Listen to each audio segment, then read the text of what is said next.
Chapter 1. Lin Fan, you beast. She is your cousin. Bring the young master to see the prince. As Lin Fan, clutching his throbbing head that felt as if it might crack open, just opened his eyes, a furious shout echoed in his ears. Immediately, two attendants rushed in and dragged him out of the room. Who am I? Where am I? The confusion in Lin Fan's eyes gradually faded, and the scene before him became increasingly clear. The surrounding architecture exuded an antique charm, and the attire of the passers-by was distinctly traditional. Suddenly, a flood of memories surged into his mind, overwhelming him with a splitting headache. After a moment, he digested all the memories. I have crossed over. Lin Fan felt an immense shock within. He had unexpectedly traversed into a world where cultivation was possible, where the powerful could alter rivers and shift mountains. His current identity was that of the young master of the Junjian Wangfu of the Great Jing dynasty. However, this young master had lost his mother at a young age, and his father had remarried, giving him a younger brother. It was widely known that the new princess of Junjian Wangfu hailed from a prestigious family, renowned for her virtue and grace. Little did anyone know that this seemingly virtuous stepmother had raised Lin Fan to be a good-for-nothing. Jinyiwei, you are slandering me. Lin Fan suddenly shouted at the beautiful woman walking ahead. This woman was none other than his stepmother, the current princess of Junjian Wangfu, Jinyiwei. Jinyiwei paused for a moment, only to burst into tears the next second. Feigner, I know I am your stepmother, and you do not regard me favorably, but you cannot harbor ill thoughts towards Nyener. She is your cousin. Fuming, Lin Fan gritted his teeth. Last night he had drunkenly stumbled back from Huayu, carried by his devoted servant. How could a person incapable of standing upright be in a position to engage in such actions? Yet, upon waking that morning, he found a disheveled young girl in his arms. This girl happened to be Qin Hu's niece, Qin Nyener. What else could this be but slander? What is going on? At that moment, an authoritative voice rang out, followed by hurried footsteps. Soon, a stern-faced, middle-aged man strode in. This man was none other than Lin Fan's stepfather, the Prince Lin Nantian. Your Highness, I cannot even begin to express this.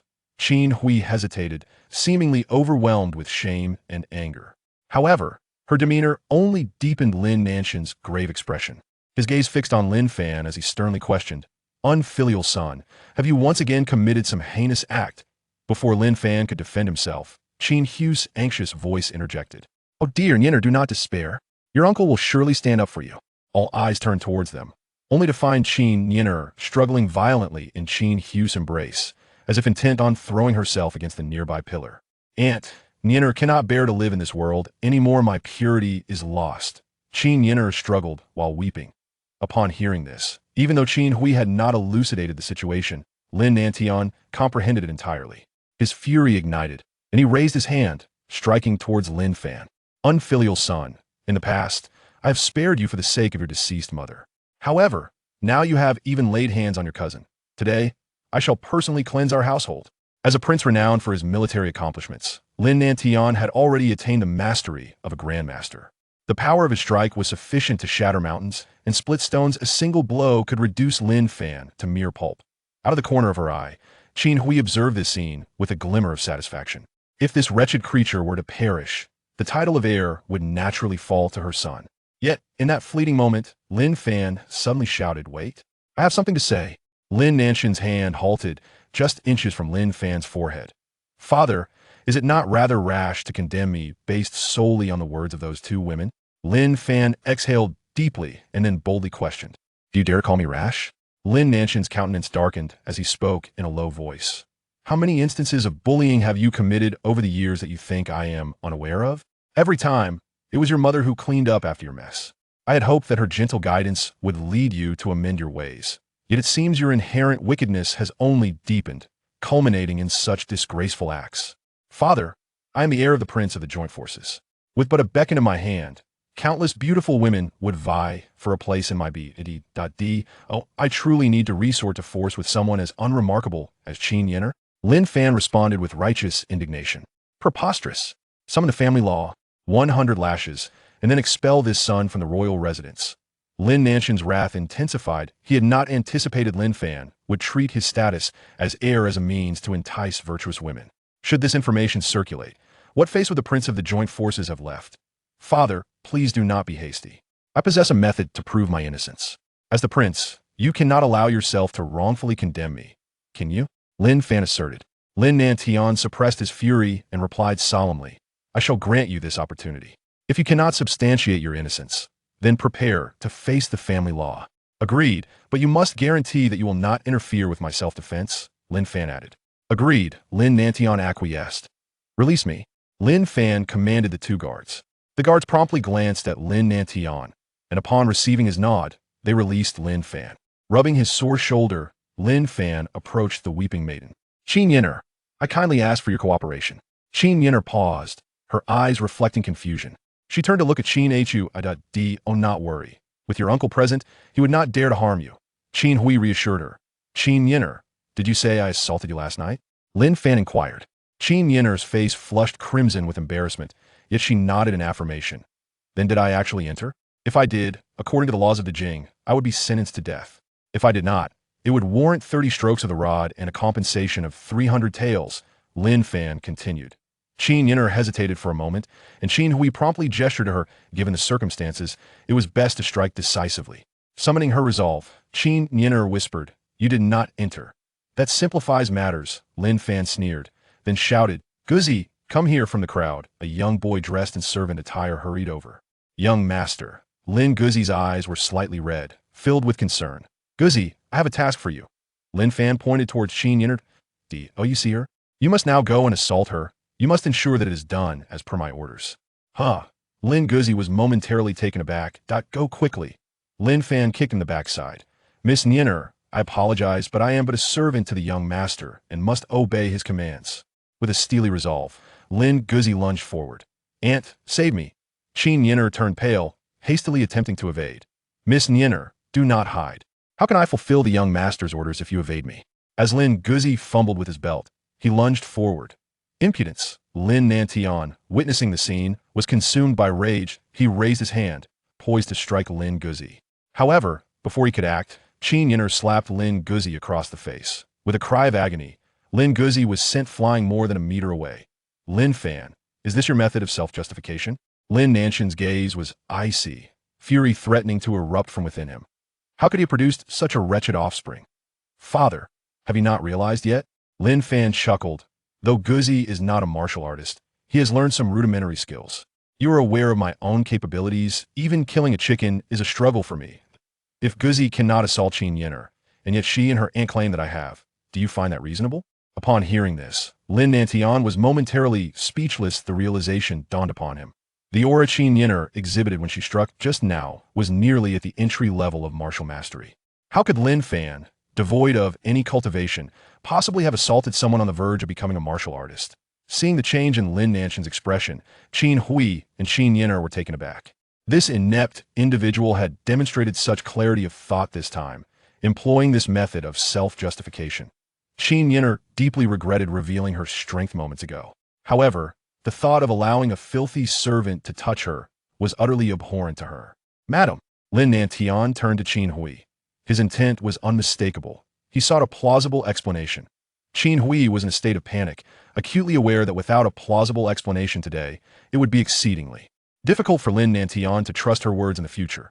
After all, falsely accusing the heir of the Wang family was no trivial offense. At that moment, a voice resonated from behind the crowd. Mother, I have brought the items. Everyone turned to see a youth, 3 or 4 years younger than Lin Fan, hastening towards them with a teacup in hand. Upon recognizing the boy, Lin Fan's heart sank with trepidation. The boy was none other than his younger brother, Lin Xiaolong.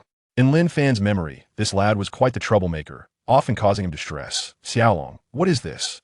Lin Nantian's demeanor softened considerably upon seeing his second son.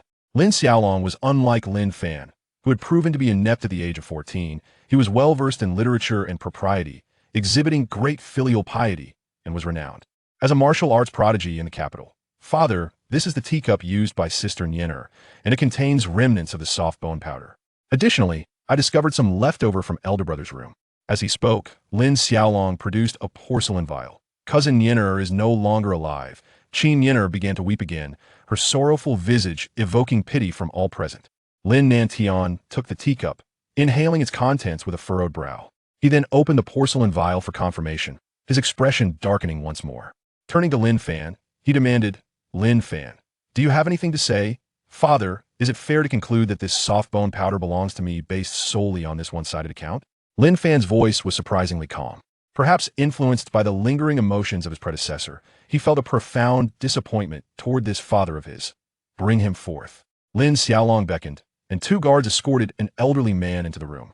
Father, this is the itinerant doctor who sold the soft bone powder to elder brother.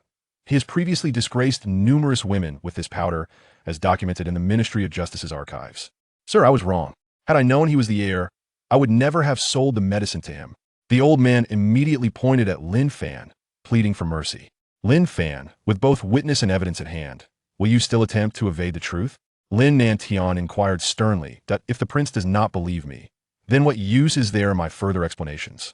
A bitter taste filled Lin Fan's heart. A matter that could be easily clarified through a simple inquiry was blindly believed by his father. He had no desire to continue his defense, even if he could present 1,000 pieces of evidence proving his innocence. The mother and son duo could easily condemn him with just a few words. Unfilial son, how dare you address me in such a manner? Lin Nanshan's voice boomed with fury. With my imminent expulsion from the Wang residence, what else should I call you but prince?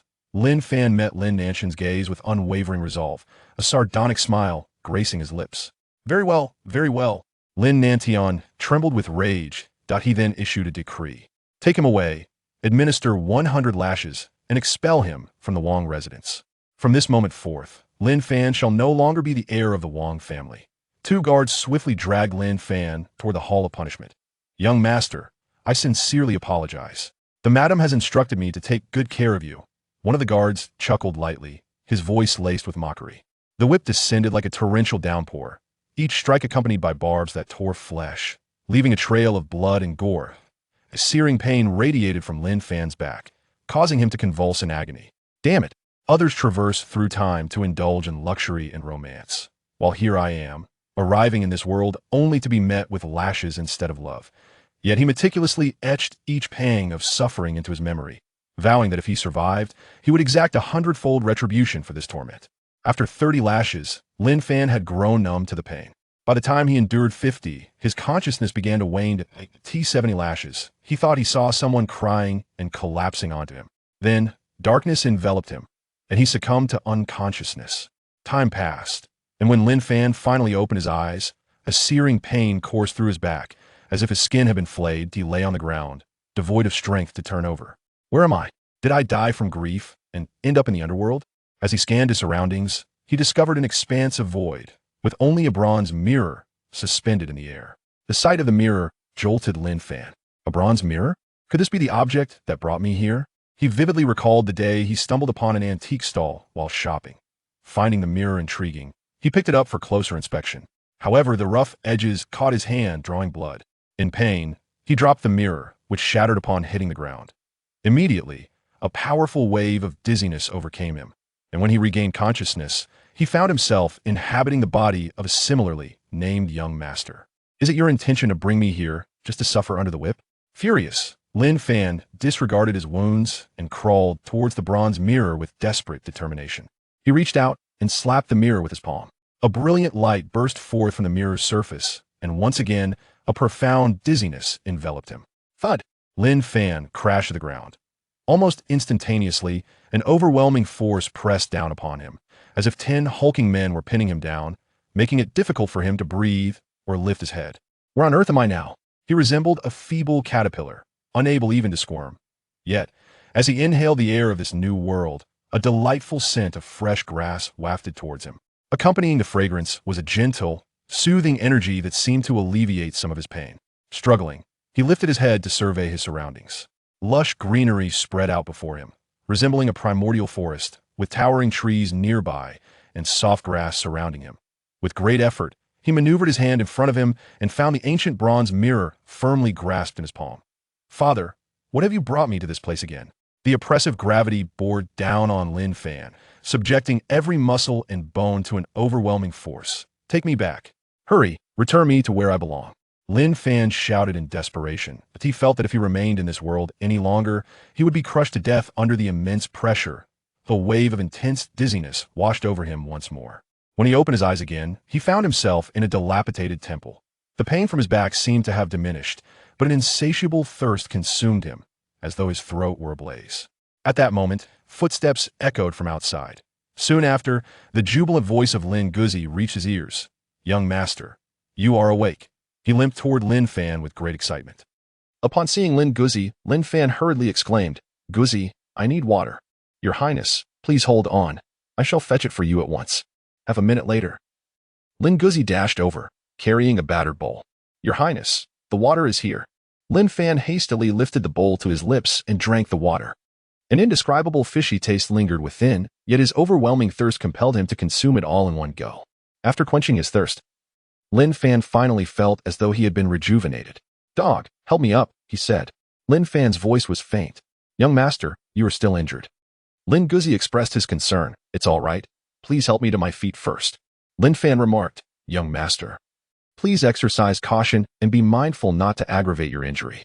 Lin Guzi cautiously helped Lin Fan to his feet, allowing him to lean against the crumbling pillar of the dilapidated temple. The tearing of his wound elicited a sharp intake of breath from Lin Fan. Once seated, he surveyed his surroundings.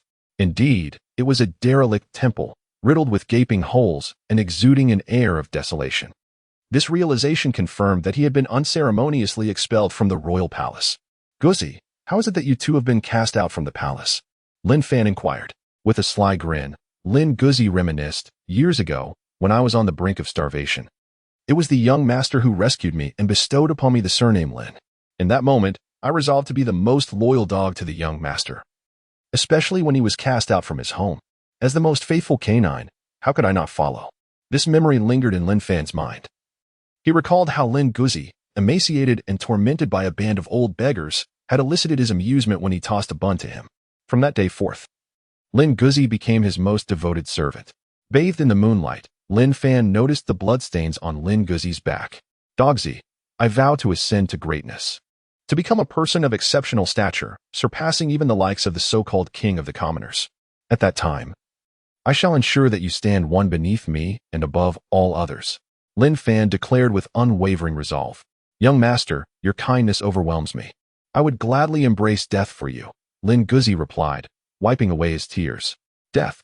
No, my dear friend, I will still need your care in the future. Lin Fan, upon witnessing the glimmer of tears in his eyes, couldn't help but chuckle and scold playfully. Old man, you are truly moved. Lin Guzi, wiping away his tears, broke into a smile. Lin Fan leaned against the pillar, pondering his next course of action. To establish himself in this world and exact revenge for the grievances of today, he must embark upon the path of cultivation. The age-old adage of wealth and martial prowess, poverty and literature echoed in his mind. To cultivate, one requires both techniques and resources. In the past, while residing in the Wangfu of the joint forces, such resources were abundant, but now, having been cast out, he found himself bereft of both techniques and means. Should he resort to the ventures of sugar or salt production to amass wealth for resources? The thought caused a wave of frustration to wash over him. Suddenly, from the corner of his eye, he noticed a blade of grass had appeared on his chest. He reached out to pluck it away, only to discover it bore the imprint of animal teeth. What is this? Lin Fan immediately recalled the bronze mirror and the realm that resembled an ancient forest. In that world, gravity and other forces were quite abnormal. However, merely inhaling a few breaths of air there significantly alleviated his injuries. This realm was already inhabited by martial artists and mystical beasts, as well as various extraordinary treasures of heaven and earth. Could it not be a world of a higher dimension? Thus, just by breathing in the air from that place, his condition improved considerably. Lin Fan pondered while grasping a blade of grass.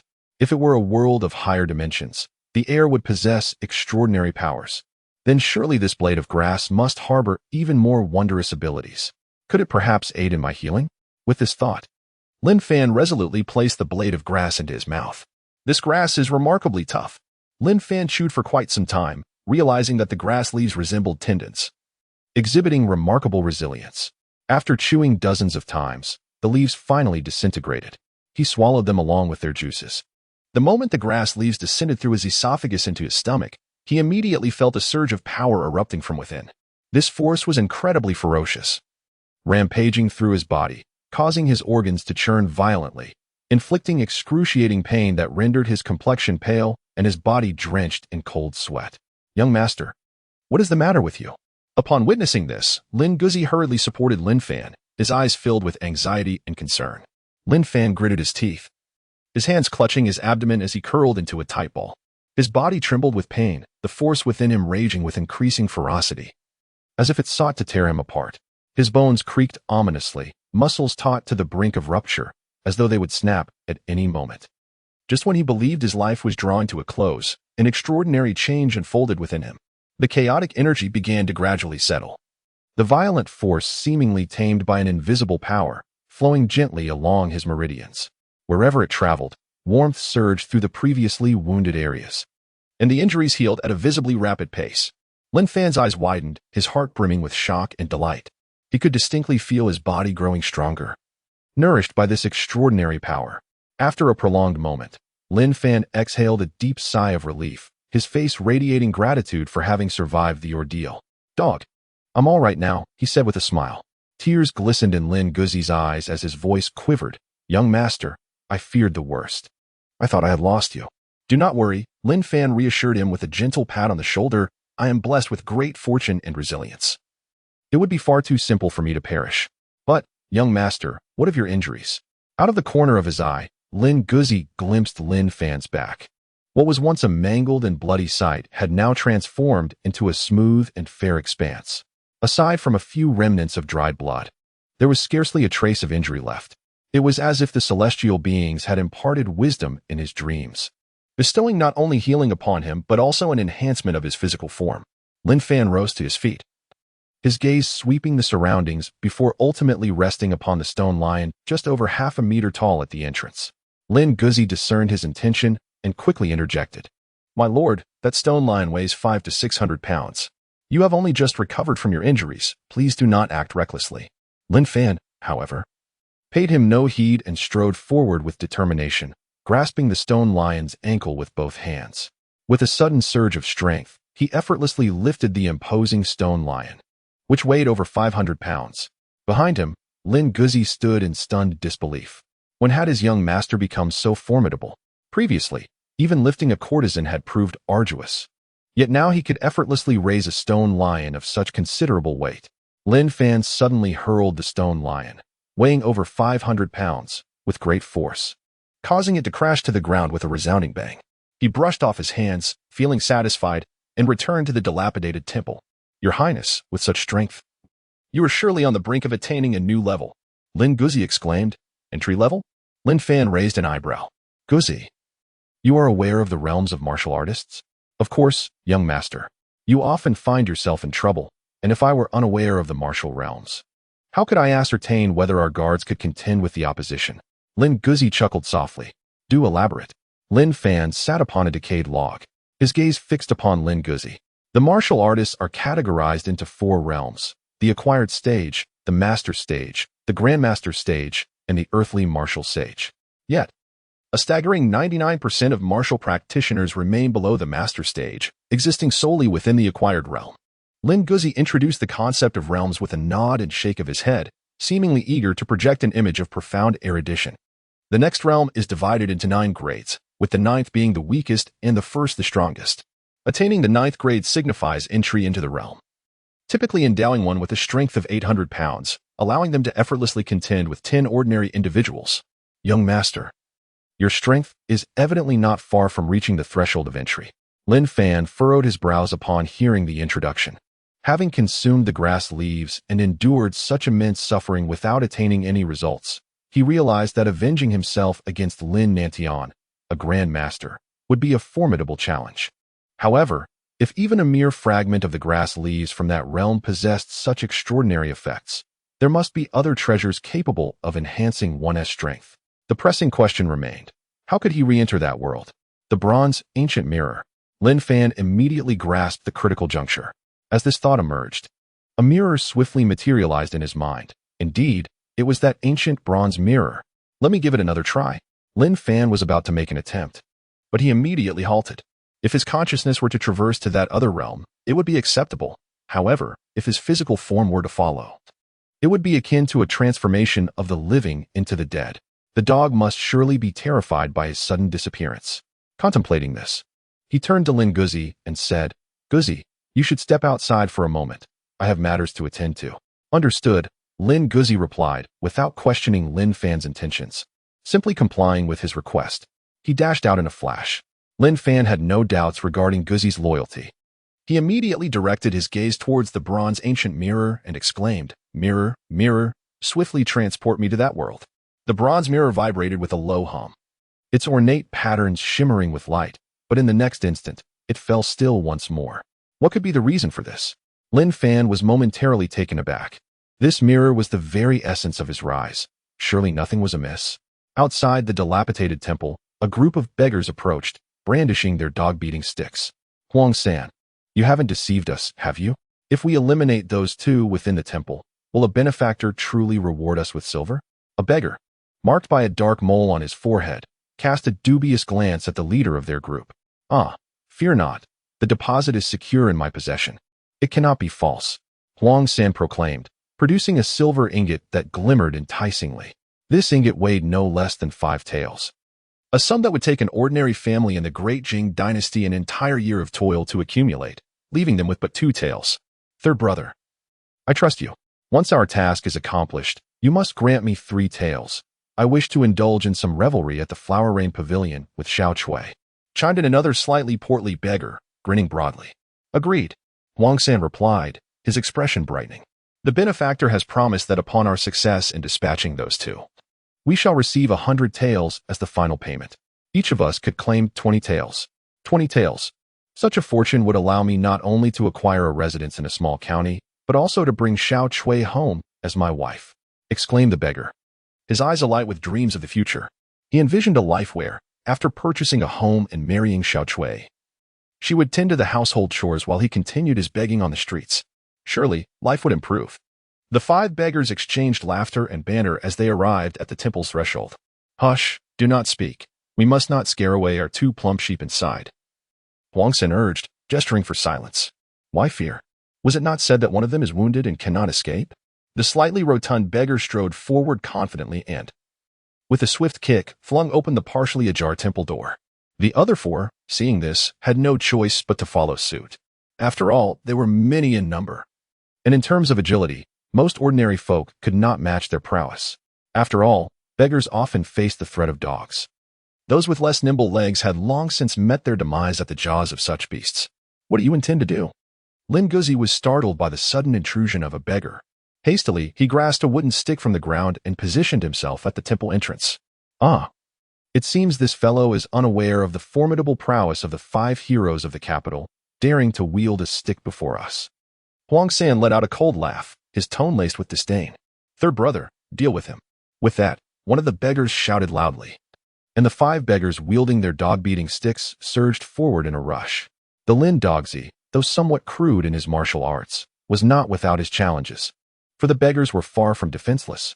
In their relentless struggle for territory, these beggars frequently engaged in brawls, thus their combat prowess was not to be underestimated. While Lin Dogzi could manage 1 or 2 beggars, facing a group of 5 was indeed beyond his capacity. Furthermore, nursing injuries of his own, he soon found himself on the receiving end of several blows. "Young master, flee," he shouted desperately while attempting to shield the young master from the beggars. "You dare to betray me? You shall pay," cried a somewhat portly beggar as he leapt into the air, raising his stick to strike Lin Dogzi's head. "You dare to strike me? You seek death." A thunderous roar echoed from the temple, followed by a massive stone, weighing over 100 pounds, hurtling forth. With a resounding thud, the stone struck the heavy-set beggar, who let out a pained scream as he collapsed to the ground. The stone rolled away, leaving the beggar with a sunken chest and blood oozing from his mouth, clearly beyond salvation. The remaining 4 beggars were taken aback by this turn of events. "This is dire. We must retreat," yelled Huang San, promptly turning to flee. "You think you can escape? Leave everything behind." Lin Fan burst forth from the temple door. After consuming that segment of grass leaf, his speed surged significantly. With a swift step, he leaped into the air, delivering a powerful kick that sent the last beggar sprawling. The beggar was propelled several meters away, collapsing onto the ground, devoid of breath.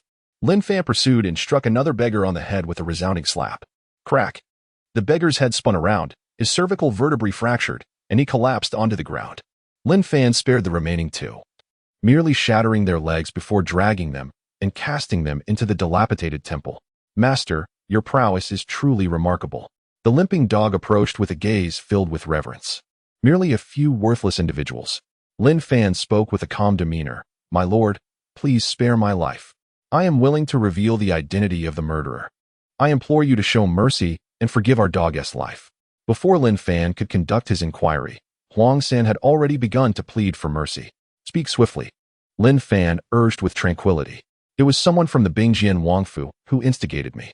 He offered me 15 taels of silver and promised an additional 300 taels upon the successful completion of the deed to kill in this dilapidated temple." Huang San hastily replied, "How do you know it was someone from the Bingjian Wangfu?" Lin Fan inquired. Huang San forced a sycophantic smile. "I kept my wits about me and secretly followed him, witnessing with my own eyes as he entered the Bingjian Wangfu through the back door. My lord, surely the prince would not be so heartless?" Lin Guzi hesitated, a hint of uncertainty creeping into his voice. Lin Fan squinted his eyes and sneered. "I am uncertain of his ruthlessness, but I am certain that my stepmother and second brother wish for my demise." "Then why did they send a horde of beggars to do the deed instead of the household guards?" Lin Guzi inquired, puzzled. "They desire to eradicate the problem while preserving their own reputation. Should they take my life, it would reflect poorly on their character and invite ridicule. However, if beggars were to carry out my execution, only to be subsequently silenced themselves to ensure my burial, they would appear benevolent in their intentions." Lin Fan's voice was frigid. Had it not been for his fortuitous acquisition of that blade of grass through the ancient bronze mirror, he would now be nothing more than a specter beneath the stick of a beggar, the esteemed heir of the princely mansion. Reduced to being slain by a horde of beggars, should this news ever circulate, it would be utterly disgraceful. Given his father's penchant for preserving appearances, even in death, he would face further humiliation. Such a grudge, if left unavenged, would fester in his heart. "Sir, I have divulged all that I know. Will you permit us to depart?" Huang San endeavored to smile as ingratiatingly as possible, his wrinkled visage resembling a withered chrysanthemum. "Very well, I shall see you off." Lin Fan twisted his hand, and a sharp crack echoed as Huang San's neck broke. Huang San's eyes widened in disbelief, filled with incredulity. He could not comprehend why. After uttering all he had to say, he was still met with death. "Spare me, my lord. I beg for your mercy." Another man quickly pleaded aloud. "Dog, take him away for practice." Lin Fan tossed the beggar to Lin Guzi.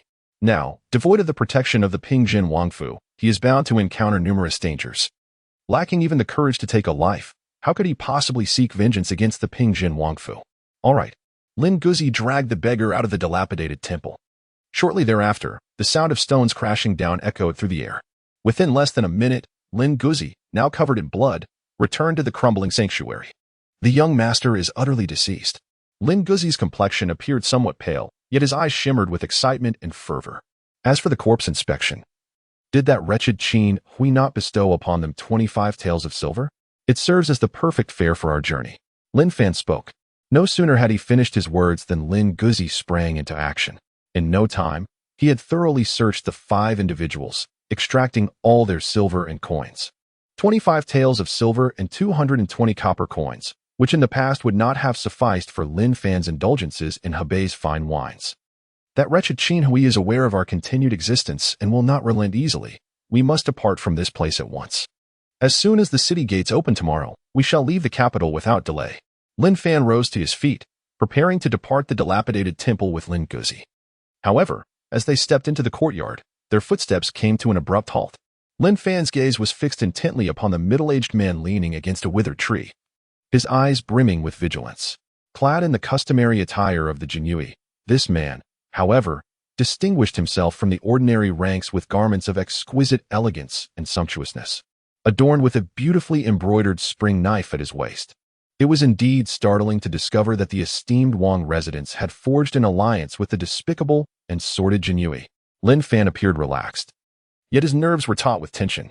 Clad in such resplendent attire and adorned with an embroidered spring knife, the individual before him undoubtedly held a significant position within the Jinyiwei. In an organization such as the Jinyiwei, one's status was determined by strength alone. This person was surely a martial artist of considerable rank and prowess. Upon hearing Lin Fan's inquiry, the individual remained unperturbed and replied with composure. "The Jinyiwei is the emperor's personal guard. Although the Wang family is hereditary nobility, they lack the authority to summon me for tasks. So, what brings you to me?" Confounded, Lin Fan asked, "What do you want from me? Would you care for an opportunity to join the despicable and sordid Jinyiwei?" The man raised his gaze, fixing his scrutinizing and amused eyes upon Lin Fan. Without a moment's hesitation, Lin Fan declared, I accept. Though the Jinyiwei bore a notorious reputation, reviled by both civil and military officials alike, it was, after all, the emperor's personal guard, esteemed in status. Joining the Jinyiwei would provide Lin Fan with a protective veil, as no nobleman would dare act against him overtly. Moreover, it was worth noting that Lin Nantian held the Jinyiwei in the utmost contempt, and the thought of his own son becoming one of its so-called hounds was particularly irksome. Lin Fan believed that this old fellow must have had a rather intriguing expression upon learning of his induction into the Jinyiwei. The subordinate county of Pingyuan and Fengzhou was in need of a junior flag bearer. Whether one could maintain their position depended entirely on one's own fortune. Here are your bronze medal and uniform weaponry. The man raised his hand and tossed over a bundle. Lin Fan reached out to catch the bundle, the force contained within it sending a tingling sensation through his arm. Why do you assist me? He inquired, lifting his gaze towards the individual. I owe your mother a favor, and now I have repaid it, came the reply. With those words, the figure turned and departed, soaring into the air like a majestic eagle. A favor owed to my mother? Who on earth is this person? Lin Fan furrowed his brows. But he believed that once he ascended to the upper echelons of the Jinyiwei, he would undoubtedly uncover the identity of this individual. Young master, you have already assumed an official position. A minor flag officer in the Jinyiwei holds a rank of 7th grade and is responsible for overseeing 10 men. Lin Guzi wore an expression of exhilaration. Guzi, I am no longer the heir of the Bingjian Wangfu, so please refrain from calling me young master from now on. Lin Fan spoke calmly. Upon receiving this package, he would become a registered member of the Imperial Guard. From now on, I shall address you as young master, Lin Guzi remarked. That is acceptable. Lin Fan drew the waist knife from the package. The young flag bearer was not yet worthy of wielding the embroidered spring blade. Instead, he held an ordinary waist knife forged from 10 pieces of iron. Upon opening the package, a black uniform of the Jinyiwei, or the embroidered uniform guard, came into view. The young flag bearer's attire was not particularly exquisite, yet the fabric was soft and comfortable. Take it, he said. Lin Fan handed the uniform to Lin Guzi. Beneath the fabric, a copper medal lay quietly. One side was intricately engraved with the characters for Jinyiwei, while the other bore the words Little Flag. Beside the medal rested 2 books, 3 blades of the breaking wind and iron garb skill, which revealed themselves to be teachings on martial arts and swordsmanship. Lin Fan's face radiated joy. In this world, martial arts and techniques are categorized into top tier, first rate, second rate, third rate, and those that are unclassified. The breaking wind 3 blades is merely a third-rate martial skill, and the iron cloak technique is also of the third-rate caliber. Nevertheless, these are precisely what he requires. To establish himself in this realm, one must possess sufficient strength, and to enhance one's prowess, it is essential to acquire techniques and martial arts. Dog, let us depart the city at once. Lin Fan stowed away his burdens, tucking the waist close to his person. After the curfew, no one was permitted to leave the capital, yet the Imperial Guards were an exception, as the Emperor's elite soldiers. Even the lowliest among them could exit the city with the presentation of their waist. Dawn arrived swiftly, restoring the capital to its usual vibrancy. Within the Wang residence, Qin Hui and her son Lin Staolong paced anxiously in their chamber. Before long, the steward hurried into the room. How did the matter unfold? Is that wretched child dead? Qin Hui inquired immediately. The steward quickly knelt upon the ground. Madam, I regret to report that my efforts have been lacking within the dilapidated temple. We only found the remains of the 5 beggars. Lin Fan must have escaped. Bang! Lin Xiaolong delivered a powerful kick to the butler's chest, exclaiming in fury, "How could you be so incompetent, unable to eliminate a mere useless fool, allowing him to escape?" The butler, having fallen to the ground, hastily scrambled to his feet. Bowing his head in supplication, "Madam, please calm your anger. Young master, please temper your wrath. I shall dispatch someone immediately to ensure that Lin Fan does not leave the capital alive." Just then, a flurry of hurried footsteps echoed from outside. "Madam, the young Lord Qin Feng of the Zhongding Marquisate requests an audience," came the announcement from the servant. "What brings my uncle here?" Lin Staolong cast a puzzled gaze towards Qin Hui. "Let us take a look," she said as she accompanied him to the front hall. "Little brother, what brings you here?" Qin Hui inquired. Qin Feng hastily replied, "Sister, take a look at this," as he handed her the document in his hand. Qin Hui's pupils abruptly constricted upon reading its contents. This little wretch has actually joined the Jinyiwei. Who is responsible for this? The Jinyiwei, although merely a 7th-rank position, wields considerable power. Moreover, as the Emperor's personal guard, The Jinyiwei is solely under the jurisdiction of the Jing Emperor, with no one else possessing authority over them. Mother. What shall we do now? Lin Xiaolong's countenance darkened. Qin Feng sneered. Do not worry. I have already arranged for his demise. Once he reaches Ping'an County, his death is assured. Although we cannot act against the Jinyiwei openly, we can employ other methods. Furthermore, sister, does not the prince also harbor disdain for the Jinyiwei? You might leverage this situation to secure the title of heir for Xiaolong. Upon hearing this, Qin Hui's eyes brightened as she grasped the implication of Qin Feng's words. She had been solely focused on how to eliminate that wretched child, completely overlooking the opportunity to elevate her own son. Little brother, thank you for reminding me. Otherwise, we would have missed a golden opportunity, Qin Hui remarked with a smile. Xiaolong's rise would also benefit the loyal duke's residence. Now, I must take my leave regarding matters of your royal household. Qin Feng clasped his hands in a gesture of respect before turning to depart. Xiaolong, see your uncle off. Qin Hui instructed. Lin Xiaolong understood immediately and followed Qin Feng out of the hall. Lin San, please invite the prince over. After the two departed, Qin Hui promptly instructed the butler to summon Lin Nantian. Before long, Lin Nantian arrived, his mood rather foul, still irked by Lin Fan's actions. Madam, what troubles you? Your Highness, there is a matter I believe should not be concealed from you, but please do not be angered upon hearing it. Qin Hui hesitated, torn between speaking and holding her tongue. Madam, if there is something to say, please do so directly. Lin Nantian's impatience was evident. Your Highness, please take a look at this. Qin Hui handed over the document. Lin Nantian took the document and cast a fleeting glance at it. Upon finishing the reading, his hands trembled with fury, his eyes ablaze with indignation. How dare that wretched creature? How dare he join the Jinyiwei? How dare he tarnish the illustrious reputation of the Wang family that has stood for 500 years? Qin Hui, observing Lin Nantian's agitated demeanor, felt a surge of delight within her, yet she still urged, Your Highness, please do not let your anger consume you. Excessive rage is detrimental to one's health. The Jinyiwei is a den of filth and depravity, a gathering of ruffians and scoundrels. How can I not be enraged when that little wretch, Lin Fan, chooses to affiliate himself with such a disgraceful organization? Lin Nantian turned to leave, but Qin Hui quickly grasped his arm. Your Highness, where are you going? I am going to put an end to that wretched creature and cleanse our household. Lin Nantian retorted angrily. Your Highness, Lin Fan is currently a minor officer in the Imperial Guard, a personal troop of the Emperor, Qin Hui implied, her meaning clear. Even the Prince of Bingjian could not indiscriminately slay a member of the Emperor's personal army, as it would be a grave affront to the Jing Emperor. Your Highness, Lin Fan has already been expelled from the royal residence. He is no longer the heir of our Bingjian prince's household. As long as Your Highness makes this announcement public, our family's reputation will not suffer too greatly. Qin Hui paused momentarily. Speak.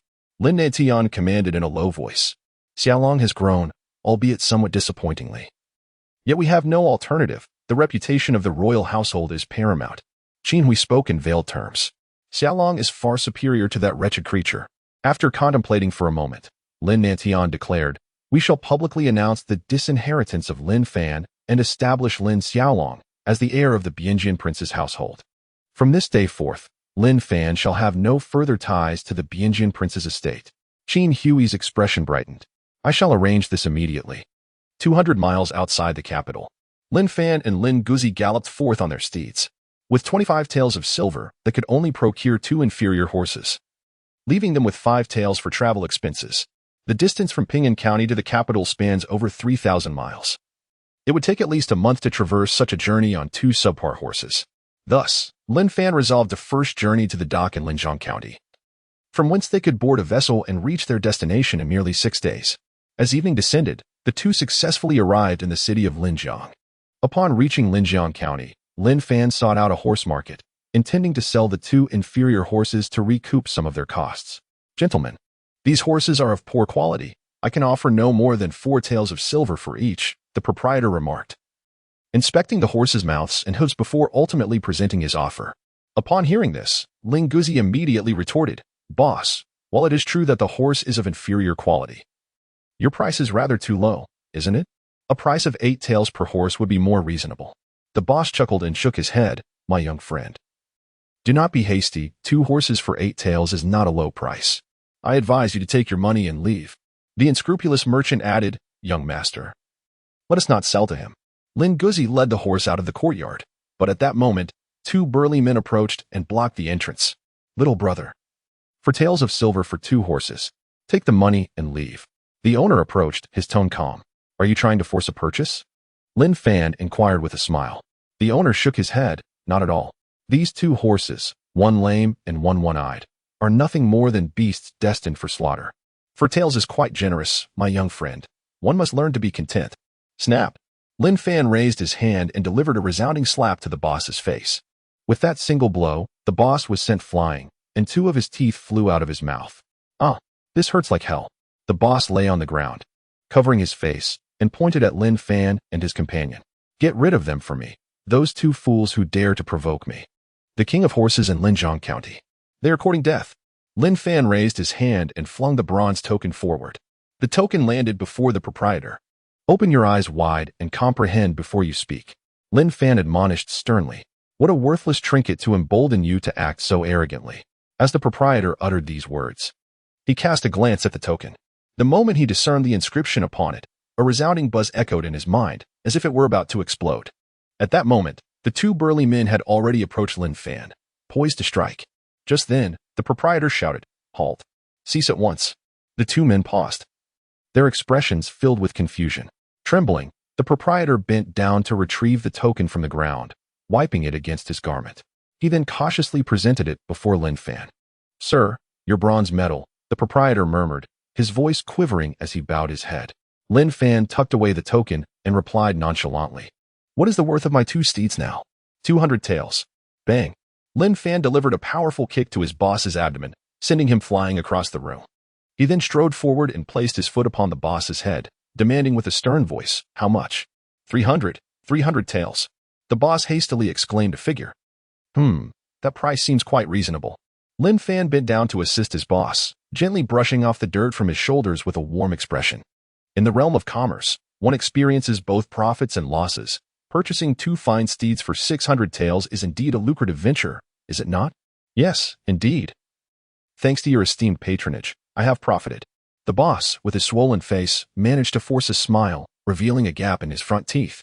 Very well. Let us settle the payment. Lin Fan spoke calmly. The boss immediately counted out 600 taels of silver notes and respectfully handed them to Lin Fan. Sir, your silver notes. Dogsy, let's go. Lin Fan called out, and the 2 of them exited the courtyard, one after the other. No sooner had they stepped outside than the boss collapsed onto the ground, weeping profusely. My money. My front teeth. Young master, you were truly impressive just now. Lin followed closely, his face brimming with excitement. The sensation just experienced far surpassed the previous thrill of shadowing the young master in his domineering escapades. Enough with the flattery, the day is drawing to a close. Let us first seek an end to rest for the night, and embark on our journey by boat come tomorrow morning. Lin Fan wore an expression of nonchalance. Understood. Lin chuckled, feeling at ease with money in hand. Soon, the 2 found an inn to settle down. They enjoyed a table laden with food and drink, and secured 2 rooms for the night.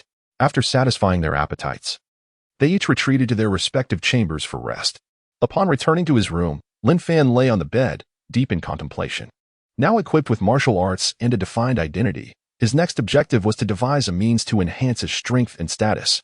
However, without the ability to re-enter that world, rapid advancement in power seemed a daunting challenge. In his mind's eye, the ancient bronze mirror hovered silently. How exactly are you to be utilized? Lin Fan gazed at the ancient bronze mirror, his tone tinged with a hint of exasperation. After a day spent writing, he felt utterly fatigued. As he drifted into a restless slumber, the sound of 4 resounding gongs echoed from outside the window. Lin Fan suddenly awoke, instinctively reaching for the dagger at his side. However, he quickly realized that it was merely the watchman announcing the hour. The sound of the gong resonated 4 times, signaling that it was the 4th watch of the night, akin to 1 o'clock in the early morning of his previous life. Unable to shake off his insomnia, Lin Fan once again turned his attention to the ancient bronze mirror. Oh, bronze mirror, I yearn to traverse into that world. The moment he uttered these words, the world around him began to spin violently.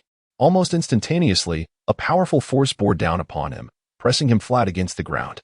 Once again, he found himself on the familiar patch of grass, in the same spot as before. Incredible. It worked. Lin Fan lay on the ground, his face illuminated with exhilaration. The overwhelming pressure rendered his breathing exceedingly labored. He was acutely aware that his endurance in this realm was fleeting. In that moment, his sole aim was to gather as many items as possible to take back. Thus, he promptly extended his hand to pluck the grass. His right hand grasped a handful. Yet when he attempted to uproot it, he found it utterly immovable. The grass seemed as if it were embedded in iron, despite his face turning crimson from the strain. He could not dislodge it. His body was on the verge of collapse, his bones creaking ominously, as though they might fracture under the weight. Desperation surged within him. If he continued in this manner, he would leave empty-handed. He resolved to pinch them one by one, gathering whatever he could.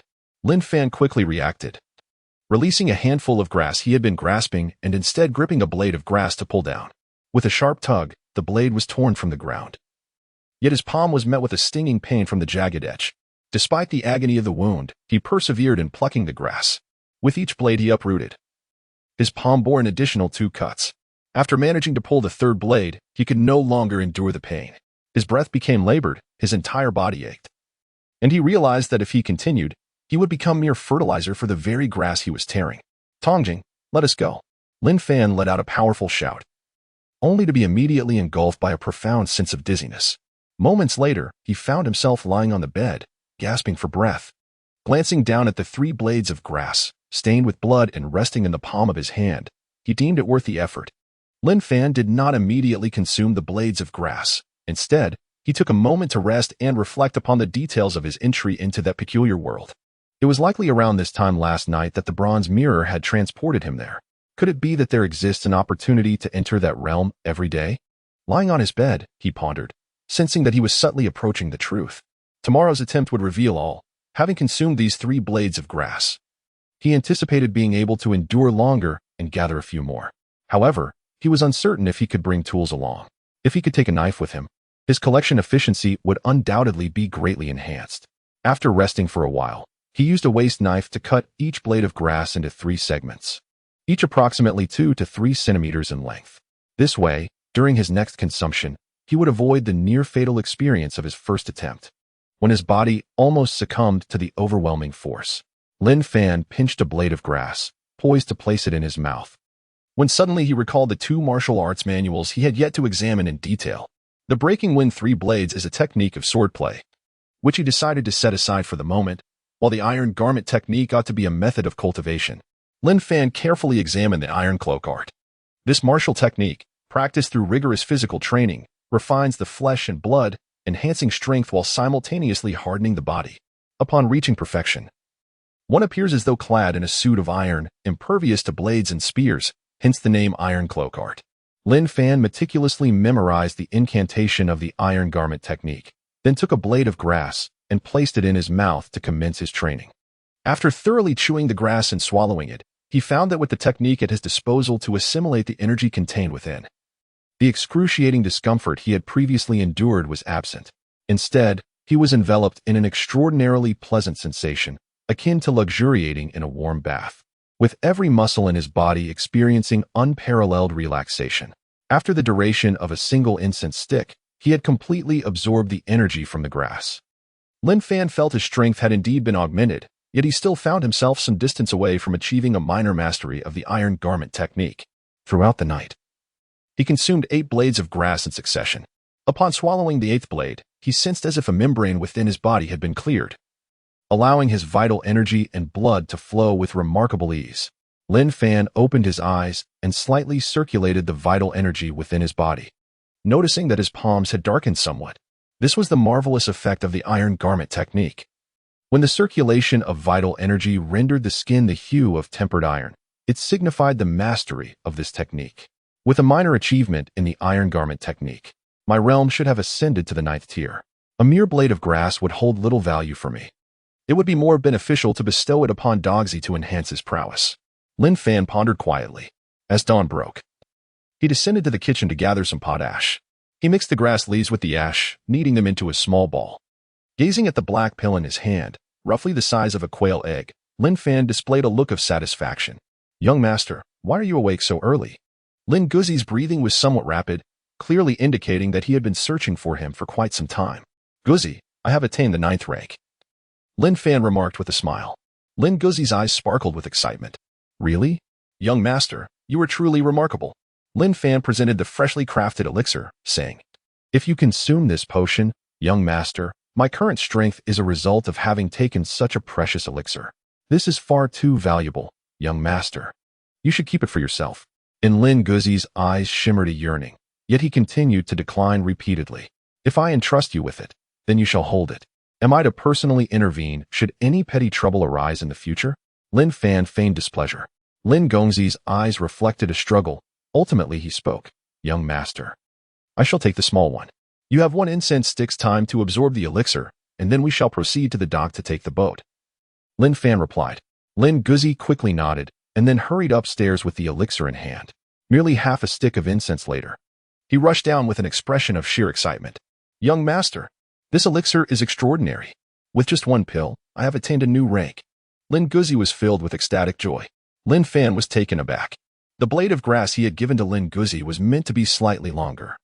Yet it seemed this young lad had consumed it and immediately attained the desired effect, while he himself needed nearly 10 times the amount to achieve the same outcome. Could it be that his innate qualities were simply inferior?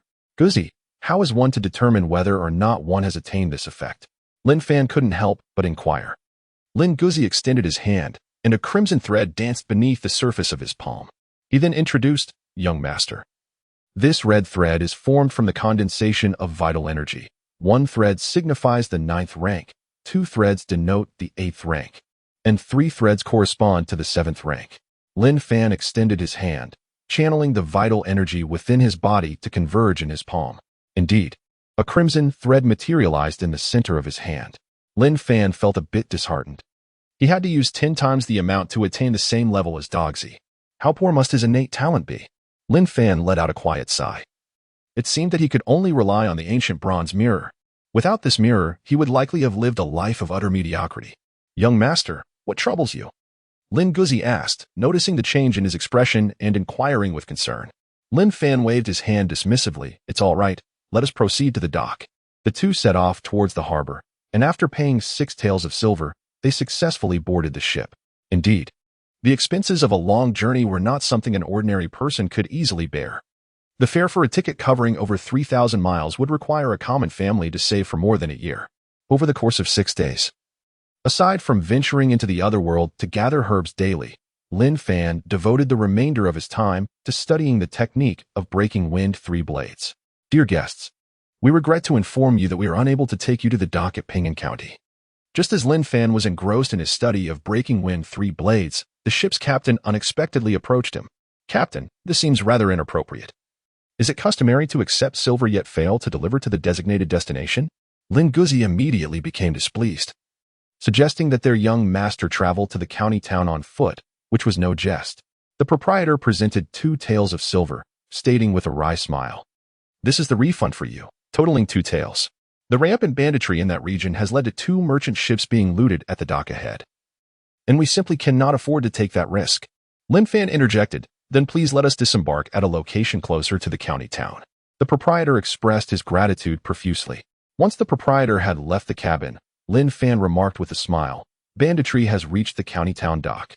It seems the waters of Ping'an County are quite treacherous. What shall we do now, young master?" Lin Guzi inquired. "What can we do? We shall remain indifferent." Lin Fan replied with an air of nonchalance. Given his nearing proximity to the 8th rank and his enhanced abilities, coupled with the garb of the Jinyiwei, he believed that self-preservation should not pose much of a challenge. He turned to Lin Guzi and asked, "Guzi, I have provided you with 10 elixirs over the past 6 days, yet you still remain at the 9th rank? Young master, cultivation is a gradual process. The elixirs you provided are quite potent. It is commendable that I can assimilate 1 every 3 days. However, grant me a month, and I assure you I will break through to the 8th rank."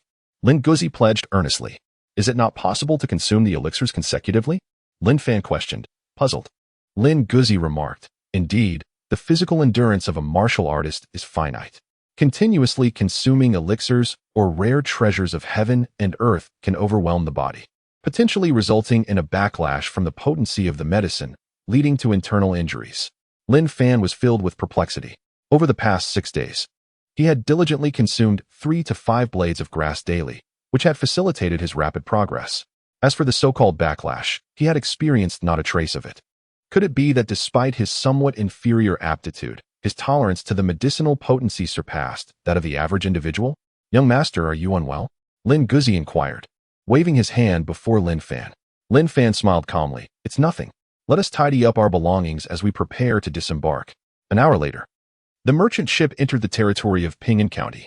Only Lin Fan and Lin Guzi disembarked at Ping'an County. "Esteemed guests, please wait a moment while we set up the gangplank." The ship's steward instructed the sailors to erect the plank leading to the shore. "There's no need for that." Lin Fan waved his hand, then took a deep breath and leapt forward with great force. He soared over the 6-meter-wide expanse of water and landed gracefully on the shore. Following closely behind was Lin Guzi, who took a brief run-up before leaping across the 6-meter expanse of water. "What remarkable agility!" exclaimed the steward of the merchant vessel, who then promptly added, "Just continue south for 40 miles, and you will reach Ping'an County." "Thank you." Lin Fan and his companion turned and made their way towards the direction of Ping'an County. Both of them were martial artists, possessing greater endurance than the average individual. After a brisk run, they arrived at the gates of Ping'an County after a quarter of an hour.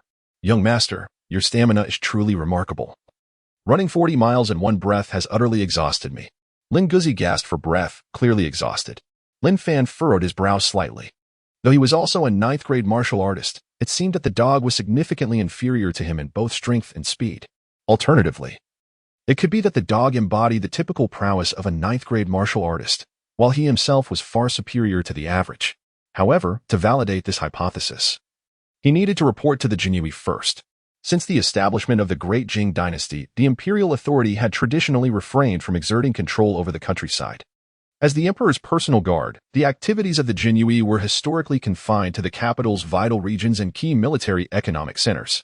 Yet, the current state of affairs had shifted. To solidify their rule and reinforce imperial power, the Jinyiwei now maintained a presence in every province and county.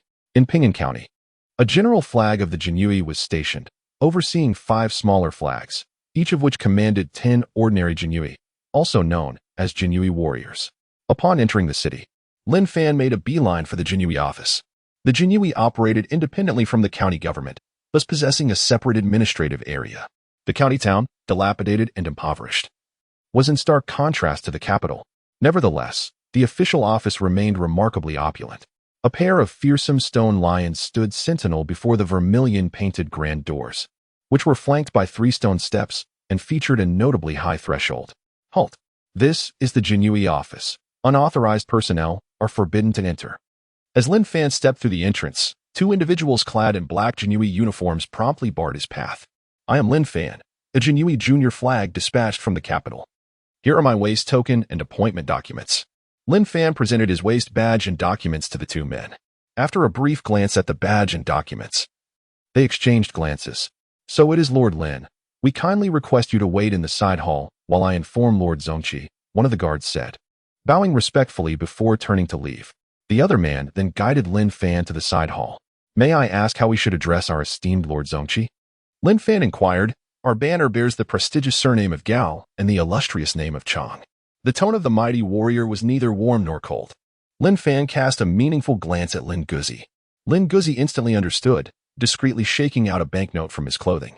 "My dear brother, you seem to have dropped your banknote on the ground," Lin Fan reminded him. The strong man lowered his head and, upon catching sight of the denomination of the silver note, his body trembled. He promptly bent down to pick up the 20 taels of silver note. The monthly salary of an ordinary Imperial Guard is merely 4 taels, and this single note is equivalent to 5 months' worth of earnings. "My Lord Lin." A minor banner from our county previously retired to his hometown. Originally, Captain Gao intended to promote his trusted aide, Zhao Cheng, to the position of the minor banner. "You should be aware of this," the strong man murmured. "Thank you for your reminder, brother." Lin Fan clasped his fists in gratitude. Outside the door, a chaotic sound of footsteps approached. The burly man immediately distanced himself from Lin Fan. A figure stepped into the side hall first, bringing with it a palpable aura of menace. Any ordinary person encountering such a fierce presence would be utterly terrified. Lin Fan understood that this individual sought to impose a show of authority upon him. Behind this figure, 5 individuals clad in the attire of the small banners entered as well. "Lin Shaoqi, I have long admired your esteemed reputation. Your tireless efforts have not gone unnoticed." Gao Chang spoke in an official tone, his gaze scanning Lin Fan back and forth, as if attempting to see through him entirely. Honorable Chief Banner. We all serve His Majesty, and even if the journey is arduous, it is a labor we willingly embrace. Lin Fan rose and respectfully bowed towards the direction of the capital. Gao Chang raised an eyebrow, noting that this young scion of the capital was rather different from the rumors he had heard. If he were merely an ordinary debauchee, he would have surely been terrified by the overwhelming scent of blood and malevolence emanating from Gao Chang. Lin Xiaoqi did not quite align with my expectations. However, it is perplexing that someone as meticulous as you would make such an imprudent choice. Gao Chang, seated with a commanding presence, fixed his hawk-like gaze upon Lin Fan. The notions of prudence elude my understanding, yet I am resolutely committed to serving His Majesty, to dedicate myself to the cause of Dejing. Even at the cost of my own life, Lin Fan replied with measured composure. Gao Chang let out a cold laugh. Lin Xiaoqi, true to his lineage from the Duke's residence, is indeed unwavering in his loyalty to His Majesty. Since you acknowledge my loyalty, may I assume that I am fit for appointment? Lin Fan inquired with an air of indifference. Appointment? You lack even the slightest cultivation. On what grounds do you seek an office? The Jinyiwei is no sanctuary for inept individuals to draw a salary without merit. Just then, a voice unexpectedly broke in from the side. In the next moment, a shadow abruptly leaped forth. Bang! With a muffled thud, the speaker was sent flying by a swift kick, crashing against the wall and collapsing to the ground, clutching his chest in agony. The sound of blades being unsheathed echoed through the air. The four men drew their swords, seemingly intent on reducing Lin Fan to mere pulp. Lin Fan, however, remained unperturbed as he turned to Gao Chang and clasped his fists, saying, "My lord, this individual is clearly attired as a warrior of the Imperial Guard. Yet, he dares to speak disrespectfully to one of my humble rank. According to our regulations, any act of insubordination warrants 50 strikes. I merely delivered a kick to remind him not to tarnish your esteemed reputation in the future." Gao Chang's expression darkened, his gaze fixed intently on Lin Fan. After a few moments, he replied, "Very well, Lin Xiaoqi, you may arrange for your accommodations today. You shall assume your duties tomorrow, at which time I will assign you 10 Imperial Guard warriors." With that, Gao Chang rose and strode out of the side hall, while the warrior whom Lin Fan had dispatched was escorted away by 4 others. "My lord, do take care as you depart," Lin Fan exclaimed loudly. Gao Chang clenched his fist tighter within his sleeve, his expression growing increasingly grim. After watching Gao Chang and the others depart, Lin Guzi approached. "Young master, you have just assumed your position in Ping'an County and have already offended your superior. Might this not bode ill for you?" Lin Fan smiled indifferently and said, "Dog. Apart from myself, there are 4 minor banners in Ping'an County. Yet Gao Chang has brought 5 people with him. Who do you think that individual might be?" The dog pondered for a moment and cautiously suggested, "Could it be Gao Chang's trusted aide, Zhao Cheng?" "Indeed," Lin Fan replied with a cold smirk. "Without Gao Chang's authorization, Zhao Chen would not dare to confront me publicly. Even if I had chosen not to act just now, Zhao Cheng would certainly have insisted on a one-on-one duel. If I were to be defeated, I would lose all face, and I might even have to relinquish my position among the minor banners, rendering me a character they could easily manipulate. Therefore, rather than waiting passively for my downfall, it is far more prudent to take the initiative and strike with overwhelming force to defeat Zhao Cheng. If Gao Chang wishes to impose his authority upon me, must I not retaliate?" The dog suddenly understood and immediately flattered. "Young master, your wisdom is indeed unparalleled. You possess both courage and strategy." "Enough with the flattery," Lin Fan interrupted. "Let us first procure a residence, and tomorrow I shall arrange for you to join the Jinyiwei." Lin Fan stood with his hands clasped behind his back and strode out of the side hall. "Young master, please wait for me." Dogsy hurriedly chased after him. In the back office of the Jinyiwei, Gao Chang sat in a chair, his expression dark as a stormy sea. "My lord, tea," a strong man offered, presenting a cup. With a crash, Gao Chang raised his hand and smashed the cup to the ground. What an insufferable brat. Does he truly believe he is still the young master of the Wang family?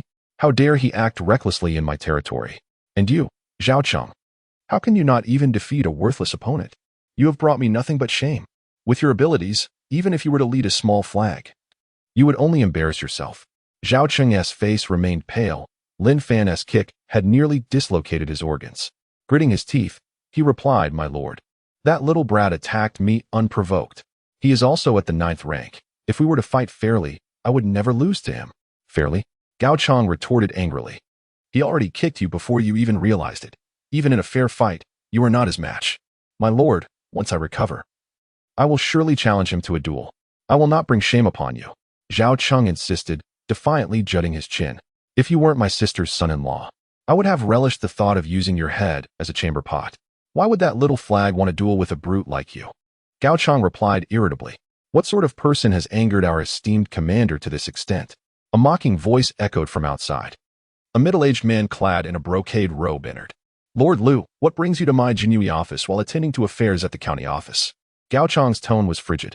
The man before him was none other than Lu Guangdou, the deputy of Ping'an County. I am here to discuss a business matter with Lord Gao, Lu Guangdou replied with a smile. Not interested. Please leave, Lord Liu, Gao Chang stated firmly, dismissing him. Do not be hasty, Lord Gao. First, take a look at this, Lu Guangdou said, smiling as he produced a stack of silver notes. Instantly, all eyes in the room were drawn to him. Each note was worth 100 taels, and there were at least 3,000 or 4,000 taels in total. Gao Chang's monthly salary was merely 20 taels. This stack represented over a decade of his earnings. Lord Liu, please take a seat. What business do you have? I owe you a favor, after all, Gao Chang said with a smile. The other 5 hurriedly served tea and water to Lu Guangdou, attending to him with great care. The Jinyiwei could retain 30% of seized loot as bonuses, but in the impoverished Ping'an County, the annual share amounted to only a few dozen taels per person.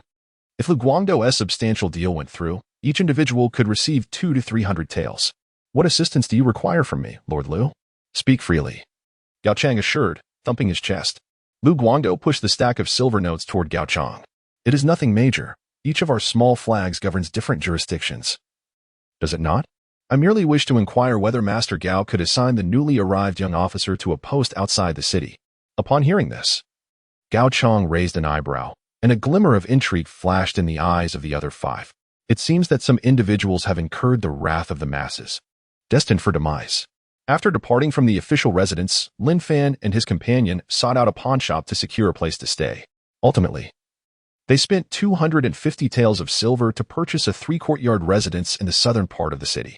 Subsequently, they invested around 10 taels to acquire the necessary household items. Dogsy, go procure some training equipment. And remember, the stone locks should be heavy. Purchase several. Rest assured, young master, I shall handle it. Dogsy then exited the courtyard. Lin Fan returned to his room and reclined on the bed, allowing his entire being to unwind.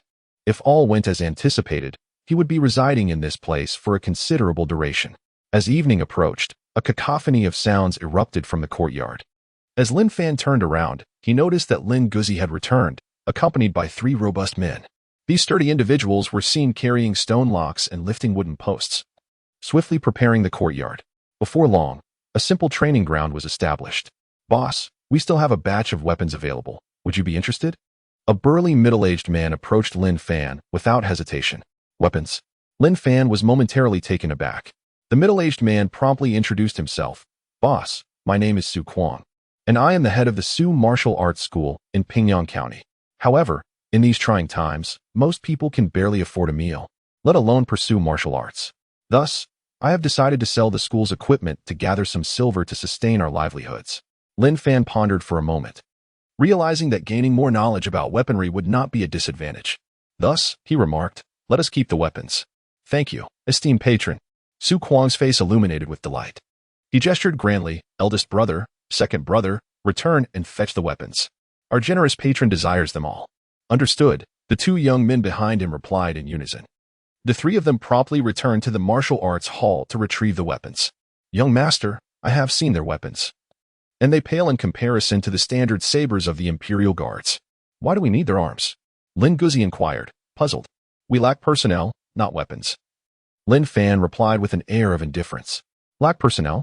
Lin Guzi was confused, but he quickly adjusted his mindset, realizing that it was unnecessary to question so much. He merely needed to follow the young master's orders. Before long, Su Kuang returned, bearing an abundance of weapons.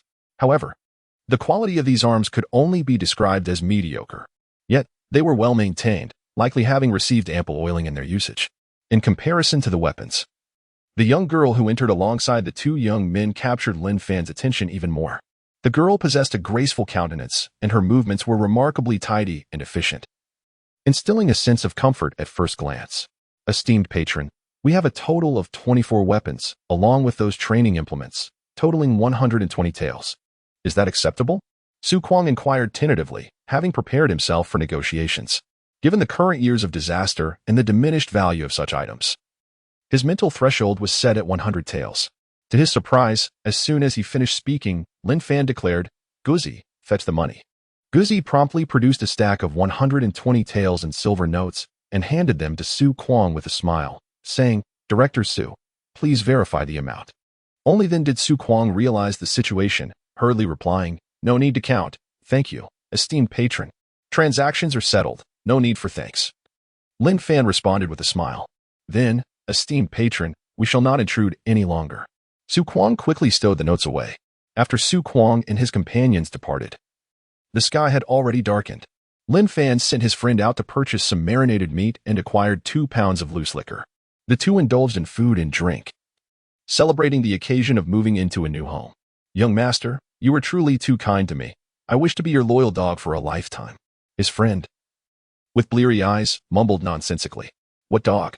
Lin Fan raised his glass and downed its contents in one gulp, placing a hand on his friend's shoulder. "I want you to be my brother." "No, no, no." His friend mumbled incoherently in refusal, then shouted loudly, "I don't want to be the young master's brother. I want to be a dog. I want to be a dog." Just after letting out this loud declaration, perhaps due to the effects of the alcohol, he tilted his head and collapsed onto the table, falling into a deep slumber. Lin Fan felt a slight intoxication after arriving in this world. It was the first time he had truly let his guard down. "You rascal." Lin Fan hoisted the dog onto his shoulder and carried the creature back to his room. As the night breeze swept through the courtyard, Lin Fan shivered, the effects of alcohol dissipating entirely. The sound of the watchman's bell echoed, marking the arrival of the fourth watch. Lin Fan turned his head to glance at the weapon rack that had just been installed today, letting out a sigh. "If only the bronze ancient mirror could assist me in honing my martial skills. I have been studying this third-rate martial technique for 6 or 7 days. Yet I have not made any progress." As soon as he finished speaking, the bronze ancient mirror in his mind suddenly began to tremble violently. Lin Fan was startled, and he immediately dashed back into his room. Who knew what kind of mischief this ancient bronze mirror was up to? As soon as he returned to his chamber, his consciousness was abruptly drawn into a void. The bronze mirror hovered in the air, gradually enlarging until it appeared as vast as a portal. Shortly thereafter, Lin Fan beheld a figure clad in a silver flying fish robe, with an embroidered spring blade suspended at his waist, emerging from within the mirror. However, the visage of this individual caused Lin Fan's pupils to constrict sharply.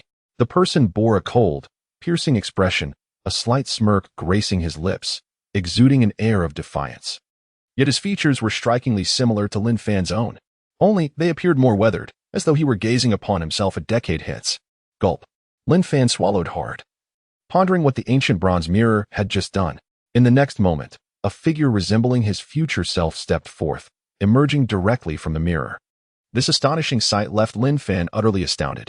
Drawing his blade, the sound of the spring knife unsheathing echoed as a tempest of wind blades enveloped him, the sharp edges slicing through the air and striking Lin Fan, jolting him with acute pain. The second strike, it seemed as if the very wind had been cleaved apart. The blade flashed forth like a silken ribbon, sweeping towards him. The third strike, the winds gathered in a frenzied dance, imbued with an ethereal grace that transcended mere martial prowess, resembling the techniques of celestial beings. Withdrawing the blade, the future Lin Fan turned and re-entered the ancient bronze mirror, his silhouette gradually fading into the distance until he vanished. Lin Fan, however, found himself slumped in this void, drenched in cold sweat. He resembled someone who had just emerged from a watery abyss, his lips pale and devoid of color. After sitting in silence for a while, Lin Fan finally regained his composure. He meticulously recalled the 3 strikes delivered by that mysterious figure. The 3 strikes of the perfect realm. Was the bronze mirror assisting me in honing my martial skills? The mirror's energy had once again been depleted. Lin Fan opened his eyes, finding himself still within the confines of his room. He exhaled deeply, a flicker of enlightenment igniting within him, as many of his questions began to unravel. With his waist blade in hand, he strode purposefully out of the room. At the stroke of 4, the courtyard was alive with the aura of blades, their gleaming edges slicing through the night, illuminated by the moonlight, resembling a silken stream of autumn water, gentle yet swift as thunder. As dawn broke, the first rays of sunlight gently cascaded down. Lin Fan exhaled a breath of stale air and sheathed his waist knife. Though he had evidently spent the night without sleep, his eyes gleamed with a sharpness akin to the glint of a blade. The wind-breaking three-knives technique was perfected. Young master, you rise quite early. Just as Guzi exited the room, he spotted Lin Fan in the courtyard, engaged in physical training. At that moment, Lin Fan was holding a sturdy iron rod, upon which was precariously balanced a row of stone locks. With all his might, he hoisted the entire array of stone locks, resembling a weightlifter from a bygone era. 6 stone locks, each weighing 200 pounds, totaled an impressive 1,200 pounds. Lin Dogzi counted the stone locks hanging from the iron rod. His eyes wide with astonishment. He exclaimed, "Young master, have you truly attained the 8th rank? A 9th rank warrior possesses a tremendous strength of 800 pounds. And upon entering the 8th rank, one's power escalates to an impressive 1,200 pounds, though it appears to be merely an increase of 400 pounds. In reality, the resilience of the body and the explosive power have undergone a significant enhancement. In a small locality, reaching the 8th rank signifies one has become a top-tier expert." Lin Fan set down the iron rod, and the stone lock fell to the ground with barely a sound. He then shook his head and remarked, "Not yet. I am still at the 9th rank." He extended his hand, channeling his vital energy. As a crimson pattern danced across his palm, "Young master, your talent is truly exceptional." The eyes of Lin Guzi sparkled with brilliance. Since ancient times, there have been sages endowed with extraordinary gifts. Some progress at an astonishing pace, while others achieve sudden enlightenment, swiftly ascending to the realm of martial saints. Young master possesses a remarkable accumulation of strength, rendering him invincible among his peers. Invincible among the same rank, you say? Lin Fan felt quite confident in this regard. Upon lifting 6 stone locks, he still sensed he had reserves of strength. Intuitively, he believed that lifting 2 more would pose little challenge.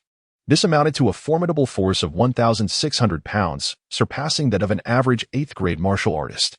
With such power, combined with the mastery of the wind-breaking 3 blades technique, encountering an 8th-grade warrior should allow him to strike down his opponent with a single blow, right?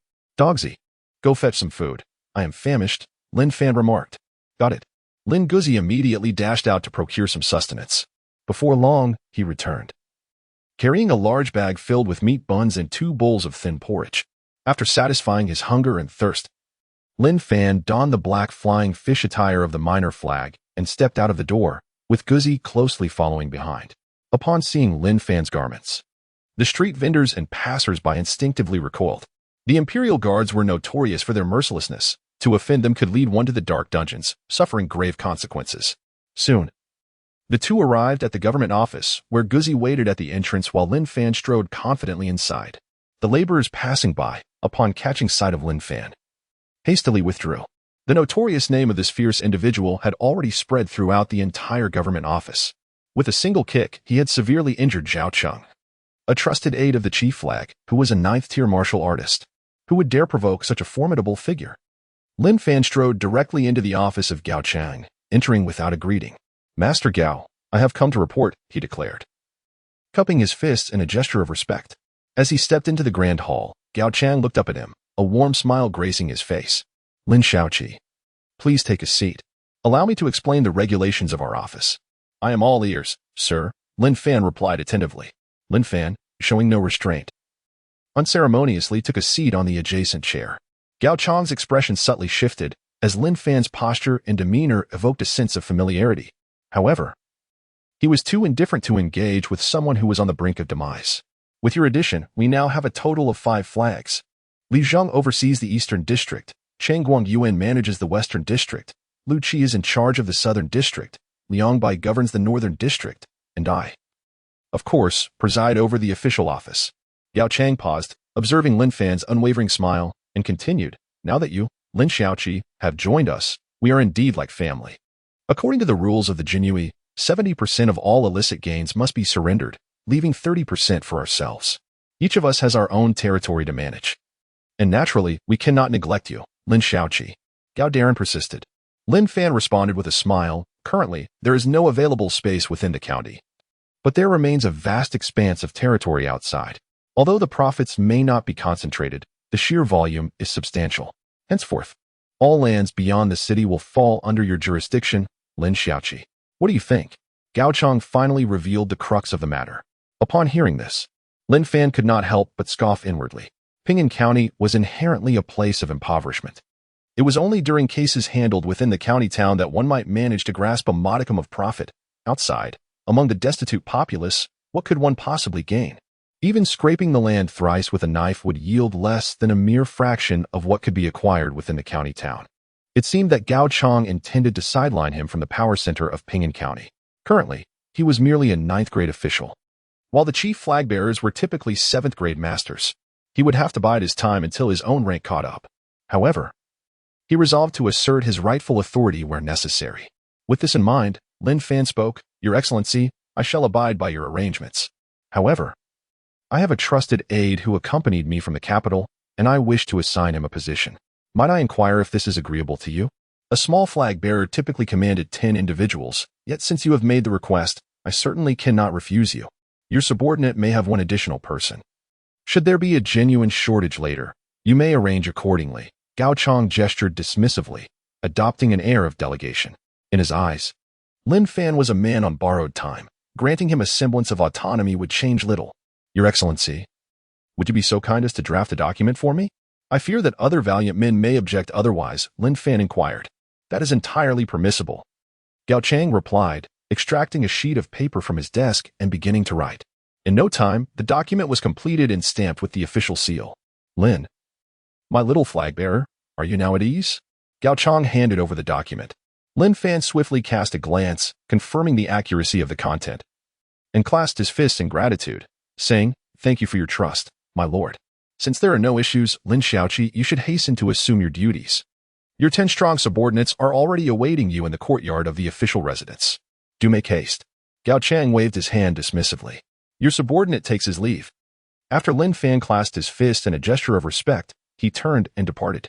Subsequently, he received a set of the brocade guard's attire and a badge, accompanied by the documents. He then proceeded to the main entrance to welcome Guzi. Upon seeing the garments and badge in Lin Fan's hands, Guzi's eyes immediately glistened with emotion. "Young master, you were truly kind to me." Lin Guzi spoke with reddened eyes. As a servant, he had never anticipated that he would one day rise to the ranks of the Imperial Guard. Although a foot soldier in the Imperial Guard occupied the lowest echelon, he was still part of the Emperor's personal army, holding an official position and receiving a salary. Ordinary individuals would need to donate 300 to 500 taels of silver to even hope for such a prestigious post. Now, hurry and change into your attire. Is it not shameful to spend the entire day merely relieving oneself of 2 taels? Lin Fan playfully kicked him in the rear. "Hee, young master. I'm just in a good mood." With a grin, the dog hurried to the Jinyiwei's guardhouse to change into his attire. Indeed, as the saying goes, a person is adorned by their clothing, and after donning the outfit, the dog appeared significantly more spirited. "Young master, how do I look?" Lin Guzi meticulously arranged his clothing, tending to every corner with great care. "Quite impressive. He looked quite presentable," Lin Fan remarked while stroking his chin. "Shall we proceed, Lord Xiaoqi?" Lin Guzi asked with a cheerful smile. "Indeed, let us go." Lin Fan strode toward the backyard, followed closely by Dogzi, who bore a waist knife. In the courtyard behind the official residence, a disheveled assembly of the frail and the ailing languidly stood about. Some indulged in smoking dry tobacco, while others leaned against training posts, and a few seemed as if their feet were cushioned by cotton, listless and feeble. Their pallid faces and the dark circles beneath their eyes betrayed a profound exhaustion. Curse it. In the past, we could still glean some benefits alongside the other 4 junior officials in the city. But now it seems we shall be reduced to drinking the cold winds outside the city, one lamented. What purpose does this junior official serve? Without silver and benefits, I fear my visits to Qiuxiang Tower will be but a distant memory. With the arrival of this junior official, our days of prosperity are surely numbered. A chorus of grievances erupted, each voice brimming with disdain for the newly appointed junior official. At that moment, a young man clad in a black flying fish robe strode into the courtyard. The flying fish robe, reserved for those of rank within the Jinyiwei, signified authority. Though a junior official ranks at the 7th grade, he too possessed a distinctive flying fish robe. Upon sighting this official attire, the assembly fell immediately silent. Yet their demeanor remained irreverent, clearly dismissive of Lin Fan. They scrutinized the newly arrived junior official, who in turn assessed the ragged assembly before him. "Master, this truly is a congregation of the frail and ailing," Dogzi whispered softly. Lin Fan let out a cold laugh, realizing that Gao Chang truly had a knack for creating obstacles for himself. Among the 10 strong men, It appeared that 4 of them had the appearance of having aged 50 years. 2 bore dark circles under their eyes, clearly ravaged by indulgence and vice. 3 others exuded an air of ruffianism, likely lacking any notable skills. However, the last individual was rather intriguing. He was a sturdy man, wielding not the standard saber of the Jinyiwei, but rather a hefty broadsword that seemed to possess substantial weight. Standing upright, he was in stark contrast to the other men, who displayed a lazy demeanor, making him somewhat of an anomaly among them. I am Lin Fan, a newly appointed minor officer. I look forward to your guidance and support in the future.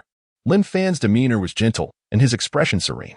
Yet to some, this tranquility rendered him an easy target for bullying.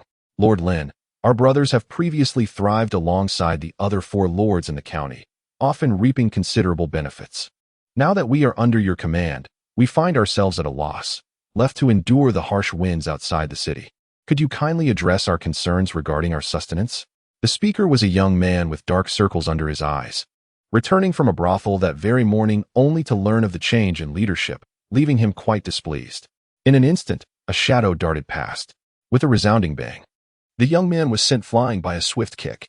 Having already been drained by indulgence, the impact caused him to spew a mist of blood, writhing on the ground in agony. Bah! What a wretched creature, daring to challenge authority, spat a figure known as Dogsy, his eyes brimming with disdain. The onlookers were taken aback by the sudden aggression from the individual beside the banner. Their gazes swiftly turned to Lin Fan, who remained composed and gentle. Dogsy, according to the protocols of our Jinyiwei, how should we deal with those who dare to defy authority? Lin Gongzi clasped his fists and said, My lord, according to the regulations of the Jinyiwei, those who offend their superiors shall receive 50 strokes of the back cane. Indeed, Lin Fan's gaze swept over the remaining 9 faces. Which of you is willing to carry out the punishment? The elderly, the weak, the ill, and the frail remained silent, each bowing their heads in resignation. The lad had just received a kick and was likely gravely injured. Even if the 50 strokes were to be administered lightly, he would not survive. No one was eager to bear this ominous task. Lin Fan let out a cold laugh, having already resolved to execute Lin Gongzi publicly. At that moment, the silent swordsman suddenly stepped forward and clasped his fists, declaring, I, Wang Hu, am willing to carry out the execution on behalf of my master.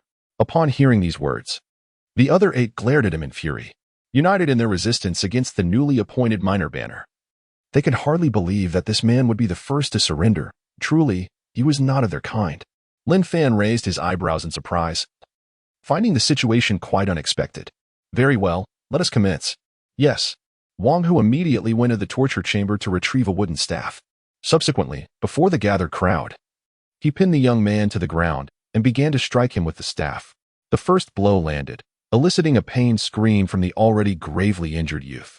Yet, Wang Hu remained undeterred, relentlessly bringing the staff down with increasing ferocity. Lin Fan squinted as he regarded Wang Hu, his assessment of this individual increasingly favorable. Spare me. My lord, I was wrong. Please, have mercy. I am willing to offer my entire fortune.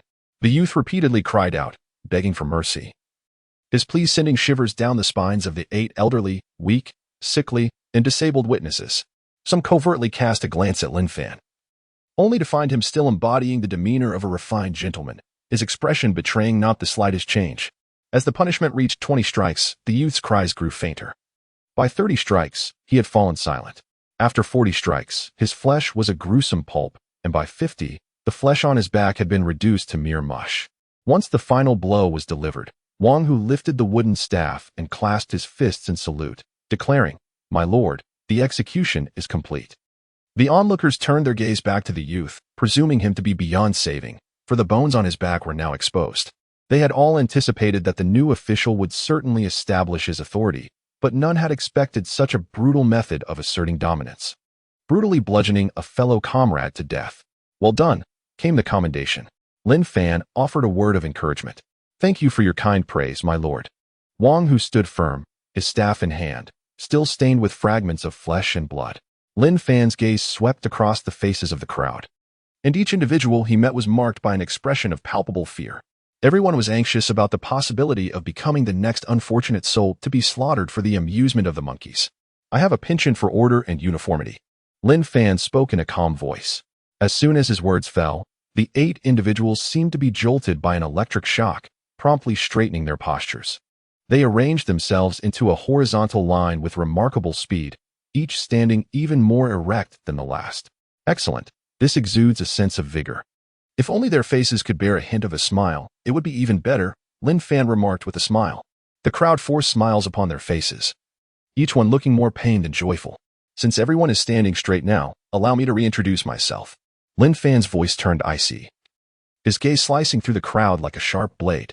I am Lin Fan, your superior. I have little tolerance for disobedience, and I despise defiance.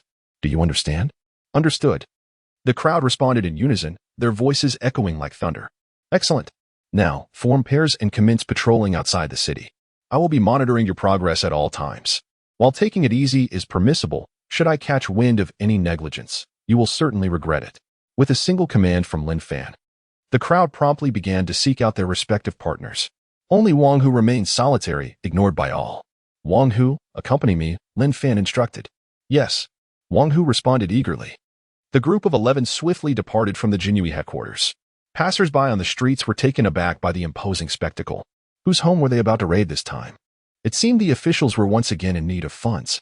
The crowd murmured among themselves, yet they had long grown accustomed to the oppressive presence of the Jinyiwei, who exploited the common folk. Each year, the astronomical sums remitted by the Jinyiwei to the imperial treasury were primarily sourced from the contributions of ordinary citizens, with a mere 20% attributable to the wealth of corrupt officials. As soon as Lin Fan and his companions departed, news swiftly reached Gao Chang. After listening to his subordinate's report, Gao Chang let out a cold smirk. This Lin Fan certainly possessed some skills, managing to rally those disreputable characters to patrol the streets alongside him. My lord, should we not? No need for that. Hasn't Lord Lu made the necessary preparations? Gao Chang replied, a smirk playing on his lips, his gaze icy. With such limited abilities, he dares to contend with me and stir the winds of chaos in Bingjian County. It is utterly laughable. Lin Fan and his companions had already departed from the city. Outside the city, the landscape lay desolate, with seldom a passerby in sight. Young master, what shall we do now? Inquired Lin Guzi. Lin Fan lifted his gaze and spotted a tea stall not far from the city gate. Let us go and enjoy some tea, he suggested. The three quickly settled at the tea stall, whereupon the proprietor, upon noticing their attire, trembled as if shaken by a sieve. Gentlemen, I assure you, my annual tribute has already been submitted in full. 2 taels of silver, not a single coin less. The owner stammered. What is this tribute you speak of? Lin Fan inquired, directing his attention towards Wang Hu. Your Excellency, aside from the necessary taxes imposed by the great Jing dynasty, there should be no additional tributes required, he remarked. Indeed, however, every business within the city and its surroundings, depending on its scale and location, must annually remit a sum to the Jinyiwei, referred to as tribute, Wang Hu replied. Lin Fan raised an eyebrow, realizing that filial piety actually referred to protection fees. He spoke, we are not here to collect filial piety. Simply serve us some tea, and you shall not lose your tea money. Upon hearing this, the shopkeeper sighed in relief and hurriedly brought out bowls, filling them with the finest tea leaves. A smile spread across his face as he said, Gentlemen, there is no need for tea money. Consider it my humble tribute to you. Please, continue with your tasks. We have matters to discuss. Lin Fan waved his hand dismissively. Of course, if you require anything, do call for me, the shopkeeper replied, stooping to retreat to a corner where he wiped the cold sweat from his forehead with a towel. Wang Hu, you are a martial artist, are you not? Lin Fan inquired. Wang Hu nodded. Indeed, I am a 9th-tier martial artist.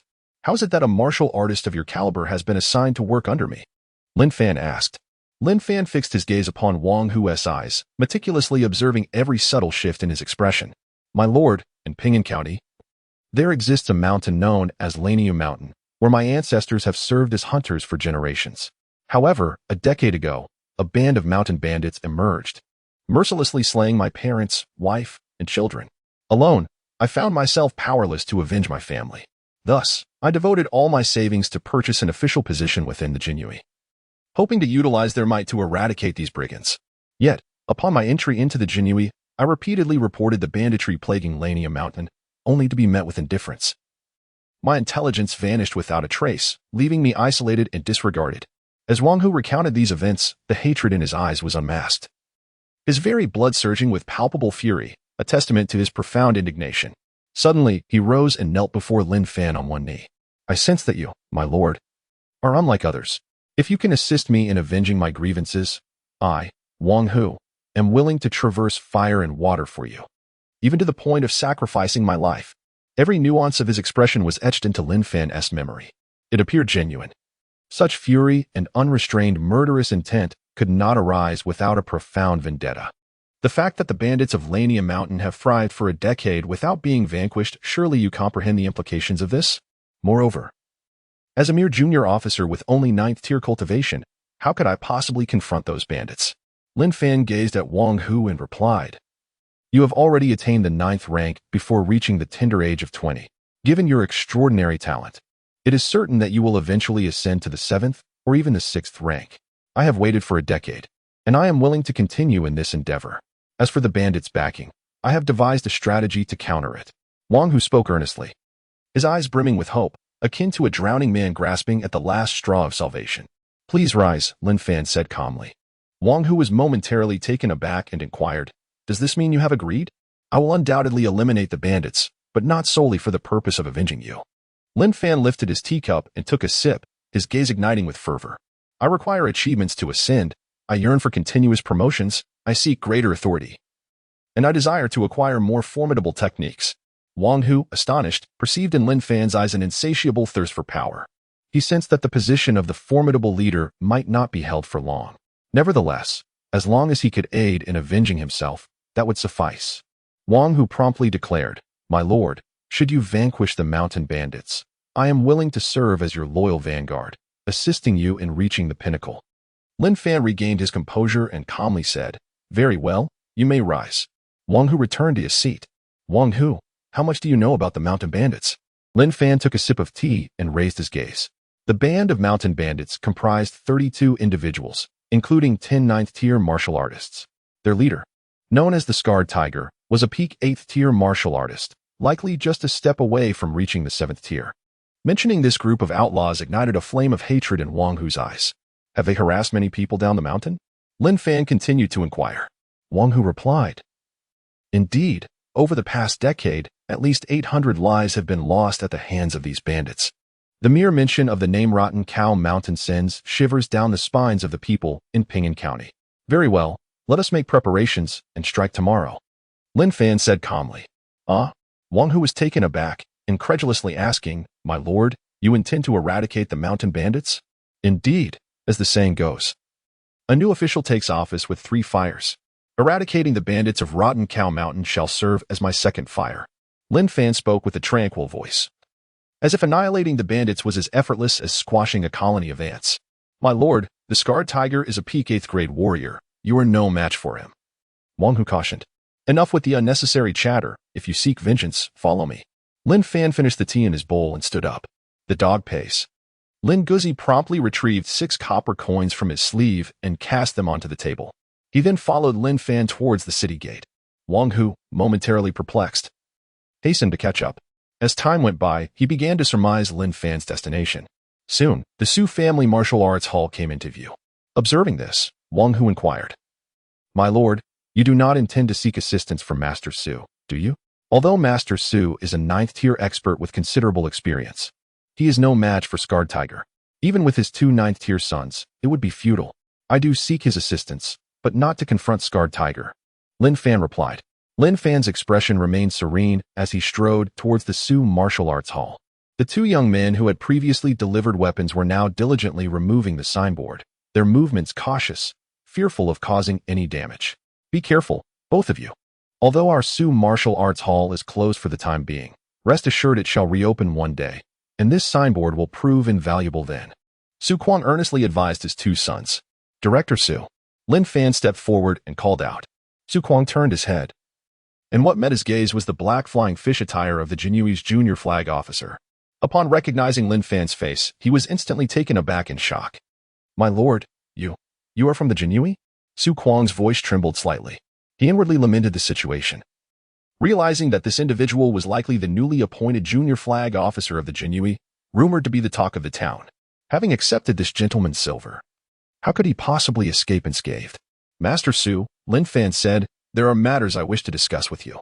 Lin Fan smiled and said, "Are you not here to collect the silver?" Su Quang replied with some uncertainty, "We settled our accounts yesterday. Why would I seek you out for more silver? Upon hearing Lin Fan's words, Su Kuang was momentarily taken aback. Aside from indulging in drinks at the brothel, when did the Jinyiwei start paying for their goods? Relieved to hear that there was no intention of collecting silver, Su Kuang quickly gestured, "My lord, please come in." Lin Fan followed Su Kuang into the martial arts hall. The spacious hall was desolate, with only a few stools and a single table remaining. "Wanner, quickly bring out my cherished tea leaves and brew some." Su Kuang called out to the inner chamber. "Father, I understand." The girl's melodious voice echoed from within. "Esteemed gentlemen, please have a seat." Su Kuang arranged the stools for the three of them. Lin Fan did not hesitate to take a seat and spoke directly. "Master Su, I have come to request your assistance." "Assistance?" Su Kuang was momentarily taken aback, then chuckled. "Are you jesting with me, my lord? With your esteemed status, what assistance could I possibly offer?" "Eliminate the bandits of Longing Mountain," Lin Fan replied, his tone calm, yet it stirred a tempest within Su Kuang's heart. Regaining his composure, Su Kuang remarked, "My lord, the leader of the Longing Mountain bandits is at the pinnacle of the 8th rank and has mastered the third-rate martial art heart extraction. Even 10 9th-rank warriors might not stand a chance against him. Not to mention he commands a cadre of 10 9th-rank fighters." After a moment of contemplation, he cautiously inquired, "Are you suggesting that Lord Gao intends to take action to rid the people of this menace? If Lord Gao could eliminate the Longing Mountain bandits, we would willingly contribute our tributes. I do not intend for Lord Gao to intervene. It will be my own contingent," Lin Fan stated. Su Kuang furrowed his brow. "What rank are you, my lord?" "9th rank," Lin Fan replied. "Then you must be jesting. To possess 9th rank prowess before reaching maturity is indeed commendable, and I have faith in your talents. However, the disparity of a major rank cannot be bridged merely by talent," Su Kuang said, shaking his head with a smile. "I have my own means to deal with the scarred tiger. You only need to assist me in intercepting the other 9th rank bandits. Once the bandits are eliminated, I can offer you 3 positions within the Imperial Guard, Master Su." Lin Fan maintained an air of tranquility, seemingly possessing an inner confidence. Su Kuang, observing Lin Fan's demeanor, found himself wavering. The countenance of this young lord suggested he had some formidable trump card. If it were merely a matter of dealing with a few 9th-rank adversaries, there was indeed little peril. The 3 positions within the Jinyiwei were nothing short of extraordinary. One could scarcely acquire them without a substantial sum, certainly not for less than 1,000 taels of silver. Although the Jinyiwei bore a notorious reputation, the remuneration was undeniably generous, with an annual salary amounting to 48 taels. "Father, you have agreed to the Lord's proposition, haven't you?" Suddenly, 2 figures approached from the side, revealing themselves to be Su Kuang's sons.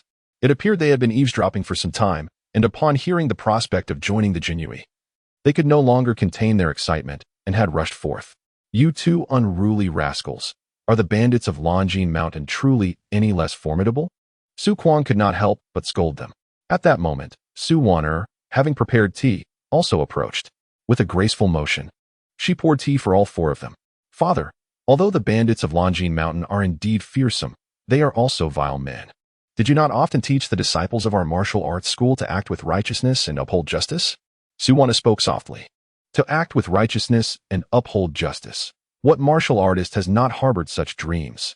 Her words stirred a wave of nostalgia within Su Kuang, reminding him of the days when he acted with valor, which ultimately won him the affection of a beautiful woman, leading to the birth of his 3 children, including Su Wanner. "Father, if the martial arts school ceases operation, we shall lose our livelihood. If we could join the Jinyiwei, our family would earn over 100 taels in salary annually. In that case, we could provide a splendid dowry for our little sister when she marries," interjected the eldest-looking man beside them. Upon hearing this, Su Kuang clenched his teeth and declared, "Very well, let us proceed." Upon hearing this, Lin Fan's lips curled into a slight smile. With the assistance of the 3 members of the Su family, along with Guzi and Wang Hu, he now had 5 capable individuals at his disposal. The 2 brothers from the Su family were also beaming with joy, for it would not be long before they donned the garments of the Imperial Guard and enjoyed the benefits of official patronage. Lin Fan spoke with a serious demeanor. "Very well, Master Su, please make the necessary preparations. At the hour of the rabbit tomorrow, I shall lead the team to Lanyo Mountain. You and your 2 sons will follow behind, but do not reveal yourselves. Once I engage in combat with Scarface Tiger, you may then step forward to assist me in holding off those 9th-tier bandits alongside Wang Hu and his companions." "Understood." Su Kuang nodded in agreement. After securing the cooperation of the Su family, Lin Fan and his companions departed from the Su martial arts school. My lord, a small banner can only accommodate 10 warriors. Are you not concerned that your hasty promise to the Su family may lead to complications? After walking some distance, Wang Hu could no longer contain his doubts. Years ago, he had spent 300 taels to secure a position within the Imperial Guards. Rest assured, by tomorrow, we shall have the necessary slots. By then, even with the addition of the Su family, we may struggle to assemble 10 individuals. Lin Fan's voice was calm, yet it sent a shiver down Wang Hu's spine. The absence of 10 individuals was indicative of their fate. Wang Hu, it would be prudent for you to return home and rest, gathering your strength for tomorrow's battle. Lin Fan advised, gently patting Wang Hu's shoulder. Yes, I shall take my leave, Wang Hu replied, turning to depart.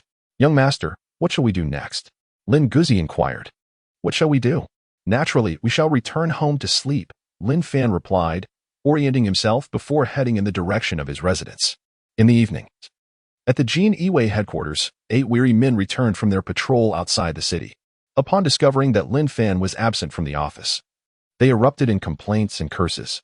He, Lin Fan, sends us out to patrol while he hides away in leisure. Damn it, that rascal is likely indulging himself with some woman, appearing all fine and dandy, yet shirking his duties. I am utterly exhausted. Why must we patrol among those lowly commoners instead of enjoying ourselves in the flower houses? Their clamor did not escape the notice of Gao Chong, who passed by the entrance and smirked at their complaints. Ah, the youthful exuberance! Though they possess some skill, they are yet naive to the ways of the world. The Jinyiwei has long since decayed. All are eager to revel in life, and yet there are always those who seek to stir up trouble, inevitably inciting the wrath of the masses. Lin Fan, however, was oblivious to their grievances, as he lay in bed contemplating. Tomorrow, he would need to take action, thus, it was essential to enhance his strength today. Improving his swordsmanship in such a short time seemed unrealistic, although the gap between proficiency and mastery appeared minimal. The actual difference was significant. To ascend further, he would need to engage with the bronze mirror 3 or 4 more times. Therefore, it would be more pragmatic to elevate his cultivation level instead.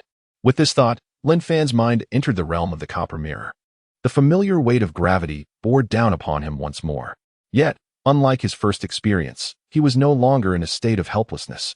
Previously, he could only lie still, but now he could wriggle like a caterpillar within this world, a definitive leap in his capabilities. Lin Fan reached out and, with a sudden exertion of strength, tore down 2 blades of grass. Perhaps due to the enhancement of his strength, his hand remained unscathed. Time waits for no one, and he hastily grasped 2 more blades of grass. At that moment, his gaze was unexpectedly drawn to something darting through the underbrush. A grasshopper? Lin Fan's gaze settled upon the diminutive creature nestled among the blades of grass. If the mere consumption of these verdant leaves has granted me such remarkable enhancement, what greater elevation might I achieve by capturing this grasshopper, which has feasted upon countless blades? Though small, it is still a source of nourishment. Leave it to me. Lin Fan swiftly extended his hand, unleashing a force of 1,600 pounds that propelled him to an astonishing speed. With a single strike, he pinned the grasshopper firmly within his palm. In the next moment, he felt as if his hand had been pierced by a sharpened blade, causing him to gasp in pain. He quickly lifted his hand to inspect it, and to his dismay, he discovered 2 deep wounds in his palm, nearly penetrating through. Alas! This grasshopper possesses remarkable prowess. Its hind legs are as sharp as a razor. Lin Fan lifted his gaze once more, only to find the grasshopper had leaped a meter away, now perched upon a blade of grass, indulging in its meal. To Lin Fan at that moment, this seemingly trivial distance felt akin to the ends of the earth. In this realm, his strength was utterly insufficient to traverse such a span. Consider yourself fortunate. Lin Fan pointed at the grasshopper and uttered a curse. The grasshopper turned its rear towards him and expelled a small pellet of green excrement. Lin Fan pointed at the grasshopper, unleashing a torrent of curses. Yet, he was powerless against it and ultimately could only pluck 2 blades of grass before retreating from this realm. How infuriating! A mere grasshopper dares to humiliate me in such a manner.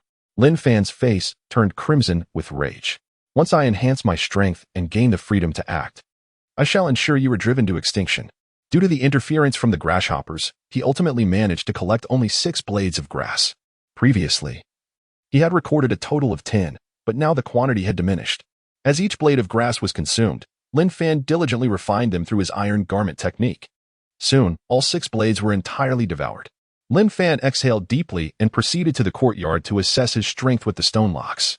This time, he effortlessly lifted 8 stone locks, equating to a formidable weight of 1,600 pounds. However, he sensed an abundance of energy remaining within him and believed that lifting an additional stone lock, totaling 1,800 pounds, would pose no significant challenge. Typically, a 7th-tier martial artist possesses a strength of merely 2,000 pounds. In terms of sheer power, he was rapidly approaching the level of a 7th-tier warrior. After testing his strength, Lin Fan returned to his room and fell into a deep slumber, recognizing the necessity of conserving his energy for the impending battle on the morrow. Time swiftly passed until the dawn of the following day. Before the first light broke, Lin Fan had already arrived at the office of the Jinyiwei. Alongside Wang Hu and Lin Guzi, the other 8 members of the Jinyiwei stood in a sleepy formation, as per their customary practice. Although the roll call was scheduled for the early hours, most would not stir until later. They harbored considerable dissatisfaction towards Lin Fan. Yet out of fear of his ruthless temperament, they refrained from voicing their grievances. "Everyone, shake off your drowsiness. We have a mission today. All of you will accompany me outside the city." Lin Fan barked an order. The crowd promptly straightened up, though each face was etched with confusion. "What is the task? Has a rogue reported a grievance?" One burly man, reminiscent of a thug, inquired with a smirk. "I have heard that on the western outskirts, at Rotten Cow Mountain, there resides a band of brigands who have perpetrated their misdeeds for far too long, causing the common folk great suffering. Thus, our mission today is to eradicate these outlaws and restore peace to the people," Lin Fan, with a sense of righteousness, declared. The smile on the strong man's face instantly froze. Damn it, was he still dreaming? Who was unaware that those mountain bandits were not only formidable but also had powerful backing? This newly arrived subordinate actually intended to lead them in an assault against the bandits. Wasn't this akin to searching for death in a latrine with a lantern? The others were equally taken aback, each feeling a chill creep over their bodies, as though they had plunged into an icy abyss. It was over. This new superior was a fool. "My lord, with such a significant task at hand, shouldn't we first report this to the chief?" The strong man sought to negotiate for a chance at survival. Did a mere group of bandits truly warrant the intervention of the chief? Lin Fan declared with an undeniable tone, "Everyone, heed my command and follow me out of the city to eradicate the bandits." His order was issued. Yet none of the 8 individuals took a step forward. Lin Fan's gaze instantly turned icy. He spoke in a low voice, according to the edicts of the Jinyiwei. "Those who defy the orders of their superiors shall receive 30 strokes of the rod.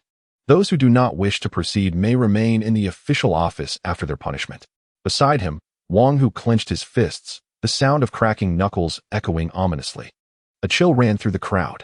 If Wang Hu were to administer the 30 strokes, would there be any chance of survival?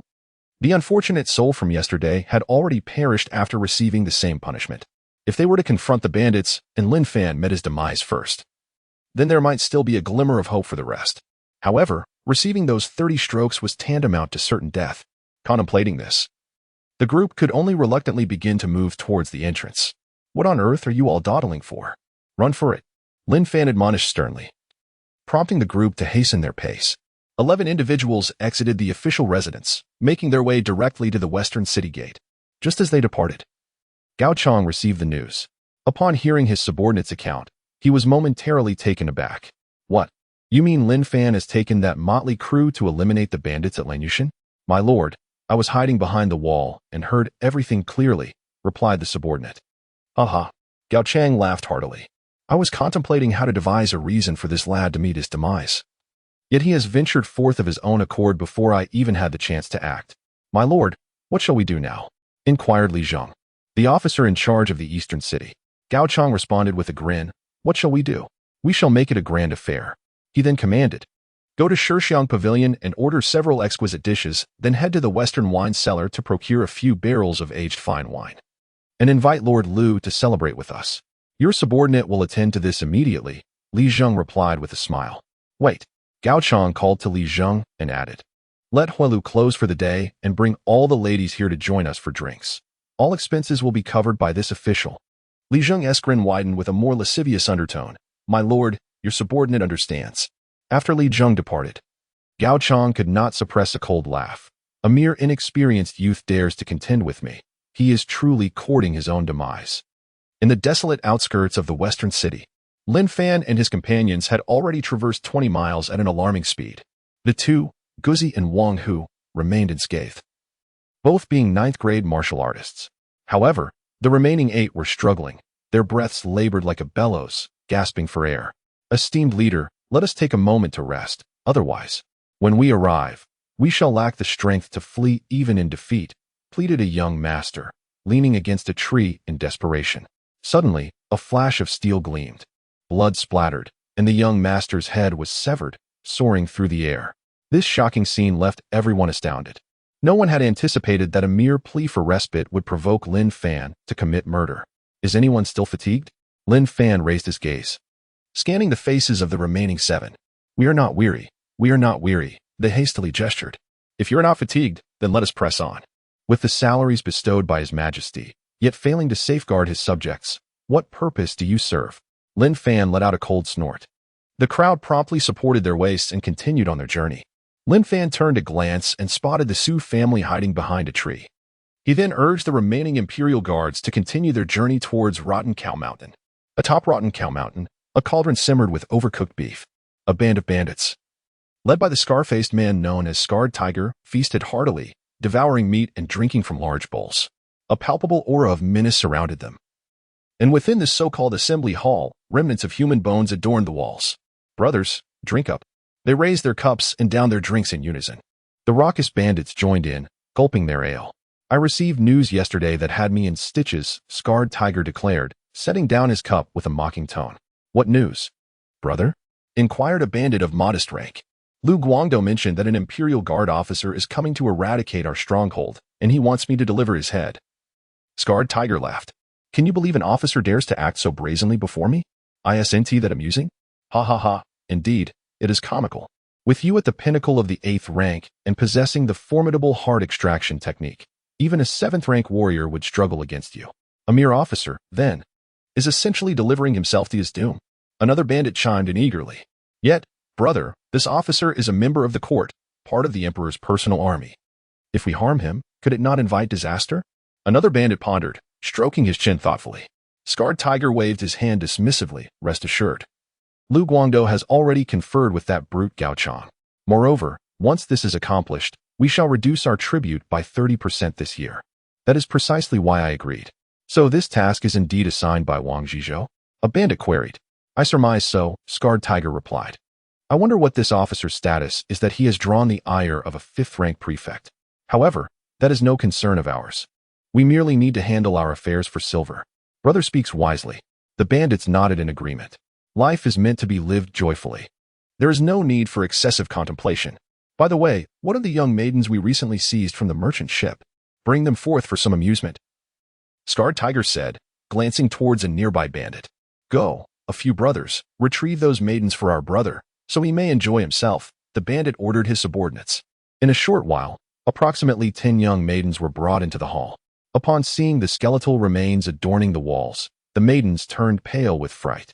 The maidens from the merchant ship hailing from the capital were indeed striking, exuding a fragrant allure, and Scarred Tiger laughed heartily.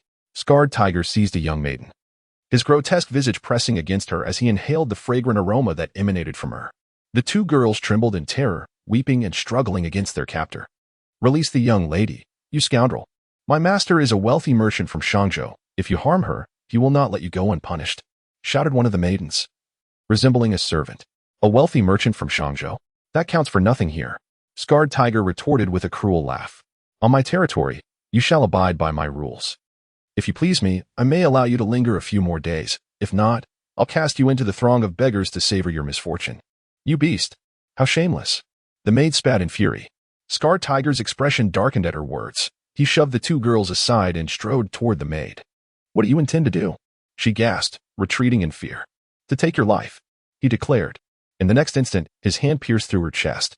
Blood splattered as he wrenched her still beating heart from her body. The maid crumpled to the ground, her face a mask of terror and disbelief. Green, the young maiden, held captive by the thugs, fainted at the sight of her maid's gruesome demise.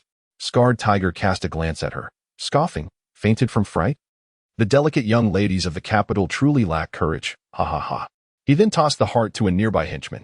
"While it's still fresh, go and fry it up. It will make an exquisite dish to accompany my drink. Rest assured, brother, the heart of a young maiden is the most delectable. And with my culinary skills, it will be irresistible.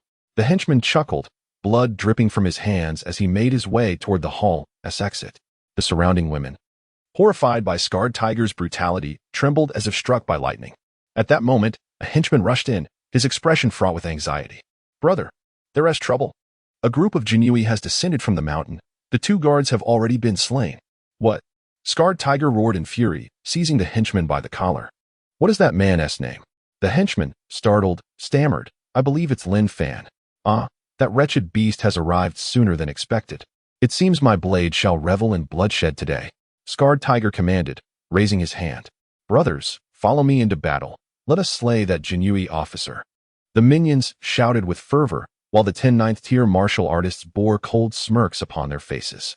Though the ruinous Bull Mountain had only 32 members, each was a formidable warrior.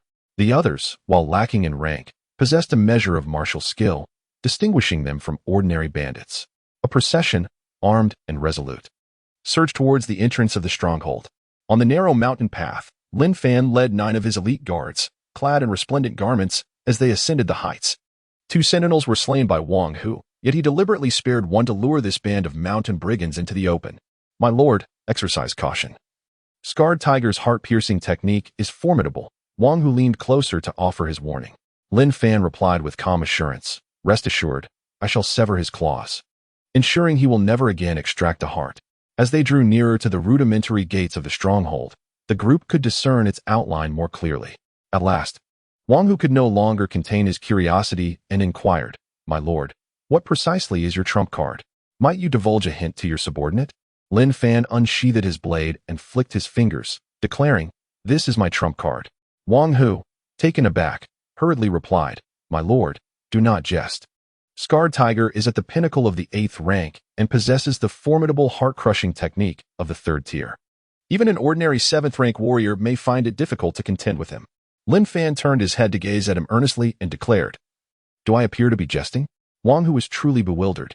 Initially, he had brimmed with confidence, eagerly awaiting Lin Fan to unveil his trump card to vanquish Wang Hu, thus enabling them to collectively annihilate the bandits of Longine Mountain and avenge his deep-seated grievances.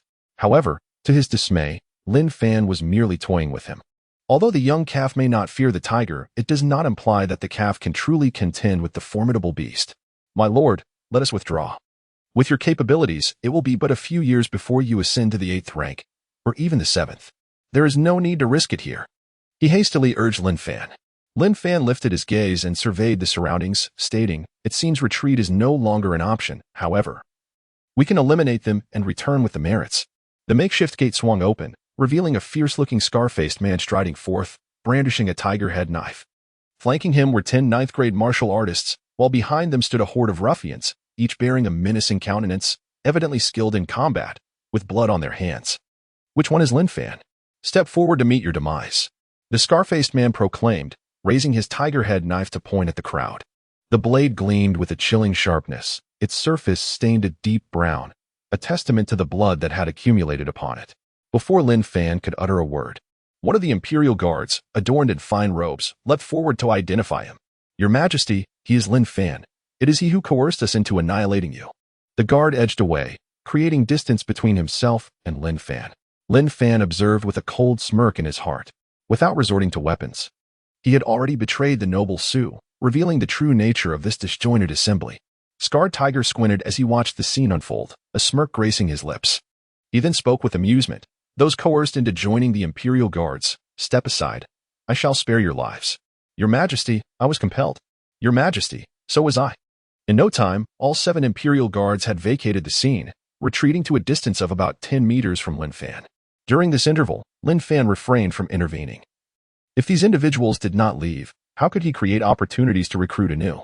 At this moment, only Lin Guzi and Wang Hu remained by his side, rendering him seemingly isolated and imbued with a tinge of desolation. Lin Fan, how can you dare to boast when you cannot even manage your own subordinates? Do you wish to exterminate me? Have you been kicked in the head by a donkey? Scarred Tiger mocked. The band of rogues behind him erupted in laughter at his words. Where are the Su father and son? Lin Fan shouted loudly. Su Kuang and the others immediately rushed out with their weapons in hand. With their addition, the group now numbered 6. I had thought you truly had reinforcements. But it turns out to be 3 useless individuals from the Su family martial arts school. Scarred Tiger looked on with disdain. He had previously attempted to recruit the Su father and son, yet these 3 stubbornly refused him. In the past, this trio had remained hidden in the city, making it difficult for him to act. Today, however, he seized the opportunity to eliminate these ungrateful souls and relieve his pin-up frustration. Scarred Tiger. Today the esteemed master is here. I shall surely behead you. Su Kuang's eldest son, Su Hu, shouted, pointing at Scarred Tiger. The father and son trio had not overheard Lin Fan and Wang Hu's conversation, thus they remained utterly confident. Meanwhile, Wang Hu could only manage a bitter smile. Well, since we have reached this point, let us confront this band of mountain thieves. If we can take one down, it is better than nothing. After all, should we perish, our families would not hold it against us in the underworld. You all hold off the 9th-tier martial artists around us while I take down Scarred Tiger. Lin Fan drew his blade and stepped forward, resembling a swift arrow that instantly reached the Scarred Tiger. This astonishing speed left the Scarred Tiger utterly astounded. However, being at the pinnacle of the 8th rank, he immediately swung his sword in response. Clang! The 2 blades collided, sending sparks flying. And the tremendous force caused the Scarred Tiger's hands to tremble and his arms to go numb. His expression changed dramatically. How could this youth possess such terrifying strength and speed surpassing his own? He urgently shouted, "Come and assist me." The 10 9th-rank warriors behind him surged forward, ready to besiege Lin Fan. Meanwhile, Wang Hu stood in stunned silence, utterly captivated by Lin Fan's displayed combat prowess. Could it be that Lin Fan had already reached the 8th rank, or even the 7th? Hurry, intervene and stop those attackers. Lin Doxi issued a reminder, then swiftly brandished his blade and charged forward. The 3 members of the Su family had already dashed into the fray. Wang Hu, no longer hesitating, drew his heavy sword from his back and leaped into the battle. At that moment, Lin Fan had already engaged in a fierce exchange with Scarred Tiger, and the immense pressure he exerted kept Scarred Tiger on edge. In a moment of desperation, Scarred Tiger discarded his weapon and bellowed, "Black Tiger pounces on the heart." His vital energy coalesced and erupted from his palm with terrifying force. His entire hand transformed into a pitch-black mass, as solid and unyielding as iron. He could easily crush even a blade forged from tenfold tempered steel, and the Imperial Guard standard weapon was precisely such a tenfold tempered sword. Lin Fan let out a cold chuckle. He would not be like the Scarred Tiger, who needed to roar before striking. With a masterful swing, he unleashed the wind-cleaving blade. The air seemed to split asunder, and the gusts of wind transformed into razor-sharp edges slicing through the void. This strike was nothing short of breathtaking, akin to the radiant sun of early spring or the silvery cascade of moonlight. In an instant, Lin Fan found himself positioned behind the Scarred Tiger. The latter stood frozen as if cast from clay, disbelief etched across his eyes. After murmuring the name of the supreme sword technique, the Scarred Tiger's body was cleaved in 2 at the chest. Blood erupted forth as his form fell apart. In that moment, all present were rendered speechless. Had the Scarred Tiger truly perished? In fewer than 10 moves, the notorious Scarred Tiger, who had dominated Ping'an County for a decade, lay dead. Kill. Su Kuang and the others, invigorated, surged forward like ferocious tigers, attacking the bandits before them. They fought with such fervor that even facing 2 adversaries at once did not place them at a disadvantage. Lin Fan also joined the fray. His Wei saber resembled the pen of a judge, harvesting the lives of the mountain bandits. A 9th-grade bandit swung his weapon in a futile attempt to fend off Lin Fan's strike. Yet, how could a force of less than 1,000 pounds contend with the tremendous weight of 1,800 pounds? Moreover, Lin Fan was further empowered by his mastery of the sword technique. Almost none of the bandits could endure more than 2 exchanges under his skillful onslaught. In a mere half-minute, 6 or 7 of the 10 9th-grade bandits had already been dispatched. Not a single one should escape. Lin Fan bellowed, "Understood." Wang Hu roared. Having avenged his deep-seated grievances, he now yearned for a cathartic release. With a heavy sword, he struck down, crushing the skull of a 9th-tier mountain bandit into his chest cavity. Lin Guzi and his companions charged towards the band of ordinary mountain bandits. Although these brigands possessed a rudimentary understanding of combat, they were no match for the prowess of 9th-tier martial artists. Within 3 minutes, the skirmish concluded, leaving all the bandits slain. 30 corpses lay sprawled across the ground, each in a distinct state of demise. The pungent scent of blood was overpowering, causing the members of the Jinyiwei to shudder in horror. "Our master is unparalleled in bravery. We vow to follow him to the death."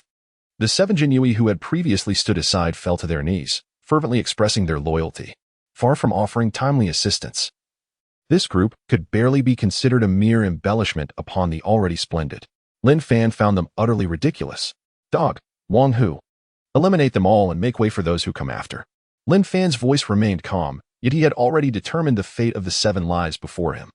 The 3 members of the Su family exchanged glances, and together with Guzi, they launched an attack against the 7 Imperial Guards.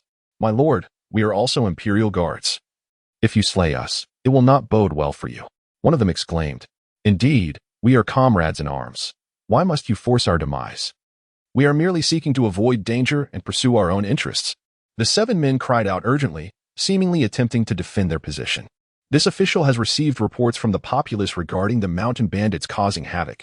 Therefore, I have led a team to eradicate them, resulting in the loss of 8 men and the capture of 32 bandit leaders. Lin Fan's voice was frigid, his expression indifferent. Were these 7 individuals mere commoners? He would not have resorted to such brutality. However, donning the attire of the elite Jinyiwei, they occupied their positions without fulfilling their duties. It was more prudent to eliminate them for the benefit of those who truly serve the public good. Blood flowed profusely amidst the cacophony of curses. The 7 Jinyiwei met their demise. My lord, the bandits have all been exterminated, Lin Guzi declared, clasping his fist in respect. Beside him, Wang Hu laughed heartily, tears streaming down his face. With a heavy sword embedded beside him, he appeared almost deranged. Father, mother, rower, Wan, I have finally avenged you. Guzi, remain here to watch over Wang Hu. The Su family and I shall venture in to rescue the hostages and tally the ill-gotten gains. A gentleman's vengeance is best served after a decade, Lin Fan mused, recognizing Wang Hu's need for catharsis. Thus, he instructed Lin Guzi to stay and supervise Wang Hu while he led the Su family into the bandits' lair. The bandit stronghold at Lanyo Mountain was, in truth, quite modest. It was hard to fathom how such a small enclave could persist in Bingjian County for a decade. With the formidable strength of a 7th-grade warrior, how could they possibly be a match for Scarred Tiger? The reasons behind this were almost self-evident. Lin Fan, accompanied by the father and son of the Su family, entered the hall of the mountain stronghold. The first sight that greeted them was a group of women bound to chairs. They proceeded to free them from their restraints. Lin Fan issued his command, and the Su family father and son promptly complied. The eyes of these women had lost their vitality, and upon seeing Lin Fan adorned in his flying fish attire, they rushed towards him, pleading for salvation. My lord, please save us. They were not human. Scarred Tiger had extracted Green's heart and intended to use it as a delicacy. The young women were nearly driven to madness. Rest assured, Scarred Tiger has been vanquished, and all 32 bandits of Rotten Cow Mountain have been decapitated. Lin Fan spoke with unwavering resolve, coupled with his attire. It managed to instill a semblance of calm amidst the flustered hearts of the young women. Who knows the location of the dungeon? Take me there to rescue the captives, Lin Fan commanded. I know. One of the young women raised her hand. Under her guidance, Lin Fan swiftly located the dungeon. Inside, over 40 individuals were imprisoned, comprising both the young and the elderly, many bearing visible wounds, evidently having been subjected to cruel whippings. I am Lin Fan, a minor officer of the Jinyiwei from Bingjian County. The bandits of Lanyo Mountain have been vanquished, and you are all safe now, Lin Fan proclaimed aloud. The faces of those imprisoned were filled with disbelief. The Scarred Tiger is dead? Are we safe? An elderly man trembled as he spoke, seemingly to himself. Yet in the next moment, he suddenly broke down in tears. The Scarred Tiger may be dead, but my flower is gone. I have nurtured that flower for 16 years, only to have it taken from me by these beasts. The old man's weeping was merely the beginning. Many others in the cell soon followed suit. Many among them had already experienced the devastation of losing their families. Like the old man, his flower represented his daughter, whom he had watched suffer at the hands of mountain bandits, powerless to intervene. The elder suddenly raised his head, grasping Lin Fan's hand with earnestness. My lord, where is the body of the Scarred Tiger? Can you tell me? I implore you. At the entrance of the stronghold, Lin Fan surmised the old man's intentions. Nevertheless, he spoke up, understanding that if the old man did not find a way to release his anguish, he might very well be driven to madness. Over 20 individuals surged out of the cell, rushing towards the entrance of the stronghold. Lin Fan and the Su family father and son stepped aside, allowing a path to open. The deep-seated enmity could only be alleviated through personal intervention. Are you a minor official of the Jinyiwei? A voice, tinged with familiarity and surprise, echoed through the air. Lin Fan turned his head and was astonished to find that it was the steward of the merchant ship he had boarded in Ping'an County. "Steward Chen, have you also been captured?" At that moment, Lin Fan realized why those young maidens had seemed somewhat familiar. They had indeed traveled together on the same vessel. However, as he rarely left the cabin, the impression they left was not deeply etched in his memory. Yet, having interacted frequently with the steward, he recognized him instantly. "My Lord Lin," Steward Chen lamented, "had I known you were a junior officer of the Jinyiwei, I would never have dared to accept your silver. Truly, I have been blinded by my own foolishness. If it weren't for you, I fear I would have perished in this den of bandits." Steward Chen felt a profound sense of guilt. He had never anticipated that the seemingly youthful figure before him was a junior officer of the Jinyiwei, capable of vanquishing the notorious scarred tiger. It is only natural for a steward to accept payment for passage, and thus he need not bear such remorse.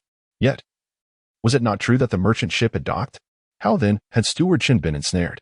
Lin Fan felt a twinge of confusion. Alas, the dock had established checkpoints, and they were not permitted to disembark. Yet, as soon as they approached the shore, the bandits appeared. "I can't help but suspect that these mountain marauders might have received word of our arrival here. However, since the dock is under government jurisdiction, only the officials from the county should be privy to the news of merchant ships. Manager Chun, speak of this matter discreetly, do not spread it carelessly. Later, you shall go to the warehouse to claim the merchant goods yourself." Lin Fan offered a brief reminder. How could he possibly be unaware of the bandit situation? However, at present, his power and influence were insufficient, and he lacked the authority to bring this matter to the forefront. The petty man understood. The petty man understood. Manager Chen nodded repeatedly. After the prisoners were released, Lin Fan proceeded to inventory the bandit storeroom. It must be said that this group of bandits was indeed ferocious.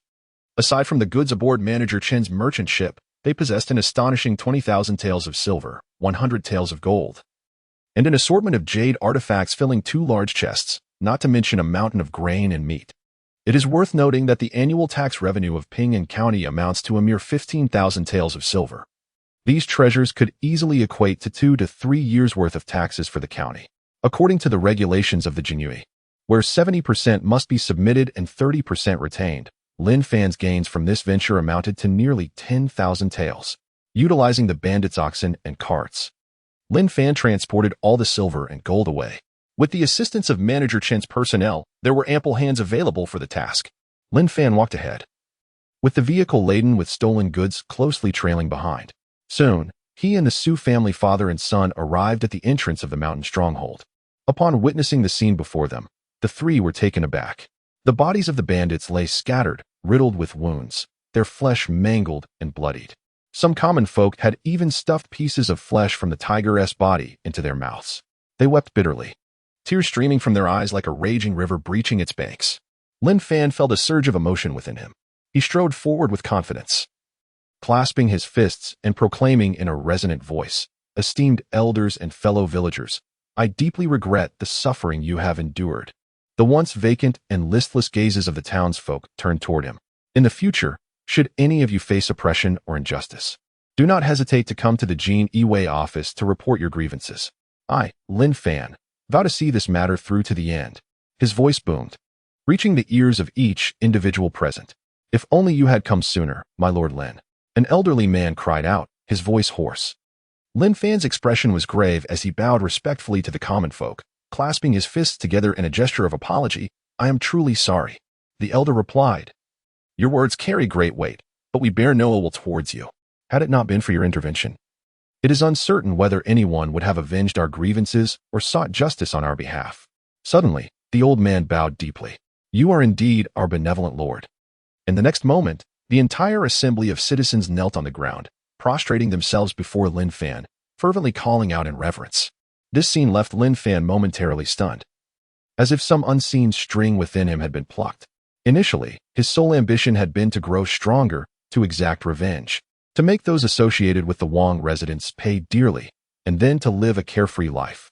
However, witnessing the multitude of citizens kneeling before him, his perspective began to shift subtly. The heads of 32 bandits were severed and tossed onto a cart, while the corpses of 7 Imperial Guards were laid upon an ox cart as well. After all, they had perished in the line of duty, and it was only fitting that their remains be honored properly. As Lin Fan walked along the path, he noticed that Su Bao, by his side, appeared quite uneasy. Bao, what troubles you? Lin Fan approached and inquired. There is nothing.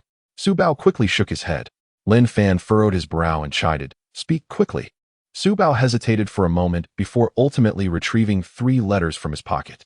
He then said, My lord, these are the letters I discovered in the hidden compartment of Scarred Tiger's chamber. Lin Fan glanced over the letters, and as he perused the 3 missives, his expression grew increasingly grave, his gaze darkening. He lifted his eyes to Su Bao and questioned, Why did you choose to conceal this? My lord, this is a significant predicament. I fear it may jeopardize your official standing, Su Bao explained. Once the day has passed, you will be a member of the Jinyiwei. Should you commit such an offense again, I shall personally expel you from the Jinyiwei. Lin Fan replied coldly. Su Bao nodded repeatedly, I understand. And I assure you it will not happen again. Lin Fan carefully tucked the letter into his bosom. This matter indeed presented quite a conundrum, and addressing it would prove to be no simple task. The officials involved were far beyond the scope of his influence. It seems that the Scarred Tiger was not entirely foolish. He had the foresight to keep a letter as a talisman of protection.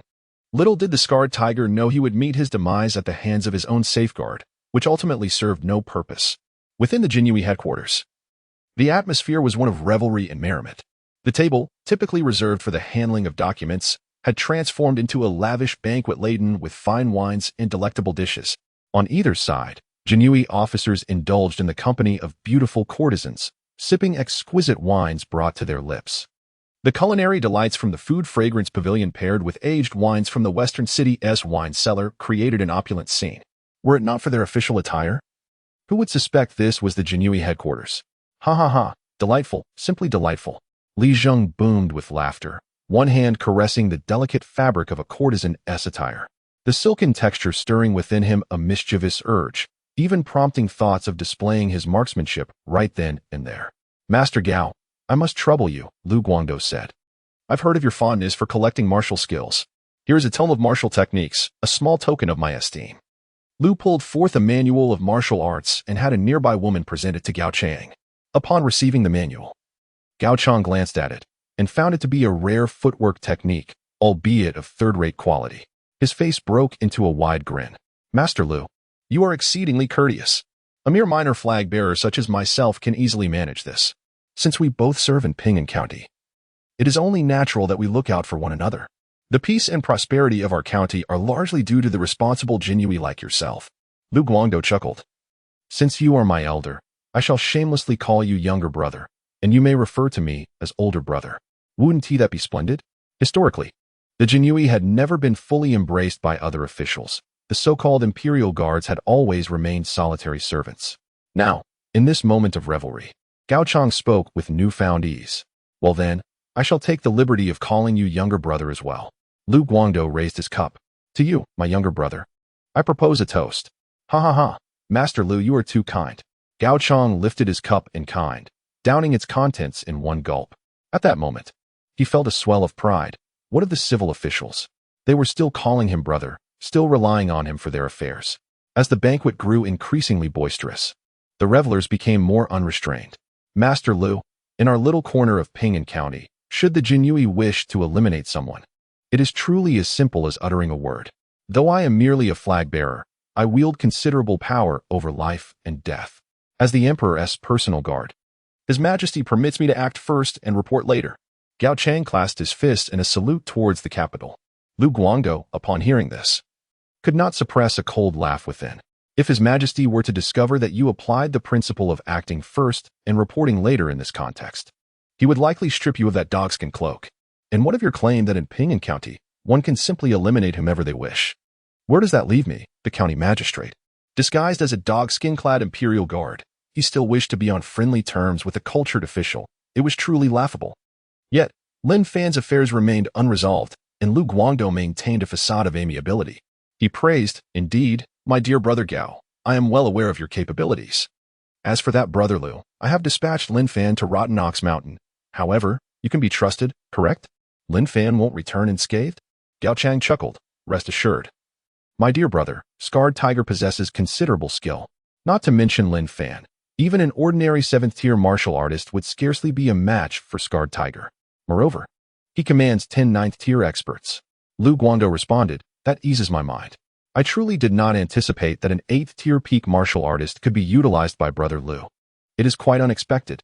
Gao Chong, with bleary eyes, seemed to have unintentionally uttered this remark. "Dear Brother Gao, one must refrain from making such unfounded claims.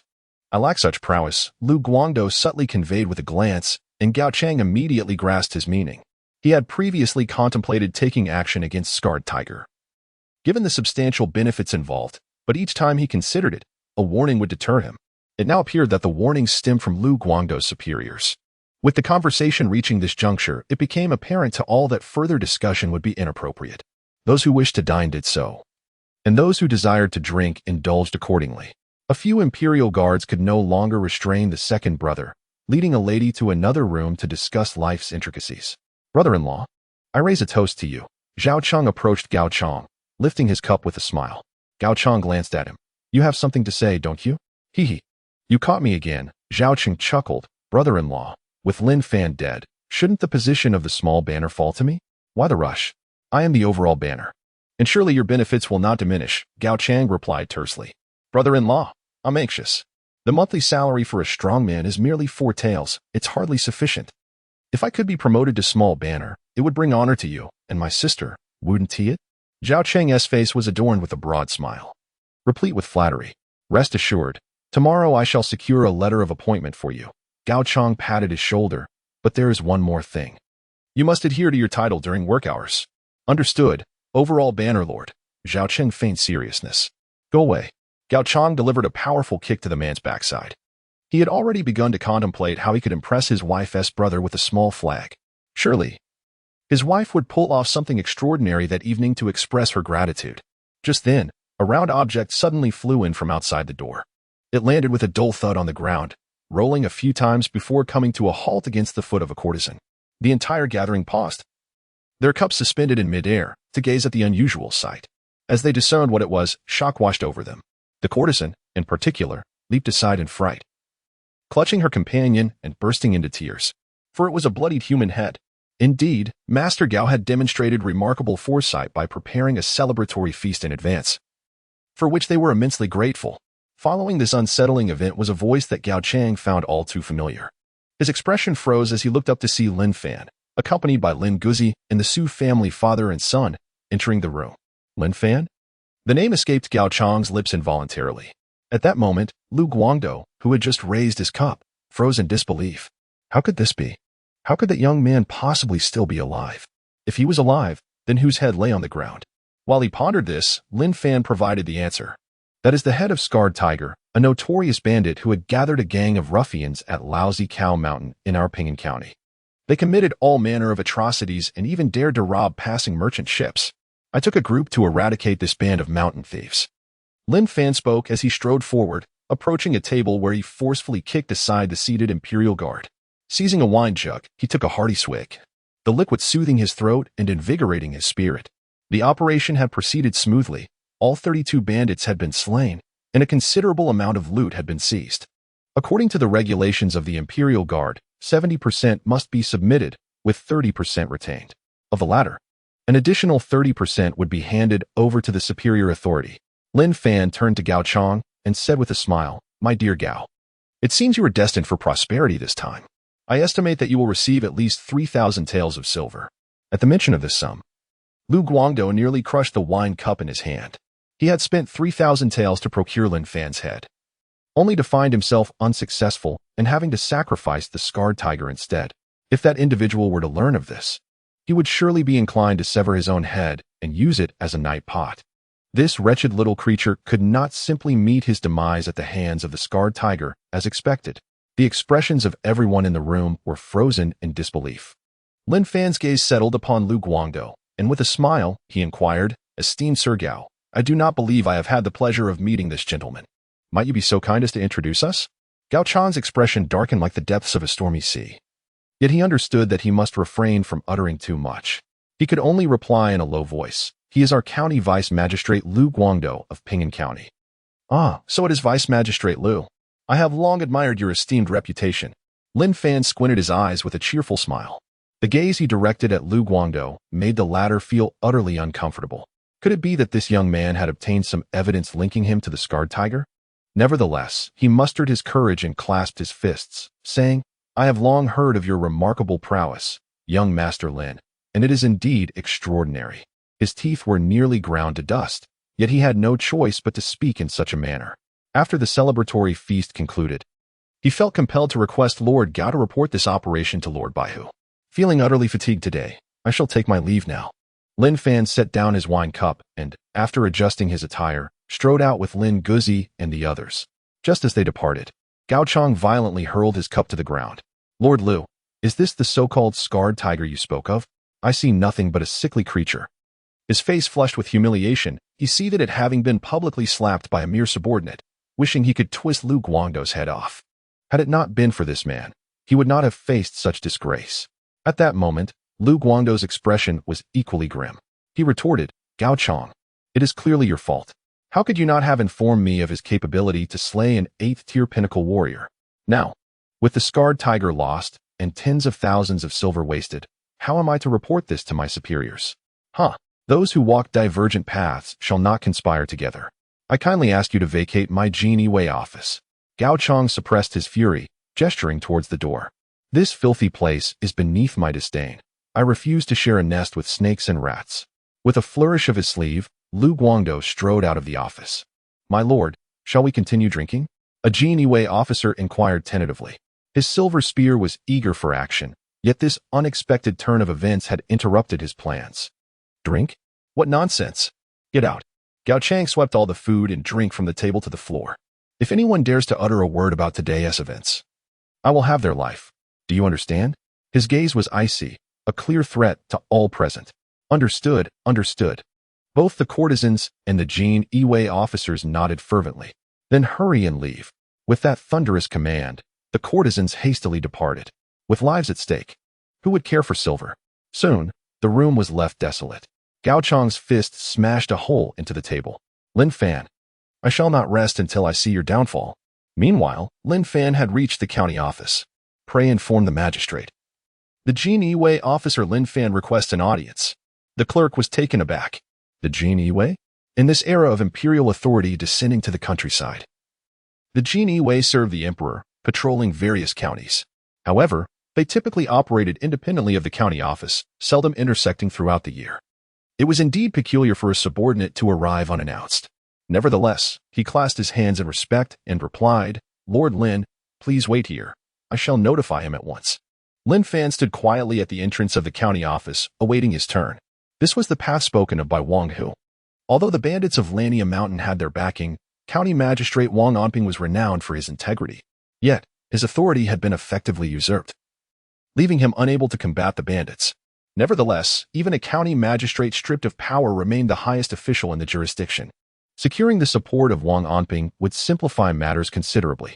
Inside the county office, Wang Onping scrutinized the numerous case files before him, his brow furrowed in concern. Each file detailed grievances from the citizens against the Lania Mountain bandits. Annually, hundreds fell victim to their hands, and during the harvest season, the bandits would descend to plunder grain, inflicting severe harm upon the populace. He had repeatedly petitioned for skilled individuals to be dispatched by the governor to eradicate the bandits, and had even conferred with the commander of the Imperial Guards, Gao Chang, regarding the issue. Yet, all his efforts had come to naught. It was evident that there was no intention to confront the bandits. This left him in a state of deep despondency. As long as the bandits remained, the citizens of Ping'an County would continue to endure hardships. As a fatherly figure to the county, his inability to protect his people weighed heavily on his heart. "Sir, Lin Fan from the Imperial Guards requests an audience with you," came the sudden report from an attendant, interrupting his melancholic thoughts. Wang Onping furrowed his brow, pondering what business the Imperial Guards could have with him. "Let him come to the front hall to see me," he replied calmly. "Yes, sir." The attendant promptly went to convey the message. Wang Onping then made his way to the front hall, awaiting Lin Fan's arrival. Shortly thereafter, a young man clad in a black feathered uniform, possessing a strikingly handsome visage, entered the room. Lin Fan pays his respects to the county magistrate. Lin Fan clasped his fists and performed a respectful bow. Lin Shaoqi invited him to take a seat. Wang Onping scrutinized Lin Fan, who, in turn, assessed him. The county magistrate appeared somewhat familiar. Having attained the esteemed position of the highest official in the county at around 30 years of age, clearly well-versed in literature and endowed with profound knowledge. Yet, despite his youthful age, strands of silver hair adorned his temples, and his complexion suggested a depletion of vitality indicative of excessive toil. "May I inquire what business you have with this official?" Wang Oping asked, lifting a nearby teacup and blowing away the foam. "Esteemed county magistrate, this morning, all the bandits of Lanyo Mountain have been eradicated. Wang Oping abruptly lifted his gaze towards Lin Fan, his eyes filled with incredulity. "Lin Xiaoqi, what did you just say?" Wang Oping's gaze was fixed intently on Lin Fan. "This morning, all 32 bandits of Lanyo Mountain have been vanquished." Lin Fan reiterated once more. "Was it General Gao who took action?" Wang Oping's voice trembled slightly.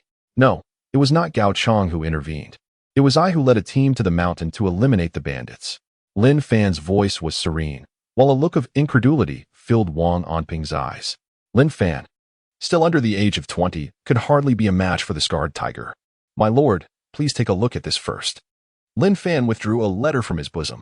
Wang Oping immediately took it and perused its contents. Halfway through, his hand began to tremble, his eyes ablaze with seething fury. Upon finishing the letter, he slammed his palm onto the table in exasperation, exclaiming, "What audacity from Lu Guangdou! How dare he?"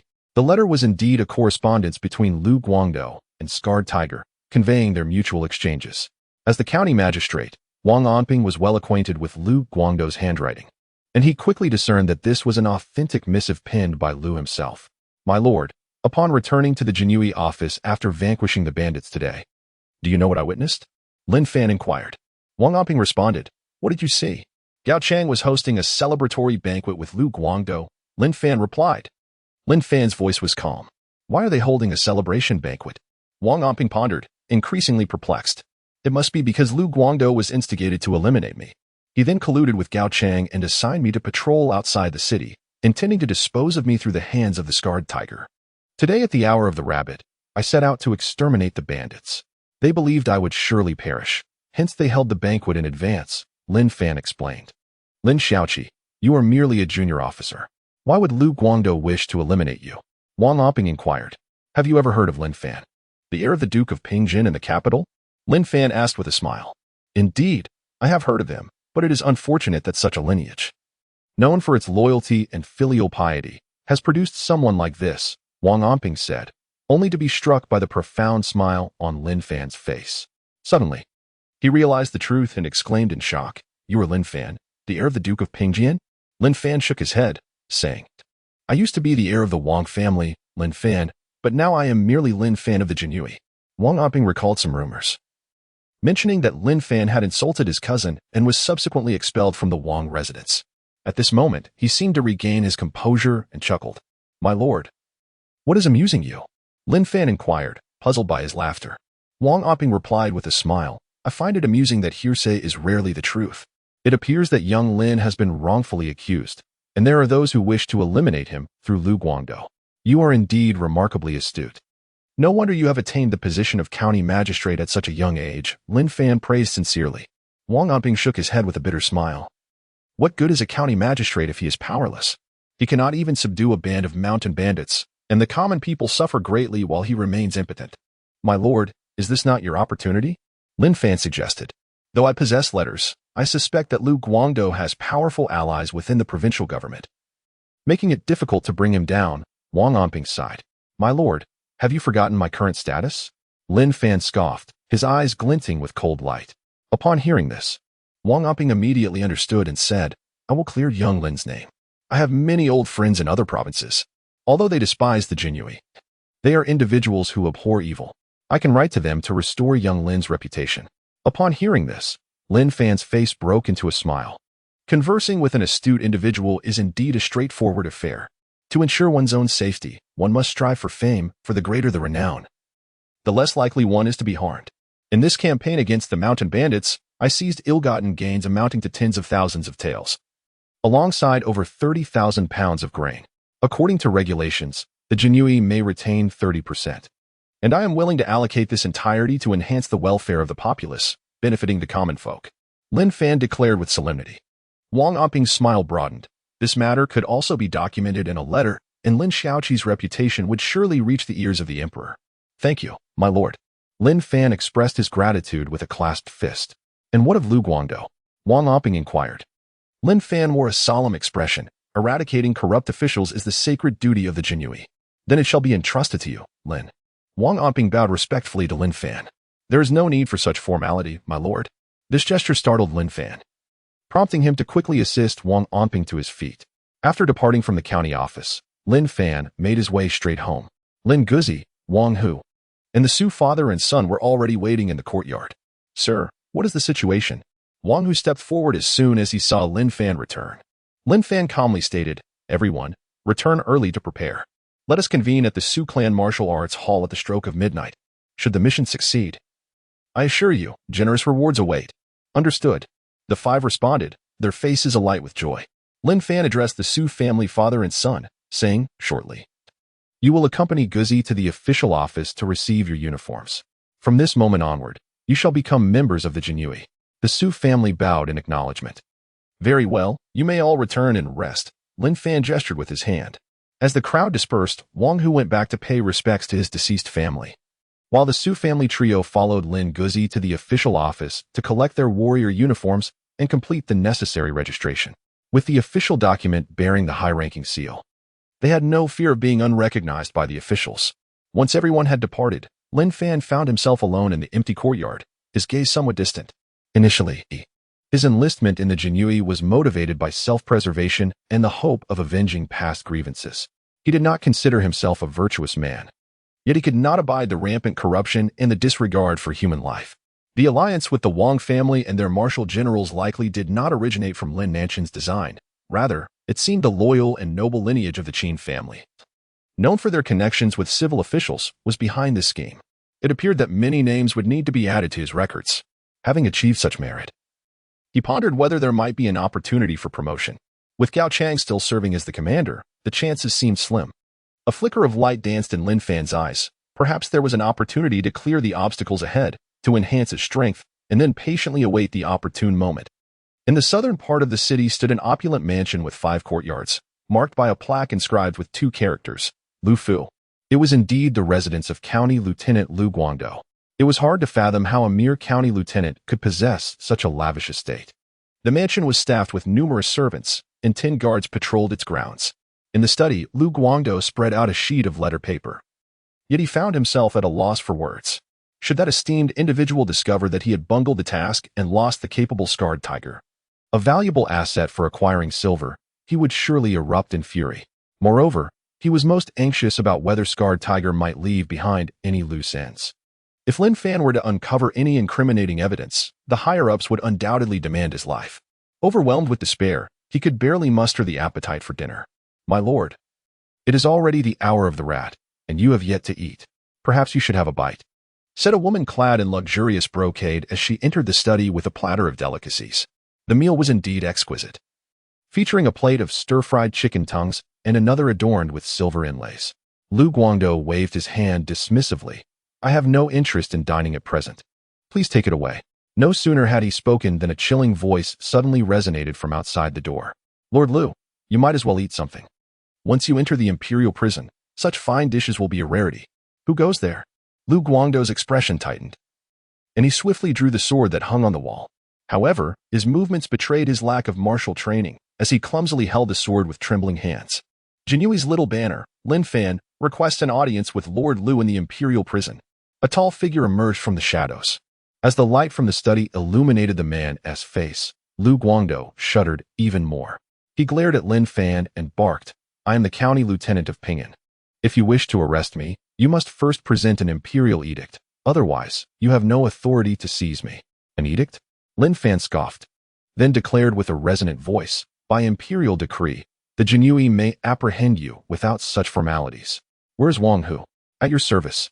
A figure leapt from the rooftop and landed in the courtyard. Please, Lord Lu, return to enjoy some tea. Understood. Wang Hu charged towards Lu Guangdou with remarkable speed. Being a 9th grade master, Lu Guangdou hastily shouted, Where's Guard Liang? Come to my aid.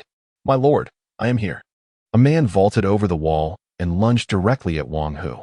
Yet Wang Hu showed no sign of hesitation, even knowing his opponent was an 8th grade warrior. In the next moment, the glint of a blade flashed by. A fierce wind swept through, leaving deep gashes upon the ornate beams and pillars. The newly arrived guard Liang found himself frozen in place as he landed. Lin Fan sheathed his blade, calmly stating, "The Jinyiwei serves as the Emperor's personal guard. Obstructing their investigations is tantamount to treason, punishable by death without mercy." Crimson blood gushed from the chest of the guard Liang, and shortly thereafter, his body was cleaved in two, collapsing onto the ground. Blood pooled around him, extinguishing the life of a dignified 8th-rank guard. Meanwhile, upon the wall, those guards who had been poised to descend halted their movements, silently retreating, lacking even the courage to cast another glance. Wang, who had already overpowered Lu Guangdou, who still wished to duel him, a 9th-rank martial artist, and bound him with rope. The noblewoman beside them, struck dumb by the unfolding scene, stood frozen like a wooden figure, too terrified to utter a sound. "Let us depart, Master Lu," Wang Hu said courteously. Lu Guangdou, filled with humiliation and fury, could hardly bear it. As a county magistrate, he had been ensnared like a dog, led away in disgrace. He continued to rage, "Lin Fan, I shall report this to the county magistrate, to the prefect. You possess no evidence. By what right do you detain me?" Lin Fan leaned closer, lowering his voice with a sly smile. "My dear Lord Lu, how did you come to the conclusion that I possess no evidence?" Lu Guangdou's pupils constricted sharply. That curse-scarred tiger, could it be that he had unwittingly left behind a trace that Lin Fan had seized upon? He quickly added, "I demand to see your esteemed leader, Gao. We are brothers. You shall have the opportunity to meet with General Gao if you manage to endure until dawn in the interrogation chamber," Lin Fan replied with a smile. Upon witnessing that devilish grin, Lu Guangdou felt a chill run down his spine. Was the interrogation chamber truly a place where any man could survive? Even a being of iron would be reduced to molten metal there. How could a mere scholar withstand such a trial? "Lin Xiaoqi, I am willing to offer 5,000 taels of silver. Please spare my life," Lu Guangdou pleaded. Lin Fan shook his head and chuckled. "Lord Lu, how can you suggest such a thing? Engaging in bribery is simply out of the question.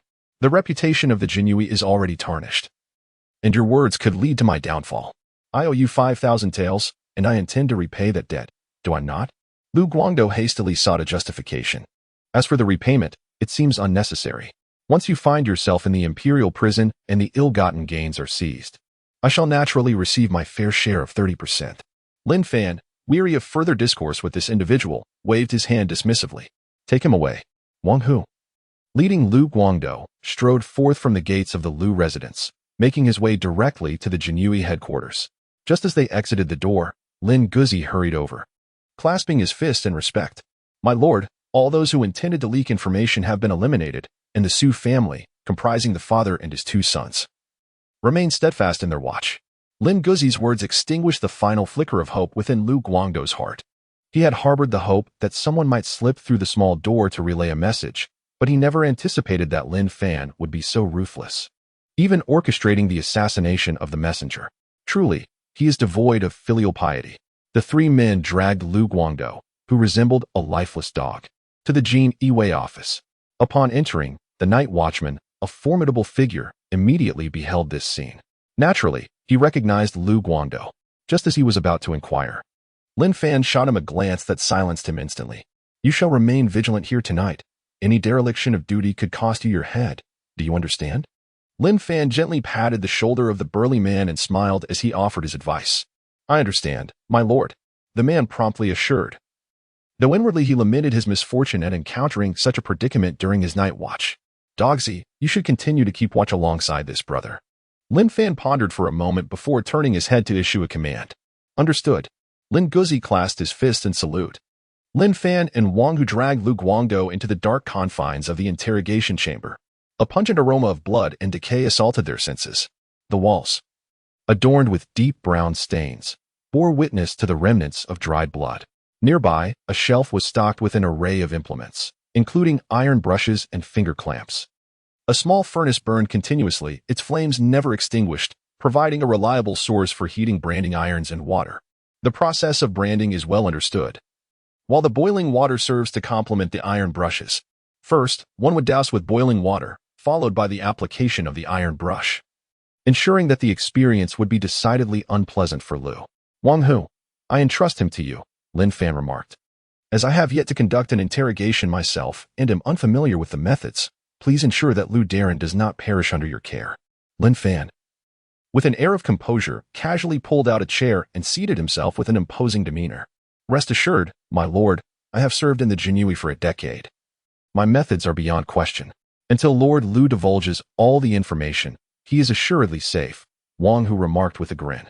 His wide smile, revealing a mouthful of white teeth, sent a shiver down Lu Guangdou's spine, and a wave of warmth unexpectedly coursed through him, dampening his clothes. It seems that Lord Lu is quite impatient. Do begin, Lin Fan gestured dismissively. Soon, the air was filled with a cacophony of anguished cries, incessantly echoing in the chamber. Lu Guangdou's confessions were emerging at a pace that exceeded Lin Fan's expectations. After arranging for Lu Guangdou to sign the necessary documents, Wang Hu still appeared unsatisfied.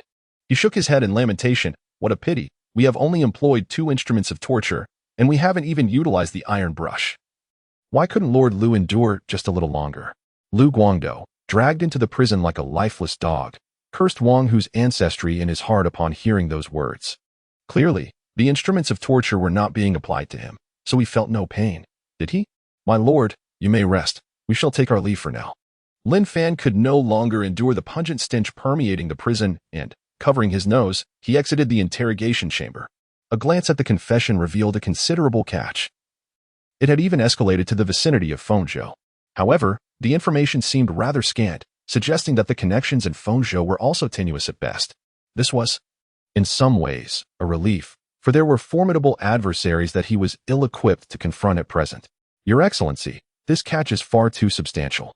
I fear we may not have the strength to pull it in, Wang Hu expressed with a countenance filled with concern after leaving the interrogation chamber. Lin Fan let out a sigh and said, Please draft another statement. You should know what should be included and what should not. Understood, my lord. Wang Hu replied with a respectful gesture. Meanwhile, Lin Guzi hurried to inform the Su father and son that the raid was about to commence. The trio had long been itching for this moment, eagerly awaiting the chance. What constable does not relish the thrill of a raid? A successful search guarantees a generous bounty of silver. The 4 of them busily completed the search just as the roosters began to crow. This experience made Lin Fan acutely aware of the importance of manpower. Insufficient personnel hampered the efficiency of the operation. Nevertheless, the spoils were indeed plentiful. They uncovered 12,000 taels of silver, along with 8,000 taels in banknotes and 230 taels of gold. Numerous antique paintings and calligraphy filled a large wooden chest. The cart continued to transport the ill-gotten goods and funds to the storeroom of the Jinyiwei for safekeeping. After wrapping up this affair, Lin Fan promptly instructed Lin Guzi to notify Wang Anping at the county magistrate's residence. At that moment, Wang Anping had yet to retire for the night. He paced back and forth in his study, anxiously awaiting news. My lord, the Jinyiwei strongman Lin Guzi seeks an audience, announced a constable. Quick, please invite him in. Wang Anping responded immediately. As Lin Guzi stepped into the study, Wang Anping cast a hopeful glance his way. Esteemed county magistrate, my master has instructed me to convey that all is proceeding smoothly. The voice of the Lin dog was not particularly loud, yet to Wang Anping, it resonated like thunder. Ha ha ha, splendid. Wang Anping laughed heartily. At long last, that wretched parasite has been removed. Inform your esteemed family that I have dispatched all the letters. They need not worry. The Jinyiwei have many tasks ahead, so I shall take my leave. After Lin Guzi clasped his fists in salute, he turned and departed. In the study, Wang Anping remained unsettled for a long time. Lin Fan had scarcely been in the area for 3 days, yet within this brief span, he not only eradicated the mountain bandits, but also eliminated the insidious pests. Such decisive and commendable actions, dedicated to the nation and its people, had previously led to his unjust vilification as a debauched scion. Furthermore, he was maliciously accused of mistreating his own cousin, a notion that was utterly absurd. If a person of such integrity and moral fortitude cannot receive fair treatment, then the fate of the great Jing is indeed dire. It appears that Qin Hui, who presents herself as virtuous and gentle, is, in truth, vile and corrupt. Contemplating this, Wang Anping resolved to compose another letter. He was determined to vindicate Lin Fan and reveal the true nature of Qin Hui to the world. At this moment, Lin Fan had returned home. Stepping into the realm of the copper mirror, he tirelessly reached out to grasp blades of grass until he was utterly exhausted, ultimately securing a total of 12 strands. Upon emerging from that otherworldly domain, he exhaled a deep sigh of relief. Initially, He intended to gather some potash to craft elixirs. However, with no fire kindled at home, potash was nowhere to be found. Thus, he resorted to scaling the wall into his neighbor's yard, pilfering 2 pounds of potash from their kitchen. The next step was to prepare the elixirs. Each blade of grass was meticulously divided into 2 to 3 centimeter segments and then blended with the potash to form the elixirs. Soon, a number of elixirs were completed. This time, Lin Fan boldly crafted 18 elixirs, storing them securely on his person. As he was still washing his hands, a series of footsteps echoed from outside the door. It was Lin Guzi and the others returning from their errands. "Sir, why are your hands so dirty?" Wang Hu inquired. Lin Fan stood with his hands clasped behind his back, calmly inquiring, "Let us not dwell on too many questions for now. Have all matters been resolved?" "I have completed my tasks," came the reply. "So have I," another echoed. "My lord, here is the statement." One after another, voices arose. While Wang Hu presented the freshly prepared statement. "You all have accomplished such significant feats since aligning with me. I am a firm believer in rewarding merit appropriately." Lin Fan's gaze swept across the faces of the 5 individuals. "Wang Hu, Su Kuang, you two have lingered at the 9th rank for many years, have you not?" The 2 men momentarily froze, puzzled by the sudden inquiry. Yet, they responded truthfully. Indeed, many years had passed. Wang Hu sighed. "I have been at the 9th rank for a decade. Cultivating martial arts requires a substantial amount of resources. I simply cannot afford them. Hence, I remain at the pinnacle of the 9th rank. I find myself in the same predicament," Su Kuang interjected. "The path of martial arts is exceedingly costly. With inadequate techniques and a lack of resources, one can only lament in silence. This reflects the current plight of many grassroots martial artists. The average martial artist can scarcely advance beyond the 7th rank, as the cultivation of martial arts demands an immense reservoir of resources. Training a master at the upper 3rd rank may require hundreds of thousands of silver coins, while those at the middle 3rd rank necessitate tens of thousands. A burden insurmountable for most. You need not worry about the issue of resources any longer. As long as you diligently fulfill your duties, the resources will be plentiful." As Lin Fan spoke, a series of elixirs materialized in his palm with a mere flick of his hand. Among the 5 individuals present, the 4 others, aside from Lin Guzi, exchanged bewildered glances at the sight of the elixirs. The pills were remarkably coarse, lacking any sheen, and appeared somewhat akin to ash from a cooking pot. Wang Hu was the first to shatter the silence, inquiring, "My lord, what are these?" Upon hearing this, Lin Fan was taken aback. The elixir was indeed his, yet he had never considered such a name for it. After a brief pause, he remarked, "The grasswa dan. A single pill's efficacy is equivalent to that of a ginseng root aged 50 years. The crowd was astounded by his words. A ginseng root of that age would be valued at over 200 taels of silver.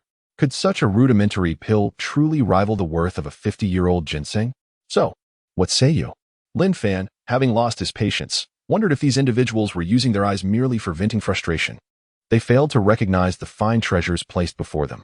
"Each person may take 2. If you desire them, then take them," Lin Fan stated with a hint of irritation.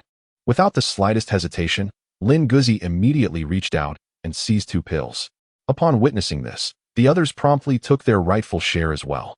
Observing the remaining 8 pills in his hand, Lin Fan could not help but let out a silent sigh.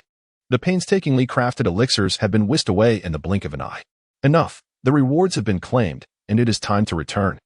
The task bonuses will be settled tomorrow. Lin Fan waved his hand, signaling everyone to leave.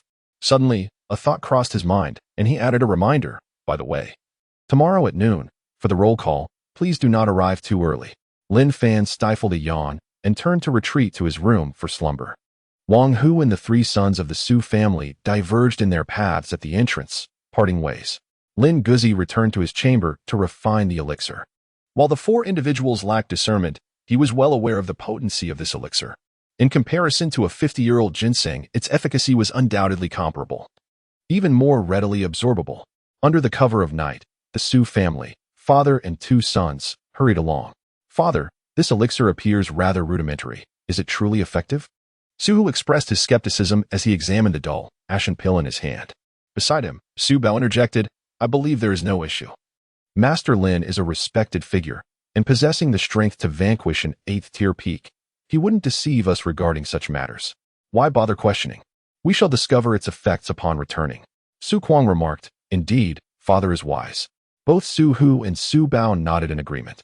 Soon, the trio returned home, disregarding Su Wanner-esque greetings, and swiftly entered the cultivation chamber. Who shall go first? Su Kuang's gaze shifted between his two sons. I shall take the lead, Su Bao declared with conviction. Following their encounter at the ruined cattle mountain, he held Master Lin in great esteem. Now, witnessing his father and elder brother doubting Lin, he felt compelled to provide proof, silencing these unobservant fellows. Carefully, Su Bao placed the elixir into his mouth. A wave of bitterness, mingled with a charred flavor, surged to his head. The unpleasant taste made him blink repeatedly, nearly bringing tears to his eyes. Resolutely, he tilted his head back and swallowed the elixir whole. The herbaceous ash immediately dissolved in his stomach, and a bitter essence surged up his throat. Just as he was about to cough, he suddenly sensed a warm current radiating from his lower abdomen. With a determined expression, Su Bao began to absorb and refine this warmth. The vital energy surged within him, tumultuous yet remarkably pure, making it easy to assimilate. His two companions watched intently as he underwent this transformation. After half a stick of incense, Su Bao opened his eyes. Baozi, how do you feel? Su Kuang inquired. Su Bao, brimming with excitement, exclaimed, Incredible. This elixir not only possesses extraordinary effects but is also remarkably easy to refine. One of these is equivalent to years of arduous training. It undoubtedly surpasses the efficacy of a 50-year-old ginseng. Is that truly so? Su Hu leaned closer. Su Bao raised an eyebrow, irritated, and retorted, How could Master Lin's offerings be counterfeit? If you are unwilling to consume it, then give it to me. With such a declaration, Su Kuang and Su Hu could no longer feign ignorance. They immediately swallowed an elixir each and began their cultivation. As they felt the overwhelming surge of medicinal power akin to a tidal wave, both were elated beyond measure. In a modest dwelling within Ping'an County, Wang Hu also sensed the exhilarating medicinal force, leaving him astounded. The following morning, all the Imperial Guards gradually arrived at the official residence to commence their day. When the guards examining the storeroom beheld the sudden influx of gold and silver treasures, they could not suppress their disbelief and rubbed their eyes. What in the world? The god of wealth has descended. Our storeroom has gained several tens of thousands of taels of silver. He immediately shouted loudly. On the other side, the guard inspecting the prison, with bleary eyes, walked into the cell. As per the usual protocol of the Jinyiwei, he conducted a brief inspection. However, upon reaching the entrance of one cell, he was suddenly startled by the sound of snoring. When he looked up in surprise, he saw a blood-stained figure lying inside, the unmistakable visage of Lu Guangdou, the county magistrate. Good heavens, who imprisoned County Magistrate Lu? His exclamation not only roused Lu Guangdou, but also attracted the attention of other Jinyiwei officers. Moments later, Gao Chang gathered all the Jinyiwei in the main hall of the official residence. Yang, you were on duty last night. Please explain what transpired, Gao Chang demanded. Directing his gaze at the guard who had been on watch the previous night, Yang was at a loss and could only recount the events honestly. In essence, he detailed how Lin Fan had apprehended Lu Guangdou, how he had been sent to the prison for interrogation, and how the stolen funds were deposited. After hearing the entire account, Gao Chang's expression darkened. How dare he act without my permission? He bellowed, slamming his palm on the table in a fit of rage. Yang, frightened, shrank back like a quail, too terrified to speak. My lord, should we not consider releasing Lu Guangdou? Li Zheng inquired. Release? How can we do that? Are you unaware that it's easy to summon a deity, but difficult to send one back? Gao Chang replied somberly. Lu Guangdou has connections. He likely holds a position within the provincial government. Lin Fan's actions have offended those above us, and even if we return Lu Guangdou now, this matter will not simply conclude. Return him? Zhao Cheng suddenly interjected, a smile on his face. My lord, why should we send Lu Guangdou back? Gao Chang turned his gaze toward him. Zhao Cheng, what are you implying? My lord, you are being short-sighted. Lu Guangdou was captured by Lin Fan. The stolen funds were brought back by Lin Fan. The confession was recorded by Lin Fan. As long as we dissociate ourselves from the ensuing proceedings, how can the higher-ups hold us accountable? Zhao Cheng remarked with a sly grin. Initially, Gao Chang hadn't grasped the implications, but with Zhao Cheng's insight, he quickly realized the truth. Indeed, who in the official circle of Ping'an County was unaware of the rivalry between himself and Lin Fan? The troubles Lin Fan had stirred up were of no concern to him. In fact, should the higher-ups lay blame, Lin Fan might even face punishment or execution. In that case, the matters of Ping'an County would once again be under his control. With this thought, his previously gloomy disposition lifted, and a smile crept across his face. Zhao Cheng, you have truly matured. You can stand on your own now, Gao Cheng remarked. It is indeed a testament to your lord's guidance, Zhao Cheng replied. Smack. Gao Cheng playfully struck him on the back of the head. What do you mean, my lord? I am your brother-in-law. Rubbing the back of his head in confusion, Zhao Cheng retorted. Did you not say we should refer to titles during work hours? Yet, he never dared to utter those words. Regarding the case of Lu Guangdou, no one was permitted to intervene. All procedures were to be handled solely by Lin Fan himself. Do you all comprehend? Gao Cheng's voice resonated with authority as his gaze swept across the faces of the crowd. We understand. The others responded, clasping their fists in acknowledgement. To bring about its demise, one must first drive it to madness. Brother-in-law, Lin Fan is like a grasshopper after autumn. We shall merely observe as he leaps about. Zhao Cheng's lips curled into a smile, feeling astutely clever, as if he grasped the grand scheme of the world. Zhao Cheng, come to my home tonight. I shall have your sister prepare a few delectable dishes, Gao Cheng said, patting Zhao Cheng on the shoulder with a grin. Zhao Cheng promptly replied, I happen to have 2 bottles of aged wine. I will bring them along tonight, for it has been quite some time since I savored my sister's culinary skills. Everyone began to busily resume their tasks, as if nothing had transpired the previous night. No one contemplated the silver in the storeroom, nor did anyone concern themselves with Lu Guangdou. They all awaited the spectacle of Lin Fan's inflation, followed by his inevitable downfall. Within the county office, letters flew to and fro with the passing merchants, some making their way directly to the capital. Wang Onping felt he had written more today than during his strenuous studies for the imperial exam in his youth. Yet, as long as it could assist Lin Fan in establishing a firm foothold, all was worthwhile. If he could partner with a responsible Jinyiwei, Ping'an County would surely flourish, and the populace would find increasing happiness. Once all the letters were dispatched, Wang Onping exhaled in relief. Despite having gone a night without sleep, he remained invigorated. The embezzled funds donated by Lin Fan had already been deposited into the county's treasury, and he needed to start planning how to allocate the silver. A full 10,000 taels of silver would undoubtedly elevate the infrastructure of Ping'an County to a new level, enabling the construction of numerous irrigation channels, ensuring that the people would have enough to eat in the coming year. At midday, Lin Fan awoke and stretched lazily. He had finally enjoyed a deep sleep, one he hadn't experienced in quite some time. After a brief exercise to limber his muscles, Lin Fan stepped out of his room. Heir Guzi had already prepared the meal, the enticing aroma of chicken wafting through the air. Guzi, your culinary skills are commendable. Lin Fan stepped into the kitchen, the enticing aroma of chicken whetting his appetite. Lin Guzi chuckled and said, Young master, this chicken was gifted by a fellow villager, but rest assured, I have compensated him with silver. Well done, Lin Fan encouraged him, patting his shoulder. Master, I have ascended to the 8th rank. A figure leaped over the wall and, upon entering the courtyard, began to shout loudly.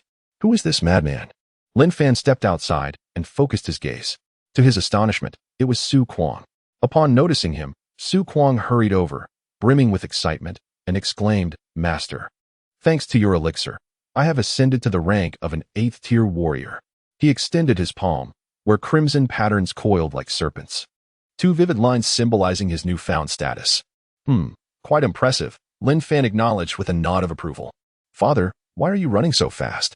Wait for us. Soon after, 2 figures leaped over the wall. It was Su Hu and Su Bao. Lin Fan was at a loss for words. Do you not see the front gate of my home? Su Kuang, feeling somewhat embarrassed, replied, I merely wish to share this delightful news with you at the earliest opportunity, my lord. Lin Fan remarked, Well, I have heard the news. Remember to use the main entrance from now on. Rest assured. No sooner had Su Kuang's voice faded than the door was violently flung open with a resounding crash. The bolt was forcefully shattered as Wang Hu burst into the room. My lord, I have broken through to the 8th rank. He shouted excitedly as he approached. Lin Fan felt a sense of indifference. Was it truly such a remarkable feat to break through to the 8th rank? It was hardly more challenging than climbing over a wall. At least one wouldn't risk breaking the bolt in the process. My lord, it is all thanks to your elixir that I have achieved the 8th rank. Wang Hu, much like Su Kuang, showcased his newfound prowess, yet he did not perceive any particular expression of astonishment on Lin Fan's face. After a moment of pause, he turned to Su Kuang. Brother Su, have you also attained the 8th rank? Indeed, I have come early this morning to share the joyous news with our lord. Su Kuang replied with a smile. It is merely the 8th rank. As long as you follow my lead, your paths ahead will be long and promising. Lin Fan spoke as he approached the stone locks ahead. With a powerful thrust of his iron rod, he effortlessly lifted a total of 10 stone locks. Su Kuang and his 2 sons, along with Wang Hu, displayed expressions of astonishment. Each stone lock weighed 200 pounds, amounting to an incredible total of 2,000 pounds. "My lord, have you perhaps broken through to the 7th tier?" Su Kuang inquired immediately, his eyes wide with disbelief. A 7th-tier practitioner under the age of 20 is indeed a rare phenomenon throughout the entire De Jing dynasty. A feat not easily achieved even by the scions of the most prestigious families. Lin Fan shook his head after placing down the stone lock. "There still lies a thin line between me and the 8th rank. Perhaps it will be crossed in just a few days." Upon hearing this, the astonishment on the faces of the crowd deepened. Such formidable power, yet still not having ascended to the 8th rank, was indeed alarming. Wang Hu cast a glance at the father and son of the Su family, who returned his gaze with equal surprise and confusion. In the annals of their texts, they had never encountered a 9th-rank martial artist possessing a strength of 2,000 pounds. It was simply extraordinary. "Young master, the meal is ready. We may commence dining." Lin Guzi peeked from the kitchen to glance at the courtyard. Upon spotting the Su family and Wang Hu, he was momentarily taken aback. No one had informed him that guests would be arriving. Would there be enough food to serve everyone? It was inevitable that he would need to invite them to dine. So Lin Guzi obediently ventured to the market to procure a few vegetables, buying a whole basket of steamed buns. As the 6 of them gathered around the table for the meal, Lin Fan maintained a tranquil demeanor, while Su Kuang and the others appeared to be lost in thought. "Why was there such silence?" Lin Fan inquired. Ha ha ha, Brother Guzi, your cooking is truly delightful. These dishes are just to my taste." Su Kuang replied with a cheerful laugh. Lin Guzi said softly, "Brother Su, the dish you are referring to is the pig's head meat that I purchased from outside." Lin Fan picked up a piece of pig's head meat and placed it into Su Kuang's bowl, saying, "To complement the form, consume more pig's head to fortify yourself." "Thank you, my lord," Su Kuang replied, eagerly stuffing the meat into his mouth and quickly following it with several bites of steamed bun. After finishing their meal, the 6 of them proceeded together to the office of the Jinyiwei. The presence of the Jinyiwei in the streets remained as formidable as ever, and typically, common folk would avoid them at all costs. After all, who was unaware of this group's ruthless methods and insatiable greed? However, the treatment received by Lin Fan and his companions was entirely different. "My lord, have you eaten yet?" "My lord, my wife has prepared some delightful dishes. Would you care to sample them?" "My lord, do you have a wife? Would you like me to introduce you to some suitable candidates?" The enthusiasm of the common people left Lin Fan feeling somewhat disoriented. "Dogsy, what on earth is going on?" Lin Fan whispered in inquiry. Lin Guzi chuckled and said, "My lord, your deeds have spread throughout Ping'an County, which is why everyone holds you in such high esteem." Guzi reveled in this newfound admiration previously. Others feared him solely because he was Lin Fan's dog. Yet now, they regard him with respect as Lin Fan's companion, a sentiment that brings him great joy. Indeed, following the footsteps of the young master has proven to be a wise choice. Even though tales of his exploits have reached every corner of Ping'an County, it is perplexing how they can recognize me at a glance despite never having seen me before. Lin Fan remained perplexed. In Ping'an County, the other members of the Jinyiwei were either unremarkable or fearsome, whereas our young lord possessed a handsome and amiable visage, easily recognizable at first glance. A matron approached, winking suggestively. "Master Lin, my niece is quite beautiful. She would be a perfect match for you. Shall I arrange for you both to dine together this evening?" "Oh, your niece is quite robust, hardly a suitable companion for the master. It is my own niece who would be a far better match." A cacophony of voices erupted among the women, leading Lin Fan to make a hasty retreat. Only upon entering the official precincts did he finally exhale in relief. "My lord." Those matrons seemed quite enthusiastic. "Since you are still unmarried, why not find a partner to warm your bed?" Wang Hu remarked with a mischievous grin, evidently more lighthearted after avenging the past. After Lin Fan cast a glare at him, he fell silent, yet continued to chuckle to himself in secret. Upon entering the official establishment, Lin Fan felt an unsettling sense that something was amiss. The guards treated him with an unusual courtesy, as if nothing had transpired the previous night. "You all carry on with your duties. I shall seek out Gao Chong." After giving a brief admonition, Lin Fan set off alone to find Gao Chong. "Lin Xiaoqi has arrived. Please take a seat," Gao Chong said with a cheerful smile. This expression left Lin Fan even more puzzled. Wasn't Lu Guangdou dining with Gao Chan? Why did Gao Chang show no reaction at all to Lu Guangdou's arrest? "My lord." Regarding last night. Before Lin Fan could finish his sentence, Gao Chang interrupted decisively. I am fully aware of last night's events. You are to handle this matter entirely, and all merits shall belong to you. Proceed with confidence. Gao Chang spoke succinctly, and Lin Fan instantly grasped the man's intentions. He merely wished to shift the blame onto Lin Fan, thinking that Lu Guangdou's connections were too formidable. This, in fact, was advantageous, as there would be no need to divide the spoils, and the process would be much smoother.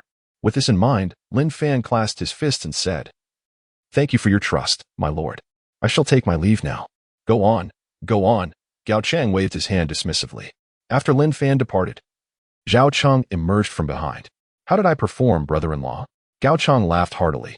Zhao Cheng showered him with praise, brother-in-law. Your capabilities are more than sufficient to lead 100 households. Ha ha ha. Gao Chang responded with gusto, and then added, Rest assured, once we deal with Lin Fan, I shall promote you to a small flag officer. Upon hearing this, Zhao Cheng promptly exclaimed, Thank you for the promotion, brother-in-law. Without Gao Chang's interference, handling Lu Guangdou's case became considerably simpler. The statements and various pieces of evidence were swiftly dispatched to the Fengzhou 100 house. A sum of 12,000 taels of silver was set aside as a reward. Lin Fan allocated 30% of this amount to Gao Chang. Yet the latter declined to accept it. He insisted that since Lin Fan had accomplished a significant feat, he would not take a share of the profits. Ultimately, the entire sum of 12,000 taels of silver remained with Lin Fan, the small flag officer. It would be disingenuous to claim that the other small flag officers of the Jinyiwei were not envious. However, some of that silver came with the risk of life to obtain, yet no life to spend. Though they had all heard of Lin Fan's experiences, a discarded and useless heir from the Bingjian Wangfu would surely not provoke any intervention from the royal family. Thus, in their eyes, Lin Fan's fate was sealed. With 12,000 taels of silver now in his possession, Lin Fan summoned Lin Guzi and the others. Apart from Lin Guzi, the remaining four gazed at Lin Fan with eager anticipation.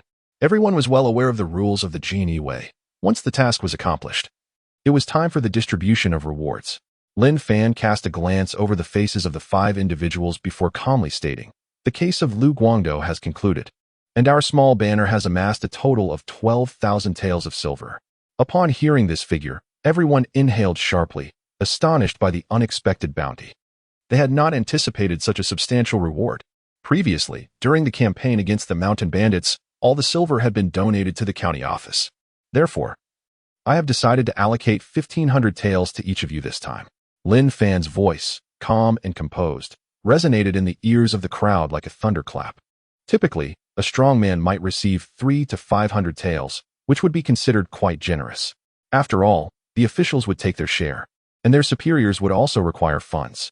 Yet, Lin Fan astonishingly allocated 1,500 taels to each individual, an undeniably substantial sum. This was particularly transformative for the 3 members of the Su family, as they experienced an immediate rise in fortune. Collectively, they received 4,500 taels, catapulting them from impoverished farmers to prosperous landowners. Su Kuang swallowed hard, his throat dry, and with a trembling voice remarked, My lord, is that not a tad excessive? Lin Fan replied, My principle is simple. If I have a morsel of meat to eat, those beneath me shall have a bowl of soup to drink. Since you missed the first meal, let this one fill you to the brim.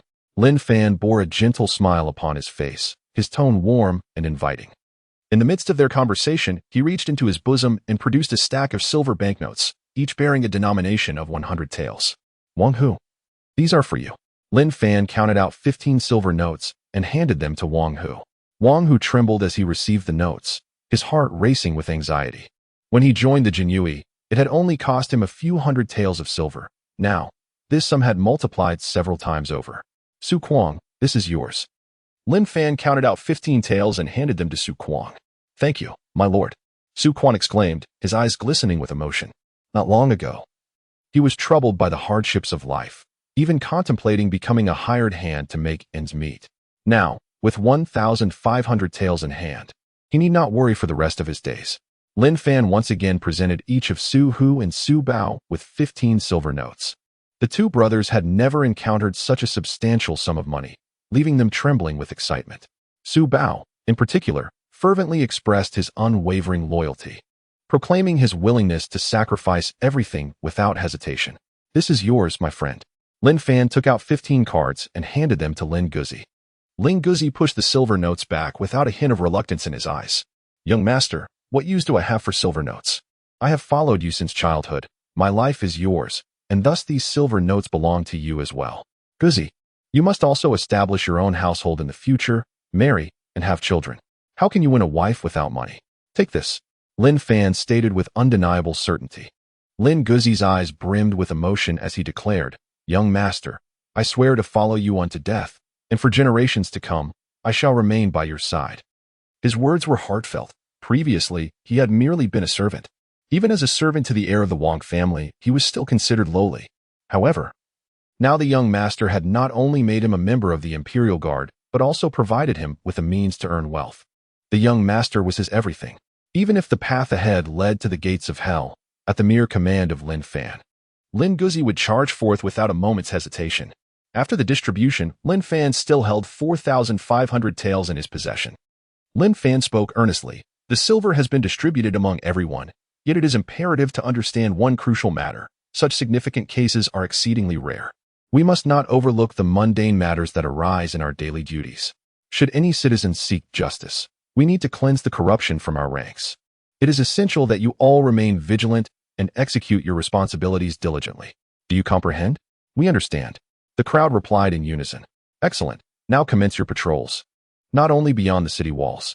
If any citizen within the city lodges a complaint, it must be addressed as well. In my eyes, there is no distinction of territory. The thought of Gao Chang's so-called division of territory elicited a cold smile within Lin Fan. As the group ventured out to patrol, Su Kuang halted his two sons, Su Hu and Su Bao, just as they stepped outside. Wait a moment, you two, he called. Dad, what is it? They both inquired, puzzled. After rummaging through his pockets, Su Kuang produced 2 taels of silver. Take this silver and share it between yourselves. The banknotes are to be given to me. Dad, no. We earned this through hard work. Su Bao protested hastily. Though Su Hu remained silent, his action of clutching his pocket spoke volumes. Su Kuang, with a serious demeanor, responded, You are still young, and this silver is beyond your management. Allow me to safeguard it for you, so that you may use it for your future brides. Dad, what kind of bride costs 1,500 taels? Besides, both my brother and I are now members of the Jinyiwei. We need not worry about finding brides, Su Bao retorted, holding onto the banknotes resolutely. Su Hu nodded in agreement. What Bao said is correct. You two rascals, have you forgotten your father upon earning some money? Remember, I am not only your father, but also an 8th-rank warrior. Su Kuang stretched his limbs, the joints creaking ominously. Clearly, if his sons continued to be uncooperative, he would impart a long-overdue lesson of paternal affection. Dad, here, take it. Is that not sufficient? Su Bao relented, reluctantly handing over the banknotes. Grabbing the notes, Su Kuang scoffed. Now we are making progress. Su Hu scratched his head and also surrendered his share. Including my portion, that amounts to 4,500 taels. When your sister marries, we shall do so in grand style. Su Kuang secured the banknotes close to his person, murmuring to himself, Dad, had you mentioned it was for our sister's dowry earlier, I would have given it to you sooner, Su Bao remarked, somewhat resigned. Su Hu chimed in, Indeed. Our purpose in joining the Jinyiwei was to earn a dowry for our sister. You could simply state that next time. Enough, enough. Quickly proceed with your patrols.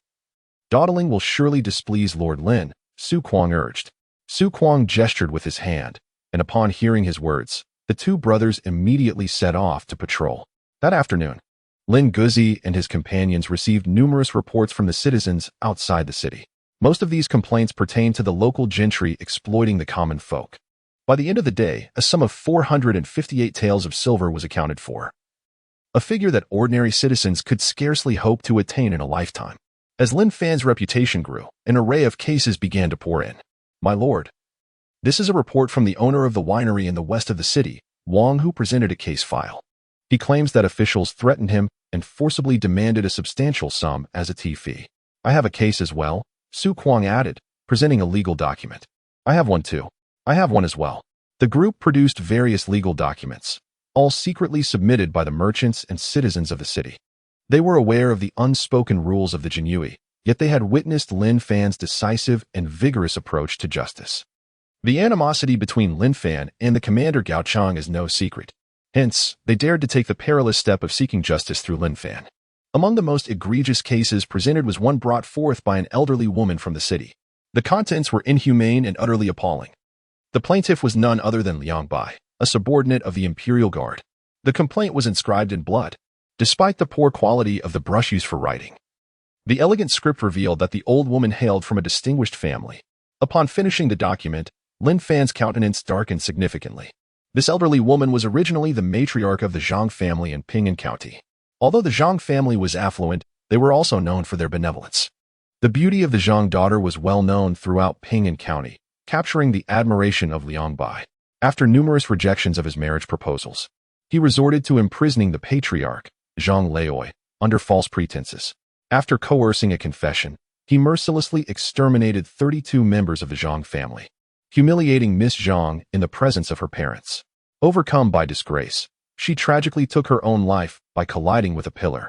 Liang Bai then annihilated the entire Zhang family and presented their estate and wealth to Gaochang.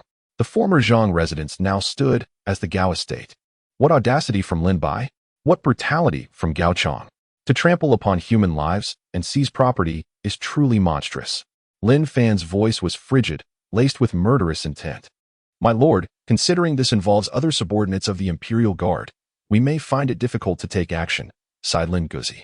Lin Fan let out a cold laugh, remarking that there was nothing difficult about taking action.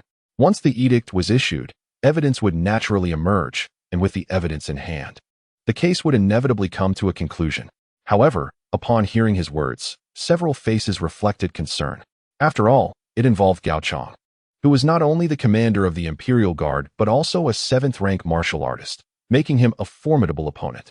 Tomorrow, you shall accompany me to resolve the other cases, Lin Fan instructed, turning his gaze towards Lin Guzi. He inquired, how did old Madame Zhang survive back then?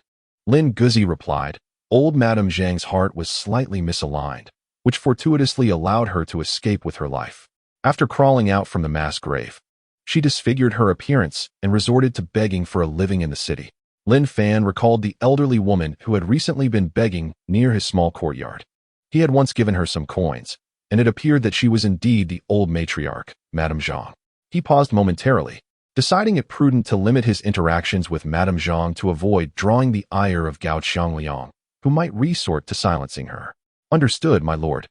Lin Guzi responded with a respectful clasp of his fists. Later that day, after the dispersal of the gathering, Lin Fan encountered the begging woman once more at the entrance of his courtyard. He rummaged through his pocket and tossed a few coins into her outstretched hand. Thank you, my lord. Thank you, my lord. The elderly woman exclaimed gratefully, before swaying slightly as she made her way away from the courtyard. Lin Fan watched as the elderly woman disappeared from view. As a martial artist, his senses were acute. It was evident from her aura that she was nearing the end of her life. Had it not been for her desire to avenge her family, she would likely have departed from this world long ago. Upon returning to his room, Lin Fan took a brief respite. After the stroke of midnight, the bronze mirror was fully charged. With a flash of light, Lin Fan once again entered the realm of the bronze mirror. He then began to fervently harvest the grass leaves. In no time, he had plucked a total of 15 leaves. With a bountiful yield, he commenced the process of absorbing them, one by one. It felt as though the vital energy within him had reached a critical threshold. After digesting the 8th leaf, Lin Fan was suddenly struck by a sensation of distension, akin to the feeling of having overeaten to the point of bursting. Was he on the verge of a breakthrough? Without hesitation, he employed his iron garment technique to assimilate the amassed energy within him. It was not long before, accompanied by a muffled sound, he experienced a profound clarity. Exhaling a breath of turbid air, Lin Fan gathered his vital energy and glanced at his palm. To his astonishment, a flowing crimson pattern had appeared in his palm. He had finally reached the 8th rank. However, the process of enhancing through grass consumption was excruciatingly slow, and he wondered if his current 8th rank cultivation would enable him to rise and explore other regions of that world. Lin Fan murmured to himself. However, having reached the 8th rank, his capacity for self-preservation had significantly increased. Now, even when facing formidable opponents, he possessed the strength to engage in battle. After consuming the remaining blades of grass, Lin Fan reclined once more to catch a brief slumber. At the hour of the rabbit, while the other Imperial Guards had yet to arrive at the official residence, Lin Fan's subordinates had already gathered. Time was of the essence, and the task was daunting. Everyone needed to muster their spirits. Once all were assembled, we would promptly proceed to the prison to commence the interrogations. It was imperative that all cases be resolved by the end of the day. Do you understand? Lin Fan inquired loudly. Understood. Everyone responded in unison. Let us depart. With Lin Fan's command, the 5 individuals followed him out of the Jinyiwei headquarters. Outside the modest dwelling, it was common knowledge that it belonged to Lu Gaosheng, the head of the 3rd class of Yamen runners in Ping'an County. Although he held no official title, he wielded authority over a group of Yamen runners, making him a significant figure in Ping'an County. Lu Gaosheng had amassed considerable wealth through dubious means, allowing him to take 3 concubines. This early morning, the commotion outside was unusual. Did they not realize this was my residence? Lu Gaosheng, irritated by the noise at his front gate, opened the door to reprimand those outside. To his shock, he was confronted by a group of Jinyiwei officers who swiftly subdued him, forcing him to the ground. Hey, what are you doing? I am Lu Gaosheng, the head of the strong class. Who is this little flag? Bring him to me. Lu Gaosheng exclaimed, startled, his voice rising. The crowd of onlookers only compounded his sense of humiliation. Lu Ban too, your deeds have come to light. Lin Fan approached confidently, his tone calm. Upon recognizing Lin Fan, Lu Gaosheng's pupils constricted. Everyone was aware of the formidable individual emerging in Ping'an County. Steadying himself, Lu Gaosheng recalled the jurisdictional divisions of the Jinyiwei and promptly asserted, you must be Lin Xiaoqi. This southern part of the city is the territory of my esteemed family, Lu Xiaoqi. Are your hands reaching too far? Be cautious, or Lord Gao may have them severed. Once inside the prison, I shall have your hands chopped off first. Take him away. With a single command from Lin Fan, Su Hu and Su Bao promptly led the man away from the Lu family estate, shackled in chains. The onlookers began to murmur amongst themselves, affirming the rumors. Indeed, the newly appointed young officer of our county is a commendable official dedicated to the nation and its people. Yes, Lu Gaosheng has long exploited his position as the head of the strong brigade to oppress us. This is truly a welcome turn of events. As the discussions continued, Lin Fan waved his hand decisively to the next location. At the Jinyiwei office, Li Zhongyang and 3 other young officers gathered together. Sir, this Lin Fan has gone too far. He dares to conduct investigations and arrest individuals on my territory. Li Zheng exclaimed angrily. Liang Bai added, Sir, those merchants on my turf contribute hundreds of taels of silver to us each year, yet Lin Fan indiscriminately arrests them without discernment. His reach is becoming excessive. He even dares to apprehend Lu Gaosheng. Lu Gaosheng is at least the head of the strong brigade. We have regular dealings with him. And this is a slap in our faces. Cheng Guangyuan interjected. Enough. Let us not raise our voices. Someone explain what is happening. Gao Chang, overwhelmed by the commotion, slammed his palm on the table, commanding silence. Instantly, the 4 young officers quieted down, resembling startled quails standing in place. Liang Bai, you speak. What exactly is going on? Gao Chang pointedly asked. Liang Bai promptly responded. Sir, Lin Fan apprehended several local gentry yesterday, and while the outskirts of the city are within his jurisdiction, this morning he began to arrest individuals throughout the city, showing no regard for us at all. This has instilled fear in everyone and will undoubtedly impact our annual allowances. With just one person speaking, Gao Chang quickly grasped the situation. His expression turned cold as he stated, what a bold Lin Fan. He truly believes no one can rein him in, stretching his claws so far. Today, I shall sever those claws and feed them to the dogs. He immediately reached for his sword, intent on confronting Lin Fan, with the 4 young officers following closely behind. Lin Fan possessed considerable skill, having defeated the 8th grade peak warrior, the Scarred Tiger. However, Gao Chang was a 7th grade martial artist, and he was on the cusp of breaking into the 6th grade. Once he ascended to the 6th grade, he would qualify to become a trial 100 households, with an official rank rising straight to the 6th grade. Wait a moment, brother-in-law. Just as they were about to depart, Zhao Qing suddenly stepped forward to block their path. Urgently, Zhao Cheng implored, brother-in-law, Lin Fan submitted a confession yesterday, barring any unforeseen circumstances. Someone from above will arrive by tomorrow at the latest. If we can endure just one more day, Lin Fan will be held accountable. There is no need for us to confront him head-on at this moment. Zhao Cheng, I understand you are Lord Gao's brother-in-law, but Lin Fan has already placed himself above us, treating us with disdain. If we continue to endure, how will we navigate our lives in Ping'an County from now on? Liang Bai retorted loudly. Zhao Cheng replied earnestly, Gentlemen, have the individuals Lin Fan has apprehended committed any crimes? The crowd hesitated momentarily before nodding in agreement. The contributions made for tea were merely a fade to conceal their transgressions.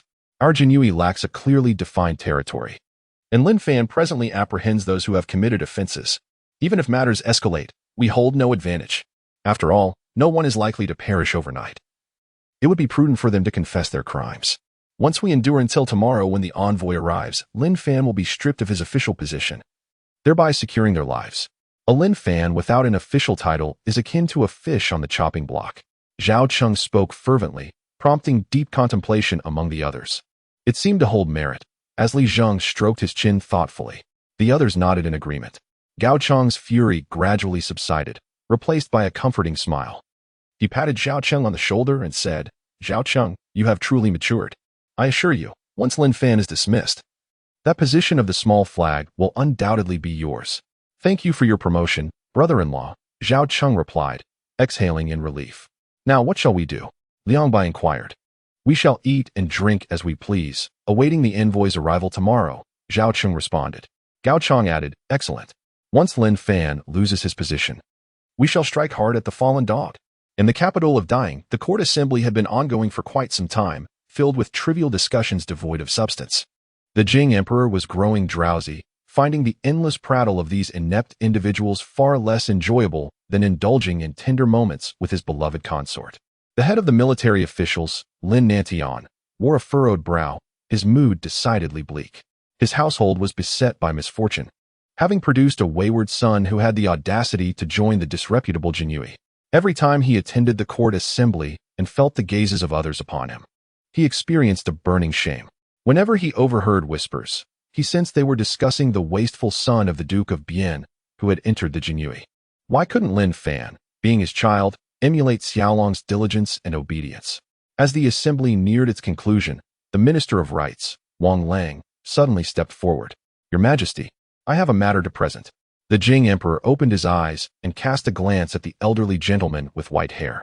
"What matter does Wang Iching wish to address?" Wang Lang replied respectfully, "Your Majesty, I would like to propose a commendation for an individual." "Oh." The Jing Emperor raised an eyebrow, intrigued. "Who does Iching wish to commend?" Wang Lang stated earnestly, "The small flag of the Jinyiwei from Pingjian County, Lin Fan." Jinyiwei? Upon hearing this term, all the officials present were momentarily taken aback. If one were to ascertain who in the court held the most disdain for the Jinyiwei, it would undoubtedly be the Ministry of Rights. The Jinyiwei acted with audacity, lacking any semblance of decorum, whereas the Ministry of Rights placed great emphasis on these matters. Thus, the two could never coexist harmoniously. At this moment, Wang Lang, the Minister of Rights, astonishingly sought to commend a mere banner officer of the Jinyiwei, leaving all in disbelief. However, the name Lin Fan seemed rather familiar. The Emperor Jing, at once, recalled the identity associated with this name and cast a somewhat mocking glance at Lin Nantian, remarking, "Prince Bingjian, is it not true that the heir you recently deposed was named Lin Fan?" Upon hearing Lin Fan's name, Lin Nantian's countenance darkened considerably. Now, with the Emperor personally inquiring, he felt utterly humiliated. Yet how could he not respond to His Majesty's question? He steeled himself and replied, "Your Majesty has an excellent memory. Indeed, he is named Lin Fan. Your Majesty, this banner officer of the Jinyiwei in Pingjian County is none other than the deposed heir of the Prince Bingjian's household." Wang Lang interjected. His words further incited Lin Nantian's ire. This useless individual had brought disgrace upon the court. Had he known, he would have suffocated this wretched spawn at birth. "Minister Wang, what merit do you seek to commend this deposed heir for?" The Emperor's curiosity deepened. Upon arriving in Pingjian County, within merely 3 days, Lin Fan eradicated the notorious banditry plaguing the county for a decade. And he donated all the Jinyiwei's allowances to improve the livelihoods of the citizens. Wang Lang paused momentarily before continuing, "As the Emperor's personal army, the Jinyiwei represents your Majesty's honor. Lin Fan's actions not only allow the common people to feel the Emperor's benevolence, but also foster greater affection for your Majesty among them. Thus, I believe Lin Fan's conduct should serve as an example for the Jinyiwei and the Emperor's personal troops, deserving of commendation."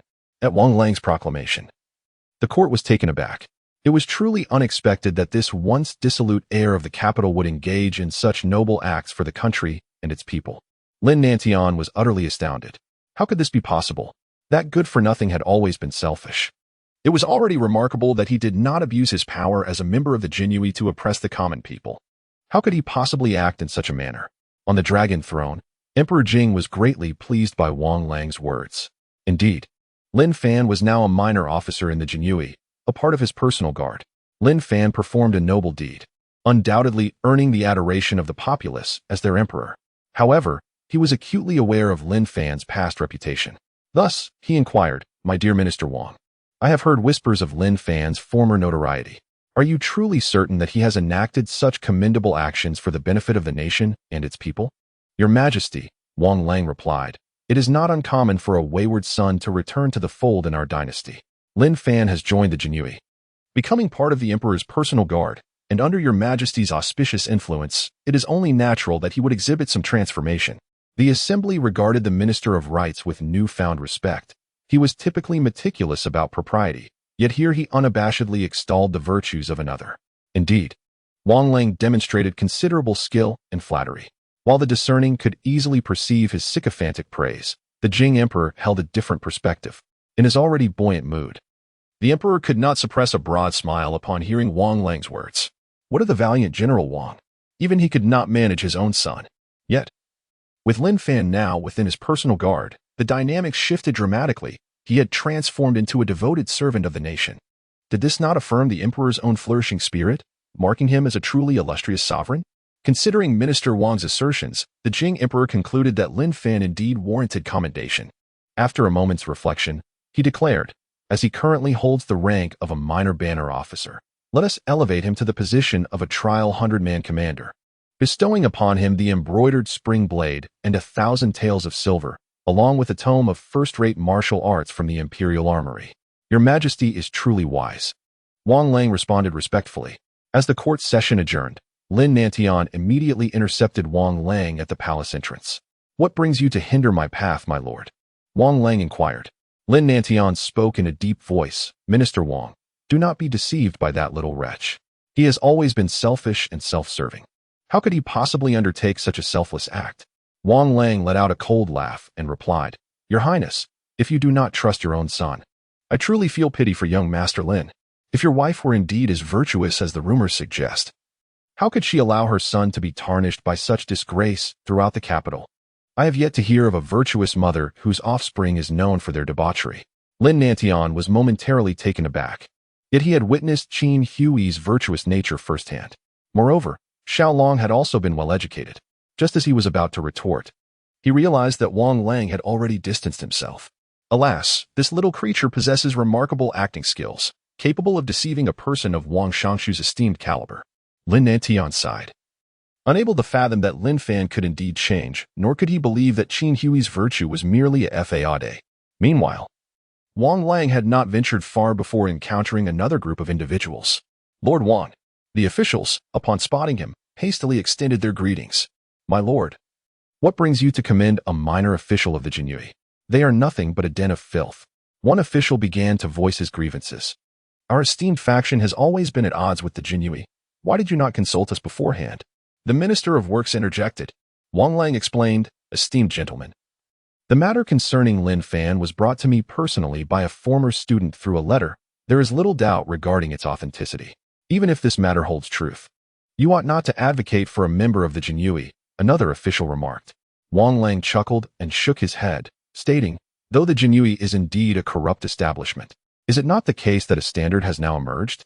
I believe we might leverage Lin Fan to transform this den of iniquity into a sanctified place, which would undoubtedly serve the nation and its people." The Minister of Works sighed. "Your intentions are commendable, Lord Wang, yet the Jinyiwei has long been beyond redemption. A single standard cannot effectuate change. Nevertheless, if Lin Fan has genuinely acted for the benefit of the populace, then advocating for him is not without merit." The officials ultimately shook their heads and dispersed, sensing that Wang Lang's notions bordered on the fantastical. Alas, how could I be unaware of the Jinyiwei's deep-seated corruption? Yet, as the situation grows increasingly tumultuous, should the tides of power shift, De Jing may face existential peril. I cannot afford to overlook any potential remedy for De Jing. Wang Lang lamented, regretting that as the Minister of Rights, his capacity for tangible action was limited. Rights maintain order in prosperous times, yet in chaotic eras, They proved to be the most futile of endeavors. At noon that day, an imperial edict was dispatched from the palace, carried forth by a swift steed. The horses of Dejing are meticulously bred, robust, and vigorous, traversing the 3,000-mile distance. They require merely a day and a night to relay messages between the court's relay stations.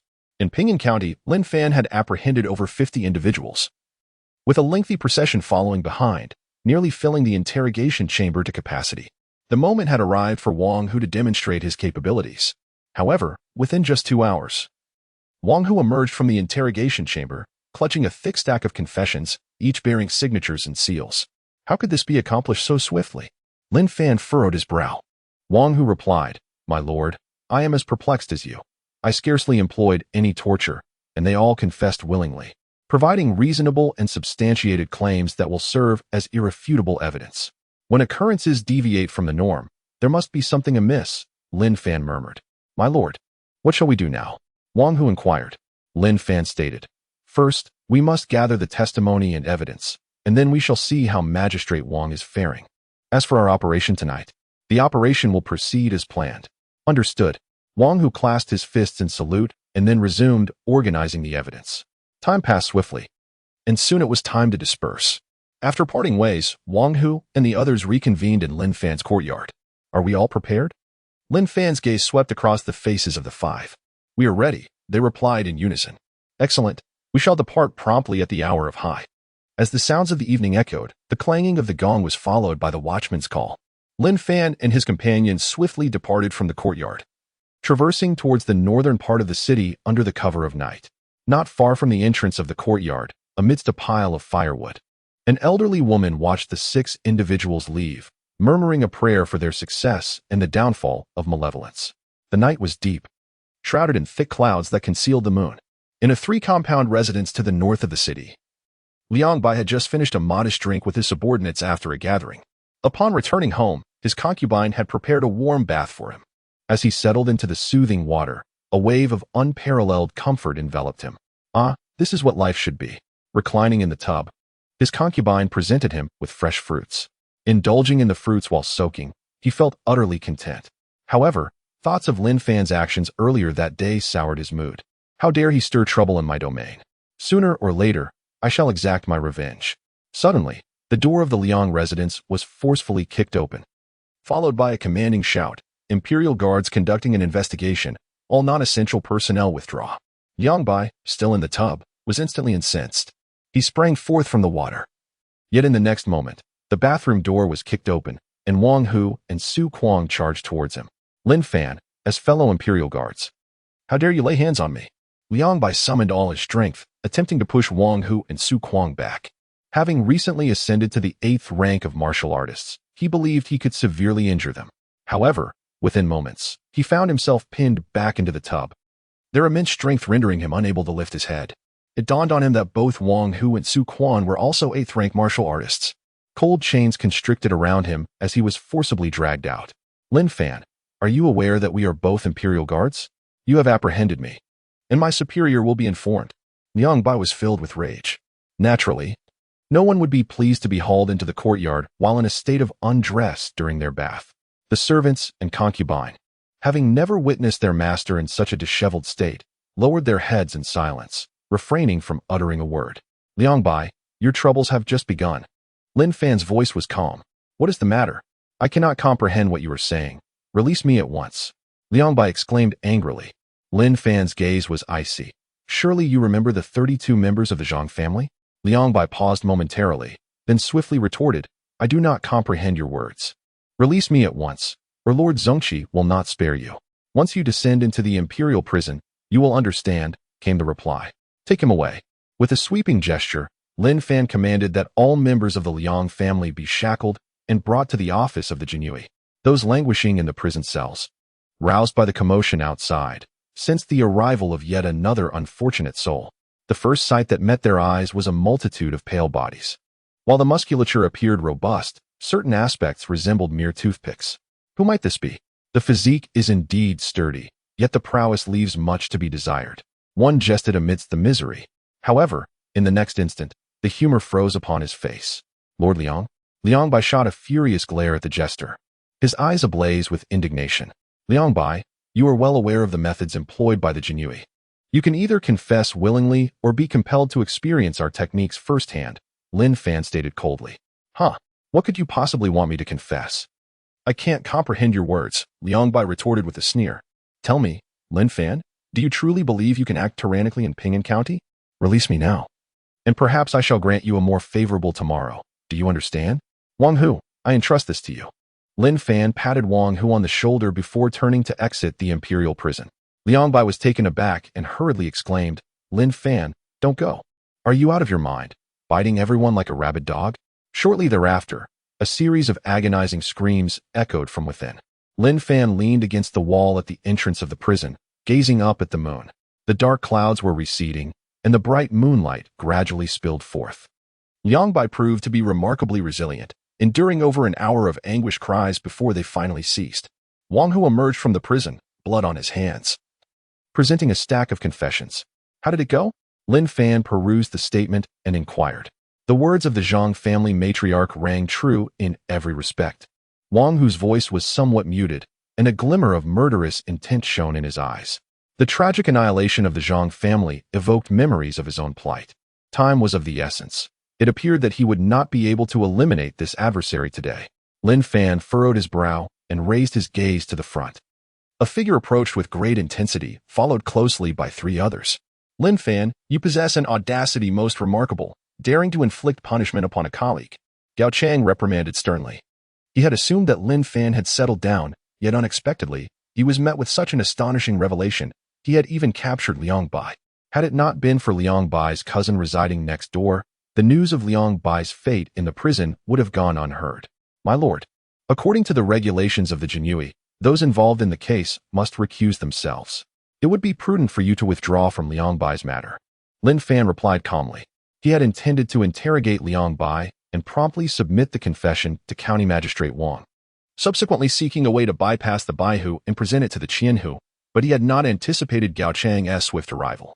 Gao Chang was taken aback. This damned Liang Bai had implicated him. However, it mattered little, for the confession would not escape his grasp. With a cold smirk, he produced an official document. Lin Fan, I had initially planned to deliver this suspension notice to you tomorrow. Since you refused to heed my warning, I shall present it to you today. He flung the document before Lin Fan. The seal bore the mark of the Baihu of Fengzhou, and the content was straightforward, stating that Lin Fan had abused his power and was temporarily stripped of his authority, pending further action. Even a mighty dragon requires strength to traverse the river, and you, Lin Fan, are no dragon, Gao Chang scoffed, his voice laced with disdain. Come forth, remove Lin Fan's copper plaque of office, and expel him from the government office. Li Zheng and others immediately moved to act. Hold on, Lin Fan interjected, his tone still serene. There is no need for you to intervene. I shall handle this myself. After relinquishing the copper plaque, Lin Fan departed the government office with Wang Hu and others. My lord, what shall we do now? Su Bao inquired. Let us observe the unfolding events. My official position is not so easily relinquished, Lin Fan replied. Lin Fan let out a cold laugh, then continued. You need not report for duty tomorrow. The officials are now composed of formidable individuals, and attending could easily render you targets. We understand. Su Kuang and the others responded respectfully. Upon reaching the crossroads, they each diverged to return to their quarters for rest. That night, all individuals, including Liang Bai, were exonerated. All testimonies were rendered void, and the evidence was completely destroyed. My lord, I beg your forgiveness. Liang Bai, bloodied, knelt before Gao Chang. Gao Chang replied indifferently. It is of no concern. Offering testimony for self-preservation was indeed our plan. I shall not hold it against you. Rise. Thank you, my lord. Liang Bai expressed his gratitude profusely before standing. Lin Fan possesses quite the audacity. I never anticipated he would dare to seize you, Gao Chang remarked with a cold snort. His gaze frosty. My lord, Wang Hu and Su Kuang are now both 8th rank warriors. I suspect Lin Fan may be as well, Liang Bai hastily interjected. Gao Chang waved his hand dismissively. That is inconsequential, merely an 8th rank warrior. I stand on the brink of 6th rank, and such a minor threat could be extinguished with a mere flick of my hand. Liang Bai responded, once you attain the 6th rank, will you not have the opportunity to compete for the position of Baihu? Indeed, that is only natural. I have established good relations with Baihu. And once I ascend to the 6th rank, I shall certainly vie for the position, Gao Chang declared proudly. The position of Bai, who is also an esteemed one, ranking above the county magistrate, Wang Anping, as it derives from the 6th rank official capacity. Congratulations in advance, my lord, Yang Bai said with a grin, then added. Lin Fan is truly a mad dog, daring to bite even you. That is simple. Have you forgotten what our Jinyiwei excels at? Gao Chang sneered. Tomorrow at noon, you shall search Lin Fan's residence. You know what must be done, and consider it a means to alleviate your grievances from tonight. Hearing this, Liang Bai's expression brightened, and he quickly clasped his hands, saying, Thank you, my lord. I shall ensure Lin Fan regrets ever coming into this world. In the early hours, the energy of the bronze mirror was restored once more. Lin Fan took a deep breath and murmured to himself, I wonder if my current strength at the 8th rank is sufficient to take a few steps in that realm and behold the other vistas it offers. When he first entered, his vision had been nearly obscured by the verdant grass, hindering his ability to see beyond. The brilliance of the copper mirror flickered and vanished, and Lin Fan successfully entered the realm of the copper mirror. An immense pressure instantaneously bore down upon him. Rise. Lin Fan exerted every ounce of strength within him, desperately attempting to rise. Yet, just as his body lifted off the ground, an overwhelming force bore him back down. He remained unable to stand. What kind of power was required to rise in this place? Lin Fan sighed, yet he endeavored once more to continue his sluggish movements. The pace of his writhing appeared to have considerably quickened. It was reasonable to surmise that traversing 3 or 4 feet today would pose no significant challenge. Regardless of the circumstances, he must refrain from consuming any more grass, for further indulgence would surely result in regurgitation. He surveyed his surroundings for any alternative sustenance. Lin Fan continued to writhe, exerting tremendous effort to inch forward over 2 feet. Gradually, the scene before him began to exhibit some changes. His gaze was soon captivated by a cluster of slightly greenish fruits. These fruits grew upon a blade of grass and bore a resemblance to the wild strawberries commonly seen in his past life. However, these fruits were still rather immature, with some barely the size of a soybean. The energy contained within these fruits was likely far superior to that of the grass. Yet he remained uncertain whether they were safe for consumption. Lin Fan pondered for a moment and decided to attempt plucking a fruit. His focus was on the one that had begun to exhibit a crimson hue, indicative of its ripeness. The vine from which it hung was remarkably resilient. Lin Fan exerted all his strength to successfully detach the fruit. After achieving this, he found himself devoid of energy and promptly exited the world of the bronze mirror. Lying on his bed, he gasped for breath as his previously tense muscles gradually relaxed. He cast a glance at the in his hand, feeling that acquiring it was indeed worthwhile.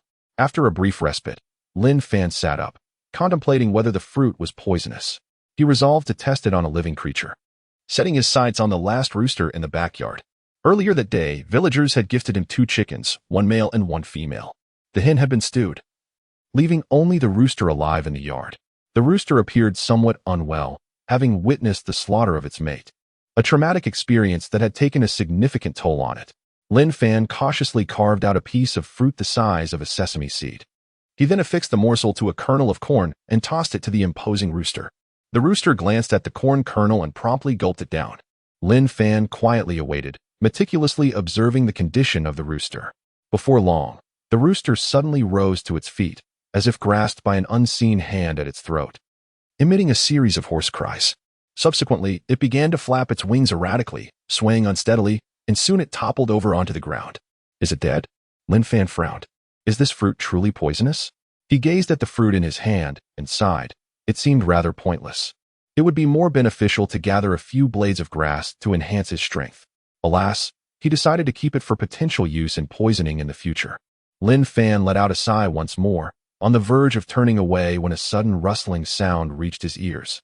He turned his head to behold the majestic rooster, trembling yet defiantly rising to its feet. Almost immediately, it threw back its head and crowed, the sound piercing and shrill, far louder than that of an ordinary rooster. Observing the creature further, he noted the vibrant crimson of its comb, markedly more vivid than before, and its plumage appeared considerably more lustrous. Its claws, beneath its belly, had taken on a darker, sharper sheen, while its eyes sparkled with newfound intelligence. The entire bird seemed transformed. Was it devoid of poison, yet still beneficial? Lin Fan's eyes sparkled with excitement.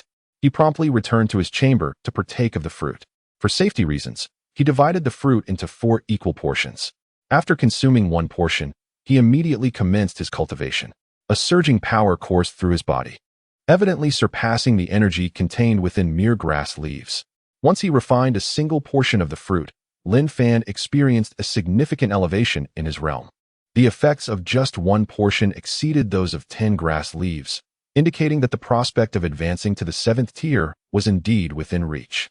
Lin Fan consumed the remaining 3 fruits in succession, absorbing and refining their essence. As dawn approached, he finally digested all the fruits. He opened his eyes and exhaled a breath of stale air, murmuring to himself, "If only I could obtain 2 more fruits, I would surely elevate my martial prowess to the 7th rank. A 7th rank warrior can barely suffice in a place like Fengzhou." Before the sun had fully risen, he decided to lie down and catch up on some sleep. However, he was awakened not by the gentle light of morning, but by the clamor outside. "Liangbai, what are you intending to do?" The furious roar of Lin Dogzi echoed in my ears. What was I to do? Naturally, I was compelled to investigate. Liangbai laughed heartily, proclaiming, "A report has been made alleging that the former officer of the Jinyiwei, Lin Fan, has been accepting bribes. I, as the current officer, have come to conduct a search." In the midst of the crowd, Lin Guzi spotted the so-called informant, none other than Lu Gaosheng, the formidable leader of the strongmen who had been apprehended and detained the previous day. Lu Gaosheng, with a defiant sneer, taunted, "You kicked me twice when they arrested me yesterday, didn't you? Just wait. This is a personal vendetta." Lin Guzi retorted angrily. "A personal vendetta? Ha ha." Liangbai laughed. "I am indeed taking personal revenge. What can you do about it?" With a grand gesture, he commanded, "Commence the search." A throng of Imperial Guards surged forth from behind him, charging directly towards the estate. Lin Guzi's forehead bulged with veins, his entire being surging with vitality and rage as he shouted, "I dare anyone to try." Liangbai, upon witnessing this, let out a cold laugh and immediately soared into the air, resembling a great rock spreading its wings as he abruptly lunged at Lin Guzi. With a swift kick, Lin Guzi hastily raised his fist to block. Bang! Though Lin Guzi was nearing the 8th rank, he had yet to attain it. Consequently, with a single kick, he was sent hurtling backward, crashing into the courtyard. Those who obstruct the investigations of the Imperial Guards shall face merciless retribution. Liangbai swiftly drew his blade and stepped forward, delivering a fierce slash towards Lin Guzi. The speed of the strike was astonishing, and with the enhancement of his 8th rank martial prowess, it possessed the potential to cleave an ordinary 9th rank warrior in twain. However, at that moment, a stone shot through the air. Accompanied by a resounding sonic boom, the stone suddenly collided with the edge of the blade. The tremendous force caused Liangbai's waist sword to vibrate violently, leaving his hands tingling and nearly losing grip on the weapon. He staggered back several steps, his gaze directed toward the source of the stone's trajectory. "Lin Fan, are you defying the law?" Undeterred, he stood firm and questioned with a commanding voice. "Those who wish to take my life shall find it no easy task." Lin Fan approached slowly, his eyes glimmering with a murderous intent. According to the laws of the Great Jing, obstructing the enforcement of the Jinyiwei warrants no mercy. Liangbai gripped his waist knife tightly, his gaze icy and resolute. Lin Fan helped the injured Lin Guzi to his feet and raised his gaze towards Liangbai, defiantly challenging, "Do you wish to kill me? You may attempt it. Do you truly believe I would shy away?" Liangbai bellowed, "Imperial Guards, heed my command, eliminate him." Over a dozen Imperial Guards surged forward, encircling Lin Fan within the courtyard. Liangbai proclaimed loudly, "The Imperial Guard serve as the Emperor's personal army, according to the laws of Dejing. Harming an Imperial Guard is tantamount to disrespecting the royal authority, punishable by the extermination of 3 generations." He asserted that Lin Fan dared to harm them, thus sealing his own fate. "Kill him." His roar invigorated the Imperial Guards, who charged at Lin Fan like ravenous wolves. However, Liangbai's expression morphed into a cold smirk. Regardless of whether Lin Fan had accepted bribes, as long as he dared to harm an Imperial Guard, his demise was assured. "Stop!" At that moment, a commanding voice echoed from a distance. Liangbai and his men turned to see the unexpected arrival of Wang Anping, the well-dressed county magistrate of Ping'an County. Wang Anping rode forth, accompanied by a contingent of officials. Whoa! Wang Anping reined in his horse at the entrance of the courtyard, dismounted, and strode forward. "County Magistrate Wang, you are the magistrate of the county office, not the commander of our Imperial Guards. We do not belong to the same hierarchy. By what authority do you meddle in our affairs?" Liangbai mocked. Wang Anping cast a glance at him, ignoring the provocation. He then produced a bright yellow imperial edict from his voluminous robe. Lin Fan, receive the edict. The utterance of these 4 words astonished everyone present. Wang Anping possessed the emperor's decree. Instantly, all fell to their knees, unwilling to raise their heads. Even the audacious Liang Bai complied, kneeling respectfully. The Imperial Guards, being the emperor's personal army, derived their power from Emperor Jing. Failure to bow before the imperial edict would result in demotion and the extermination of 9 clans. Lin Fan was taken aback. He had contemplated that Wang Anping could ally with the righteous forces to safeguard him, yet he never anticipated the arrival of an imperial edict. Lin Fan presents himself. He quickly knelt on one knee, clasping his fist in salute. After casting a glance at him, Wang Anping began to read the contents of the decree.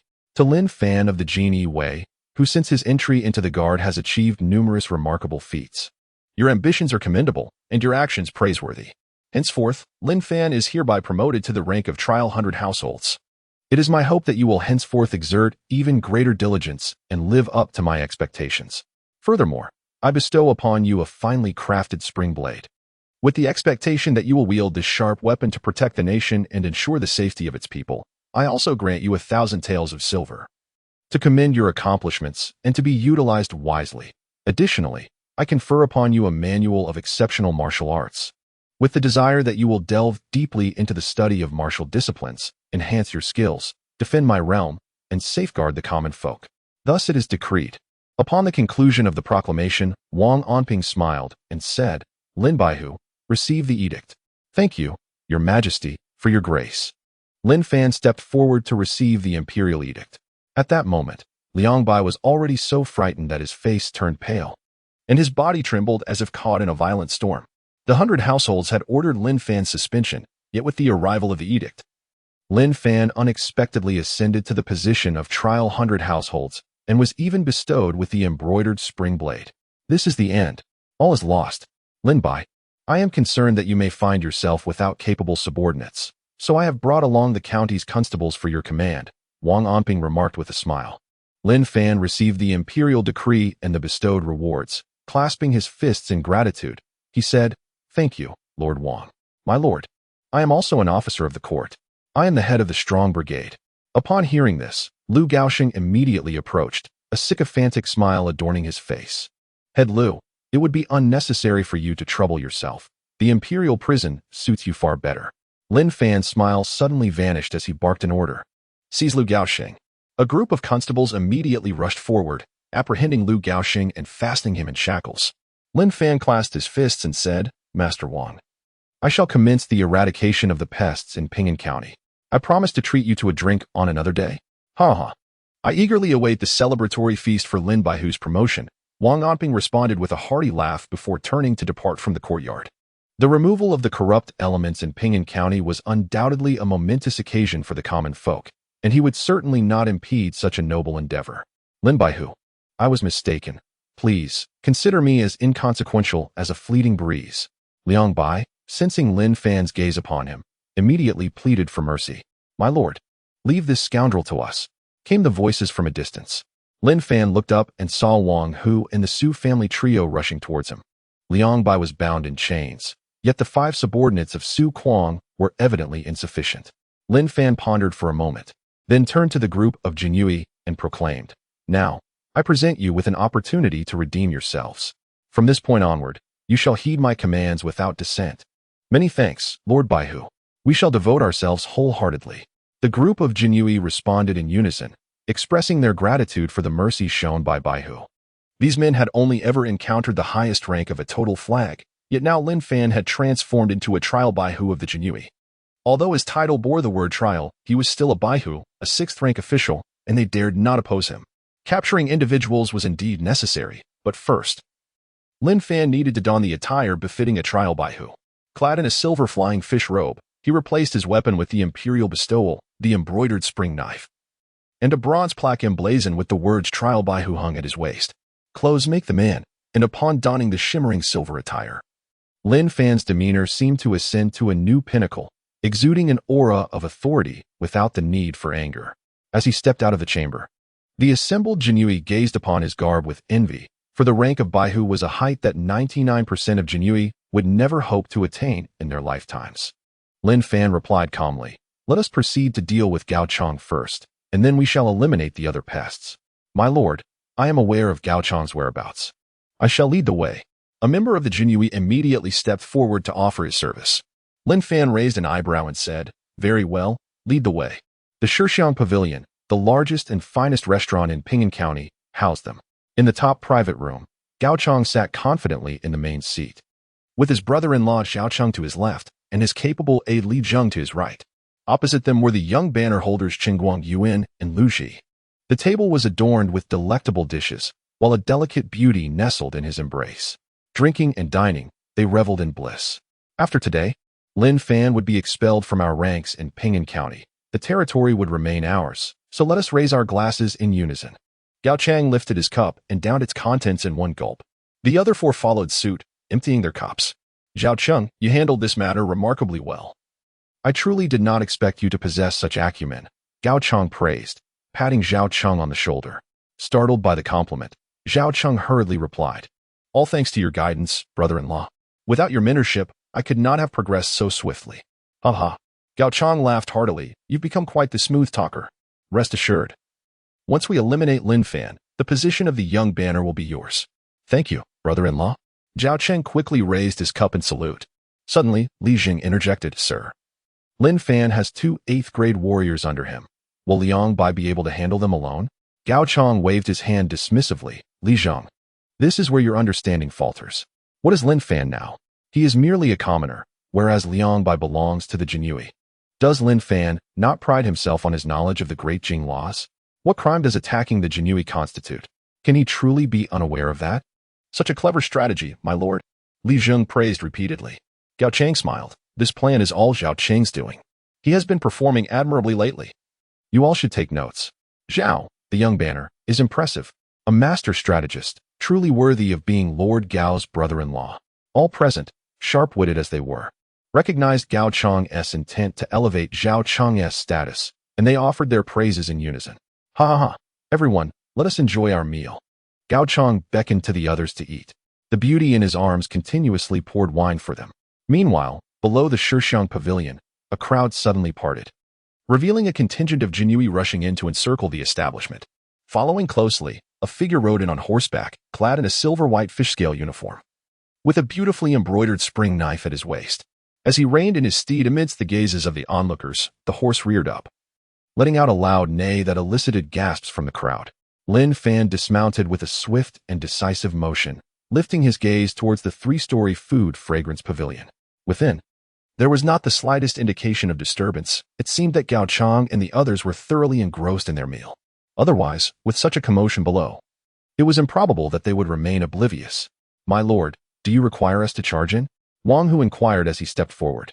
Lin Fan raised his hand to halt the conversation, speaking with an air of indifference. "There's no need. I shall personally ascend to invite our esteemed General Gao downstairs." "My lord, that Gao Chang is about to step into the 6th rank." With a single glance from Lin Fan, Wang Hu immediately fell silent. Subsequently, Lin Fan strode into the Shixiang Pavilion, ascending the staircase towards the 3rd floor. In the private room at the top, Gao Chang was already somewhat inebriated, while the other 4 were utterly intoxicated. "Master, what commotion is there downstairs?" "I believe I heard the neighing of horses," Li Zheng slurred, his hands roaming over the woman in his embrace. "Who cares about that? Let us enjoy our drinks," Zhao Cheng declared, raising his cup and downing its contents in one go. Good fortune was on the horizon, as he was soon to be promoted to a minor officer in the Jinyiwei. His spirits were high, and he drank with gusto. "Li Zheng, you pale in comparison to Zhao Cheng. A mere sound of neighing can capture your attention. How can that be acceptable? You must understand that as long as I, Gao Chang, am here in Ping'an County, no one can overturn my authority," Gao Chang boasted, his tone dripping with arrogance. Within half a year, he would surely ascend to the 6th rank, at which point even 100 households in Fengzhou would have to show him some respect. Li Zheng, eager to curry favor, replied, "You are absolutely right, my lord." Suddenly, there came a series of knocks on the door. Gao Chang furrowed his brow and barked, "Who is knocking? I have said that I will call you if there is something urgent. Why disturb my enjoyment?" "Master, it is I," a familiar voice called from outside.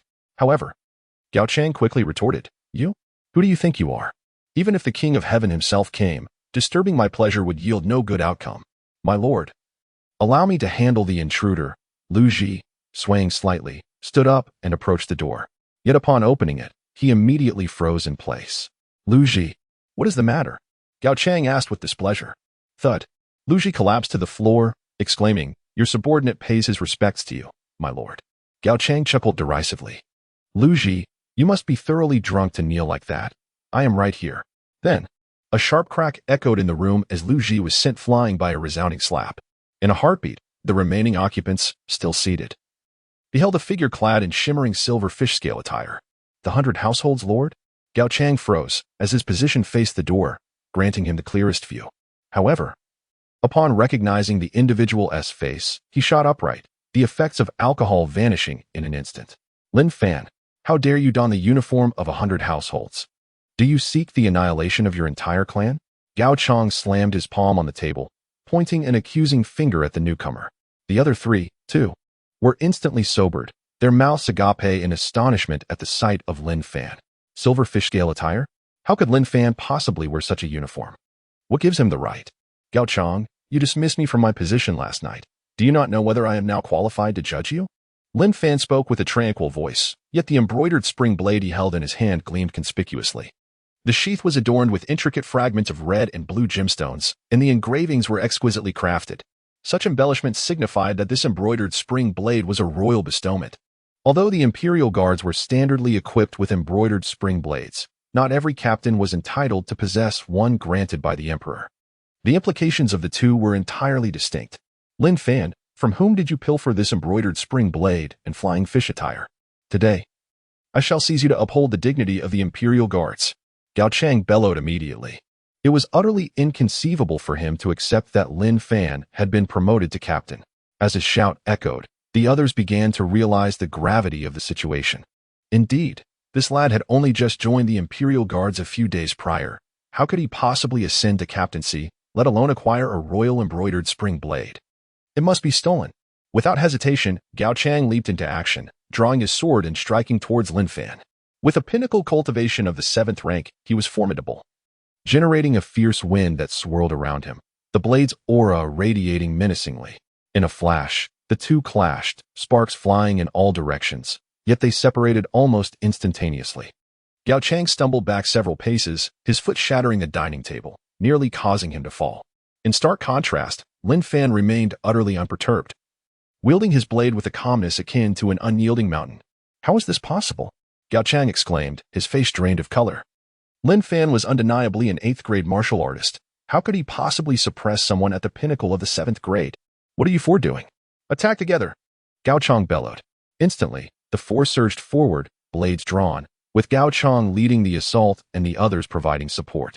In the confined space of the room, a flurry of blades erupted, the clang of metal reverberating as sparks flew, startling the accompanying women, who shrieked in fright and huddled in the corners. Meanwhile, downstairs, Wang Hu and his companions heard the commotion from the 3rd floor, their faces etched with concern. Their master must be engaged in battle with Gao Chang. With Gao Chang and his 4 subordinates, the odds were against their master, both in terms of cultivation level and numbers. Brother Su, we should go upstairs to assist our master.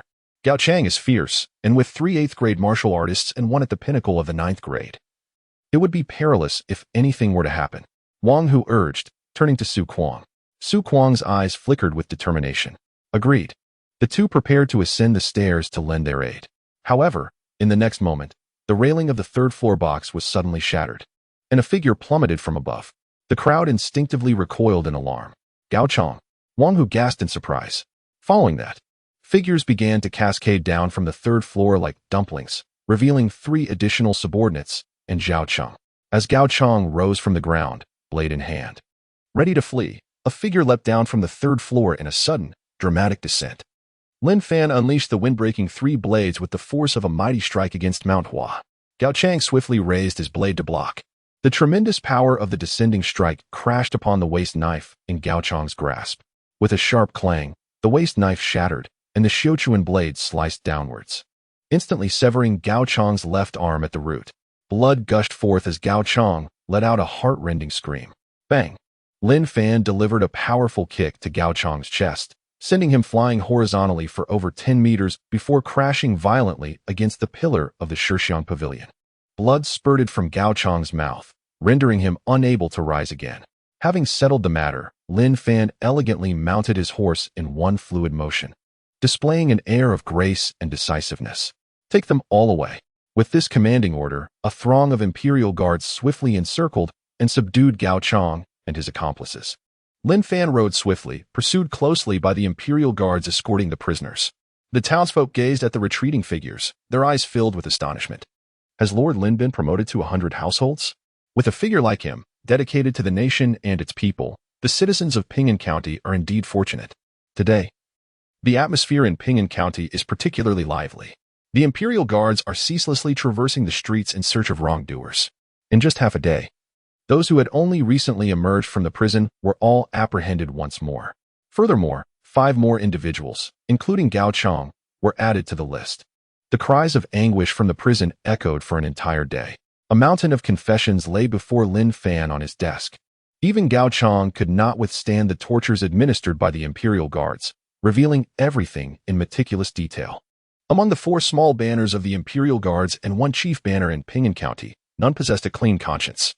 The sins they committed warrant 100 executions, if not more. My lord, what shall we do next? Wang Hu inquired. Today we raid their homes, and tomorrow we execute them, leaving not a single one behind.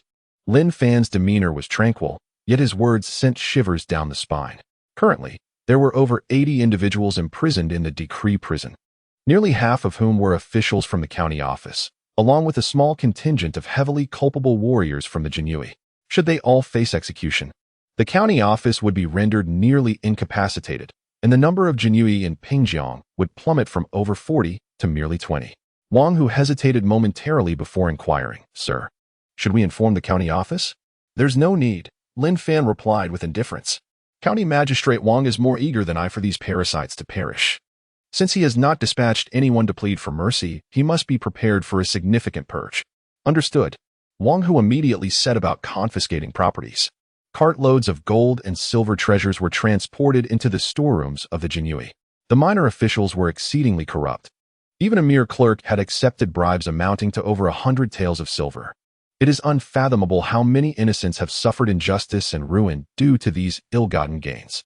This grand operation persisted until the hour of the pig before it was deemed complete. Lin Fan rubbed his temples and inquired, Have all the ill-gotten gains been accounted for?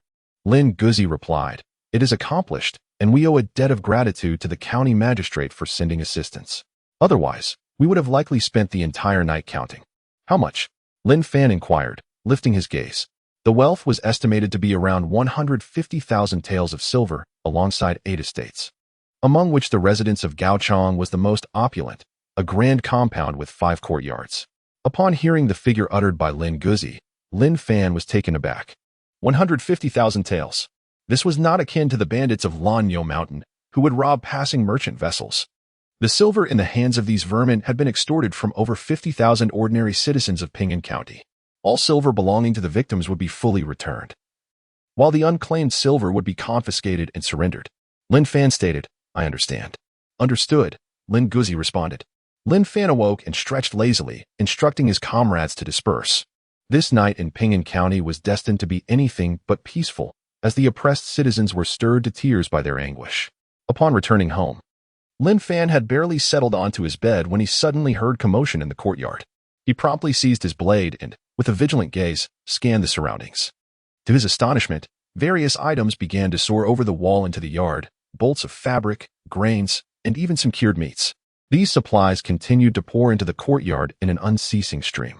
With a graceful leap, Lin Fan alighted upon the rooftop like a soaring swallow. Bathed in the moonlight, he beheld a multitude of common folk, clad in coarse linen garments, hurling an assortment of items into the courtyard. Though these possessions bore little monetary value, they were treasures to the people, cherished luxuries that they could seldom afford to consume or wear in their daily lives. Lin Fan let out a sigh and declared, I am Lin Fan, 100 household captain of the Imperial Guard. I sincerely appreciate the sentiments of all the esteemed elders and fellow villagers. My monthly salary of 50 taels far exceeds the circumstances of your lives, so please take back your offerings. Yes, Lord Lin, the townsfolk exclaimed. having spotted Lin Fan standing atop the roof. Each of them, filled with excitement, waved fervently in his direction, hastening to toss their gifts aside. Lord Lin, you are a virtuous official. It is only fitting that you receive such a generous salary. We harbor no envy. Your monthly remuneration is well-deserved. And these tokens are our heartfelt contributions, given willingly. Several literate villagers shouted towards him, casting their offerings into the courtyard. Upon witnessing the scene, Lin Fan felt a sense of helplessness. He was compelled to sternly admonish, "It is already past curfew. If you do not return home to rest, I shall have no choice but to summon the Imperial Guards to apprehend you and take you to the prison." The formidable reputation of the Imperial Guards proved effective, and the notorious name of the prison was sufficient to instill fear. After his commanding shout, the crowd gradually began to disperse. Once the last individual exited the courtyard, Lin Fan breathed a sigh of relief. The items strewn across the ground had accumulated into a small mountain. Thus, he had no alternative but to rouse the weary Lin Guzi, who had been soundly sleeping all day, to assist in tidying up. These were the thoughtful contributions of everyone, and he hoped they would not be carried away by weasels or similar creatures. Lin Fan returned to his chamber to delve into the first-rate martial arts bestowed by Emperor Jing. After a long day of toil, he had yet to peruse the text. The name Dragon Elephant Shattering Heaven technique was indeed imposing, yet its contents remained a mystery. Upon opening the tome, Lin Fan was immediately captivated. The Dragon Elephant Shattering Heaven technique enhances the practitioner's absorption efficiency of rare heavenly materials and treasures, while significantly augmenting physical strength and resilience. It embodies the legendary dragon and elephant, sculpting an unparalleled physique. Should one attain mastery, one might possess a colossal strength of tens of thousands of pounds, enabling even those who have not yet reached the realm of the master to contend with formidable foes through sheer physical prowess. It is undeniably a remarkably powerful technique. Furthermore, its potential far surpasses that of inferior martial arts. The iron garment technique, for instance, can only support cultivation up to the mid-level of the third tier, while the Dragon Elephant Shattering Heaven technique offers the prospect of advancing into the master realm. Lin Fan decisively transitioned to practicing the Dragon Elephant Crushing Heaven technique. After entering the Copper Mirror world and plucking an unripe fruit, he commenced his cultivation of this profound art. Early the next morning, he rose and stretched his body, the joints cracking audibly, reminiscent of bamboo tubes popping while frying beans. Furthermore, he seemed to have gained a slight increase in height, and his cultivation had advanced, suggesting that with just another half of the fruit, he would likely step into the 7th rank. After breakfast, Lin Fan, accompanied by Lin Guzi, made their way to the official office. Today's tasks remained as demanding as ever, with over 80 worthy heads to be severed, necessitating extensive preparations. Once all arrangements were completed, the time had already reached noon. Lin Fan glanced up at the sky, where the sun shone brightly, marking an opportune moment for execution. "Sir, where shall we proceed with the task?" Wang Hu inquired. Lin Fan pondered for a moment and remarked, "The city gate is indeed the place. There are too many people, and the bustling market would only complicate matters." The Imperial Guards, dragging a lengthy chain, escorted 82 prisoners from the official residence, making their way directly to the city gate. This spectacle drew the attention of the onlookers along the street. Having long suffered under the tyranny of these individuals, the common folk, armed with baskets, began to hurl rotten eggs and decayed vegetable leaves at them. Many of the Imperial Guards faced undeserved misfortune, becoming besmirched with foul odors. The 82 prisoners were lined up in an open space outside the city gate. At this juncture, the waist sabers proved less effective, prompting Lin Fan to summon 3 executioners from the magistrate's office. "Lord Lin, spare me. I acknowledge my wrongs. Lord Lin, it was Gao Chang who instigated this. If I did not comply, he would have killed me." The cries for mercy and attempts to deflect blame melded into a cacophony. As these corrupt officials confronted their impending demise, they appeared particularly wretched. Lin Fan's gaze fell upon Gao Chang. The one-armed Gao Chang's complexion was ashen. He raised his head and glared fiercely at Lin Fan, his eyes filled with a malevolent frenzy, resembling a wolf ensnared in a trap. "Lin Fan, this is indeed a world that devours the weak. Yet you foolishly aspire to tear a hole in the great net, like an ant shaking a tree, utterly absurd. I, Gao Chang, shall await you in the underworld. Proceed with the execution." Lin Fan's voice was tranquil. He paid no heed to Gao Chang's bluster. As long as one's status was sufficiently elevated and strength formidable enough, it was not inconceivable to shake the very foundations of this so-called vast net. At that moment, Gao Chang appeared to him as nothing more than an insignificant insect. The executioner swung his blade, blood gushing forth, as severed heads rolled onto the ground, staining the earth crimson. With such sanguine offerings, it was likely that next year this land would yield even more lush grass. 82 individuals had met their end, among whom were several martial artists of considerable rank. The 3 executioners had dulled their blades before completing their grim task. The lead executioner clasped his fists and reported, "My Lord Lin, all the criminals have been executed. You have my gratitude for your efforts," Lin Fan acknowledged with a nod. Lin Guzi promptly produced 3 silver ingots and presented them to the 3 individuals. Although the executioner dealt with criminals, their profession was still regarded as one that sullied one's moral integrity. When borrowing someone to perform a task, it is customary to offer compensation. "Thank you, my lord."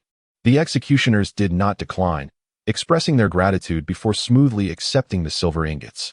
Lin Fan returned to the official residence ahead of the others, while the remaining individuals, under the guidance of Lin Guzi and his companions, excavated a grave to inter the corpse, preventing decay that could lead to an outbreak of plague.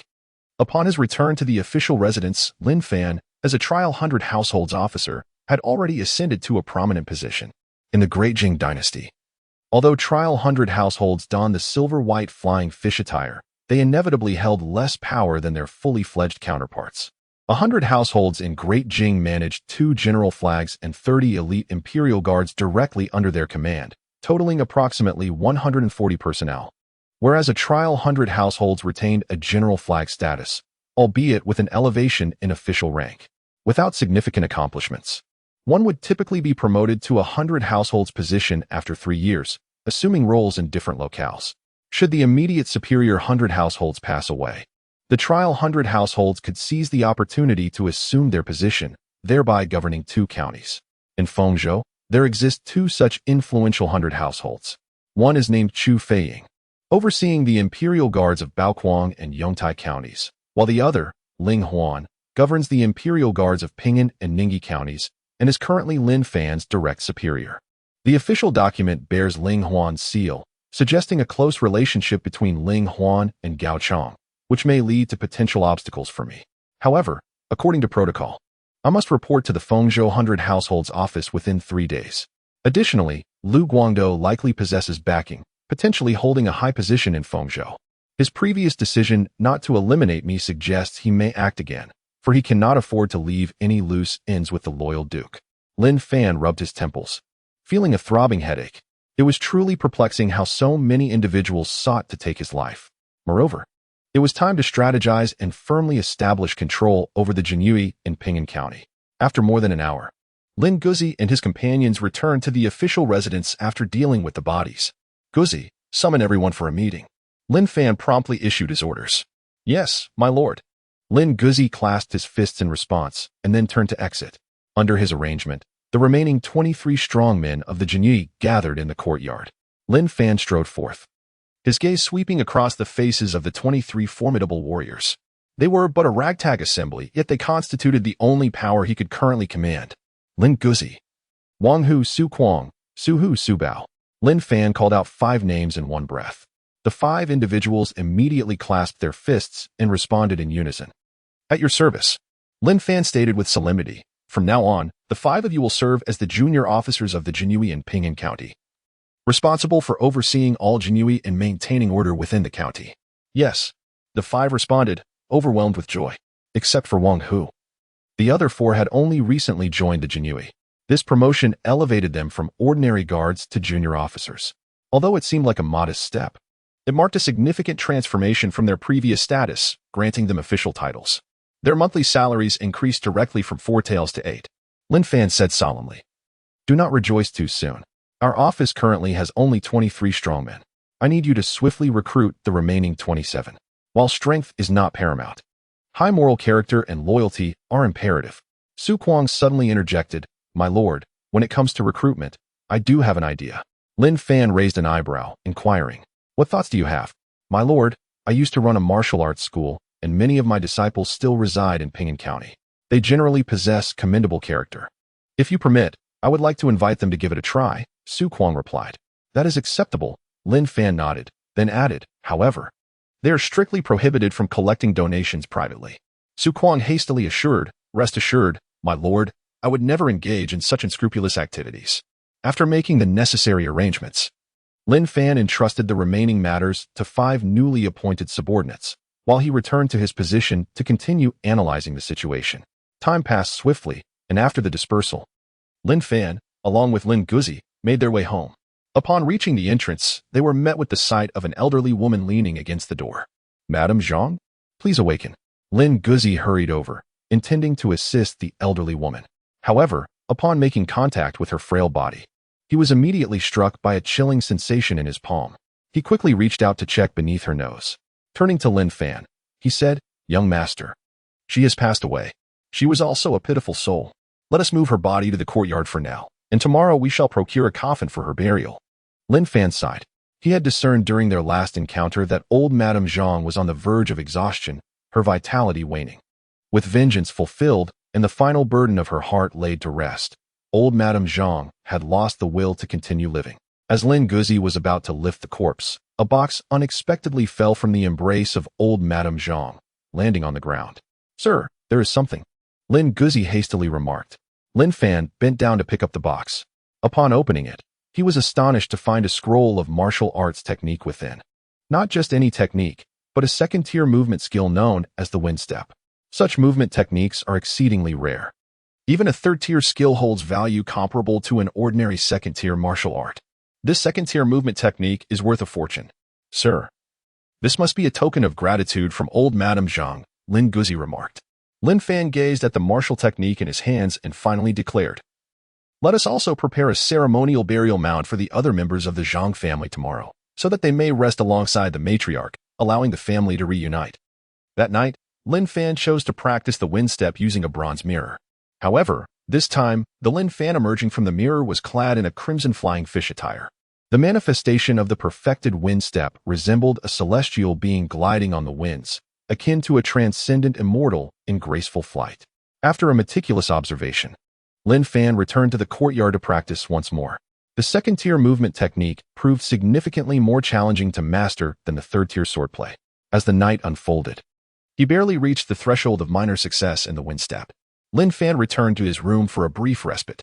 However, he had scarcely closed his eyes when he was abruptly roused by Lin Guzi's commotion. "Damn rooster, perish." In the backyard, Lin Guzi was wielding a knife, intent on pursuing the brilliantly feathered rooster. This morning, he had intended to prepare some congee for Lin Fan, only to discover that the rice had spilled across the floor, with the rooster pecking at the grains. Without hesitation, he rushed forward to capture the troublesome bird. Yet, the rooster was astonishingly agile, managing to take brief flights as it flapped its wings. Despite his peak 9th-tier prowess, he found himself unable to seize the elusive creature. Lin Guzi, panting heavily, glared at the proud rooster perched atop the tree, gritting his teeth in exasperation. "What the hell is this chicken turning into a spirit?" The rooster stood defiantly on the branch, stretching its neck to crow. The sharp, piercing sound was evidently a mockery aimed at Lin Guzi. Yet, Lin Guzi was unable to catch this elusive creature. He pointed at the rooster and cursed, "You just wait. Once I catch you, I will surely slay you. Then fire up a pot to stew you." What on earth is happening? Lin Fan donned his attire and stepped outside. "Young master, I am unsure of the circumstances, but a hole has appeared in the chicken coop, allowing this rooster to escape and wreak havoc, even ruining the rice in the kitchen," Lin Guzi exclaimed indignantly. Upon hearing this, Lin Fan immediately comprehended that it was likely the morsel of fruit flesh that had caused this chicken to undergo a transformation. Its strength and physique were significantly superior to that of an ordinary fowl, enabling it to tear through the chicken coop and escape.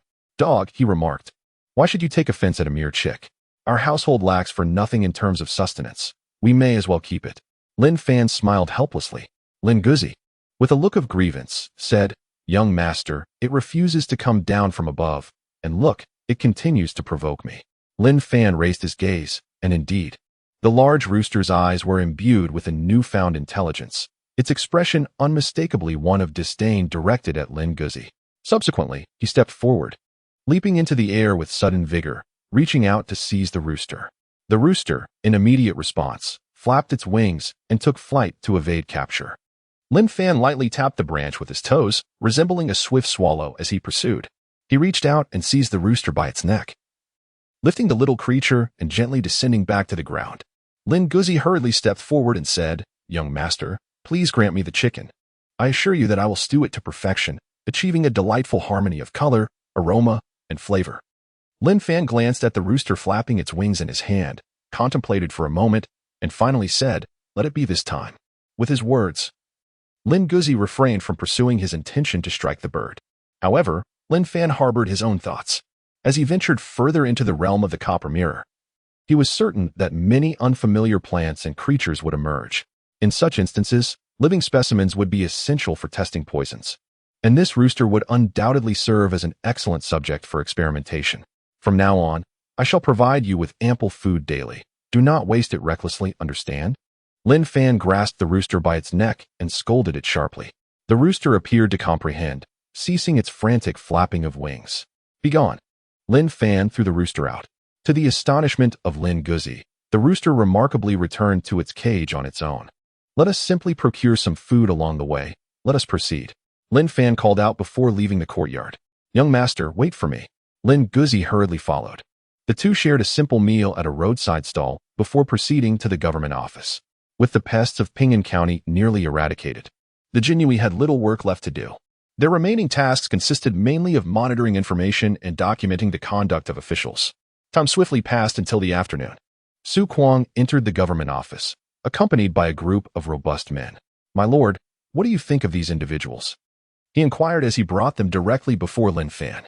Lin Fan cast a glance and noted that there were 12 individuals present, although each was robust and imposing. None among them were martial practitioners. He expressed his confusion. "Su Kuang, did you not impart any martial techniques to them during your training at the Martial Arts Academy?" "My lord," Su Kuang replied, "the Su family has only mastered a third-rate technique known as the Wild Tiger Fist. However, this technique demands a substantial level of vitality and blood energy. With the continuous calamities over the years, grain shortages have become rampant. Ordinary individuals, aside from the affluent and noble families, cannot afford to pursue martial arts." Su Kuang sighed, his tone tinged with resignation. "Indeed, our master taught us the techniques, but our family simply cannot afford meat, let alone the medicinal herbs required for training. We can scarcely gather the funds to learn martial arts. Our daily existence relies heavily on laboring at the docks." One burly man, appearing rather simple-minded, stepped forward to corroborate Su Kuang's explanation. "Ah, I see." Lin Fan contemplated for a moment before stating, "Then you shall all remain." "Thank you, my lord." The men expressed their gratitude, their excitement palpable as they clasped their fists in thanks. Joining the Jinyiwei would grant them a monthly stipend of 4 taels, far exceeding the meager earnings from their labor. "Su Kuang, please take these individuals to collect their copper badges and uniforms, and then summon all the banners," Lin Fan instructed. "Understood." Su Kuang acknowledged before leading the group outside. Before long, he returned alongside Lin Guzi and others. "I have a matter I wish to discuss with everyone," Lin Fan stated calmly. Lin Guzi inquired, "My lord, what is the matter?" Lin Fan remarked, "My dear friend, you must understand that during our time in the capital, the Imperial Guards engaged in daily drills. Our backyard is well equipped and spacious enough. I wish to have our esteemed warriors practice diligently. As for those who accompanied me today, they are accustomed to hard labor and strenuous tasks. However, the other warriors are merely ordinary individuals with a basic understanding of martial arts, and they may not be able to endure such rigorous training." Su Kuang responded. Lin Fan replied indifferently, "This is simple. If they cannot endure it, they should leave. A monthly salary of merely 4 taels should not be squandered on a group of idle wastrels." "My lord, there is another issue," Su Kuang interjected. "If they are to practice martial arts daily, their meager monthly stipend of 4 taels will hardly suffice for their sustenance." As the head of the Martial Arts Academy, he was acutely aware of the substantial dietary needs required for a martial artist's rigorous training. Lin Fan pondered for a moment before speaking. "In our storeroom, we still have the confiscated silver from this recent operation. Even if we reserve 30%, it remains a substantial sum. Each of you may return to the storeroom to collect 1,000 taels as a reward for this mission, while the remainder will be allocated for our meal expenses. Henceforth, our lunches will be abundant with meat." The 5 men were taken aback. The prospect of plentiful meat suggested a considerable daily expense. However, considering the bounty of confiscated silver, it seemed feasible to sustain this for 4 or 5 years without issue. Nevertheless, we ought to consider replacing our current cook, for the cuisine has been rather unpalatable. It is imperative that we find a reliable chef. Lin Fan pondered thoughtfully, stroking his chin. Suddenly, Su Bao, who had remained silent, tentatively suggested, "My lord, I do have a candidate in mind." Lin Fan raised an eyebrow and said, "Speak." "My third sister, Su Waner, was the one who used to prepare meals for our martial arts school, and everyone who tasted her cooking praised its delightful flavor," Su Bao remarked. "Su Waner is indeed a commendable choice." Lin Fan turned his gaze towards Su Kuang, inquiring, "What are your thoughts, Su Kuang?" "Esteemed sir, I shall return and consult Waner. If she is willing, I shall bring her here tomorrow," Su Kuang replied. Lin Fan pondered for a moment and said, "If she agrees, we can arrange a monthly stipend of 4 taels with the funds dispersed from the treasury. Additionally, she will be responsible for procuring ingredients, while the training of the strongmen will fall under your purview." "Understood," Su Kuang replied. Lin Fan waved his hand and said, "All right, you may inform everyone of this matter. Should anyone express dissatisfaction, they will be promptly dismissed from the Imperial Guard." The 5 swiftly conveyed the message below. The newly appointed warriors did not voice any objections. Yet the veterans began to murmur their grievances. However, after 2 individuals were summarily dismissed by Su Kuang, the rest fell silent. Soon, it was time to disperse. Lin Guzi hurriedly approached, accompanied by a dove flapping its wings incessantly. "Young master, the 100 household chief Ling Huan of Fengzhou requests your presence to report within 2 days." Lin Fan's gaze turned icy. "The approach is fierce. Young master, what shall we do now?" Lin Guzi expressed his concerns. Lin Fan let out a cold laugh. "When soldiers come, we shall defend. When water rises, we shall dam it. I am eager to see what tricks this Ling Huan intends to play." He then turned his gaze towards Lin Guzi. "Prepare 2 swift steeds. We shall set forth for Fengzhou at dawn." "Young master, I understand," Lin Guzi replied, clasping his fists in respect. In the stillness of the night, as dawn approached, Lin Fan once again entered the world of the copper mirror. After cultivating the dragon elephant shattering heaven technique, his strength had significantly increased. In one breath, he plucked 2 fruits and also tore down more than 10 blades of grass. The utility of the grass had diminished, so he planned to grind them into powder, allowing Su Waner to sprinkle it into her dishes as seasoning. This would likely accelerate the cultivation speed of his subordinates in the strength realm. He opened his mouth and consumed one of the fruits. A torrent of vital energy surged forth from the fruit, vast and pure. Had this been during his earlier practice of the iron garment technique, he would have struggled to digest such immense power. However, the dragon elephant shattering heaven technique effortlessly refined the fruit's energy. After an hour, Lin Fan opened his eyes, a glimmer of brilliance flashing within them. "7th rank," he exclaimed. After a moment of contemplation, he divided the remaining fruit into 4 portions, consuming 3 to further refine and solidify his newly attained realm. It was already the early hours of the morning when he rose and knocked on Lin Guzi's door. "Who is it?" Lin Guzi rubbed his sleepy eyes and ambled to the door.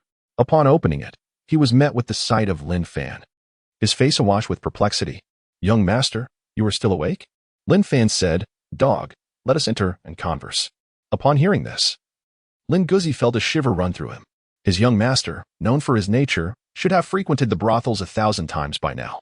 Yet, during this period, he had refrained from doing so. Had his young master's inclinations changed following his expulsion from the royal residence? If the young master desired such things, what would Lin Guzi do? No, that couldn't be right. He was the young master's servant, and thus, his body rightfully belonged to the young master as well. With this thought in mind, Lin Guzi's gaze firmed with resolve. Gritting his teeth, he declared, "Young master, whatever you wish to do, just say the word. I am at your service." Lin Fan was somewhat puzzled by his resolute tone. Nonetheless, he retrieved the morsel of fruit, no larger than a fingernail, and said, "Dog, consume this in 2 portions." Lin Guzi was just about to remove his trousers when he suddenly heard those words, and he froze in astonishment. "Young master, are you here to deliver something to me? Otherwise, what could it be?" Lin Fan gazed at him in confusion. Lin Guzi's face flushed crimson as he hurriedly replied, No, it's nothing. Young master, I understand. I will feed this to them shortly." With that, he prepared to return to his slumber. As Lin Fan approached the door, a twinge of concern compelled him to remind, "Be sure to divide it into 2 portions."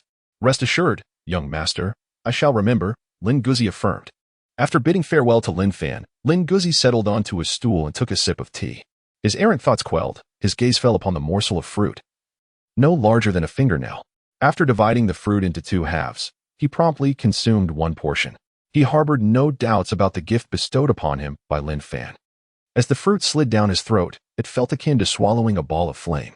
This blaze ignited fiercely within his lower abdomen, sending waves of sharp pain coursing through his body. Such potent medicinal properties, far surpassing even that of a century-old ginseng. Lin Guzi was diligently circulating his vital energy to refine the medicinal power. The following morning, as Lin Fan opened the door, he beheld Lin Guzi practicing in the courtyard. Judging by his demeanor, Guzi had successfully advanced to the 8th tier of cultivation, and his realm appeared to be firmly established. "Good morning, young master." Lin Guzi observed Lin Fan busily greeting others. "Good morning," Lin Fan called out, and then added, "Let us go out for a meal shortly, after which we shall proceed to the official office to mount our horses and set off for Fengzhou. I shall follow your arrangements." Lin Guzi cast aside the stone lock in his hand and approached with a cheerful smile. Lin Fan did not disclose the origin of the fruit's flesh, nor would he take the initiative to inquire. As the most loyal servant to the young master, it was imperative not only to possess strong execution skills, but also to maintain discretion. Upon arriving at the official estate, Lin Fan was greeted by the sounds of shouting emanating from the backyard. He proceeded directly to observe the training, discovering that only 18 individuals had gathered, including the 12 who had joined the Imperial Guard just the day before. Lin Fan stood quietly in the backyard, patiently awaiting the arrival of 9 drowsy warriors who gradually made their way over. However, upon noticing Lin Fan, these 9 individuals immediately perked up and joined the training. As of now, excluding the 2 warriors who were directly dismissed yesterday, there remained 6 who had yet to arrive at the official office. "Dogzi, what hour is it now?" Lin Fan inquired. Lin Guzi hurriedly remarked, "My lord, judging by the sky, it should be around the hour of the rabbit." "Indeed, it is the hour of the rabbit." Lin Fan mused thoughtfully. "Dismiss the 6 individuals who have yet to arrive. If they object, let them pay a visit to the imperial prison. Perhaps we may uncover some corrupt dealings or malfeasance." "My lord, I shall attend to this matter at once," replied his subordinate. Upon hearing the command, Lin Guzi hurriedly set about preparing the dismissal documents. In the distance, the trainees collectively exhaled in relief, grateful that they had not arrived late. Otherwise, one among them would surely have joined the ranks of the dismissed. The 6 individuals, too, dared not utter a word, resembling forsaken hounds cast out from the official premises. Lin Fan gathered all the small banners, including Su Kuang. "Today, I shall embark on my journey to report to the 100 House Bureau. In the coming days, you are to manage the Bureau diligently and ensure that all personnel are promptly accounted for." Lin Fan gazed at the crowd and advised, "My good sir, my daughter has arrived to report.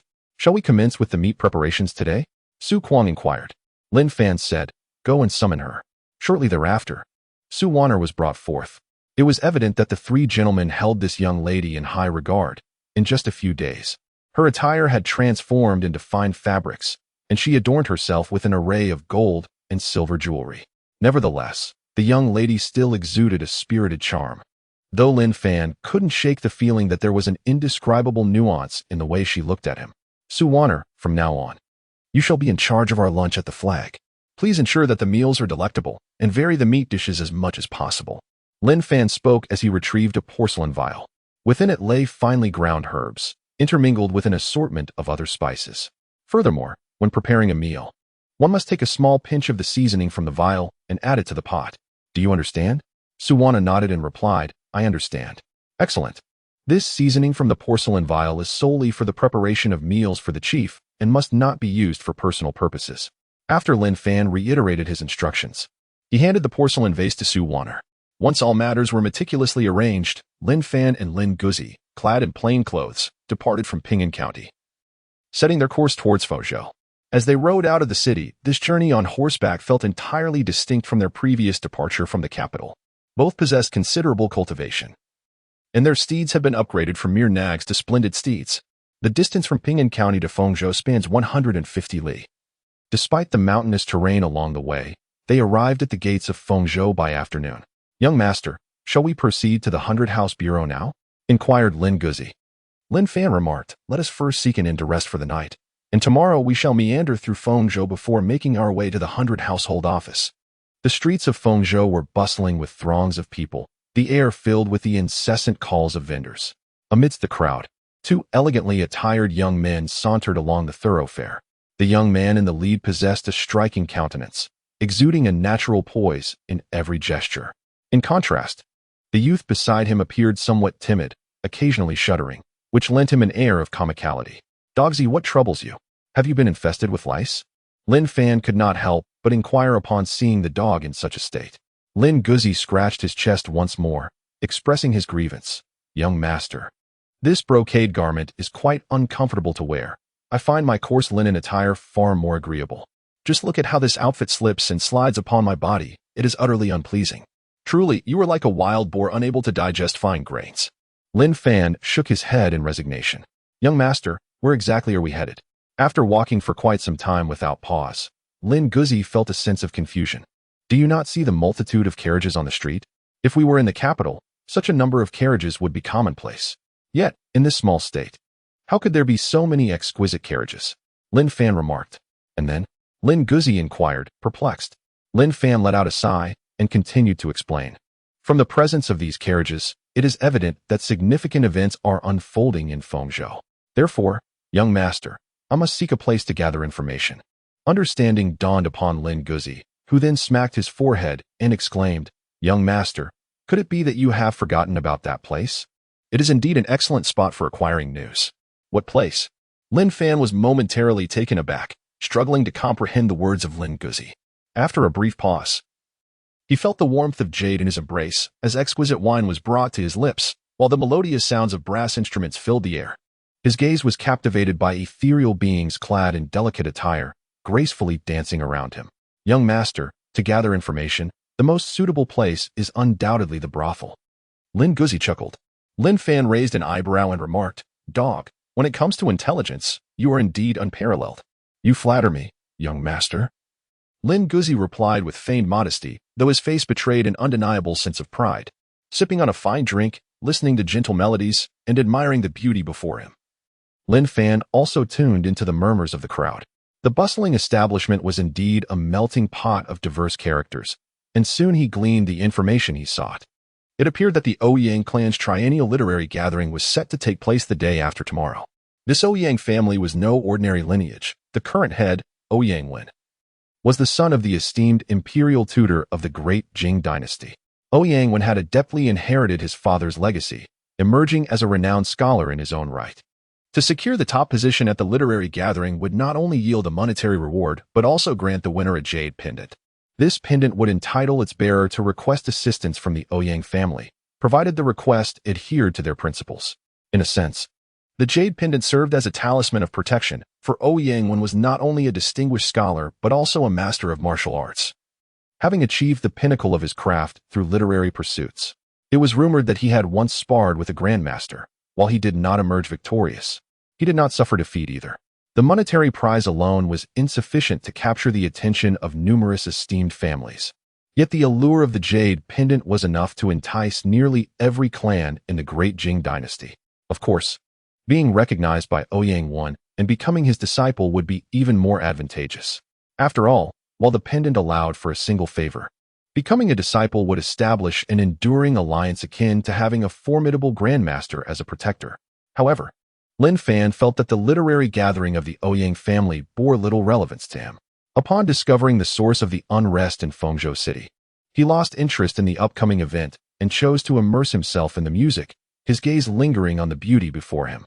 That night, Lin Fan and Lin Guzi took lodging in the establishment, where they found comfort amidst the stormy weather.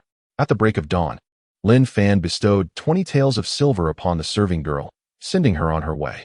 She playfully protested, swaying her hips as she exited and gently closed the door behind her. Once alone, Lin Fan secured the door and activated the bronze mirror. Rather than entering the mirror, he opted to practice his martial skills. He envisioned himself in the future executing the perfected windstride technique. This time, however, his movements appeared even more graceful and ethereal, akin to a swan in flight or a dragon gliding through the clouds. After witnessing his future self perform the windstride, Lin Fan sat on the bed, lost in contemplation for an extended period. "This is peculiar," he exclaimed. Although both instances involved the perfected windstride, there was undoubtedly a distinct difference this time. Lin Fan was resolute in his heart. However, he could not comprehend why there remained a disparity even among those who had attained the perfected realm of the wind step. Could it be that my current proficiency in the wind step, having only reached a minor completion, affects my future trajectory? In the copper mirror, the future version of myself seems to have made further advancements beyond perfection in the wind step. Lin Fan furrowed his brow, filled with doubt. It seemed that this was the only possibility. The future revealed by the bronze mirror was not immutable. Without further contemplation, Lin Fan began to deeply comprehend what he had gained this time. As dawn broke, he found that his mastery of the wind stride technique had advanced further. Yet he still lingered at a distance from complete mastery. Perhaps if he were to attempt it once more tonight, he might finally transcend into the realm of full accomplishment. Should I achieve full mastery of the wind stride, I would undoubtedly surpass ordinary fifth-tier martial artists in terms of speed. Lin Fan pondered quietly. Knock, knock, knock. The door was rapped upon. Young master, have you risen yet? Came the voice of Lin Guzi. Lin Fan quickly rose to his feet, exclaiming, I am awake. After a night of wind and rain, the two remained spirited and alert. Following a change of garments at the inn, they made their way directly to the Jinyiwei's headquarters. Beneath the gates of Fengzhou, an opulent carriage entered the city, flanked by a retinue of 20 guards, the foremost of whom possessed a formidable fifth-grade cultivation. Stop! A brash young soldier stepped forward to inspect the carriage, only to be swiftly reprimanded by the squad leader with a sharp slap to the back of his head. The gaze of the leading guard turned cold, piercing through the air like ice, instilling an immediate sense of dread akin to falling into a frozen abyss. Such a gaze could only be held by one seasoned in the crucible of battle. The squad leader trembled slightly and quickly donned a smile, saying, This lad has just joined the city guard and is unaware of the protocols. Please, my lords, proceed into the city. With that, the guards reined in their horses and cleared the way, while the magnificent carriage followed closely behind, entering the city. Only after the carriage vanished from sight did the squad leader's anxious heart finally find relief. He turned to the new recruit, scolding, You foolish boy. Do you wish to court disaster? Did you not see the emblem on that carriage? That belongs to the house of the joint crown prince. News of the joint crown prince's carriage entering Fengzhou spread swiftly throughout the city. Just days prior, the house had already made headlines with the change of heirs, a rarity in the Jing dynasty. Thus, the arrival of the new heir, Lin Xiaolong, immediately commanded the attention of all. Inside the carriage, Lin Xiaolong reclined upon a soft fox fur cushion, surrounded by an array of fresh fruits. A maid stood beside him, gently kneading his shoulders. Young master, your esteemed status renders any competition with that wretched creature beneath you unnecessary, she murmured softly, her voice as delicate as silk. Lin Xiaolong furrowed his brows, expressing his discontent. You do not comprehend. That wretched creature has the support of Wang Lang and has caught His Majesty's eye. His martial prowess has likely surpassed my own. If I cannot demonstrate my worth elsewhere, does that not imply that I am inferior to that good-for-nothing? No matter how formidable he may be, he is merely a dog to His Majesty. My lord, you are destined to be the future co-ruler. We exist in entirely different realms. The maid spoke. Lin Xiaolong shook his head. Rumors have already circulated in the capital, alleging that my mother appears virtuous yet secretly slanders Lin Fan's innocence. I must prove my worth while simultaneously restoring my mother's honor. The maid, with a playful twinkle in her eyes, giggled, Young master, your literary talent is unparalleled, and you shall undoubtedly claim the top position in the literary assembly. At that time, your reputation for both scholarly and martial prowess will surely resonate throughout the great Jing dynasty, bringing glory to your mother. Upon hearing this, Lin Xiaolong's brow unfurled, and he smiled, saying, Of course, in the realm of martial arts, I have my father as my guiding light. Lin Fan is merely seeking to outpace others for the moment. If I could catch the eye of the esteemed Mr. Ouyang and become his disciple, perhaps I could attain excellence in both literary and martial pursuits, surpassing all in this age. Before the 100 House, the sentinel, having confirmed Lin Fan's identity, spoke with indifference. Please wait in the reception area, Master Lin. I shall notify them within. Upon hearing this, Lin Guzi immediately expressed his displeasure, saying, My good sir, are you truly illiterate and incapable of comprehending the written word? My esteemed master has been personally promoted by His Majesty to the esteemed position of trial 100 households. Are you suggesting that my master should wait in the anteroom? The burly man cast a disdainful glance at Lin Guzi and retorted mockingly, What of the trial 100 households? This is the 100 households office. If I instruct you to wait here, you shall obediently do so. If you are unwilling to wait, then be gone. You. As Lin Guzi was on the verge of fury, Lin Fan reached out to restrain him. He then advised, Guzi, do not act out of anger indiscriminately. This brother is merely following orders. To exercise some reason, let us wait for a moment. I shall go and inform the relevant parties. Just as the strong man finished speaking, he turned to enter. Brother, please wait a moment. Lin Fan called out to him. The strong man turned around, his gaze filled with disdain. What? Do you need something? In the next moment, a resounding slap struck his face with tremendous force, sending the strong man hurtling sideways, crashing violently against the wall. Blood spurted from his mouth as he looked down to discover 2 of his teeth had been knocked out. How dare you hit me? The strong man, both shocked and furious, pointed at Lin Fan and scolded him. What of it if I did? Lin Fan let out a cold sneer, striding forward with purpose, and delivered a powerful kick to the strength of the man's abdomen. Bang! His strength surpassed 1,000 pounds, sending the brawny man crashing against the overhead beam before he fell heavily to the ground. The brute curled into a ball, trembling incessantly, his mouth emitting continuous wails of anguish. These cries quickly drew the attention of others from the 100 house. What is happening? Who possesses such audacity to stir trouble within the 100 house? A group of strong men swiftly approached. Among them, the leading figures had evidently reached the 8th rank, with one even attaining the 7th rank. The strength of the 100 house and Feng prefecture undoubtedly surpassed that of the county's general office. Had it not been for the silver-white flying fish attire adorning Lin Fan, they might have already surged forward in a collective attack. Yet, even upon seeing Lin Fan's garb, their eyes remained filled with malice. Are you Lin Fan, the trial officer of the 100 house? Why have you harmed our people? Demanded the 7th rank warrior sharply. Lin Fan squinted slightly and then smiled, saying, I am an official of the 6th rank, serving as a trial inspector. You are merely ordinary warriors. According to the court's regulations, should you not first pay your respects upon encountering me? How is it that you have the audacity to question me instead? You, one of the warriors exclaimed in anger, reaching for the hilt of his sword at his waist. However, a 7th rank martial artist restrained his hand, preventing him from drawing his blade. Lin Fan, witnessing the scene, could not help but feel a twinge of regret. Should this individual draw his blade, it would signify an intent to engage in combat with the esteemed Shangguan. While such an act might not warrant the annihilation of 9 clans, the extermination of 3 clans would undoubtedly pose no insurmountable challenge. I have had the honor of meeting Lin Shiba, remarked the leading 7th-tier warrior, clasping his fists in salute. When he enunciated the word Shiba, he deliberately emphasized it with a slight weight. The others, though reluctant in their hearts, had no choice but to emulate his actions, bowing in unison. Very well. You may all rise. Lin Fan stood with his hands clasped behind his back, accepting the greeting with calm composure. His demeanor only served to infuriate the group of strong men even further. Lin Shibai, are you now prepared to explain why you intend to take action against him? Inquired the 7th-tier martial artist. Lin Fan squinted and smiled. By what authority do you engage in conversation with me? As a mere flag-bearer? Surely. Our Jinyiwei has no precedent for subordinates interrogating their superiors. However, if you possess an imperial edict, you may proceed with questioning me. You.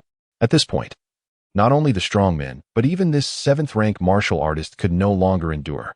It seemed that the respectful greeting was in vain, as this individual was all too aware of how to wield rules and rank to exert pressure. Tell me, do you intend to interrogate me? Lin Fan suddenly shouted sharply, his piercing gaze instilling a fleeting sense of fear in the 7th-rank martial artist, causing him to instinctively step back. Once the martial artist regained his composure, he felt a twinge of embarrassment and was about to press forward to argue. At that moment, a voice interrupted him. Jian, step back. The surrounding warriors immediately turned to look. Upon recognizing the newcomer, they swiftly parted to create a path. The individual donned a silver flying fish uniform, with a badge at his waist emblazoned with the characters by who. Though he too bore an embroidered spring knife, it lacked the exquisite beauty of Lin Fan's imperial gift. Sir, Lin Shibai who has grievously injured Xiao Wu. The warrior named Jian gritted his teeth. The newcomer paid him no heed and walked directly to Lin Fan. Lin Shibai who? I am Ling Huan, he stated, his expression unremarkable, revealing neither joy nor anger. Yet, it is often such individuals who prove most formidable. Lin Fan recognized him, as by who Lin Fan offered a simple fist salute as a greeting. While Jian and the others certainly lacked the qualifications to interrogate Lin Shibai, did Lin Shibai deem himself qualified to question me? A faint smile appeared on Ling Huan's face, one that appeared gentle yet was akin to a venomous serpent poised to strike. Naturally, Despite the inquiry from Lord Ling, I shall answer without reservation, Lin Fan replied with an air of calm. Ling Huan then asked, what prompted you to strike Xiao Wu? Assaulting a colleague is a grave offense within our esteemed Jinyiwei. Your Excellency may not be aware, but this individual obstructed my official duties and showed blatant disregard for His Majesty as well as your orders. Thus, I had no choice but to teach him a lesson. Otherwise, should word of this spread, people might presume that Lord Ling lacks authority over his subordinates. Lin Fan explained with a smile. You are talking nonsense. The burly man, who had just been helped up, retorted angrily. In the next moment, Lin Fan swiftly lunged towards the burly man, catching Ling Huan off guard. He truly did not expect Lin Fan to dare take action before him. Bang! The man known as Xiao Wu was sent flying by a kick. The two Jinyiwei officers supporting him stumbled backward. By the time Ling Huan regained his composure, he was about to scold Lin Fan, but Lin Fan interjected. You insolent wretch! I am the Emperor's appointed shibehu, and it was Lord Ling himself who summoned me to report here. Yet you expect me to wait at the door? Has there ever been such a precedent for a shibehu's arrival? Your actions are not only disrespectful to the Emperor, but also disregardful of Lord Ling's orders. Moreover, by insulting a superior, how will Lord Ling preserve his dignity should this become public? If I do not discipline you today, the world may indeed think that Lord Ling lacks control over his subordinates. His fervent words left everyone in stunned silence. Even the trembling Xiao Wu on the ground began to question whether he had truly erred. Yet, upon reflection, something felt amiss. Wasn't it merely Lord Ling's intent to assert authority over Lin Fan? Ling Huan's expression darkened, his concealed hand trembling with rage. He spoke in a low voice, so. You were saying that Lin Shibeho struck Xiao Wu in defense of both myself and the Emperor? Lin Fan immediately declared with righteous indignation, my lord. There is no need for gratitude. Safeguarding your majesty and your esteemed dignity is my duty. Ling Huan's expression shifted between shades of pale and furious before she sharply reprimanded. What are you all standing there for? Hurry and get to work. Yes, ma'am. The group of laborers promptly departed from the entrance. Xiao Wu was also dragged away, fully aware that the beating he received was in vain. Lin Shibai, who truly possesses a silver tongue, she scoffed coldly. Lin Fan humbly responded, Your Excellency, you flatter me. I merely adhere to the principle of seeking the truth. As a trial 100 households hailing from the capital, Lin possessed far more experience than we, the rustic folk, and thus naturally spoke with authority. With a shift in tone, Ling Huan remarked with a smile, however, in our duties within the Jinyiwei, mere eloquence is insufficient. One must also possess the ability to solve cases and alleviate the Emperor's burdens. I shall heed your wisdom, Your Excellency, Lin replied. Ling Huan's expression was calm, and the previous discontent seemed to dissipate in an instant. He clapped Lin Fan on the shoulder, chuckling, Lin, though you are newly arrived and have your past merits, you cannot yet rival those with extensive experience, such as Jian. Though he is merely a small banner within the 100 households, he has resolved no fewer than 30 cases. You have only recently been inducted into the Jinyiwei and have swiftly risen to the rank of trial 100 households. Although it was bestowed by the Emperor's own decree, it is ultimately difficult to gain universal respect. Upon hearing this, Lin Fan discerned the machinations at play. A cold smile flickered within him, yet his exterior remained composed and affable. Might I inquire about Your Excellency's insights? There are several cases within our 100 households that pertain to the imperial family. I believe you could leverage this case to establish your standing and showcase your capabilities. Ling Huan replied with a sly smile. The mere mention of the imperial family sent a jolt through Lin Fan's heart. Cases involving the royal kin were notoriously challenging. If a member of the imperial family was a suspect, apprehending them and gathering evidence would pose significant obstacles.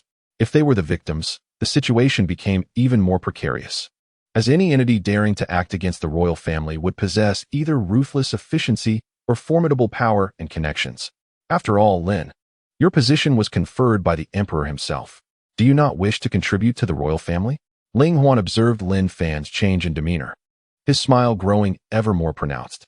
Lin Fan silently cursed this individual and their ancestors for throwing such a hot potato into his lap. However, he had no choice but to accept the burden. He replied, It is my honor to alleviate the concerns of Your Majesty. Excellent, Ling Huan exclaimed. I admire your strategic prowess, Lin Baihu. For this case, I shall grant you full authority. You may mobilize the personnel of the Baihu office as you see fit. Thank you very much, my lord. Lin Fan spoke with respect, Yet inwardly, he cursed the ancestor of this individual for 18 generations. Allowing this group of subordinates to be at his disposal, if he were to employ these ancestors, they would undoubtedly work half-heartedly or even hinder progress. Given that this was a case concerning the royal family, there must be a time frame, and Lin Baihu pondered what duration would be appropriate. Ling Huan spoke once more.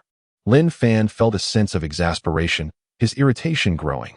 He was determined to find an opportunity to eliminate this repugnant individual. Just as he was about to voice his thoughts, Ling Huan spoke again. Lin Baihu, you have 7 days. I shall grant you this period. Regardless of whether you succeed or fail, I will report the matter truthfully.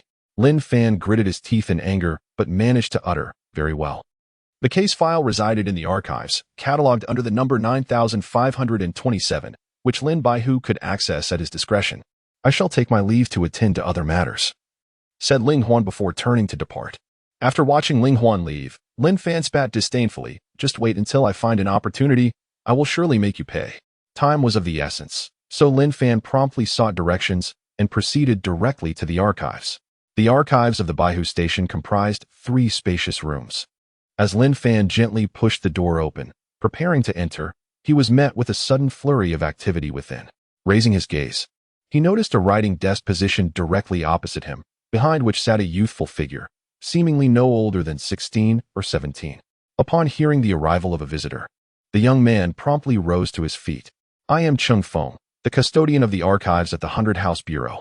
May I inquire which 100 House Bureau you represent, esteemed sir? Lin Fan replied, I, Officer Lin Fan, am here to review the case files at the behest of Officer Ling. Could you kindly assist me in retrieving the case file, numbered 9527? Certainly. I shall fetch it at once, Cheng Feng responded, promptly setting off to locate the document. However, despite the swift change in his demeanor, Lin Fan discerned a hint of unusual significance etched upon his face. Before long, Cheng Feng returned with the file and presented it. My lord, here is the case file numbered 9527. There is a reading room adjacent, where you may peruse the documents. I shall prepare some tea for you. Thank you for your assistance, Lin Fan acknowledged. After Lin Fan collected the case files, he proceeded to the adjacent reading room to delve into the details with great care. Upon noticing the date on the documents, a frown immediately creased his brow. This case was not a recent occurrence, but rather transpired 3 years prior. It involved the royal family, and yet it remained unresolved even after such a lengthy period. It appeared that Ling Huan had indeed assigned him a formidable task. Should this case remain unfinished, it was likely that his position as a trial officer would diminish, perhaps even relegating him to a mere subordinate. Complaining would yield no results. Thus, he resolutely immersed himself in the reading. However, the more he read, the deeper his frown became. The incident had taken place at the residence of the Princess of Fengping, a relatively minor member of the imperial family, whose existence even Emperor Jing might not recall. The entire family of the princess had been annihilated, including the Duke Zhao Mingjiu and his 14-year-old legitimate son, Zhao Feng. Strikingly, no treasures from the princess's estate had been pilfered. Instead, every individual within the household had been brutally slain. The signs of severe torture were evident on both the princess and the duke. Yet, in the dead of night, when the Jinyiwei arrived, they found no useful clues. Sir, is it possible this was an act of revenge? Lin Guzi inquired. Lin Fan shook his head and said, it is unlikely. The records indicate that Princess Fengping is known for her virtuous reputation and treats the tenants of her fief with kindness. Coming from a humble background, she has risen to the position of Tongji and Fengzhou through her amiable disposition, having made no enemies along her path. Lin Guzi expressed his perplexity. This is indeed strange. Typically, murder is motivated by greed or personal vendetta. Since the treasures of the princess's residence remain untouched, what could possibly drive the murderer? Lin Fan's gaze fell upon the words torture. Torturing the princess and the county lord must be an attempt to extract some information from them. However, this case dates back 3 years, and no one from the princess's residence remains alive. Thus, using this as a starting point proves to be futile. For a moment, Lin Fan felt at a loss as to how to proceed. Sir, tea, Cheng Feng announced, presenting 2 cups of steaming tea to Lin Fan and Lin Guzi. Cheng Feng, you are a local of Fengzhou, are you not? Lin Fan inquired during their tea-drinking interlude. Yes, sir, I am indeed a local, Cheng Feng replied. Lin Fan inquired.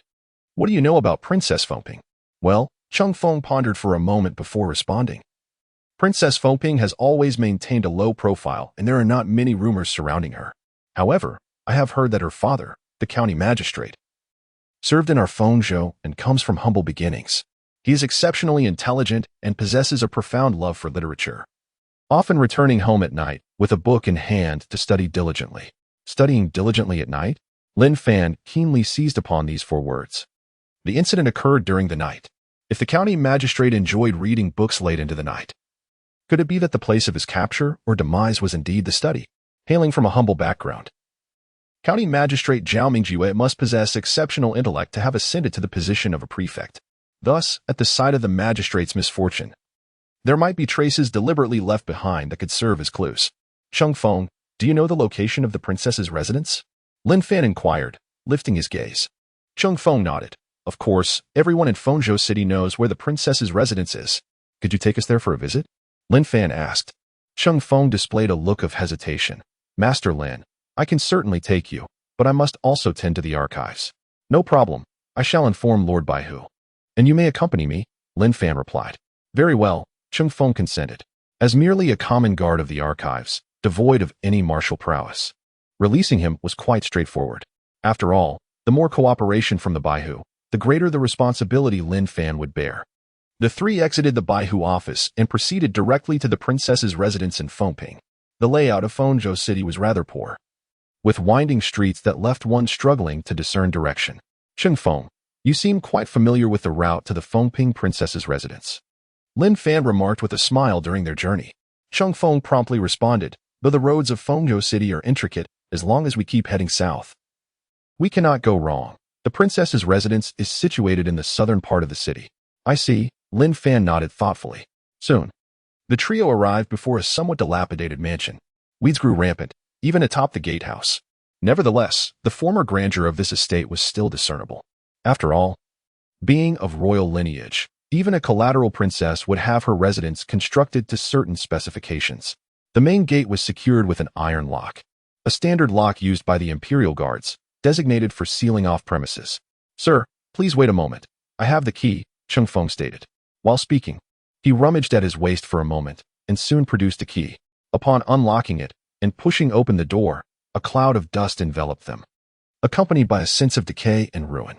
The ground, paved with blue bricks, was choked with weeds, some reaching waist height.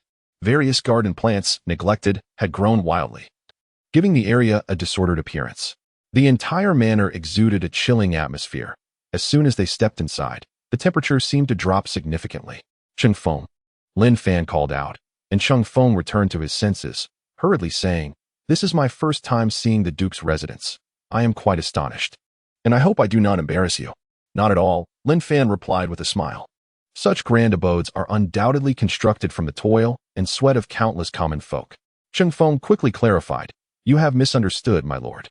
I have heard it said that the Duke of Fengping treats the tenants quite well, even establishing several schools to aid the children of these tenants in learning to read. By such accounts, the Duke of Fengping indeed seems admirable, Lin Fan remarked, glancing around. Shall we proceed to the study?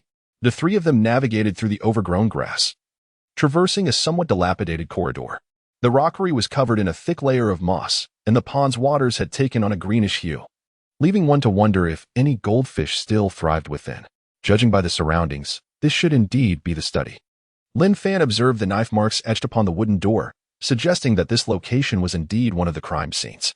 The door bore several gaping holes, likely shattered by a forceful kick.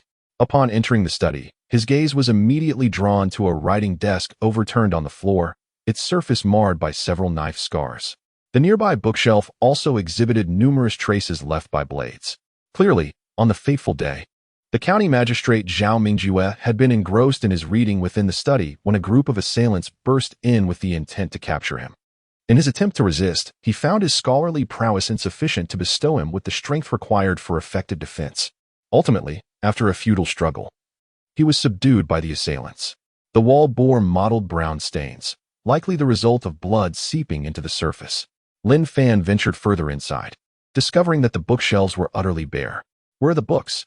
He inquired.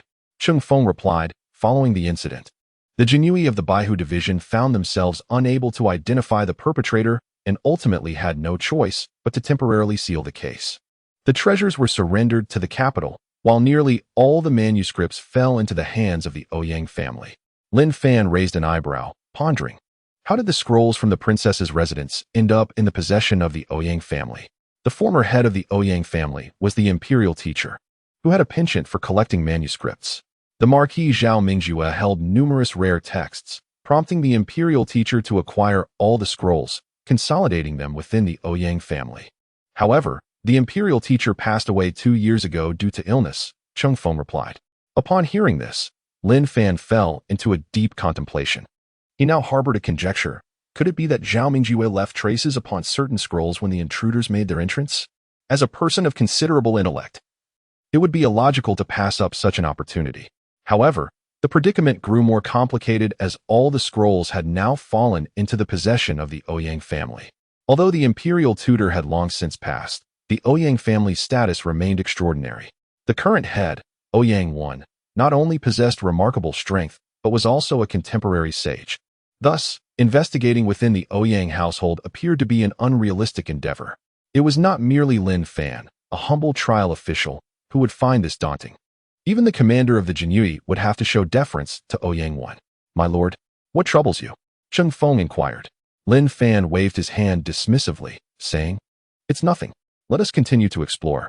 He temporarily set aside his thoughts, intending to search further, for who knows what other clues might be discovered.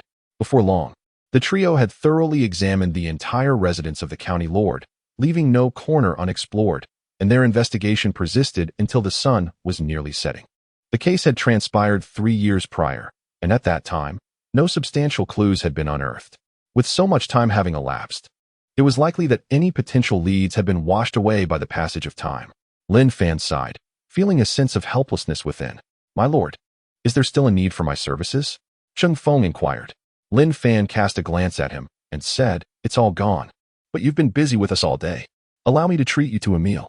The master is being overly courteous. There's no need for a meal. I must return to the 100 House to secure the archives, Cheng Feng replied. Upon hearing this, Lin Fan did not press the matter further and allowed him to leave.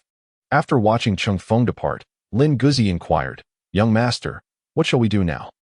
Lin Fan sighed skyward. Having endured a taxing day, it was time to indulge a little. Let us go to the pleasure quarters and listen to some music. The master and servant once again spent the night at the pleasure quarters, enjoying fine wine and exquisite delicacies, which considerably lifted their previously gloomy spirits. At the 100 House, Ling Huan fixed an unwavering gaze upon Cheng Feng. Are you certain that Lin Fan uncovered no useful clues? Cheng Feng's complexion paled as he replied, I am certain. The residence of the Princess of Fengping is in ruins, and he found no leads after searching the entire estate. Ha ha ha, Ling Huan chuckled coldly. Lin Fan, you have slain Gao Chong and severed my offerings in Ping'an County. I am eager to see how you shall navigate the storm ahead. In the latter part of the night, Lin Fan, as was his custom, bestowed some silver to the woman in his embrace, sending her from the room. He once again employed the bronze mirror to manifest his future self. This time, the wind-treading step he executed was even more exquisite, enabling him to traverse the air as if wielding divine powers.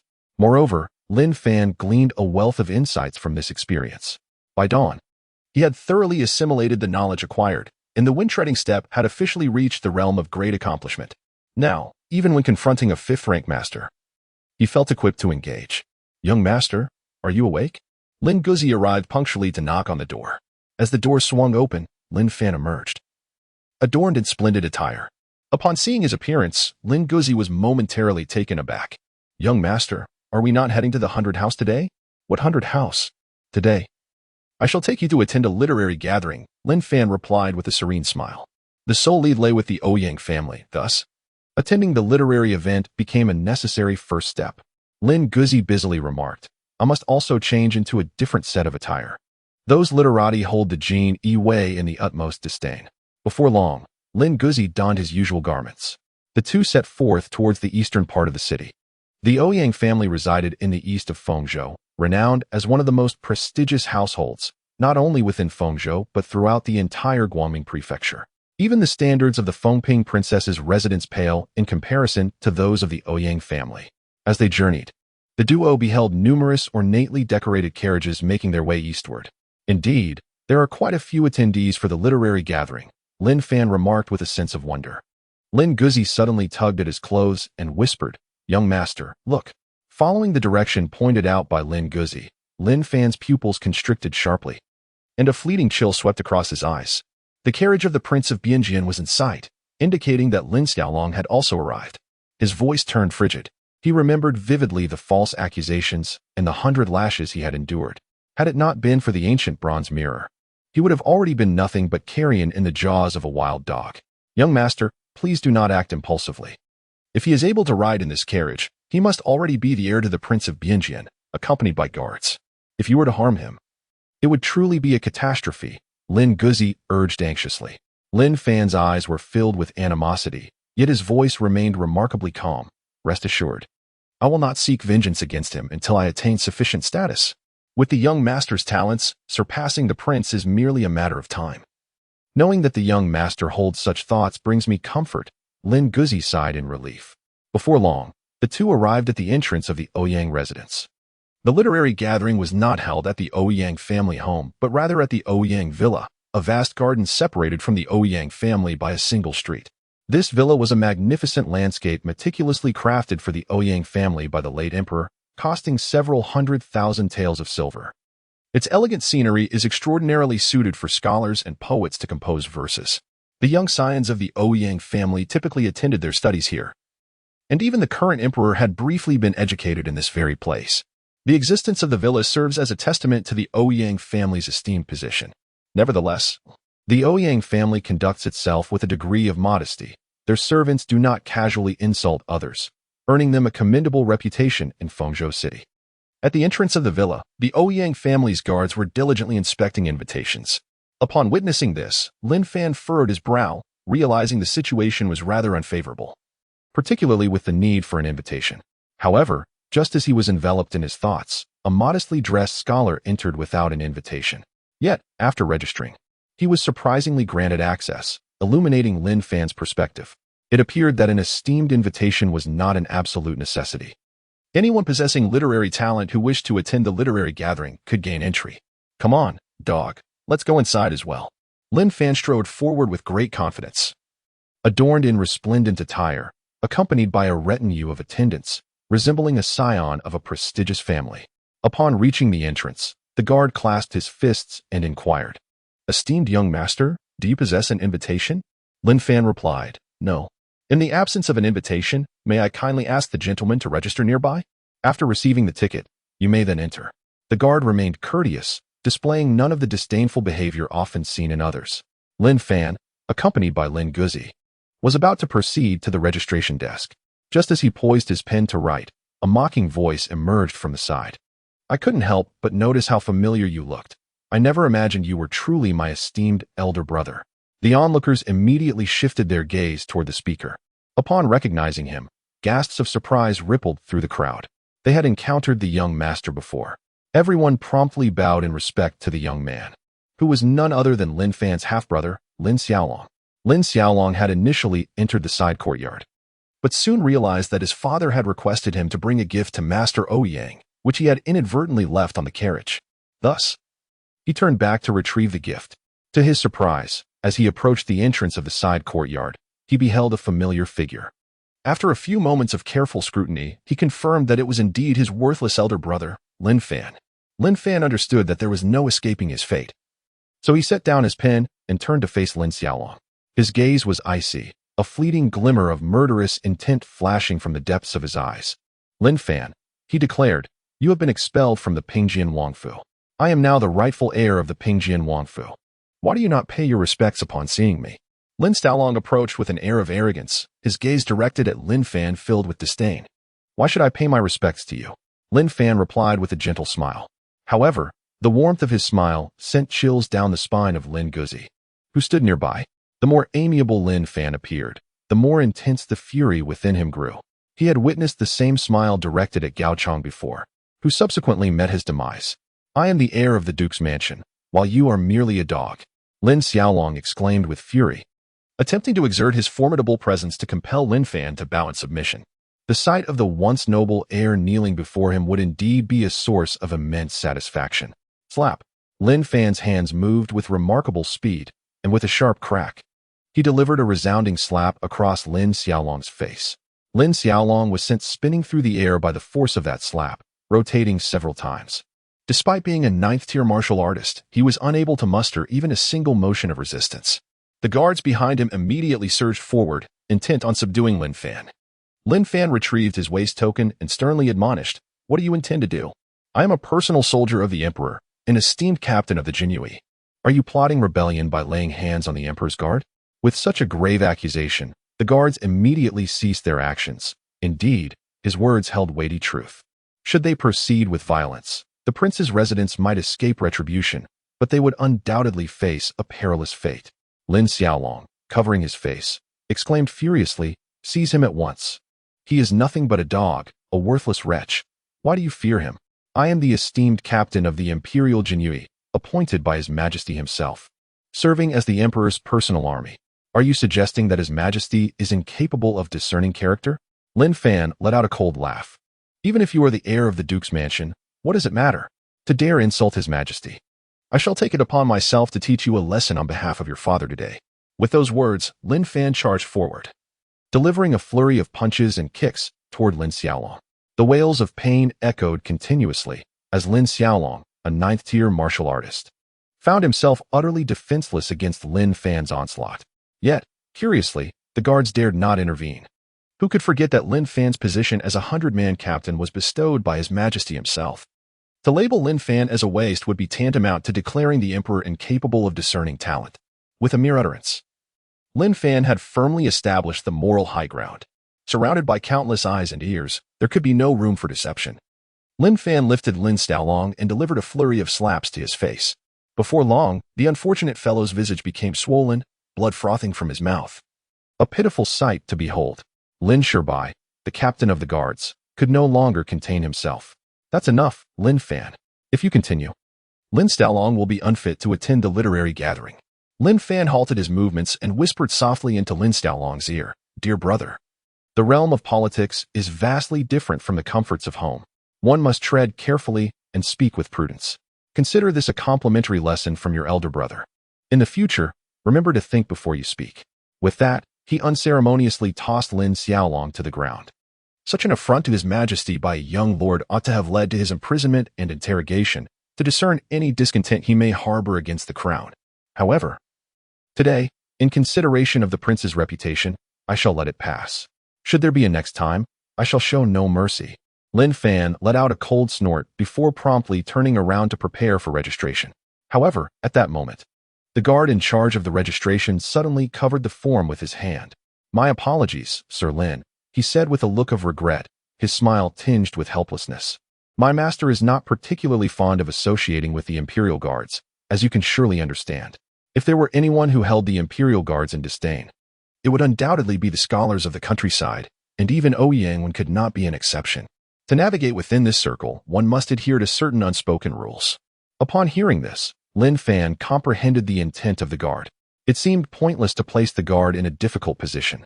So he reluctantly set down the brush in his hand and remarked with a smile, "If that is the case, I shall take my leave."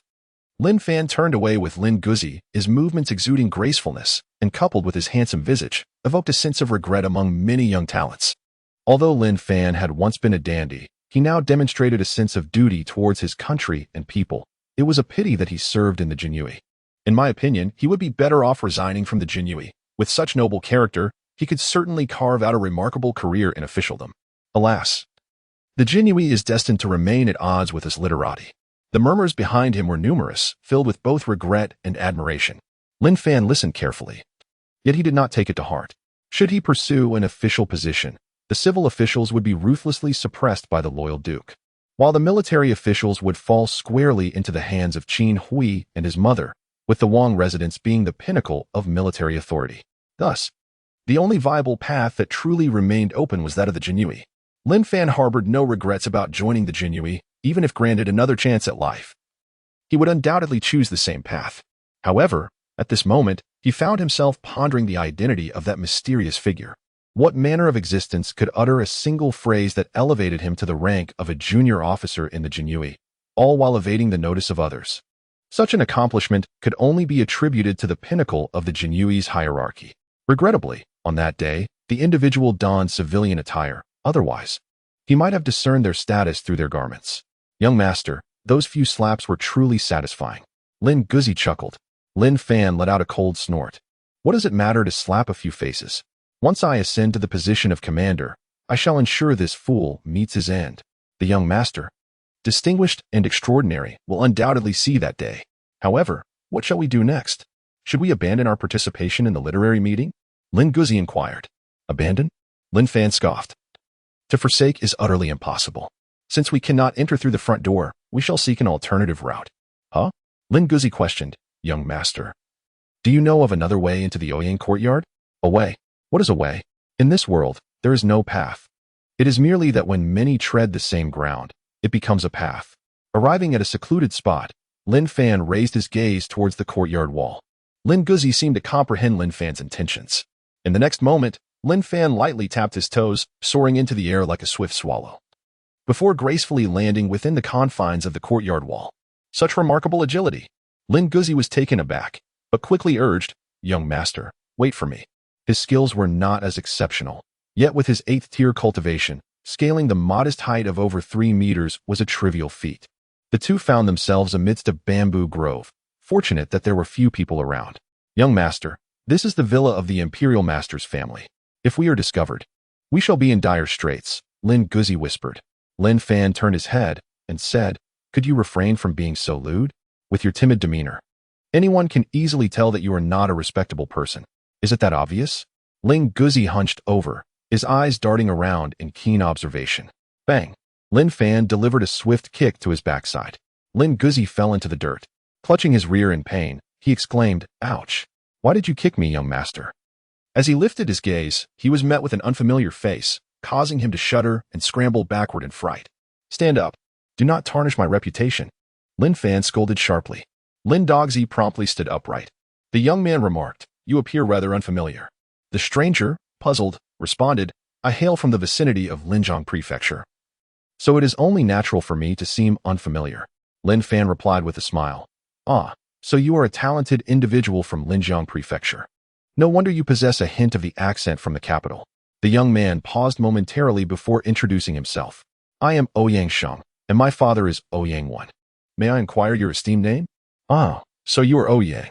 I am Xiao Feiyu, and this is my attendant, Xiao Go. Lin Fan clasped his fists in a gesture of respect. Xiao Go, Ouyang Sheng chuckled. The name of Zhao's attendant is quite intriguing. Lin Fan remarked.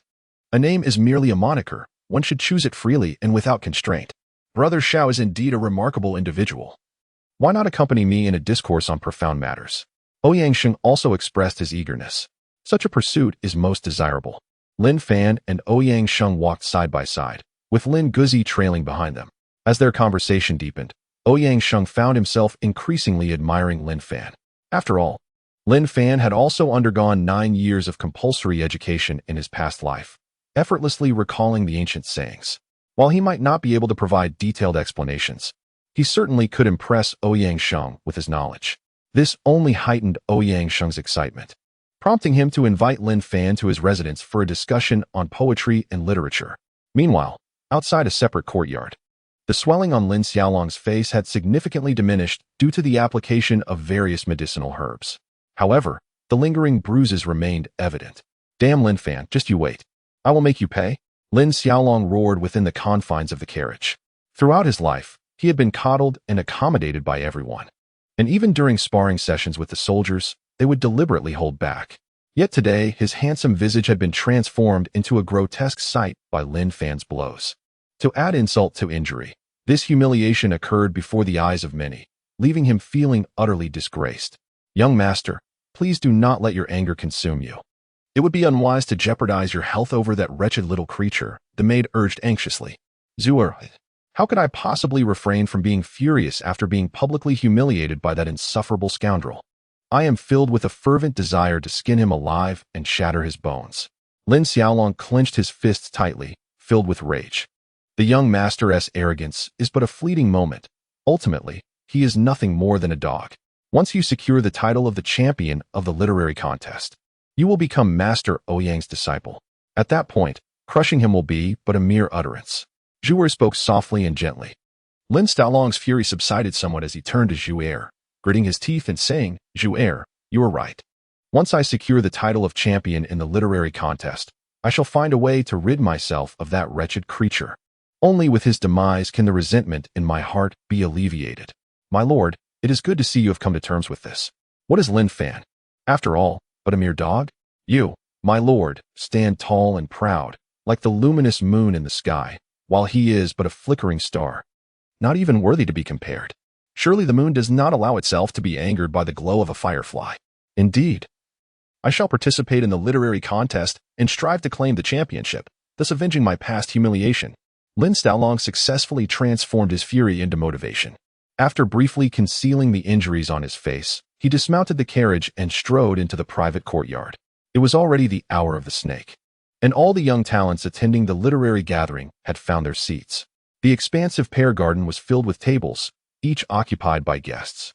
Beside the lakeside pear garden stood a pavilion, beneath which rested a solitary table.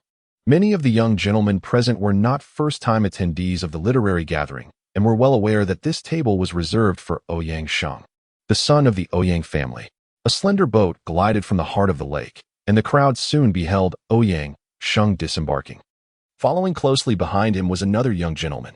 The onlookers widened their eyes, eager to discern the identity of this young man who had the honor of sharing a boat with Master Ouyang. However, the youth obscured his face with a fan, rendering his features invisible. Accompanying him was a servant whose face bore an unusual darkness, akin to that of soot. It appeared that we had a formidable rival.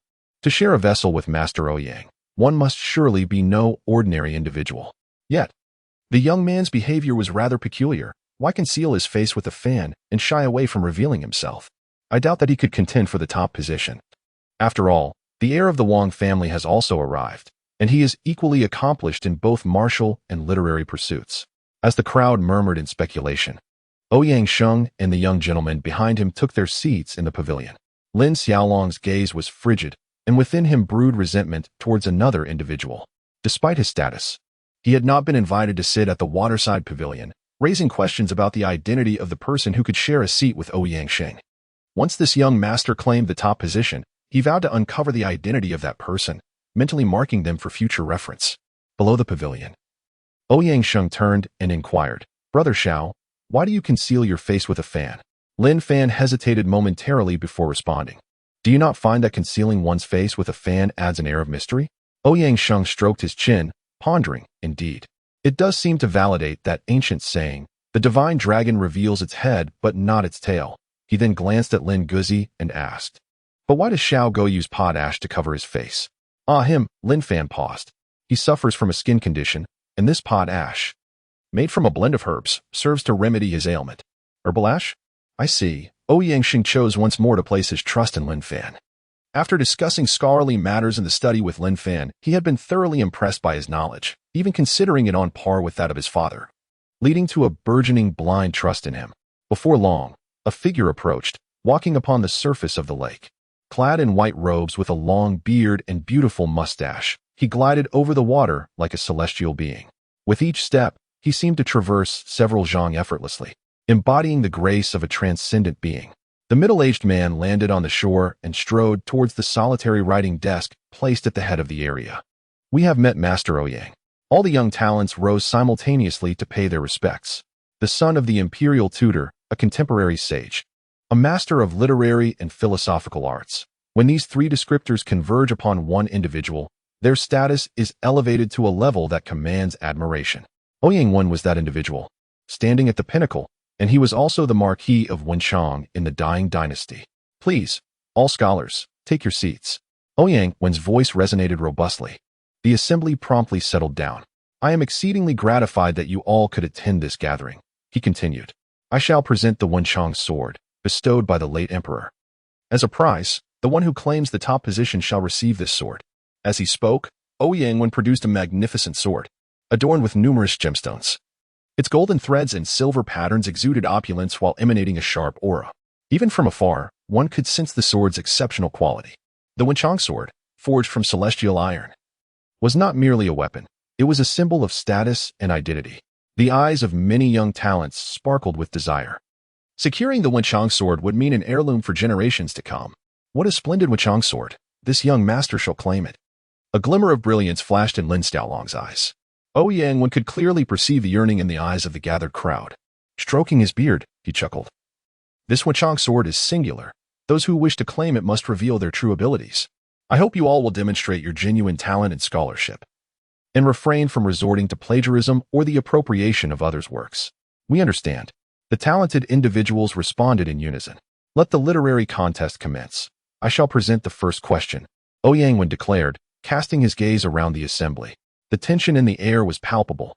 Mr. Yang favored themes drawn from the environment, most likely inspired by the beauty of the pear garden. The attendees had long since learned the venue of the contest and were well prepared, eager for the moment when Mr. Yang would issue his prompt, at which point they would immediately begin to recite their poetry. As the pear blossoms neared their demise, using them as a theme would evoke a sense of melancholy.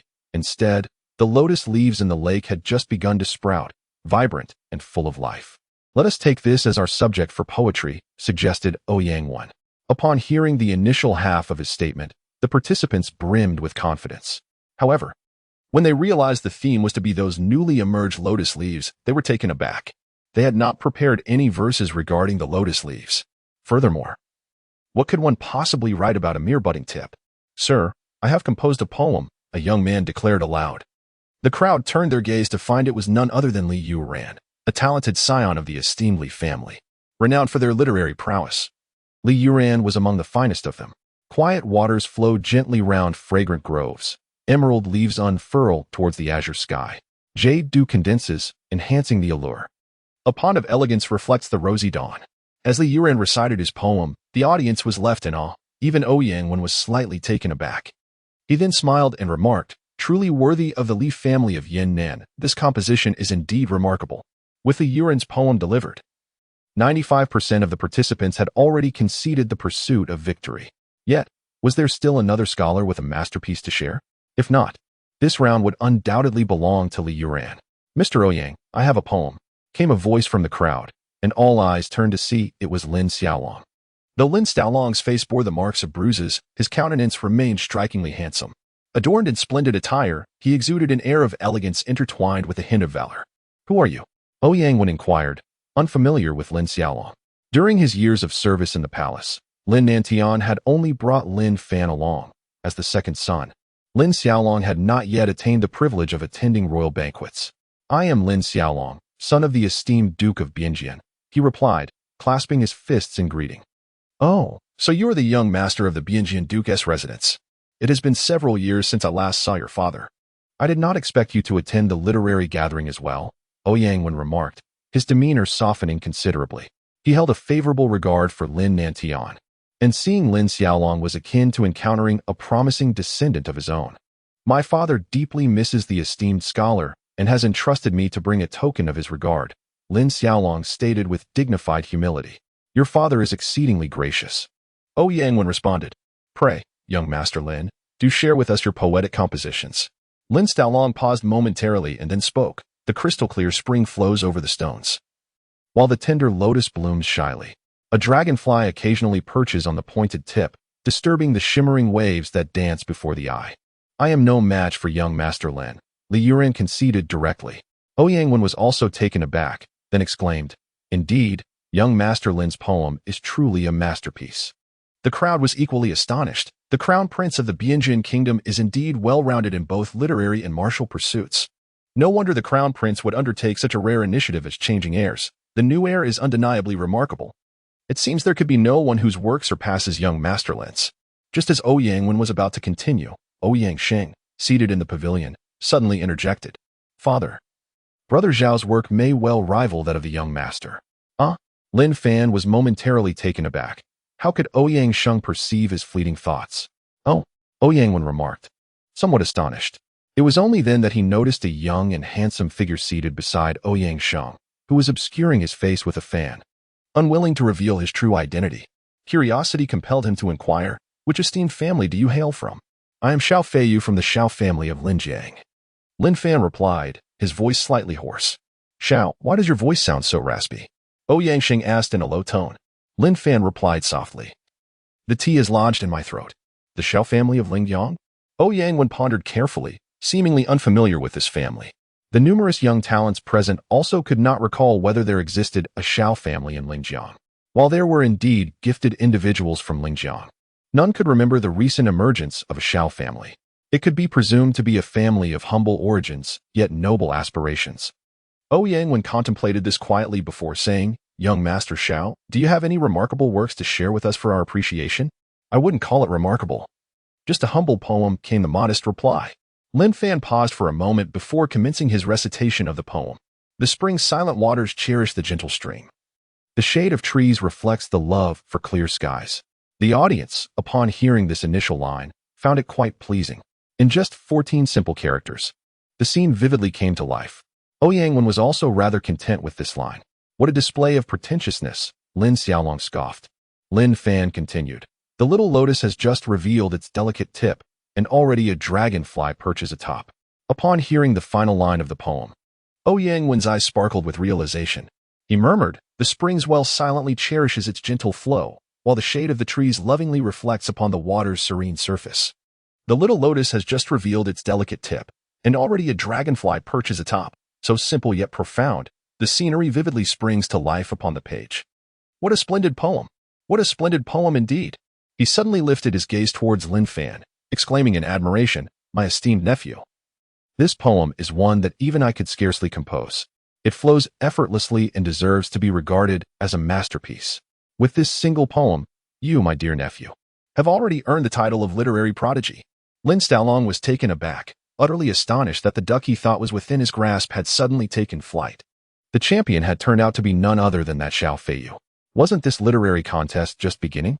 How could it possibly reach its conclusion so swiftly?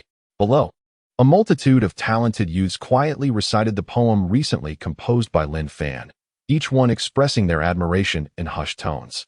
Even those who struggled to comprehend the poem's brilliance were compelled to praise it, swayed by Ouyang's commendations. Beside Lin Fan, Ouyang Sheng, and behind him, Lin Guzi, were expressions of sheer disbelief, particularly Lin Guzi, who began to question whether the young master before him was indeed the same person. For where had the previously inept young master vanished? Lin Fan quickly responded with humility, "Mr. Ouyang, you flatter me. It was merely a fleeting moment of inspiration, unworthy of such high praise from you." Lin Xiaolong hurriedly interjected, "Sir, the literary gathering has only just commenced. How can it conclude so abruptly? Please, do propose a few more topics." He felt a sense of urgency, as he could not allow Lin Fan to outshine him. And it would be unacceptable for literature to be bested by an unknown contender. Ouyang pondered for a moment before responding, "Young Master Lin is indeed correct. We must present another topic." Reflecting on the shifting hues of the sky and the relentless passage of time, inspiration suddenly struck him, and he exclaimed with a smile, "I have it. Let us all compose an essay on the themes of time and life." Upon hearing this topic, everyone was momentarily taken aback. The easiest subject to write about would undoubtedly be scenery, while the most elusive would be the intangible essence of time. Thus, to tackle such a theme, even the most esteemed scholars would find it challenging to produce an exceptional piece in a short span. Lin Xiaolong was momentarily taken aback, as he began to think rapidly. Yet the entry point proved elusive. For a youth of merely 15 or 16, the concept of time remained an enigma, rendering him incapable of composing a meaningful piece. Time passed swiftly, and in the blink of an eye, half an incense stick's worth of moments had vanished, yet no one volunteered to recite their work. Others had already surrendered, while Lin Xiaolong remained visibly anxious. Within the pavilion, Lin Fan leisurely lifted his teacup to savor the tea, exuding an air of calm. Ouyang Sheng, observing this, inquired with a hint of bewilderment, "Brother Xiao, are you not anxious?" Lin Fan was suddenly taken aback, his expression clouded with confusion. "Why should I be anxious?" Ouyang Sheng, with a sigh of resignation, replied, "Surely, it is because of the need to craft an article." The article was indeed at hand. Yet, Lin Fan hesitated, realizing that the article at hand was indeed quite suitable. Yet, he pondered whether utilizing such a piece might seem rather cliché, considering that nearly every time traveler had recited it, astonishing the learned scholars of the court and etching their names into history. My father and brother Xiao are already well versed in its contents. Before Lin Fan could gather his thoughts, Ouyang Sheng spoke up. In an instant, the gaze of everyone present, including Ouyang, converged upon Lin Fan. Ouyang's eyes gleamed with admiration. "Young Master Xiao, there is no need for modesty. If you possess a fine article, do not hesitate to present it. Very well, I shall begin, Lin Fan declared, but then a sudden thought struck him, and he inquired, Ouyang, sir, do you have any wine? Wine? Ouyang was momentarily taken aback, then erupted into hearty laughter. Indeed, a fine article deserves to be accompanied by good wine. He then waved his hand grandly. Bring forth the imperial wine that I have cherished for many years to present to young Master Xiao. The servant immediately set off to retrieve the wine. Lin Xiaolong clenched his fist tightly, secretly thinking, what fine articles can accompany this drink? It is merely a delay. A ruse. I shall see how you conclude this matter. Soon, the wine was delivered. The servant poured a bowl for Lin Fan. The liquid was crystal clear, and the aroma of the wine wafted enticingly through the air. Lin Fan raised his wine bowl and drained it in one swift motion, exhaling a breath of wine. What an exquisite drink. He stood up, turning his back to the crowd, facing the lake. Do you not see? The waters of the Zhangjiang flow from the heavens, rushing towards the sea, never to return. Do you not see? The bright mirror in the high hall laments the white hair. In the morning, it is like black silk. By evening, it turns to snow. As these verses flowed forth, imbued with a grandeur that resonated deeply, Lin Fan replaced the yellow river with the great Zhangjiang. The audience was left in awe, with Ouyang nearly slamming his palm onto the table in admiration, yet hesitating for fear of interrupting Lin Fan's recitation. Quickly retracting his hand, ultimately he managed to utter two words, marvelous. In the pursuit of joy, one must indulge to the fullest. Do not let the golden goblet face the moon empty. Heaven has endowed me with talent. Surely it shall be of use. And even if I squander a fortune, it shall return. Let us enjoy the feast of lamb and beef, and we must drink 300 cups. Lin Fan poured the wine, raising his cup high and downing it in one gulp.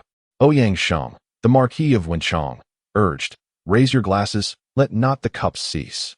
Both Ouyang Sheng and Ouyang were visibly impressed. Such a grand spectacle would undoubtedly be recorded in history, echoing through the ages. While their names may not endure through time, they could certainly be immortalized through this narrative. Lin Fan's gesture resonated deeply with the hearts of this father and son duo.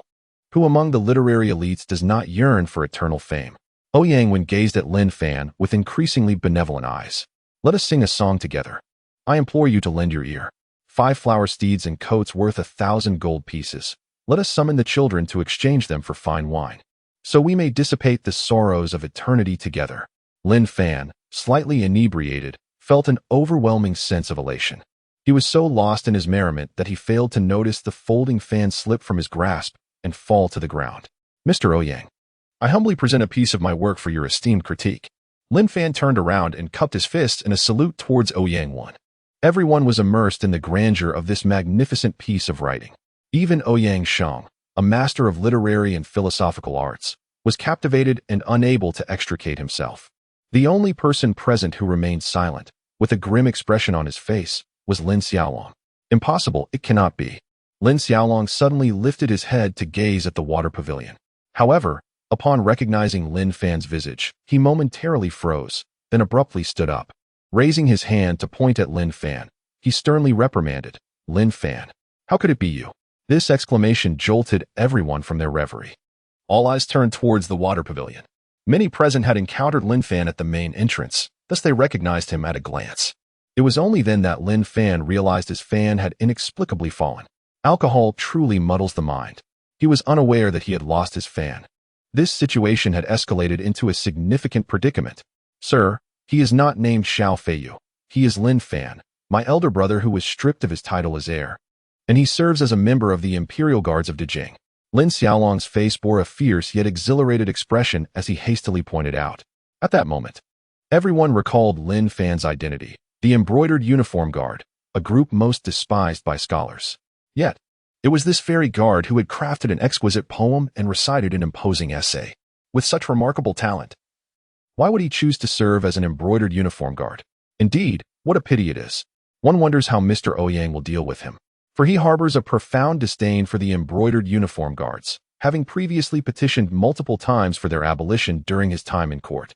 The murmurs below grew in intensity. While many felt a sense of regret, none dared to speak in Lin Fan's defense. Such extraordinary talent, if extinguished by Mr. Ouyang's wrath, would be a true loss. Sir, Allowing an embroidered uniformed guard to infiltrate your literary gathering tarnishes both your esteemed residence and the clarity of the event. My nephew believes he should be executed. Lin Xiaolong spoke once more, his tone imbued with a palpable aura of menace. Ouyang squinted at Lin Fan, yet refrained from uttering a word. Ouyang hastily rose, exclaiming, "Father, although Brother Xiaolin has deceived you, his intentions were solely to participate in the literary gathering. I believe he possesses a wealth of knowledge. To slay him would undoubtedly be a grievous loss to the literary path of dying." Ouyang's hand rested upon the Wenchang sword, and upon witnessing this, Lin Xiaolong felt a surge of delight within him, as if he could already envision the scene of Lin Fan's execution by a single stroke of the sword. Meanwhile, Lin Fan heightened his vigilance, every hair on his body standing on end. Not even the mastery of the wind step could instill confidence in him that he could evade the sword of a grandmaster. Who could deny that Ouyang was not only a contemporary sage, but also a master of the literary way? This master was of the same caliber as those in the martial arts realm. In other words, upon entering the path of literature, Ouyang's prowess had ascended to the realm of mastery. The sword at the waist of a scholar is not merely an ornament. It is indeed a lethal weapon capable of inflicting harm. Ha ha. Ouyang suddenly erupted into hearty laughter. This unexpected outburst rendered everyone momentarily speechless. Subsequently, they witnessed Ouyang raise his hand and hurl the Wenchang sword toward Lin Fan. Lin Xinzi is worthy to lead the literary gathering. He shall take the Wenchang sword. Lin Fan extended his hand to catch the Wenchang sword, his eyes filled with disbelief. Sir, do you not resent me for infiltrating the literary gathering? Why would I hold such a grudge against you? Ouyang replied with a smile. That you belong to the Jinyiwei, you are unlike the others. I have long heard of your deeds in Ping'an County, and you are indeed worthy of the title of the Emperor's personal guard. Lin Fan was momentarily taken aback. Truly, he deserved the title of a master of literature and philosophy. Such magnanimity is not something that ordinary literati can aspire to. Lin Xiaolong was also taken aback. It was not at all what he had anticipated. Shouldn't Ouyang have directly drawn his sword to slay Lin Fan? He hastily exclaimed, "Sir." Lin Fan was nothing but a debauched scion in the capital, committing all manner of misdeeds, and he even insulted my cousin. To appoint him as the leader of the literary society would tarnish your esteemed reputation. Ouyang's gaze, sharp as lightning, turned toward Lin Xiaolong. Lin Xiaolong's body trembled slightly as he perceived the displeasure in Ouyang's gaze. Nonetheless, he maintained his composure and replied, "Sir, my father is a close friend of yours. I would never deceive you." Ouyang's voice remained calm as he said, "Have you ever heard a saying?" Lin Xiaolong inquired, "What do you mean?" Ouyang coldly replied, "It is the father's fault if the son is not taught. The Duke is preoccupied with affairs of state and lacks the time to educate Lin Fan. However, your mother, as the mistress of the inner quarters and the esteemed lady of the Duke's residence, despite her renowned virtue, has failed to properly nurture her son. It seems illogical that a mother of such repute has a son of notorious standing." Upon uttering these words, a palpable silence enveloped the assembly. Everyone was acutely aware of the Duchess's esteemed reputation, yet Ouyang's statement insinuated that her virtue was but a facade, suggesting she was a wicked woman who deliberately misled her predecessor's heir, namely Lin Fan. Nevertheless, considering Lin Fan's prior notoriety and his current demeanor, Ouyang's assertion bore an unsettling truth. Lin Fan was once a debauched youth. How could such a libertine possibly engage in matters for the nation and its people? How could a scoundrel rise to the ranks of the Imperial Guard as a 100-household leader through martial prowess? And how could one of such a disposition produce such a remarkable literary work? Upon hearing these words, Lin Xiaolong's countenance turned ashen, and his voice quivered slightly. "Sir, Lin Fan is nothing more than a natural-born wastrel. I implore you to see the truth." The heir, with a voice as frigid as ice, responded, "Though I may be advanced in years and my vision may be somewhat clouded, my heart remains clear. If you refuse to heed my counsel, I must ask you to vacate the Ouyang villa." With a swift motion of his sleeve, he commanded, "Show him out." "Sir." Lin Xiaolong yearned to voice further thoughts, yet his guards denied him the opportunity. "Might I implore the young master not to impose difficulties upon us?" one of the guards said with cupped fists. Under the scrutinizing gazes of the multitude, Lin Xiaolong felt as though his face was being scorched by flames. The piercing stares were akin to fire, searing him and preventing him from raising his head. Ultimately, he could only depart the courtyard in a dejected manner. The moment he stepped outside, he turned with fierce contempt towards the characters Ouyang adorning the gate. "The humiliation of today shall be etched in my heart. When I rise to power in the future, I shall trample upon your Ouyang family, and I will gouge out the eyes of this old fool, so he may witness who the true waste is and who the real dragon is." Upon returning to the carriage, Lin Xiaolong unleashed a torrent of fury, leaving the fox fur couch in disarray. "Why is the young master so enraged? Might you share the cause with me?" Zhu'er inquired gently. Lin Xiaolong suppressed the fury within him and recounted everything to Zhu'er. Upon finishing his tale, he gritted his teeth and exclaimed, "Zhu'er, do you not agree that that old scoundrel Ouyang is blind to the truth?" Zhu'er nodded in agreement. Indeed, he fails to recognize the true dragon among men. Lin Fan's triumph is but fleeting. Lin Xiaolong declared with fierce intensity, "I desire Lin Fan's demise. I want him dead." Zhu'er, with a glint of wisdom in her eyes, replied, "My lord, is not the governor of Fengzhou a relative of my uncle?" Zhu'er truly is astute. Upon hearing this, Lin Xiaolong's eyes glimmered with a flash of brilliance. He glanced at the gift in his hand. This token was unworthy of Ouyang. He would rather present it to the prefect. The literary gathering had concluded, and Lin Fan had publicly claimed the title of champion, becoming a distinguished guest of the Ouyang family. While the onlookers were envious, what prevailed was a profound admiration. When the disparity between oneself and the victor is slight, jealousy may arise, leading to envy. However, when the chasm is as vast as the heavens, only respect remains. Just as mortals do not envy the celestial beings' formidable powers, but instead worship and revere them, Lin Fan is the ethereal being at the Ouyang literary gathering. A single poem, "Invitation to Wine," captivated everyone present, including Ouyang. In the guest hall of the other residents, Ouyang presented a jade pendant to Lin Fan. This pendant serves as the emblem of the Ouyang family, and with it, "My esteemed nephew Lin may request the Ouyang family to perform a task that does not contravene our principles." Lin Fan took the jade pendant and examined it closely. The pendant felt as smooth as fat in his hand, exuding a warm and delicate aura, indicating its intrinsic value. However, he handed the pendant back to Ouyang and said, "Sir, I have a matter that requires your assistance." Ouyang was taken aback. Most individuals who received such a pendant typically displayed it as an offering, with very few daring to utilize it. He did not anticipate that Lin Fan would not only employ the jade pendant but would do so on the spot.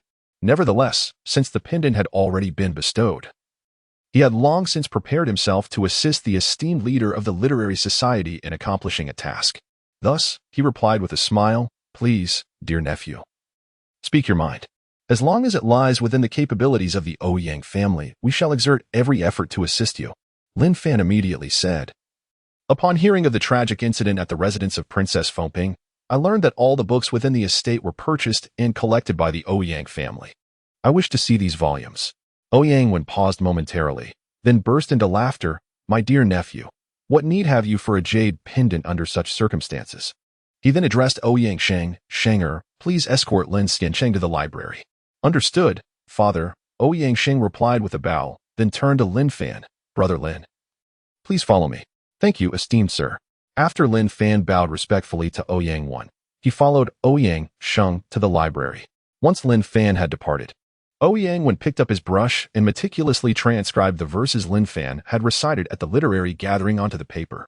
"What an exquisite piece. Truly a remarkable work," Ouyang exclaimed, stroking his beard in admiration. The legacy of both father and son would be immortalized through this article.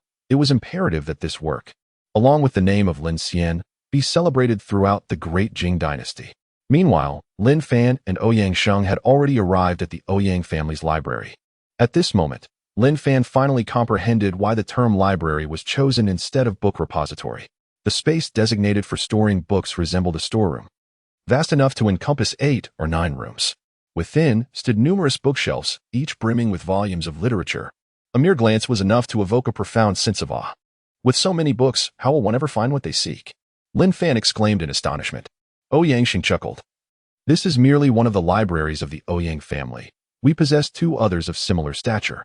However, rest assured, Brother Lin, the library is equipped with a dedicated catalog index, so locating the records of the princess's estate will not be a cumbersome task."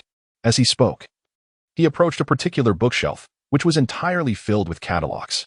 "Indeed, Brother Lin, as a member of the Imperial Guard, and with your intent to search the princess's estate, you are not investigating a case concerning the princess, are you?"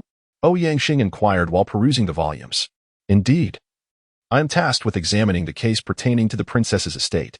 The time elapsed since the incident has rendered my inquiries at the estate fruitless. Thus, I must place my hopes upon the ancient texts of the princess's collection, Lin Fan lamented, his tone tinged with resignation. Ouyang Sheng remarked, Zhao Mingjue, the county magistrate, had also attended lectures by my father. He was a commendable individual. Upon hearing the tragic news, my father expressed profound sorrow. Therefore, when the government decided to auction the princess's collection, my father invested 300,000 taels of silver to acquire the entire trove. However, he paused suddenly, then continued. I recall that when the county magistrate passed, he seemed to be holding a book. Upon hearing this, Lin Fan's eyes sparkled with excitement as he exclaimed, Ouyang brother, I implore you to assist me in locating that book. I shall do my utmost, Ouyang Sheng replied. Already having located the catalog and tracing it to the designated area of the princess's library, he then commenced his search. The collection within the princess's library was quite extensive. It took Ouyang Sheng a full hour of diligent searching before he finally extracted a volume. Lin brother, this should be the one. He turned and handed the book to Lin Fan. Upon closer inspection, Lin Fan observed that the edges of the pages were stained with dark brown blood, presumably that of Zhao Mingjue. The Yishan Classics, a rare solitary tome of the Great Jing Dynasty, bore numerous bloodstains, rendering many of the inscriptions illegible. Ouyang Sheng remarked, Indeed. I had previously suspected that Zhao Mingjue might conceal clues within the pages of this book, yet at that time, I was unable to discern anything. Lin Fan remained silent, engrossed in the pages of his book. Upon reaching a particular page, he abruptly halted his movements. On that page, there lay a nearly imperceptible speck of blood. Ouyang Sheng leaned closer and remarked, This is the character Jun. I noticed it too at the time. However, that minuscule bloodstain was likely a mere coincidence. Lin Fan turned another page, and on the next one, there were also faint traces of blood. The character for mountain appears to have bled through. I believe it is due to the thinness of the paper. Ouyang Sheng remarked. Lin Fan shook his head. Although the paper is thin, such a small amount of blood is insufficient to permeate it. Brother Lin implies that the words Junshan serve as a clue left by the county horse? Ouyang Sheng pondered, stroking his chin. Junshan appears to be a geographical name. Indeed. There exists such a place in our Dejing, yet it lies over 1,000 miles away. Jushan, Jushan. Lin Fan murmured to himself, repeatedly uttering these two characters. Shanjun suddenly, he was taken aback and said, Brother Ouyang, could it be possible that it is not Jun Mountain, but rather Shanjun? Shanjun. Ouyang Sheng responded, somewhat astonished. In Lin Fan's eyes gleamed a flicker of insight.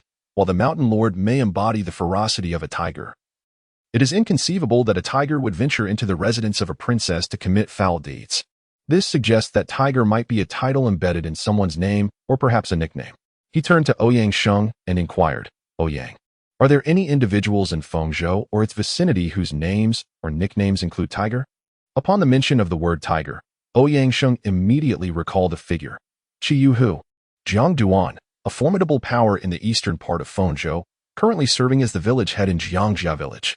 Why do you remember a village head so well, Ouyang? Lin Fan asked. Ouyang Sheng replied, Jiang Duan was once a wandering hero. His martial prowess has reached the 5th rank, and he is well known within the martial circles of Fengzhou. A 5th-rank martial artist serving as a village head? Lin Fan pondered, narrowing his eyes. A 5th-rank warrior would typically command 100 men in the military and hold a significant position within the Jinyiwei, while also being eligible for a respectable official role in the provincial government. The fact that such a distinguished martial artist is content to reside in a village as an unremarkable village head is indeed intriguing. Lin, while it is somewhat peculiar for Jiang Duan to hold the position of village head, I have not heard of any enmity between him and Zhao Mingjue, Ouyang Sheng remarked. Lin Fan replied nonchalantly, there are numerous reasons for taking a life. Grievances are merely one of the many possible causes. He then continued, Cousin Lin, why not have a meal before you depart? Ouyang wore a warm smile. His politeness was genuine. He truly found it difficult to part with Lin Fan. Engaging in discourse with Lin Fan was, indeed, a delightful experience. Lin Fan declined politely, stating, Sir, I have matters to attend to and truly cannot stay for dinner. Oh, then I wish you success in your endeavors, dear Lin. Whenever you find the time, my Ouyang family is always ready to receive you with open arms. Ouyang watched as Lin Fan vanished at the end of the street before turning to enter the gate. Ouyang Sheng hesitated and said, Father, the Jinyiwei is ultimately a murky place. Perhaps you could help him find a way out, allowing him to distance himself from the Jinyiwei. Ouyang shook his head, sighing. Whether in civil or military service, his path has already been severed. The Jinyiwei is his only option. Once he leaves, countless individuals will seek his demise. Are you referring to Qin Hui and the loyal duke's residence? Ouyang Sheng ventured cautiously. Ouyang, when glanced at his son, gave his shoulder a reassuring pat, and walked toward the study with his hands clasped behind his back. In the street, Lin Fan strolled ahead with his hands behind him, closely followed by Lin Guzi. Young master, why don't we seek the Ouyang family's assistance? The jade pendant is still in your possession, Lin Guzi questioned, puzzled. Lin Fan replied nonchalantly. He is merely a fifth-tier martial artist, and we cannot even ascertain whether he is the perpetrator. It would be a waste to involve the Ouyang family. So where shall we go next? Inquired Lin Guzi. Lin Fan glanced up at the sky, estimating that there were still 2 hours until sunset. After a moment's contemplation, he decided to retrieve the horse from the inn and then venture to Jiangjia village in the east of the city. Upon returning to the inn, the two mounted their steeds and galloped towards Jiangjia village. The village was not particularly remote, situated not far from the main road. In just an hour, they arrived at the village, which was quite sizable, boasting over 100 households and a population exceeding 400. The appearance of the two elegantly dressed young gentlemen captured the attention of many ordinary villagers. Good sir, we are weary travelers. Might we trouble you for a sip of water? Lin Fan dismounted and walked towards an elderly man who was carrying firewood on his journey. The old man turned his head upon seeing the two and remarked with a smile, "What fine young men you are.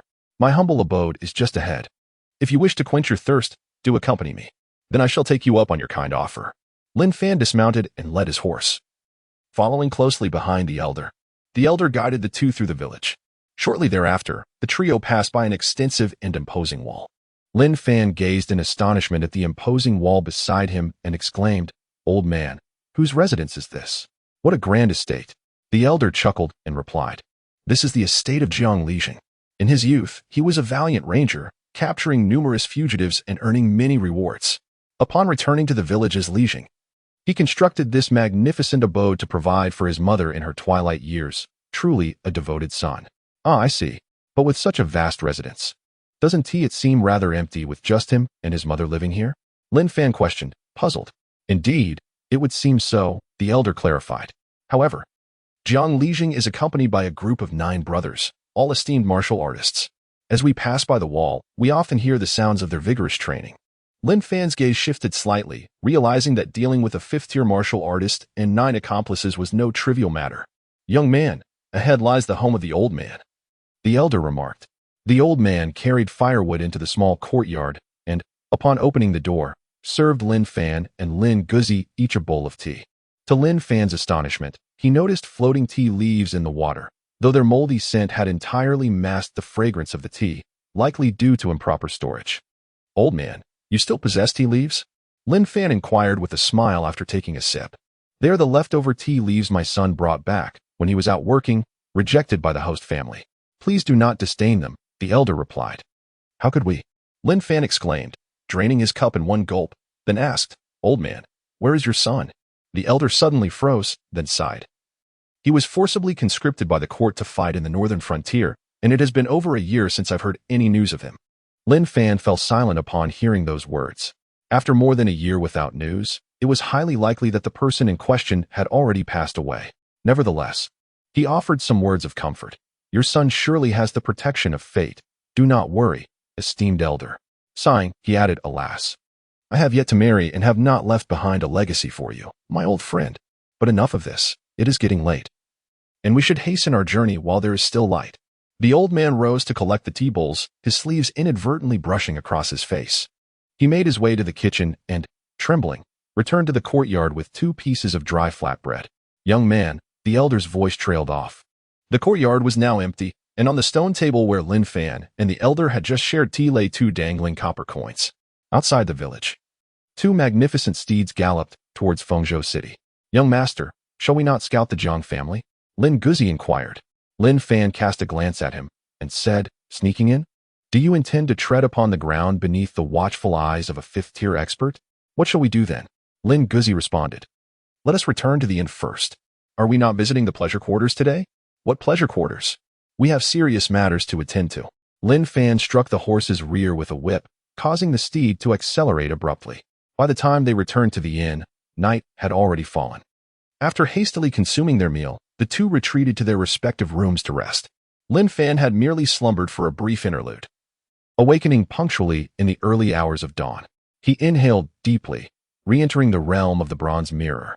The fragrant aroma of the flora enveloped him, accompanied by an immense pressure that bore down upon his being. However, this time, he resolutely propped himself up, with the strength of his hands and feet. His chest began to lift from the ground. Though he ascended by just over a foot, his field of vision expanded significantly. No longer confined to the grass at his feet, he could now discern the surroundings within a radius of 30 paces. In addition to the verdant grass, numerous red fruits he had previously consumed were scattered around him. Many had ripened, starkly contrasting with the unripe fruits he had tasted before. The fully matured fruits would undoubtedly yield superior effects. Lin Fan struggled to crawl towards the nearest ripe fruit. What should have been merely a couple of steps drained nearly all of his energy. By the time he reached the fruit, he could no longer hold himself up and collapsed onto the ground, gasping for breath. He knew he had to pick the fruit before he could move on. Lin Fan gritted his teeth and reached out to pluck the ripe red fruit. Come down. With a determined bite, he forcefully pulled down 2 fully ripened fruits. In the next moment, he immediately exited the copper mirror world. Upon returning to his bed, he lay there like a lifeless dog, resting for over half an hour. His muscles ached, as if his entire body were about to be disassembled. Gazing at the 2 vibrant red fruits in his hand, Lin Fan displayed a contented smile. He opened his mouth and placed 1 fruit inside. The juice flowed abundantly, devoid of the previous astringency, and surprisingly, it bore a hint of sweetness. As the fruit slid down his throat into his stomach, a surge of warmth ignited in his lower abdomen. He promptly began to channel the dragon elephant crushing heaven technique to assimilate the fruit's energy. The effects of the ripe fruit were exceptional. One was equivalent to 2 of the unripe ones. After Lin Fan completely absorbed the 2 ripe fruits, the hour of the 5th watch had arrived. His clothes were drenched in sweat. After a brief rinse, he stepped out of the room. Dog, let us go to the Baihu office. Lin Fan called out. This is already the 3rd day. When shall we take action? Lin Guzi inquired. First, let us call for reinforcements, 10 individuals. We cannot manage this alone. Lin Fan responded. What? You mean to suggest that the people from the 100 Household Division should act alongside us? Lin Guzi questioned, perplexed. Lin Fan let out a cold laugh. How can we rely on them? If a conflict arises, they would be more likely to stab us in the back. So what shall we do? A message was swiftly dispatched, summoning Su Kuang and his companions for assistance. In the blink of an eye, the 2 arrived at the 100 house. Upon entering, they encountered Bingjian. Oh, isn't this Lin, the 100 house officer? Has the case been resolved? A smirk of derision adorned Bingjian's face. In Xiaoqi, is this how we greet the officials at the 100 house? Lin Fan flexed his wrist, producing a series of creaking sounds. Bingjian vividly recalled the events that transpired when Lin Fan reported to the Baihu office. With a disdainful snort, he turned and entered the gatehouse. Lin Fan disregarded him and directly sought out Ling Huan. Watching Lin Fan and his companion enter, Bingjian spoke in a low voice. Once you botch this case and face demotion, I shall relish in dealing with you. Ling Huan was engrossed in reviewing case files when he lifted his gaze to see Lin Fan and Lin Guzi walking in. Lord Ling, we require the assistance of the 100 House Bureau, Lin Fan stated, cutting straight to the chase. Ling Huan raised an eyebrow, a half-smile playing on his lips as he replied, Does Lin Shi from the 100 House seek manpower? I shall have my subordinates assemble at once. Not quite. Lin Fan continued. I would prefer to utilize the carrier pigeons of the 100 House, or perhaps the Jinyiwei of Ping'an County, which would be more efficient for my purposes. Ah, I see. Merely a matter of pigeons. Feel free to make use of them. Ling Huan readily consented. Previously, Gao Chong had worked under him. Thus, he possessed some familiarity with the Jinyiwei of Ping'an County. The 2 remaining, Big Cat and Little 3, had both fallen to Lin Fan's blade, leaving behind only a collection of inept individuals, hardly capable of any significant contribution. However, Lin Fan's sudden mobilization of personnel raised a troubling question. Had he perhaps uncovered a lead and pinpointed a suspect? If that were the case, it would indeed spell trouble. Even if this young man possessed only a sliver of potential to succeed, Ling Huan would not allow it. After Lin Fan departed, he promptly summoned Bingjian. Lin Fan had arrived at the pigeon loft. After retrieving the pigeons, he composed a message and released them into the sky, watching the birds vanish into the horizon. He finally exhaled in relief.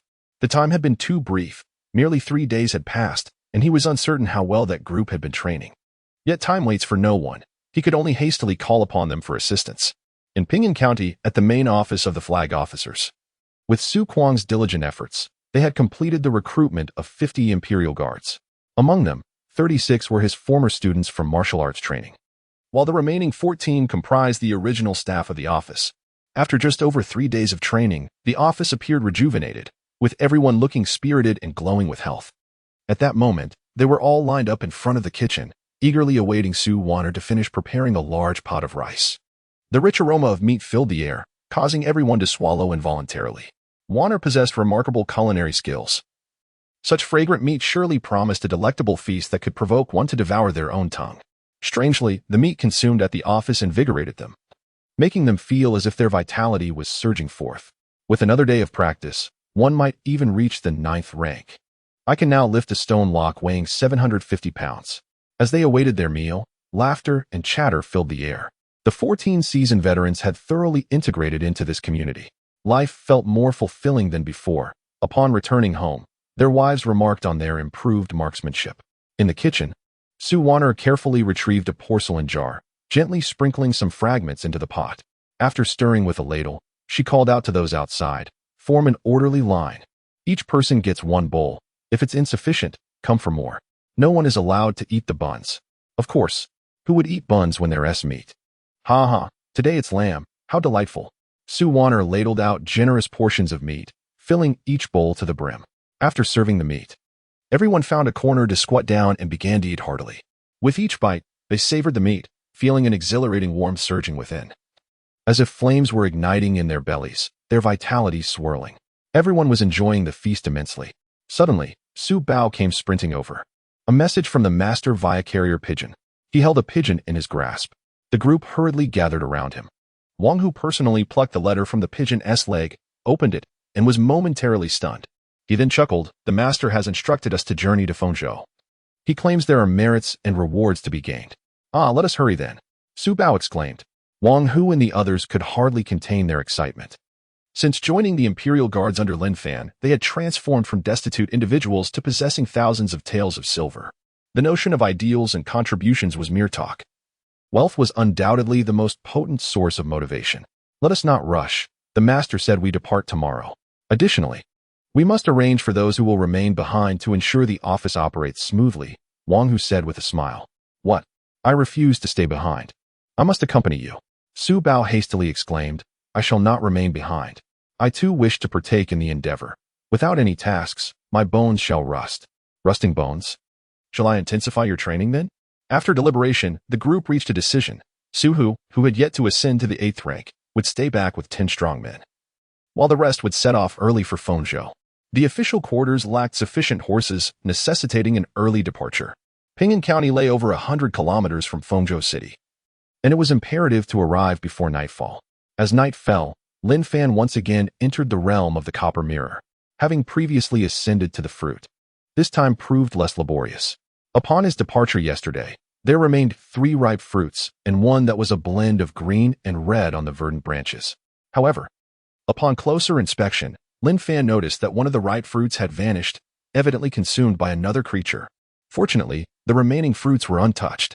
Without hesitation, he plucked the 2 ripe fruits and, after a moment of contemplation, decided to harvest the unripe fruit as well. Numerous wild fruits flourished nearby. He would first enhance his strength before anything else. After securing the 3 fruits, Lin Fan still possessed ample energy. His gaze swept the vicinity, honing in on a fruit just 2 paces away. Today promised to be a bountiful harvest. Lin Fan's lips curled into a smile as he began to fervently crawl towards the fruit. The distance between him and the fruit was steadily diminishing. However, just as he was about to make contact, an overwhelming sense of peril surged within him. Every hair on his body stood on end, as if he were being targeted by the Grim Reaper. He turned to glance back, only to see a ravenous wolf leaping towards him. In the realm of the great Jing dynasty, he would have dared to confront even a tiger, let alone a wolf. Yet, here in the Copper Mirror world, crawling was a laborious task for him, while the wolf moved with unbridled agility. The disparity in their strengths was self-evident. Without a moment's hesitation, he promptly withdrew from the Copper Mirror world. The wolf's speed was astonishing, almost pressing against his face. Fortunately, the Copper Mirror reacted swiftly, returning him to the safety of his bed. Lin Fan lay on the bed, gasping for breath, wiping the sweat from his forehead. The foul stench of the wolf's jaws seemed to linger in his nostrils. Damn it, he nearly lost his life in there. The world of the copper mirror harbors dangers as well. He must remain vigilant in the future. Lin Fan murmured to himself. The appearance of this wolf had made him more cautious. The world of the copper mirror was not a sanctuary. It harbored numerous perils. This time it was a wolf. But what if a tiger were to come next? Or even those so-called monstrous beasts? Everything is possible. Just because one has not encountered it does not mean it does not exist. Lin Fan lowered his gaze to the 3 fruits resting in his palm and exhaled deeply. Fortunately, he had harvested the fruits beforehand. Otherwise, his journey would have been in vain. He decided to first enhance his strength. With a swift motion, he swallowed one of the fruits. The energy within it unfurled throughout his body, subsequently being absorbed and transformed into vital essence by his cultivation method. The torrent of vitality surged around him, and the 3 crimson patterns on his palm emerged spontaneously. The fully ripened fruit proved to be even more potent. Having already consumed 2, this one successfully elevated his realm to the pinnacle of the 7th tier. As the vitality surged, Lin Fan felt as if he were on the verge of breaching an imperceptible membrane. It seemed that shattering this membrane would usher him into a new realm. He began to gather his vital essence, ultimately coalescing it into a formidable force. "Break for me," he commanded in a low voice, akin to a stone cast into a tranquil lake, causing the vitality within him to erupt violently. Following this explosion, the dispersed energy began to reconvene within his body. After a series of breaths, a trace of latent power manifested within his meridians, commencing its spontaneous journey through them. This was the latent energy, a silken thread that marked the threshold of the 6th tier of cultivation. Lin Fan did not halt. Instead, he completely absorbed the last vestiges of energy from the fruit. With a sigh, he realized he had reached the 6th rank. A practitioner of dark energy at this level could be considered a pinnacle existence within a state. Feeling the dark energy within him, which was scarcely thicker than a hair, Lin Fan displayed a look of satisfaction. He raised his hand and struck the railing beside the bed. A muffled sound reverberated through the railing, yet its outer appearance remained unchanged. Upon crushing the outer layer of the railing, it was startling to find that the interior had been reduced to sawdust. This exemplifies the might of dark energy. And it is precisely for this reason that a chasm appears to exist between the 6th and 7th rank practitioners. Lin Fan pondered for a moment, then divided the ripe fruit in 2 and stepped out of the door. He made his way to Lin Guzi's doorstep and knocked gently. With bleary eyes, Lin Guzi opened the door and, upon seeing Lin Fan, instantly became alert. He eagerly inquired, "Young master, how may I assist you?" "Please, take this and ensure it is consumed in 2 halves. It is imperative that it is divided." Lin Fan extended his hand, offering the half fruit to Lin Guzi. Upon seeing the fruit, Lin Guzi immediately recognized it. Wasn't this the remarkable item that had enabled his breakthrough to the 8th rank last time? However, such a precious thing, he thought, should rightfully be consumed by the young master. Hastily, he exclaimed, "Young master, this item is invaluable." Lin Fan interrupted him, saying, "If I offer you this, I can certainly spare it for myself as well." "Thank you, young master," Lin Guzi replied, deeply moved. He needed to digest it quickly. After all, an arduous battle awaited him the next day. Lin Fan turned and departed. After watching Lin Fan return to his room, Lin Guzi finally closed the door. He cautiously divided the fruit in half and promptly swallowed one portion. The explosive potency of the medicine surged within him, prompting him to swiftly begin the process of absorption and digestion. Lin Fan returned to take a nap, likely having exhausted an excessive amount of energy. By the time he awoke, it was nearly noon. "Dog, what time is it?" he inquired. "Young master, it is currently 1:15 noon, came the reply. Lin Guzi entered through the door. Lin Fan cast a glance at him. "Have you broken through to the 7th rank?" Lin Guzi chuckled. "Thanks to the young master, I have attained the 7th rank. However, the breakthrough occurred rather swiftly, leaving my foundation somewhat unstable. An unsteady foundation can be refined with time." "Have Wang Hu and the others arrived yet?" Lin Fan inquired. Lin Guzi shook his head and replied, "Not yet. I reckon it will take them until the afternoon. Our office does not have an abundance of horses. They can only come on foot." "I had forgotten about that." Lin Fan stretched lazily and then said, "Let's go downstairs for a meal. Also, please inform the innkeeper to prepare the rooms and food in advance." "Understood." Lin Guzi followed him downstairs. He still had not inquired about the origins of that object from last night. firmly believing that the young master must have encountered something extraordinary. Even a century-old ginseng would undoubtedly possess some side effects. Yet, the item bestowed by the young master had enabled someone of his mediocre aptitude to break through to the 7th rank in less than half a month. Should others become aware of such a miraculous item, it would surely incite a storm of blood and chaos. Lin Fan had yet to finish his meal when he heard a cacophony of footsteps outside the door. The innkeeper peered out, and upon seeing the throng of individuals, his face turned pale with alarm. He hurriedly exited the counter and rushed to greet them. "Gentlemen, I assure you, my establishment has committed no illicit acts." His voice trembled with trepidation. What merchant would not be frightened by such a multitude of Imperial Guards invading his premises? Especially since the 3 leaders were adorned in the attire of minor officials, indicating their esteemed positions within the Guard. However, the Imperial Guards paid him no heed. Instead, they stormed into the inn and simultaneously bowed to Lin Fan. "Imperial Guard Minor Officer Wang Hu Su Kuang, Su Bao pays his respects, my lord." "We all pay our respects, my lord." Their voices converged, resonating painfully against the eardrums. The innkeeper's complexion paled even further. It dawned on him that the esteemed guest residing in his inn was indeed a significant figure within the Imperial Guards. He began to meticulously reflect on his actions over the past few days, ensuring he had not inadvertently slighted this important guest, allowing his anxious heart to settle somewhat. "Please, do not be so stern. You may frighten away other patrons, and what will become of my business?" Lin Fan spoke with a hint of exasperation. He wiped his mouth and inquired, "What brings you here so swiftly?" Before Wang Hu could respond, Su Bao interjected eagerly, "My lord, we set out at the hour of the tiger, fearing we might delay your affairs." Lin Fan then noticed the beads of sweat adorning the faces of those around him. Clearly, they had not rested much along the way and had been traveling tirelessly until now. "Innkeeper, I kindly ask you to arrange a sumptuous feast for these brothers. The funds shall be no concern of yours." Lin Fan instructed the shopkeeper beside him.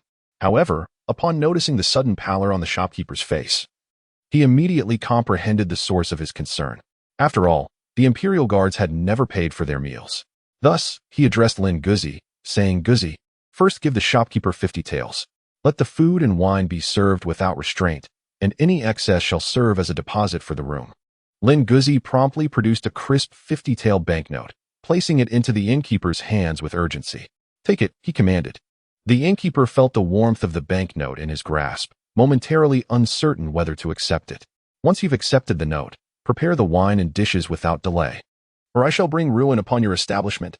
Lin Fan, feeling helpless, could only speak with a fierce tone. "Ah, my lord, I shall attend to it immediately." The innkeeper felt that this was more in line with expectations. This was indeed the demeanor befitting the Imperial Guards. As the food and drink were served, Wang Hu and his 2 companions shared a table with Lin Fan, while the remaining 8 Imperial Guards occupied another table, perfectly accommodating 5 tables in total. Lin Fan cast a glance and was taken aback by the unexpected emergence of so many first-tier martial artists. Among the 40 Imperial Guards, an astonishing 8 had already attained this level. The remaining 32, though not yet first-tier, radiated a vigorous vitality, suggesting they were on the cusp of such an achievement. "My lord, they have all trained in martial arts at the academy before. It was merely a lack of resources that hindered their progress to becoming martial artists. It seems that their recent consumption of substantial meat has bolstered their vitality, enabling them to advance," Su Kuang elucidated, though he himself harbored doubts about this explanation, as it seemed implausible that merely a few hearty meals could elevate one to first-tier status. Yet, at present, this appeared to be the most reasonable explanation. Lin Fan revealed a satisfied smile, saying, "Well done. Tonight's adversaries include 10 entry-level martial artists, with the primary target being a 5th-tier expert. The others are likely at the 7th or 8th tier. With these additional entry-level fighters, our chances of victory are considerably enhanced." "5th-tier martial artist?" Wang Hu exclaimed in astonishment. "My lord, will there be 100 households involved in tonight's operation?" With a cold smirk, Lin Fan replied, "Ha, Ling Huan has previously dined with Gao Chong. Do you truly believe he will assist us?" Wang Hu, appearing perplexed, inquired, "My lord, how shall we contend with that 5th-tier expert?" Lin Fan spoke calmly. "When the time comes, you merely need to hold off the others. I shall contend with the 5th-grade warriors." "My lord, have you achieved another breakthrough?" Wang Hu's eyes widened in astonishment, filled with disbelief. "Just a modest advancement," Lin Fan replied with tranquility. "Shortly, the 3 of you will accompany me upstairs. I shall assist you in your breakthroughs. giving us a better chance of success tonight." Wang Hu and the others were utterly astonished. Hadn't He and Su Kuang only recently entered the 8th grade? The way Lin Fan mentioned helping them break through made it seem as mundane as having a meal or quenching one's thirst. After their meal, the 5 members of the Jinyiwei retired to their rooms upstairs to rest. Having traveled since the early hours, they were utterly fatigued and needed to recuperate for the evening's operation. Wang Hu and the Su father and son duo went together to Lin Fan's chamber. Lin Fan took out 3 slightly red pills, resembling small dumplings, about the size of soybeans, yet imbued with a hint of fruity fragrance. Each person consumed one. Lin Fan distributed 1 pill to each of the 3 individuals. Without hesitation, they opened their mouths and consumed the elixirs. As the pills descended into their stomachs, they immediately felt as if a fierce fire was raging within their lower abdomens. The trio promptly began to circulate their energy to assimilate the medicinal potency. While Su Kuang and Wang Hu managed well, Su Bao, being merely at the pinnacle of the 9th rank, found the potency of the pill, mixed with fruit pulp, to be overwhelmingly intense. His face turned crimson as he felt as though his stomach might burst from the pressure. "Great sir, I fear I cannot endure any longer." Su Bao urgently pleaded for Lin Fan's assistance. Lin Fan furrowed his brow, regretting that he had not been more sparing with the fruit pieces and the little fellow's dumpling. He approached Su Bao from behind, channeling his internal energy into Su Bao's body to guide the medicinal power within. Gradually, Su Bao's complexion improved, and he successfully ascended to the 8th tier of martial arts. "My lord, I have reached the 8th tier," Su Bao exclaimed with unrestrained joy. A level he had previously dared not even dream of. "You should return to your room to consolidate your newfound realm." Lin Fan expelled Su Bao. Su Kuang and Wang, who had also finished digesting the elixirs, significantly enhancing their strength, yet they remained a considerable distance from breaking through, continued to strive for advancement. Lin Fan presented each of the 2 individuals with a medicinal pill, leaving them utterly astounded. This elixir was likely comparable to an aged ginseng of 80 years, capable of saving them years of arduous cultivation with just a single dose. If offered for sale, it could fetch a price of 1,000 taels of silver, and yet the esteemed gentleman was able to dispense such treasures freely. "Hurry, consume them and continue your ascension," Lin Fan urged. The 2 promptly accepted the pills and swallowed them. The potent medicinal energy surged within their bodies, propelling them toward the next realm. Ultimately, after each had consumed 3 pills, they successfully advanced into the 7th tier of cultivation. Upon witnessing this, Lin Fan let out a sigh of relief, feeling fortunate as the fruit was just sufficient. "Thank you, my lord, for bestowing the elixir." Su Kuang, upon rising, respectfully bowed to Lin Fan. Wang Hu, observing the scene, promptly exclaimed, "I too." "Now, return to your chambers to consolidate your realms and acclimatize to your current strength." Lin Fan issued an eviction order. Time flew swiftly, and the sun soon descended. The city gates had been closed. The guards leaned against the wall, dozing off. A sudden sound of hurried footsteps jolted them awake. "Who goes there?" The guards immediately brandished their spears, directing them towards the encroaching darkness. "The Imperial Guard is on duty. Open the city gates at once." Lin Fan extended his hand to reveal the trial badge of the 100 households. "Quickly, open the city gates," the squad leader shouted urgently. Several guards promptly swung the gates open. Leading over 50 members of the Jinyiwei, cloaked in dark capes, Lin Fan surged out of the city, merging into the shadows. The late hour of their departure indicated a significant case at hand, surprising the squad leader, though he chose to remain uninvolved. The gates were shut once more, and the guards, cradling their long spears, leaned against the city wall and resumed their slumber. Unbeknownst to them, a figure clad in black and masked had scaled the wall and pursued them into the night. In the eastern part of the city, at Jiangjia village, silence reigned under the darkened sky and the gusty winds. A group of Jinyiwei, draped in black cloaks, had congregated beneath the courtyard wall. "Once we enter, the 4 small banners and 9 martial artists will form a defensive front for me. The rest shall create distractions but must avoid direct confrontation. Do you understand?" Lin Fan lowered his voice and instructed, "We understand." The crowd responded in hushed tones. Lin Fan leaped gracefully, soaring to perch upon the courtyard wall. Within the confines of the wall lay a training ground, deserted under the cloak of night. "Follow me inside." Lin Fan waved his hand, and then leapt down from the courtyard wall. Shadows flowed in one after another. The over 1-meter-high wall posed no obstacle to those skilled in martial arts. The group then stealthily approached the main house. Inside, Jiang Duan tossed and turned in bed, unable to find repose. A sense of unease pervaded him, as if some significant event were imminent. Am I too eager for a breakthrough, causing my restlessness? He sat at the edge of the bed, his brow furrowed.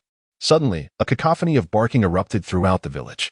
Startled, he quickly drew the treasured blade hanging by the bed and strode out of the room. In the courtyard, Lin Fan cursed under his breath at the relentless barking. He then shouted, "Someone's up to no good. We've been compromised. Attack." Lin Fan drew his blade and, with a single stride, swiftly traversed several paces. He approached the main house with remarkable speed, intent on a swift resolution. Bang! The door shattered explosively as Jiang Duan charged out with his own weapon drawn. Clang! The blades clashed, causing both men to stagger back a few steps. Jiang Duan was taken aback upon seeing over 50 Imperial Guards before him. He immediately raised his weapon and barked, "What do you intend to do? I am the head of Jiang Village, and even you, the Imperial Guards, have no right to intrude upon a private residence." "Jiang Duan, your misdeeds have come to light," Lin Fan retorted with a cold smirk. Jiang Duan's heart raced in alarm as he hastily protested, "What misdeeds? I do not understand what you mean." Lin Fan let out a cold snort. 3 years ago, at the residence of Princess Fengping, I am merely a village chief. What relation do I have with the Princess Fengping's estate? Despite Jiang Duan's immediate attempt to disassociate himself, Lin Fan still caught a fleeting glimpse of panic on his face. Lin Fan remarked, "It matters not. Once we enter the imperial prison, the truth shall reveal itself. You possess no evidence and have no authority to detain me." Lin Fan chuckled. "First strike, then report. The imperial authority grants permission. Do we, the Jinyiwei, require evidence to apprehend someone? Jiang Duan, surrender willingly. If you wish to seize me, you must first demonstrate your capability." With a swift step, Jiang Duan suddenly swung his blade towards Lin Fan.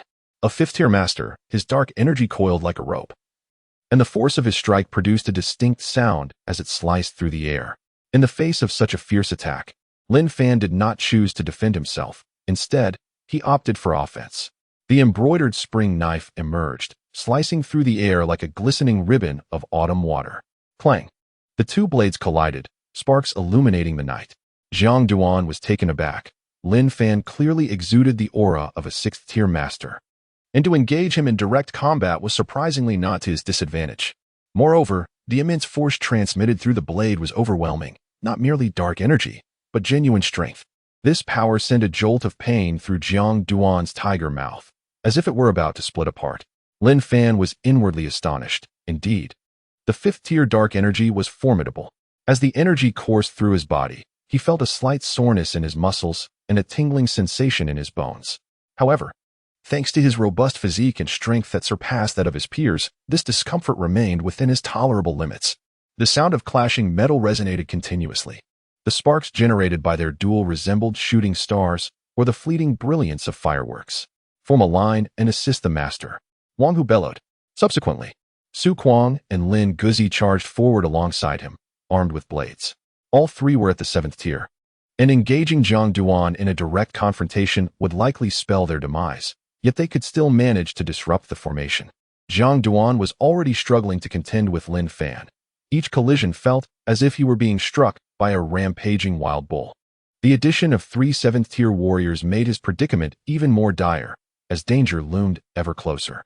"Brother, we are here to aid you." 9 sturdy men rushed forth, each wielding weapons. They were dressed only in trousers, evidently having hastily assembled without their shirts. The leader was a 6th-tier master, while the others ranged between the 7th and 8th tiers. "You go and intercept those 9. I can handle Jiang Duan alone." After a brief engagement, Lin Fan momentarily distanced himself from Jiang Duan and promptly instructed Lin Guzi and the others. "Yes, my lord." The 3 immediately withdrew from the battle, leading a throng of Imperial Guards to confront the approaching 9. Though these 9 were formidable, the sheer number of Imperial Guards made for an evenly matched skirmish. "Jiang Duan, cease your futile resistance. Surrender now, and you may yet lessen your punishment by confessing and signing your statement." Lin Fan brandished his blade while simultaneously advising. Jiang Duan's face contorted in a fierce grimace as he shouted, "Impossible. I am a dignified 5th-tier martial artist. You cannot capture me. Is that so?" Lin Fan let out a cold laugh, and soon after, his entire being surged with vitality. His aura became increasingly formidable, and all his strength converged into the embroidered spring blade he wielded. With a sudden and fierce stroke, he unleashed a technique nearing perfection, the 3 slices that part the wind. Jiang Duan was taken aback, his expression one of horror. He hastily swung his blade to defend himself. Although the red jade blade technique was impressive, Lin Fan's force was even more overwhelming. He barely managed to parry the first strike, yet Lin Fan had already unleashed his second blow. The power of this second strike escalated further, sending chills down Jiang Duan's spine. He scrambled to defend himself, but the treasured blade in his hand shattered, leaving him defenseless. The third strike came crashing down, its ferocity surpassing that of the previous two. Jiang Duan's face turned pale as he desperately attempted to evade. But it was all in vain. Just at that moment, a figure clad in black leapt from the rooftop, swooping down upon Lin Fan like a soaring eagle. He raised his hand, delivering a powerful palm strike, with his vitality coalescing as if it possessed the might to cleave mountains and shatter stones. Lin Fan swiftly raised his left palm to collide with that individual. Bang! The fabric on the man's arm shattered, and the tremendous force sent him hurtling backward. Simultaneously, Lin Fan wielded his blade with his right hand, pinning Jiang Duan to the ground. Jiang Duan had already been captured. Will you not surrender? Lin Fan shouted sternly. The 9 individuals, upon witnessing this, had no choice but to relinquish their weapons and obediently allow the Jinyiwei to bind them with chains. The cloaked figure, observing this, chose not to linger and turned to depart. Lin Fan gazed at the figure in black with an icy demeanor.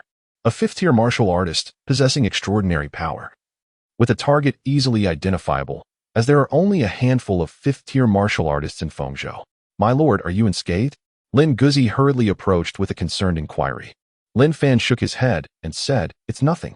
While his words suggested tranquility, the hand concealed beneath his cloak betrayed him, trembling uncontrollably. After all, he was contending with a 5th-tier martial artist, a master adept in palm techniques. Although it appeared that he had the upper hand in that last exchange, it was merely a hasty reaction. The agonizing pain beneath his muscles served as a stark reminder that his arm had been fractured from the impact. Shall we escort them to the prison now? Lin Guzi inquired. Lin Fan shook his head, stating, "No need, let's interrogate them right here." Jiang Duan and the 6th-grade martial artist were bound with the peep of bone and locked with dark energy, while the others were secured with chains in a tight bind.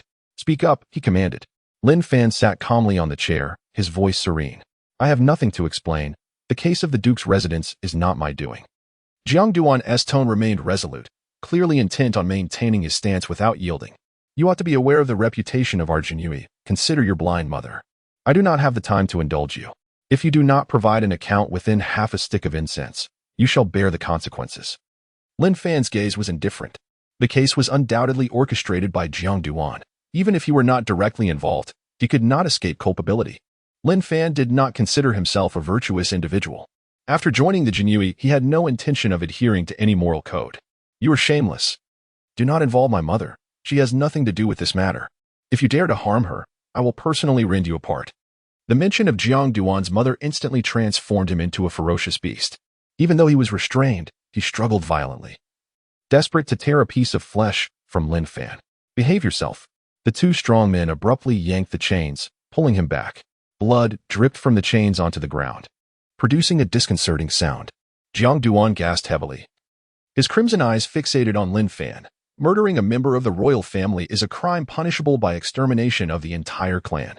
"Do you think I would confess? If I do, my mother will have no chance of survival. Make your confession clear, and I will ensure your mother's safety," Lin Fan replied with a calm voice. Jiang Duan retorted solemnly, "What reason do I have to trust you?" Lin Fan casually remarked, "You have no choice. The actions of the Jinyiwei often lead to unintended casualties. I may only face reprimands and demotions, but your family will be shattered." Jiang Duan fell silent, his gaze fixated on the intricately designed spring knife in Lin Fan's hand. It was no ordinary knife.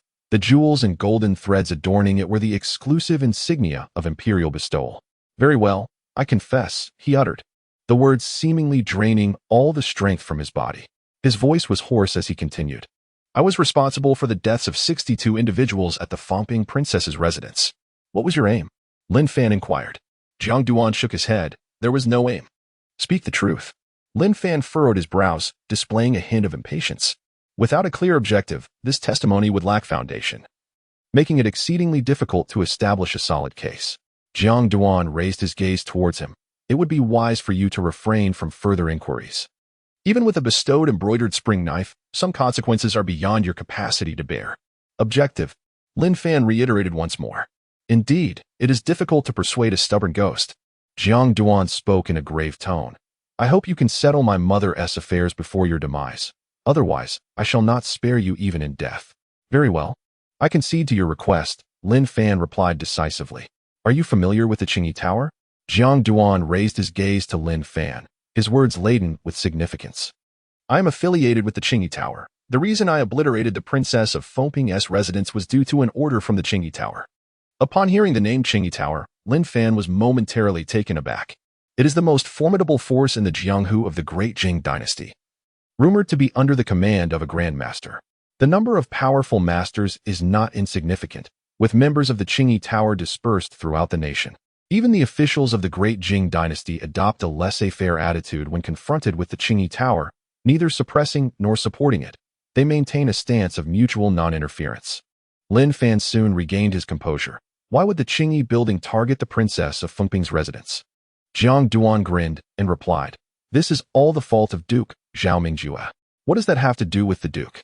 Lin Fan questioned, perplexed. Zhao Mingjue is generally amicable and hasn't provoked anyone he shouldn't have, has he? Jiang Duan scoffed, because he took something he should not have. Before Lin Fan could inquire further, he continued, Aside from his studies, Zhao Mingjue has a passion for collecting jade. 3 years ago, he acquired a piece of white jade at the market, and that very jade is what the Qingyi building seeks. So, the Qingyi building sent you to annihilate the princess's residence to seize that jade? Lin Fan asked. Indeed, Jiang Duan sighed. Unfortunately, despite my severe interrogation of Zhao Mingjue, I still failed to obtain that piece of jade. Had I successfully completed this task at that time, I would have already gained recognition from above, advanced to the 3rd rank, and would not have fallen into your hands. Lin Fan's gaze flickered with a subtle light.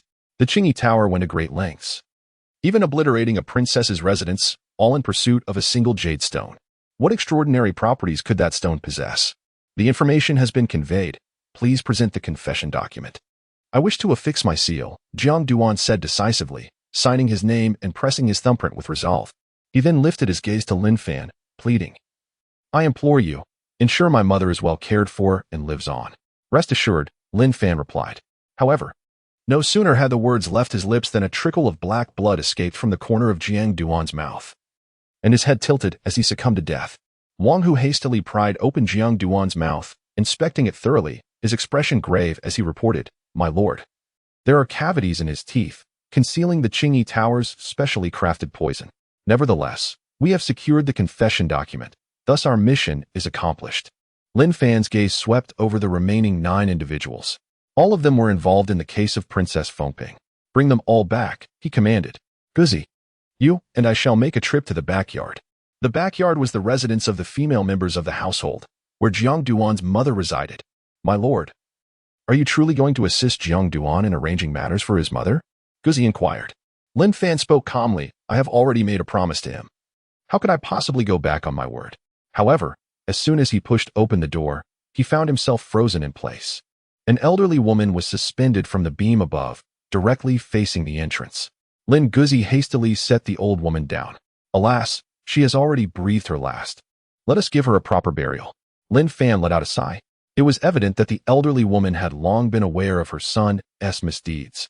Upon hearing the commotion outside today, she understood that her son's transgressions had come to light. Thus, she chose to end her life by hanging, accompanying her son to the netherworld. The Jiang family was quite affluent, likely having rendered considerable assistance to the Qingyi Tower. The accumulated wealth in gold and silver amounted to over 60,000 taels, which could be deemed as immense riches. Additionally, a second-rate martial arts manual, the stone skin technique, was discovered, presumably a reward bestowed upon him by the Qingyi Tower. Lin Fan arranged, you few may take the martial arts techniques to cultivate. Distribute 30% of the silver among everyone, and the remainder shall be seized. Thank you, my lord. Su Kuang and the others were overjoyed. They had previously practiced only inferior techniques. Now, with access to intermediate ones, their progress would accelerate, and their strength would significantly increase. An intermediate technique would cost no less than several tens of thousands of taels in the black market. This time, over 50 individuals had come, and the plundering was executed with remarkable efficiency. The group carried their ill-gotten gains back to Fengzhou City overnight. Wang Hu remained behind with a few men to guard the spoils, while the others returned to the inn to rest. My lord, could that man in black also be from the Jinyi Tower? On the way back to the inn, Su Kuang recalled the figure in black who had retreated after their brief encounter. He is not from the Jinyi Tower, Lin Fan replied, shaking his head. Su Kuang inquired. Then who is he? The Jinyiwei. Lin Fan's gaze was frigid. Had it not been for his breakthrough in cultivation yesterday, that strike today would undoubtedly have claimed his life. It was not in his nature to leave a grudge unavenged. He simply required an opportune moment. Upon returning to his room, Lin Fan immediately entered the realm of the Copper Mirror. With his cultivation elevated to the 6th rank, rising had become a less arduous task, though he still could not stand unaided. As he entered the Copper Mirror world, he swiftly surveyed his surroundings with vigilance, confirming the absence of danger. He then focused his attention on the fruit. He crawled over with haste and plucked the fruit from the plant. The sharp pain from the fracture in his left arm caused his brows to furrow. After harvesting all 4 fruits from the plant, he instinctively pulled a handful of grass before retreating promptly. He opened his mouth and consumed one of the fruits. The potent medicinal energy coursed through his body. However, after reaching the 6th rank, the fruit's efficacy had diminished considerably. Nevertheless, he could feel his fractured bones gradually mending. Soon, he had consumed all 4 fruits, and the dark energy within him had thickened slightly, now comparable to the size of a needle, yet still a considerable distance from the thickness of a hemp rope. The broken bone had completely healed, allowing for nimble movements, and the bones were even denser than before. As for the 10 or so blades of grass in his hand, he intended not to consume them. Instead, he would dry and crush them to provide a hearty meal for his warriors, which would also aid in the cultivation of Su Kuang and others. With ample time remaining, he lay down on his bed for a brief nap. Upon awakening, he felt rejuvenated and refreshed. Lin Fan promptly summoned his canine companion. Dogsy, go and find a doctor, someone skilled in setting bones. Young master, have you broken a bone? Dogsy exclaimed in shock, rushing over to inspect the situation. Lin Fan waved his hand, saying, My bones are unbroken. Simply follow my instructions. Upon hearing that his young master was unharmed, Lin Guzi promptly sought out a physician. Before long, a bamboo splint was affixed to Lin Fan's left arm, and a hemp rope was fashioned into a sling, securing his arm against his chest. My lord, are you injured? Su Kuang inquired with evident concern upon witnessing the scene. Lin Fan waved his hand dismissively, assuring them, It's nothing serious, merely a minor injury. Let us proceed to the 100 house. The group set off in a grand procession towards the 100 house. Inside, upon seeing Lin Fan's arm suspended in a sling, Ling Huan felt a slight sense of relief wash over her. Lin Fan had indeed accomplished something remarkable at the 100 house. Having cracked a case that had remained unsolved for 3 long years, an extraordinary feat. Lin Fan sighed. Lord Ling, you must certainly advocate for me. Last night, a mysterious figure in black emerged, and when I confronted him, my left arm was shattered from the force of our clash. The physician has warned that it will take no less than 2 months for the injury to heal. Ling Huan's eyes flickered with concern, and he smiled reassuringly. Do not worry, I shall certainly advocate on your behalf. Lin Fan said, My lord, since this case has concluded, I shall return to Ping'an County to resume my duties and recuperate. It is only fitting. Ling Huan paused briefly before continuing. Once the rewards are bestowed, I will ensure they are delivered to Ping'an County. Then I take my leave. Lin Fan, with his characteristic decisiveness, departed from the 100 house with a grand entourage. My lord, shall we truly let him go? In the wake of Lin Fan's exit, Bingjian approached. Ling Huan scoffed. How could that be? Last night, I clashed with him, and this young man managed to withstand my strike despite being at the 6th rank. If we allow him to advance to the 5th rank, my position in the 100 house may very well be usurped by him. Shall we eliminate him on the road then? Bingjian suggested, mimicking a throat-cutting gesture. That is unnecessary. Yesterday, the prefect sought my counsel regarding a matter. Wei Wudao, the blood butcher of Jiangbei, has arrived in our Fengzhou territory. He wishes to borrow the experts from our 100 house to encircle Wei Wudao and has specifically requested Lin Fan's participation. Do you grasp the deeper implications? Ling Huan remarked with a smirk. Bingjian pondered this and suddenly realized. Could it be that Lin Fan embarrassed the heir of the Bingjian Wangfu during the Ouyang conference? Ling Huan's lips curled into a cold smile. Lin Fan was once the heir of the Bingjian Wangfu. The current heir, Lin Staolong, will not permit him to continue his ascent. Moreover, the Wangfei, Jinyiwei, hailing from the loyal Dingho estate, will also not tolerate Lin Fan's existence. It is not merely us who wish to eliminate him. A multitude seeks to crush him. Then let us ride the current and support the requisition of Lin Fan to besiege Wei Wudao. His arm is already injured. Even if he miraculously survives, my lord, you will have already advanced to the 6th rank warrior, and once Lin Fan is no more, his position in the 100 house shall rightfully fall to you. Thank you, my lord, for your nurturing. Jian replied with a respectful bow. Once they exited the city and traveled over 100 miles, they would summon Lin Fan back. By the way, bring along his subordinates, Wang Hu and Su Kuang, 2 7th rank warriors. Let us see if we can recruit them for our cause, Ling Huan instructed. In the afternoon, Lin Fan rested in the carriage, feigning an injured arm. It would be inappropriate to ride back, so he had instructed Lin Guzi to procure a carriage. Su Kuang, how far are we from Ping'an County? Su Kuang quickly responded, my lord, we are still 50 miles away. 50 miles? Could it be that Ling Huan is truly making no moves? Lin Fan felt a twinge of regret, as he had anticipated that Ling Huan would seize the opportunity presented by his injury to strike. Moreover, there was Lin Staolong, who was certainly no paragon of virtue. Was it truly within the realm of reason for him to endure such public humiliation? It seemed rather implausible. At that moment, a sudden clamor of urgent hoofbeats erupted from behind the team. My lord Lin, please halt, came the voice of Jian. Lin Fan lifted the curtain and alighted from the carriage, inquiring, Xiaoqi, you have traversed countless miles. Does Lord Ling have any directives? Jian replied, Lord Lin, the bloodbath orchestrated by Wei Wudao and Jiang Bei has manifested in Fengzhou. The governor has requisitioned experts of the 6th rank and above from the 100 households to eliminate Wei Wudao. This? Lin Fan responded with evident discomfort, Xiaoqi. As you can see, my left arm is severed, greatly diminishing my capabilities. Jian clasped his fists and said, Lord Lin, I sincerely apologize. But this is the governor's command, and the Qianhu has already acquiesced to the governor's requisition request. Is there truly no room for negotiation? Lin Fan shook his left arm, still encumbered by the bamboo splint. Apologies, it was a command from the captain. I dare not disobey. Jian wore a stoic expression, yet internally, he reveled in joy. The thought of Lin Fan facing adversity delighted him greatly. Jian, my master has already lost an arm in his pursuit of justice. That Wei Wudao is a 4th-tier expert. Are you not sending my master to his doom? Wang Hu, unable to contain himself, yelled furiously at Jian. Jian maintained his official demeanor, clasping his fist in apology. My dear brother, I sincerely apologize. It is the command of Lord Captain, and I have no alternative. How dare you be so unreasonable? Wang Hu rolled up his sleeves, ready to confront Jian. The surrounding Imperial Guards glared with fury, seemingly prepared to take action at any moment. They had just received their wages, each receiving a substantial 20 taels. If not for following Lord Lin, they would never have earned such riches. Now, they were all eager to impress Lin Fan. Though Jian was a 7th-tier warrior, he stood alone, observing the brewing storm. Even he felt a surge of anxiety. He quickly shouted, What do you intend to do? I am here under the orders of Lord Baihu to call upon Lord Lin's assistance. To lay a hand on me would be to defy a superior's command. My master is a hero. My master has sacrificed an arm for Lord Baihu. The crowd simmered with righteous indignation. Everyone, stand down. Lin Fan halted the intentions of Wang Hu and the others. My lord, they have gone too far. Wang Hu and the others all turned their gaze towards Lin Fan.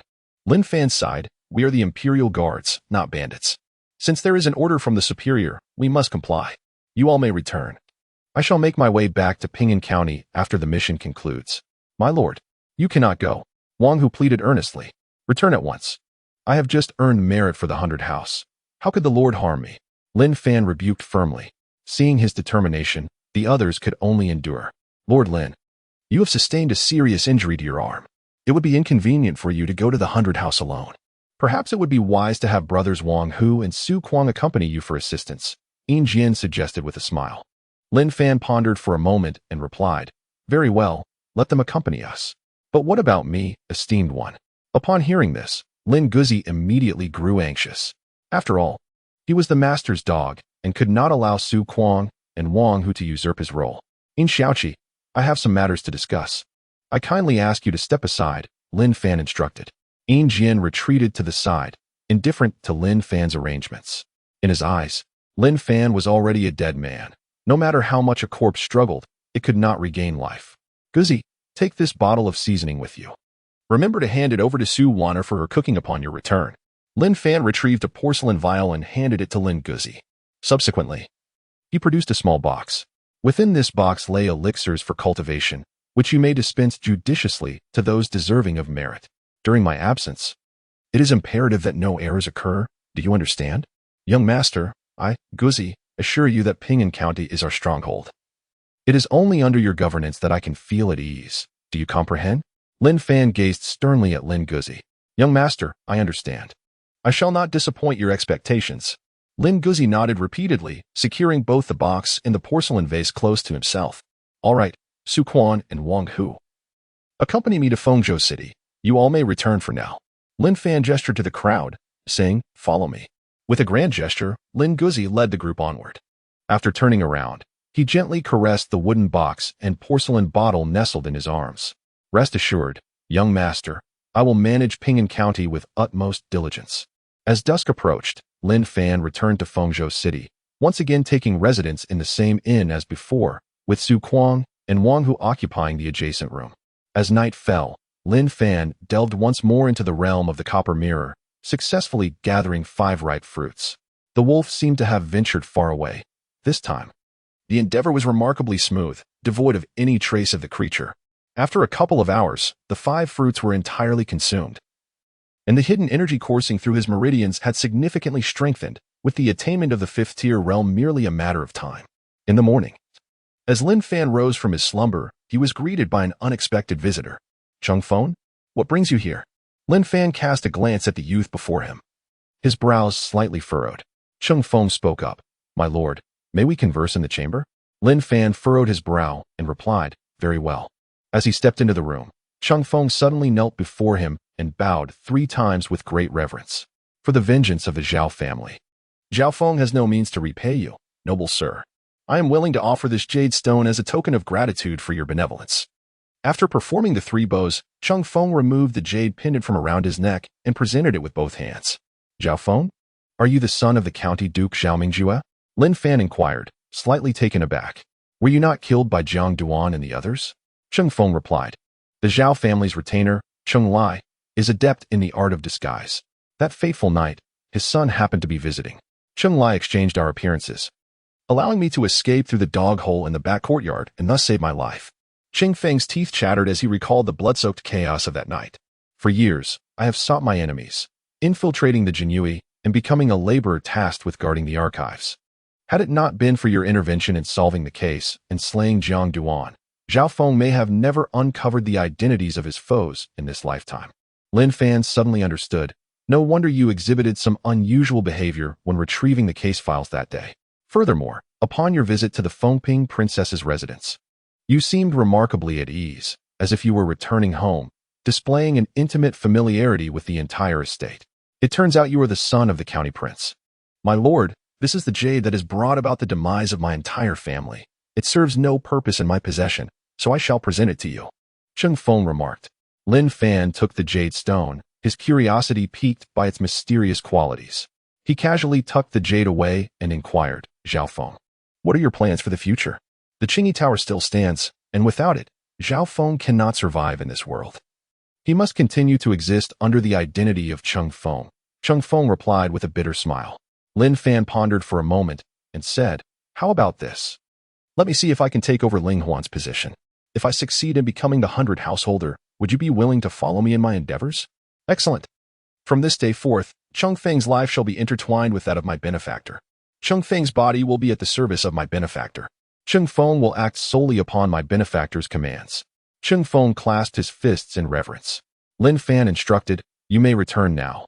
Lingering too long may inadvertently attract the attention of those with ulterior motives. Understood. Chung Feng replied, rising to depart from the inn. After bidding farewell to Chung Feng, Lin Fan took out the jade stone. The jade was entirely translucent, and upon closer inspection, it resembled a serene spring flowing within, illuminated by a faint glow. As Lin Fan clasped the jade in his hand, he found himself enveloped by an aura reminiscent of the one he had sensed upon entering the world of the bronze mirror. However, the energy emanating from the jade was markedly different from that of the mirrored realm. Lin Fan unsheathed the embroidered spring knife and traced it across the jade stone. Remarkably, the blade left not a single mark upon the surface. Such an exceptionally hard stone. What purpose could it serve for the Qingyi Tower?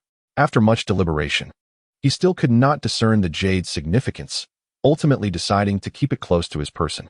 Su Kuang, Wang Hu, you two should spend the next few days wandering around Fengzhou City to familiarize yourselves with the surroundings. I shall make a trip to the 100 Households office. My lord, do you require us to accompany you? Wang Hu inquired. Lin Fan waved his hand dismissively, stating, No need. I shall go on my own. Donning a silver and white flying fish outfit, he secured the imperial embroidered spring blade at his waist and made his way directly to the 100 House. Upon arrival, he encountered another 100 House leader from Fengzhou City, Chu Feiying, with a slender, angular face and piercing eyes reminiscent of an eagle's gaze. Chu Feiying was engaged in a discussion with Ling Huan regarding strategies to eliminate the notorious Wei Wudao from Jiabei, given that Wei Wudao was a 4th-tier master. The most formidable individuals present were the 5th-tier warriors, Chu Feiying and Ling Huan. Lin, you have arrived at the perfect moment.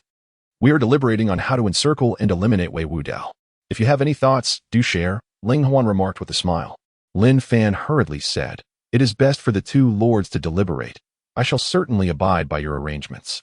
According to credible information, the current Wei Wudao is hiding in the chaotic peaks north of Fengzhou City. The terrain of the chaotic peaks is rather intricate, making it an ideal hiding place. It will not be easy for us to pinpoint his location, Ling Huan stated with solemnity. Chu Feiying interjected, That is quite simple. I have yet to return the slender-waisted hound I borrowed from the 1,000 Households during my last mission. As long as we have something bearing Wei Wudao's scent, the hound will undoubtedly locate his position. Chu Baihu borrowed the slender-waisted hound. Ling Huan's expression brightened. This makes things much easier. We merely need to follow the hound to find his location, and then we can surround and eliminate him.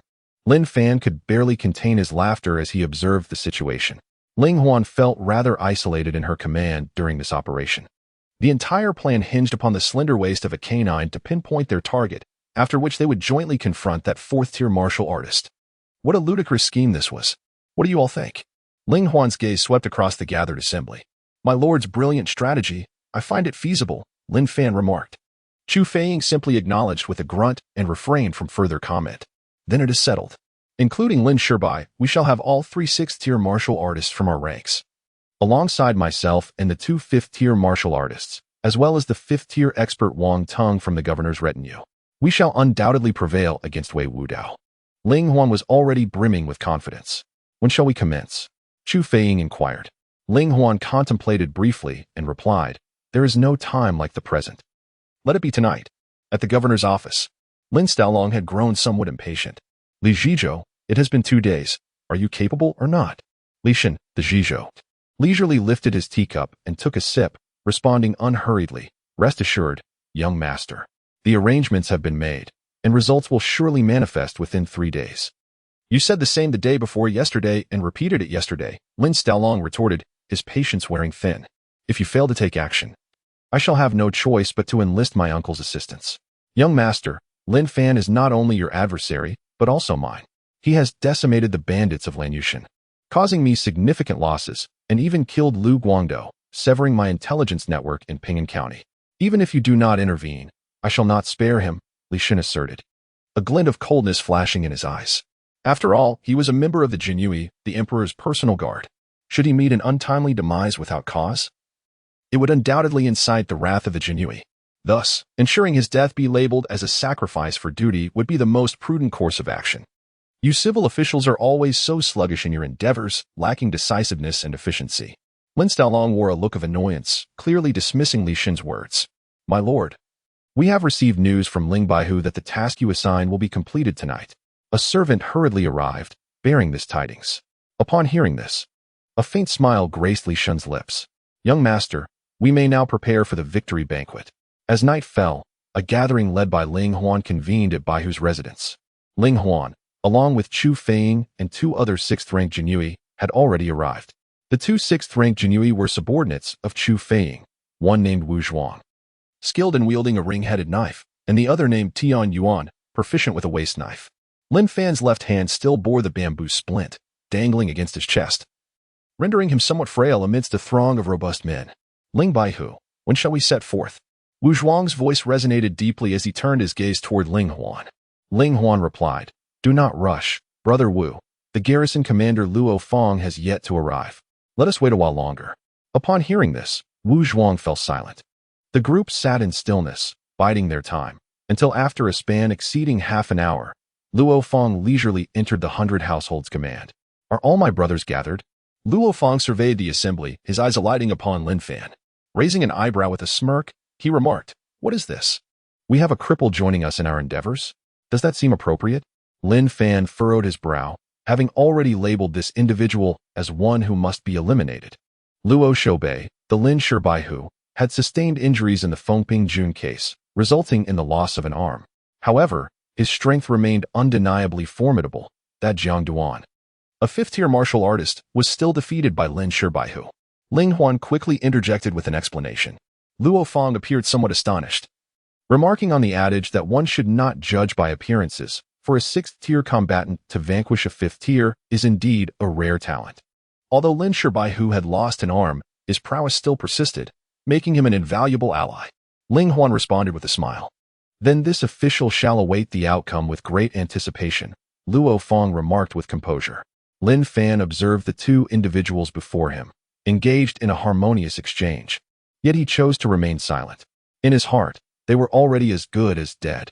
There was no need to quibble over gains and losses with the deceased. After all, the dead hold a certain reverence. "Lin Baihu, it is getting late. Let us depart," urged Chu Feiying, his impatience palpable. "Then let us be on our way," replied Lin Huan, turning to Lin Fan. "Lin Shibaihu, you can still ride, can you not?" "Rest assured, my lord, I am accustomed to using my right hand, so riding should pose no issue," Lin Fan responded. "Then let us set forth." With that, Lin Huan and the others made their way to the stables in the rear courtyard. The position of Baihu typically comes with a dedicated stable, which usually houses 10 swift steeds, something the general's office does not possess. The group donned their azure uniforms and cloaked themselves in black capes before exiting the official residence. Once beyond the city gates, they directed their swift horses towards the tumultuous peaks of Mount Wanfeng. Lin Fan cast a sidelong glance at Chu Feiying, who carried a bamboo basket on his back, presumably containing the slender-waisted dog. Chaos Peak Mountain is situated 80 miles north of Fengzhou City. After half an hour, the group arrived at the outskirts of Chaos Peak Mountain. They would need to proceed on foot from here. Everyone should exercise caution. Ling Huan dismounted and tethered the horse to a nearby tree. Chu Feiying and the others followed suit. The mountain path was treacherous, and they risked alarming Wei Wudao, so they had no choice but to ascend on foot. Chu Feiying placed the basket on the ground, and a sleek, jet-black, slender-waisted dog emerged from within. This breed, trained specifically by the Jinyiwei for tracking high-profile criminals, possessed remarkable speed and an acute sense of smell. "Retrieve the item," commanded Chu Feiying, extending his hand toward Tian Yuan. In a flurry, Tian Yuan produced a foul-smelling cloth shoe from his waist. This shoe had been worn by Wei Wudao and was infused with his scent.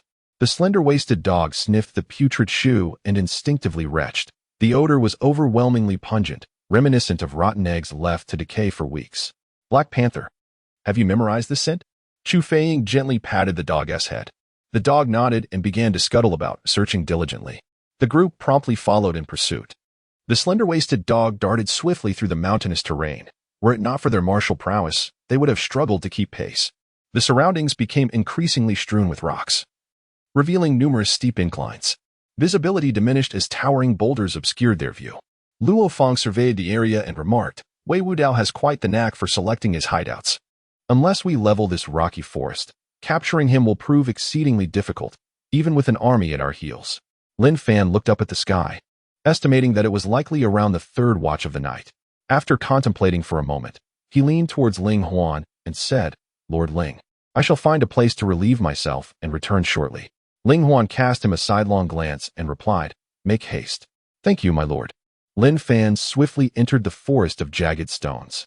After finding a secure location and ensuring he was not being followed, he immediately entered the realm of the bronze mirror.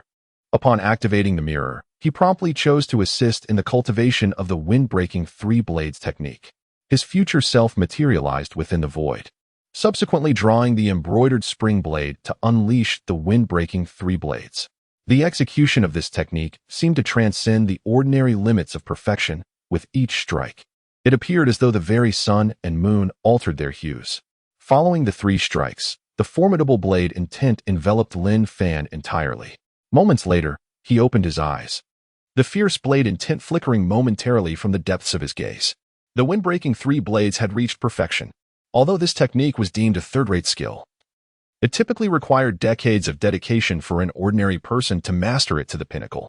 Few would invest such time in martial arts, as it seemed a far more efficient use of time to elevate their realms to enhance their strength. Take, for instance, Ling Huan and Luo Fong, nearing 40. They had attained the 5th rank in martial arts, yet lacked the time to perfect any single technique. Lin, have you fallen into the latrine? Why are you still not done? Ling Huan's voice echoed. Lin Fan hurriedly exclaimed, my stomach hurts. I had to relieve myself. I'm coming. He quickly ran a few steps to join the others.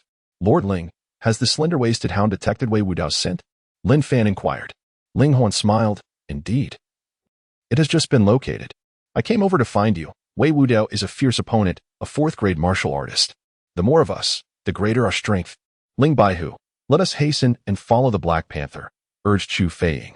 Instantly, the group followed the slender-waisted hound into the depths of the mountain.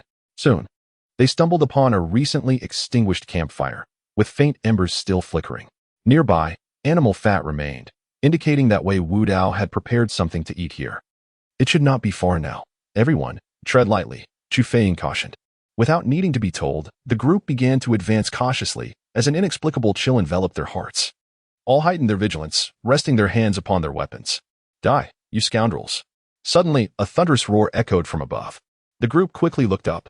A formidable figure descended like a fierce tiger, wielding a dual-pronged spear with the speed of a meteor. It's Wei Wudao, Ling Huan shouted. The spear lunged directly at the outermost member, Wu Zhuang. Wu Zhuang swiftly brandished his crescent-bladed knife to defend himself. Sparks flew as metal clashed, producing a shrill sound. The spear lodged against the blade, then forcefully pressed downward. The explosive strength and hidden energy of a 4th-grade martial artist bore down upon Wu Zhuang like a mountain. Poof! With a single collision, Wu Zhuang coughed up a spray of blood, suffering internal injuries. In the next moment, the spear dislodged the crescent blade and swiftly pierced Wu Zhuang's throat. As his blood vessels ruptured, Wu Zhuang was slain by Wei Wudao. Wu Zhuang. Chu Feiying's eyes widened in rage. Having worked alongside Wu Zhuang for over a decade, their bond transcended mere hierarchy. He was akin to a right-hand man. Witnessing Wu Zhuang's brutal demise filled him with profound sorrow and fury. Wei Wudao retracted his spear and flicked the blood off the prongs, sneering. You filthy wretches think you can claim my head for a bounty? You are sorely mistaken. Brothers, stand together. Ling Huan let out a fierce roar, immediately charging forward with his blade in hand. Having reached the pinnacle of the 5th tier, he may have been at a slight disadvantage compared to Wei Wudao in terms of realm, yet he possessed sufficient strength to engage in battle. Luo Fong swiftly unslung his long spear, forcefully connecting its 3 segments together. After a flourish of the spear, he lunged directly at Wei Wudao. As for Chu Feiying, words were unnecessary. Having witnessed the tragic demise of his trusted subordinate, he was seething with rage. Tian Yuan and Lin Fan, on the other hand, were constantly maneuvering around the battlefield, their strength somewhat lacking in comparison to these 3 5th-tier experts, rendering them unable to engage directly. Despite being besieged by 5 opponents, Wei Wudao did not retreat even an inch. In his grasp, the dual-pronged fork appeared as if it could prop up the heavens, clashing fearlessly with various weapons. His 4th-tier prowess was displayed vividly, showcasing his unparalleled skill in thrusts and feints. Get away from me. Wei Wudao thrust fiercely at Chu Feiying. The tremendous force of the dual-pronged fork causing Chu Feiying to stagger back several steps. Seizing the opportunity, Luo Fong advanced, aiming directly for Wei Wudao's back with his spear. In response, Wei Wudao swiftly turned and swept horizontally, the dual-pronged fork colliding violently with the spear. Clang! The immense force sent Luo Fong reeling backward. Suddenly, Ling Huan flicked his sleeve, unleashing a flurry of flying needles that shot forth like blossoms scattered by a celestial maiden. This was something Wei Wudao had never anticipated. Even Lin Fan, who was maneuvering nearby, was taken aback by the scene. Despite Wei Wudao's efforts to shield himself with his robe, 4 or 5 needles still embedded themselves in his shoulder. Each needle was over 3 inches long, causing Wei Wudao to suck in a sharp breath of pain. He immediately utilized his internal energy to expel the needles from his body, then raised the dual-pronged fork to relentlessly stab at Ling Huan. At that moment, Ling Huan regretted his actions deeply. Wei Wudao's onslaught was overwhelmingly fierce, leaving him overwhelmed and wounded in multiple places. "Lin Fan, assist me," Ling Huan bellowed. Lin Fan exclaimed, "My lord, I have arrived." He swung his sword towards Wei Wudao's back, yet the loss of his arm hindered his speed. Bang! A kick to his chest sent him flying backward. Wei Wudao raised his hand and plunged it into Ling Huan's robe, then forcefully yanked it. The sound of tearing fabric resonated as the garment was shredded, exposing the flesh and blood beside his ribs. "What a useless fool!" Ling Huan seethed, gritting his teeth at Lin Fan's ineptitude. Fortunately, Chu Feiying and Luo Fong intervened. Otherwise, Ling Huan would have been pierced through by Wei Wudao. "The needles I have are laced with soft bone powder. He cannot endure for long. We merely need to buy time," Ling Huan commanded, understanding the plan. Chu Feiying and Luo Fong deliberately evaded direct confrontation with Wei Wudao, focusing solely on containment to prevent his escape. As time passed, Wei Wudao began to sense something amiss. The internal energy within him became increasingly sluggish, each movement feeling as though weighed down by lead, proving arduous. To think that a dignified member of the Jinyiwei would not only resort to hidden weapons, but also employ poison. How despicable. He could not help but curse in fury. What means are necessary to deal with a scoundrel like you?" Ling Huan laughed maniacally, his robe stained with blood. He believed this operation would lead to his triumph. Not only would he eliminate Lin Fan, but perhaps he could seize the opportunity to ascend to the rank of deputy captain through his merits. Wei Wudao's sinister gaze swept the vicinity, landing on the wounded Lin Fan. Continuing the fight would undoubtedly lead to his demise at the hands of these Jinyiwei. Better to seek an opportunity to break free. With this thought, he forcefully shoved aside Chu Feiying and the others, lunging towards Lin Fan. "Lin Fan, block him!" Ling Huan shouted urgently, fearing that Lin Fan's injured state would grant Wei Wudao the chance to escape. Breaking Wind 3 Blades. Lin Fan exerted all his strength to unleash the Windbreaker 3 Blades. The technique was fierce, and coupled with his formidable power, even Wei Wudao, a fourth-tier warrior, felt a sense of threat. He hastily raised his dual prongs in defense. Clang! Lin Fan was violently thrown back, blood spilling from his lips. However, Wei Wudao was momentarily hindered, allowing Chu Feiying and others to swiftly pursue and surround him once more. "Wei Wudao, where do you think you're going?" Ling Huan bellowed, raising his hand to strike down at Wei Wudao's neck with a knife. Wei Wudao managed to block the blow with his dual forks. Yet, Chu Feiying and Luo Fong pressed on, alongside Tian Yuan, encircling him. Several times, Wei Wudao narrowly avoided fatal strikes, sustaining numerous wounds across his body. "You have forced my hand. If you seek my life, then I shall fight back with all my might. 1 taken means breaking even, 2 means a profit." Wei Wudao's eyes turned crimson, his breath becoming labored. The intensity of the battle caused his vital energy to flow rapidly, and the softening of his bones accelerated the depletion of his strength. He realized that survival was no longer an option. The head that bore a bounty of 100,000 silver was destined to be claimed. Resolutely, he decided to fight to the death, disregarding any potential injuries. As he aimed his dual forks directly at the vital points of his 3 assailants. The struggle of a cornered beast is particularly fearsome. Even as Wei Wudao's breath began to falter and his strength waned, the 3 adversaries found themselves still grappling with him. For he had adopted a reckless strategy of trading injuries and lives. For every strike they landed, he retaliated with a thrust of his fork. Lin Fan lay sprawled on the ground, blood frothing from his mouth, recuperating his strength while observing the battle. He discreetly extracted a blade of grass and placed it in his mouth. As the juice burst forth, his previously expended energy gradually began to replenish. After the passage of a short incense stick's worth of time, Wei Wudao had become a veritable blood-soaked figure, his body riddled with various wounds. The situation for Ling Huan and his companions was equally dire, with wounds oozing blood from their bodies. A 4th-grade martial artist's desperate struggle indeed unleashed terrifying power. Yet, Wei Wudao remained but one man, and he was already afflicted by poison. His strength waned, thoroughly subdued by the trio. Ling Huan swung his blade once more. But this time, his weapon was shattered by a double-pronged fork. Wei Wudao grinned, revealing his blood-stained teeth. "Despicable scoundrel, die!" he roared, raising a clawed hand to grasp Ling Huan's neck, intent on snapping it. However, Ling Huan wore a knowing smile. The next moment, he struck Wei Wudao's outstretched hand with a palm strike. Crack! Wei Wudao's fingers were shattered, his arm contorted at an unnatural angle. Your expertise lies not in swordsmanship, but in palm techniques, you shameless fiend. He bellowed in anger, yet he was powerless to change his fate. Ling Huan delivered a palm strike to Wei Wudao's chest, the overwhelming force instantly caving in his ribcage, shattering bones and piercing vital organs. Poof! Wei Wudao expelled a mist of blood, collapsing to the ground, eyes filled with unwillingness. His heart no longer having the opportunity to beat. Ha ha ha! It is I who has slain Wei Wudao. My golden jade palm has reached perfection. What of a fourth-grade martial artist? He fell beneath my hand. Chu Feiying and Luo Fong were taken aback, astonished that Ling Huan had concealed such a powerful move. Breathing heavily, Ling Huan turned to the incapacitated Lin Fan, stepping toward him. His palm began to gather energy, a torrent of vitality surging forth, and a murderous intent gleamed in his eyes. Seeing this, Chu Feiying furrowed his brow. Ling, what are you planning to do? He inquired. Some matters are best left unmeddled with, Chu, Ling Huan replied, turning away. Luo Fong stepped forward, his spear raised, blocking Chu Feiying's path. Realizing Ling Huan's intent, Chu Feiying immediately turned away, understanding all too well what was about to transpire. Lin Fan is ultimately just a stranger. There is no need to offend Ling Huan and Luo Fong on his behalf. Lord Ling, what is your intention? Lin Fan coughed up blood, his voice frail and weak. Ling Huan's lips curled into a sinister smile. Lin Fan, do you comprehend that Gao Chang is under my jurisdiction? He provides me with an annual tribute of 10,000 taels of silver. By taking his life, you are severing my source of wealth. Depriving someone of their financial means is akin to murdering their parents. You should understand this principle.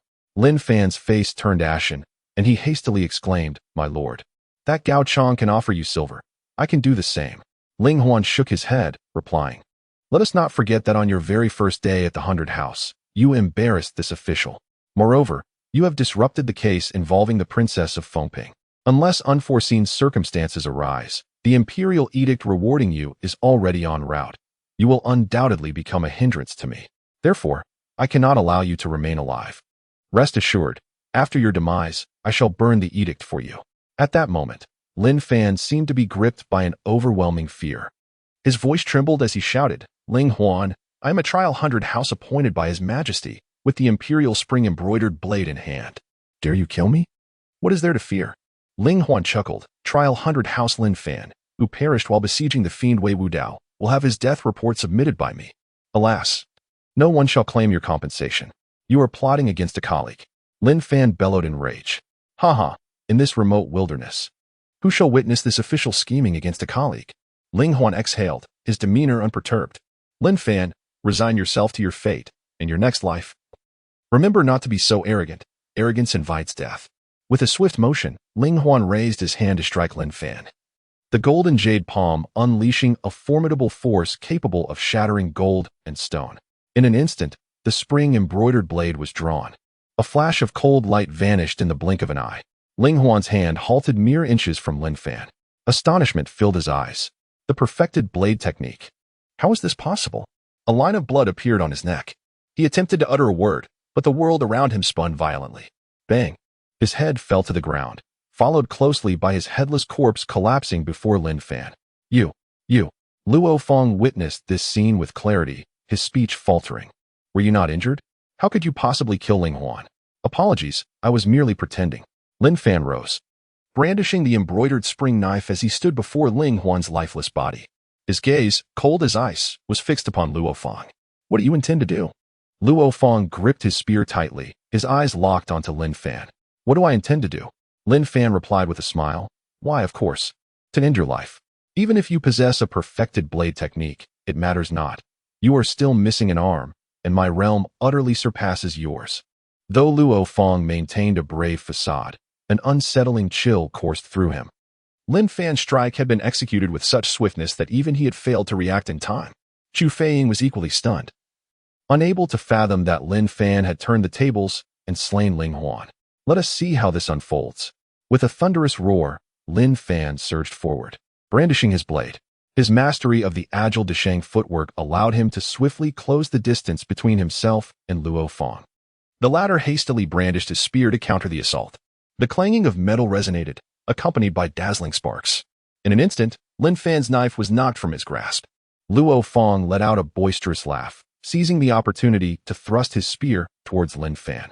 Yet, in the blink of an eye, Lin Fan's left arm, encased in a bamboo splint, shattered. In the astonished gaze of Luo Fong, he deftly retrieved the still-falling Shochuan knife with his left hand. With a swift thrust, blood gushed forth as the Shochuan knife pierced through Luo Fong's chest. Luo Fong stood in stunned silence, glancing down at his own chest. "I beg your pardon, but my left arm is merely a ruse." Lin Fan spoke in a calm tone. Bang! Luo Fong collapsed to the ground, his life extinguished. Chu Feiying and Tian Yuan were left in stunned disbelief. How ruthless! This young man is truly merciless. Cunning and treacherous, despite being just in his early teens. He was as sly as an old fox. Ling Huan was formidable, and Luo Fong was no ordinary foe, yet they had both fallen victim to this boy's deviousness. Chu Feiying noticed Lin Fan's gaze upon him.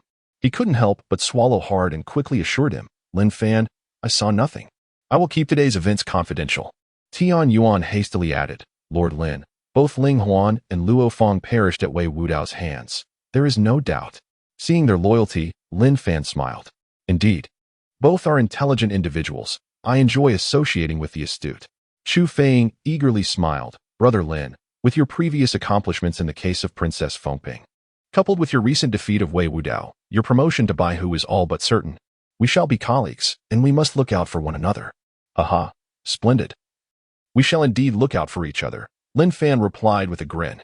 Chu Feiying secretly sighed in relief. This boy, though merely in his early teens, exuded an overwhelming sense of pressure. However, in the next moment, a flash of blade light suddenly swept towards him. Chu Feiying's hair stood on end, and he instinctively raised his weapon to defend himself. The sound of the blade scraping was piercing. The terrifying force emanating from the blade left Chu Feiying aghast.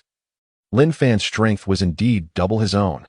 Such a disparity nearly knocked the weapon from his hands. Yet, the flawless swordsmanship was rather ordinary. The wind howled as the Shochuan knife cleaved through the air like a shooting star. Chu Feiying continued to parry, yet he was already exhausted from the previous battle.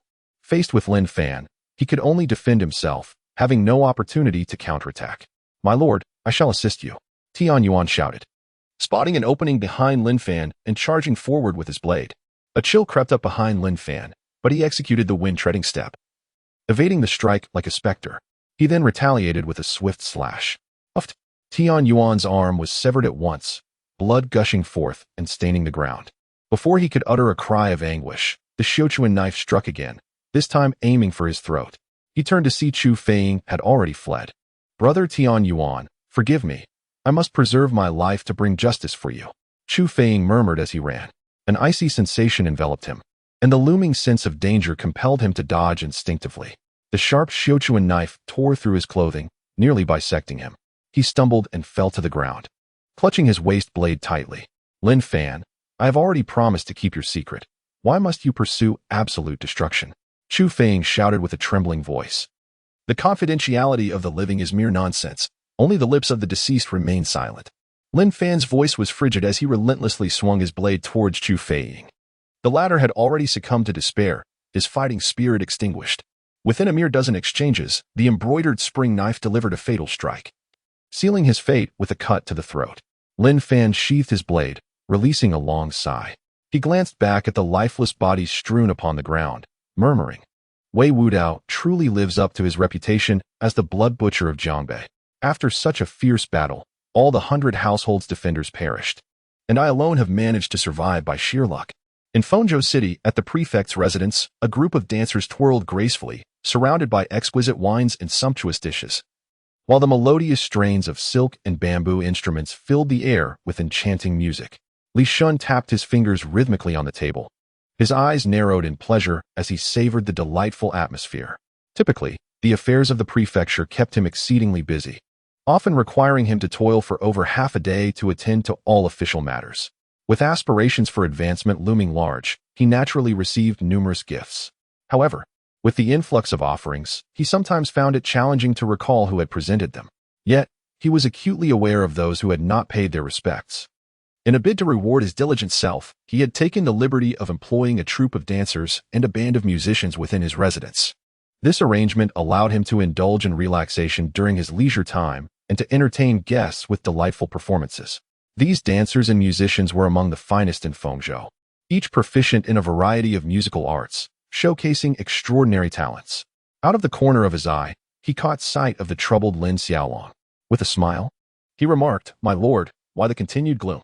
Is it that the dancers and musicians I have nurtured fail to capture your interest?" Lin Xiaolong expressed his concern. "Li Zhizhou, are you certain that the plan will eliminate Lin Fan?" "Ah, your highness, previously I had arranged for Scarred Tiger to eliminate Lin Fan, but an unforeseen incident occurred. However, this time is different.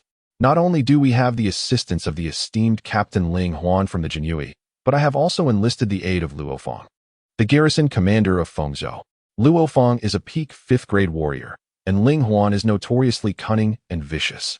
With the two of them working in concert, how could they possibly fail to eliminate Lin Fan? You may rest assured and enjoy this exquisite wine and feast."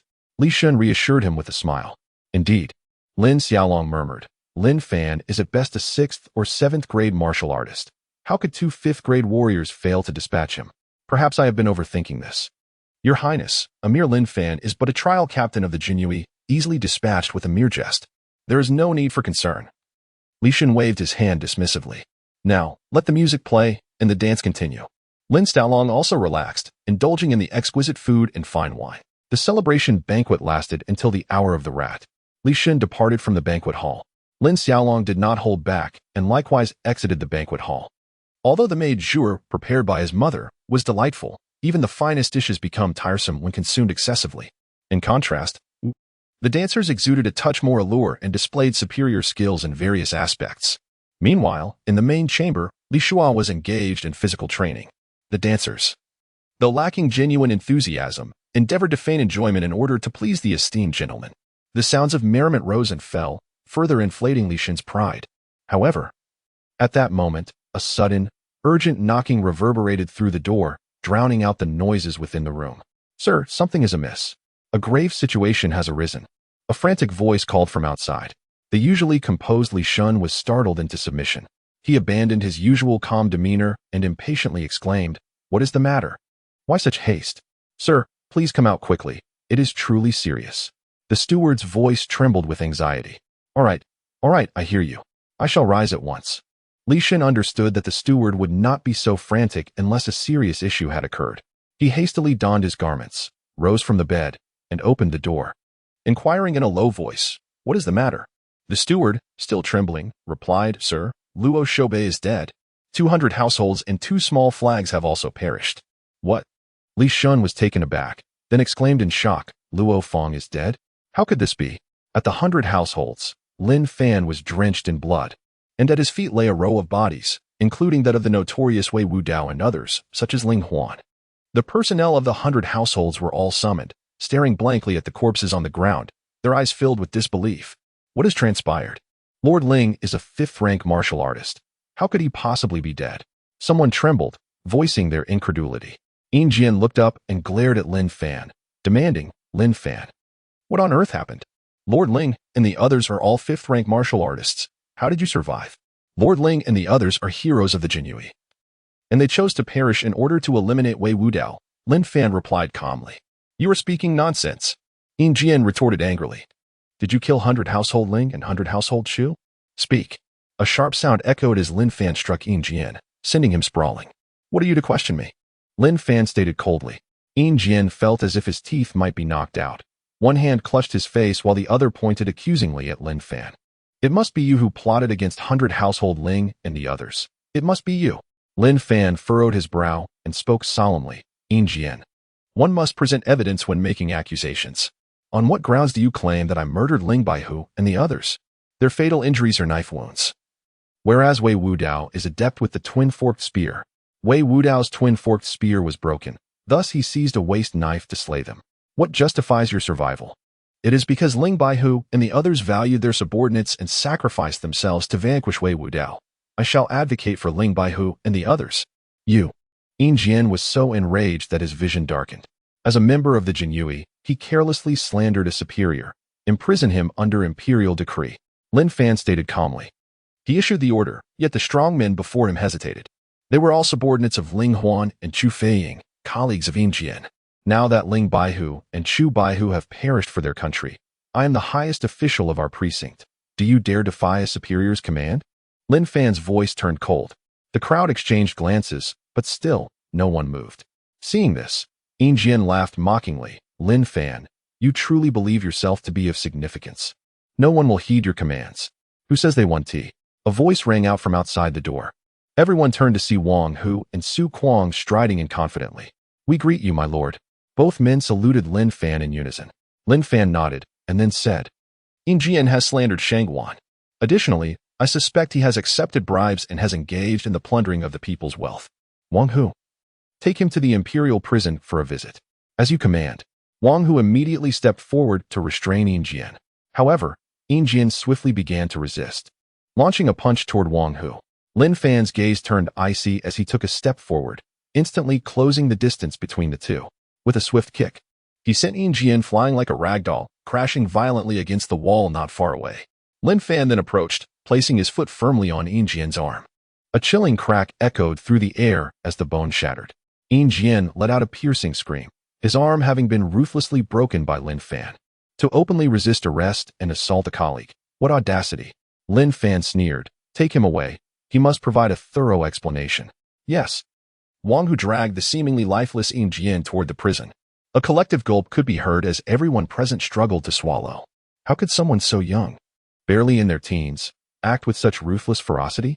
Lin Fan's icy gaze swept across the remaining faces of the Imperial Guards. Now the 100 House is under my command. Who is in favor? Who is against? A profound silence ensued, as each individual feared they might share the same fate as Bingjian. Yet, the thought of allowing an outsider to ride atop them was equally unbearable. At that moment, a figure clad in a blue official robe hurriedly approached, accompanied by a young man and a group of constables. Upon seeing him, the previously silent Imperial Guards brightened with recognition. Commander Luo. Li Shun felt a sudden tremor at the sight of Luo Fang's lifeless body. He had been reluctant to believe the butler's words. But the moment he beheld Luo Fang's corpse, his entire being shook with disbelief. Luo Fang was indeed dead. This was his strongest warrior, the steadfast anchor of Fengzhou. With Luo Fang's demise, he had lost the martial strength necessary to maintain order. Lin Fan raised his gaze towards the newcomer, and upon noticing the color of the official robe, his eyes narrowed slightly.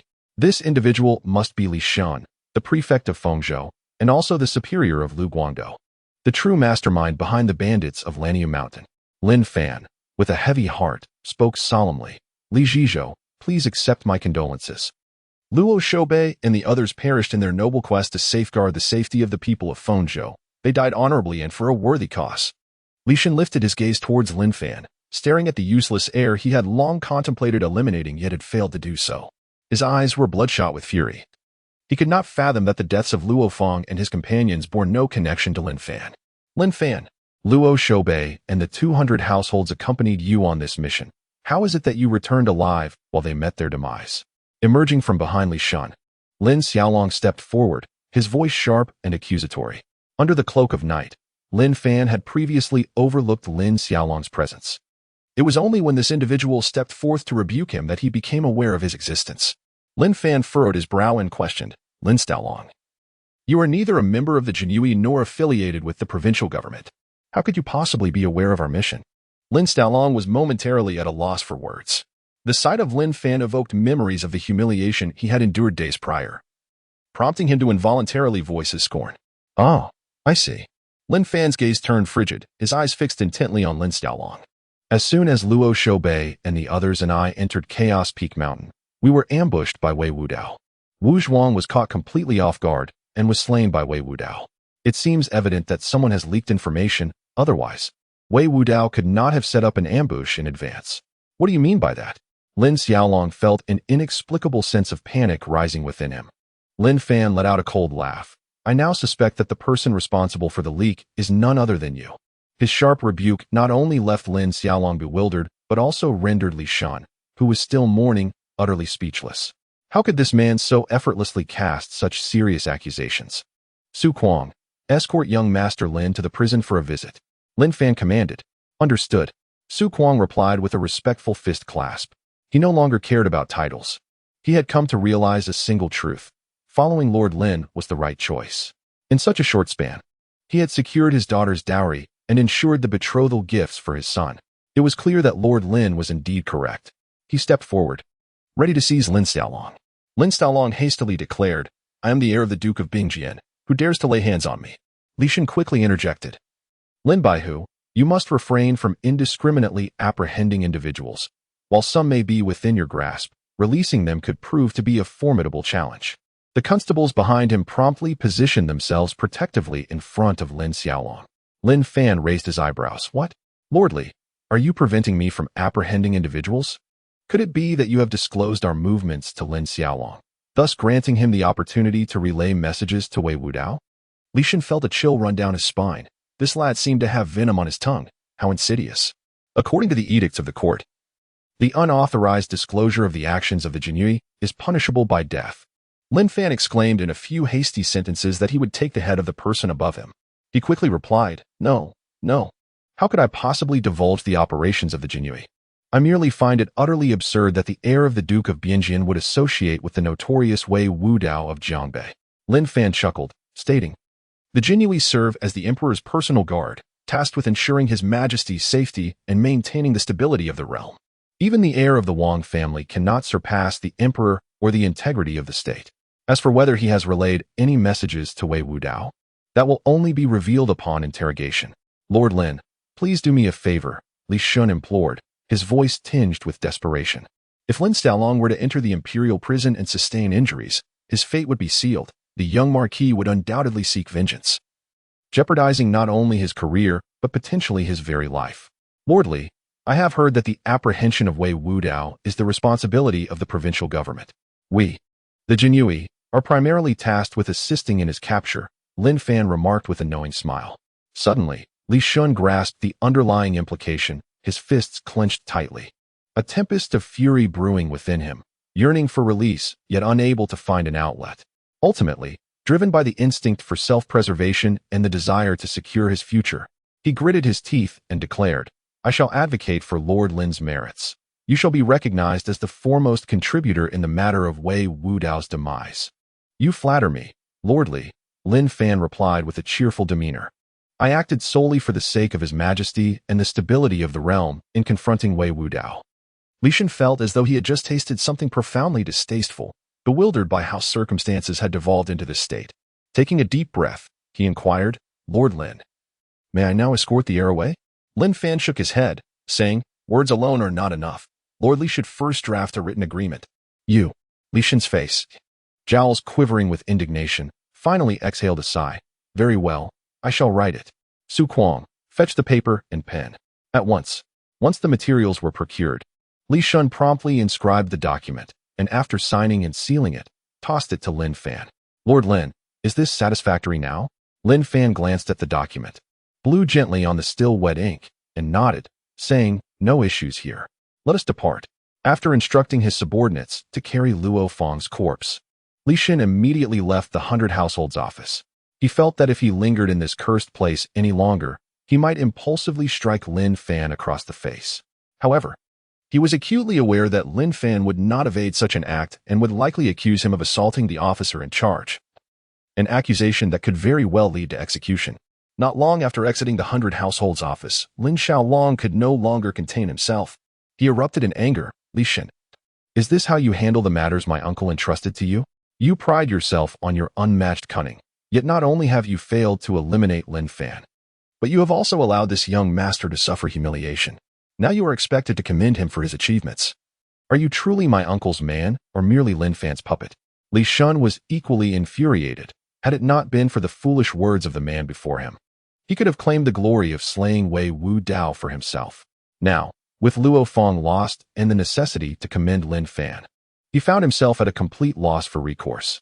Yet, the individual before him was the esteemed heir of the Wang family and the beloved grandson of Duke Zhongding, leaving him with no choice but to endure in silence. "My lord," he implored, "I shall devise a means to eliminate Lin Fan at the earliest opportunity. I beseech you to grant me one more chance." Lin Xiaolong let out a cold snort and turned away. Li Shun gazed at his departing figure, his expression growing increasingly sullen. It was merely a fortunate birth. How could Wang be so blind as to choose you as the heir? The 100 Households.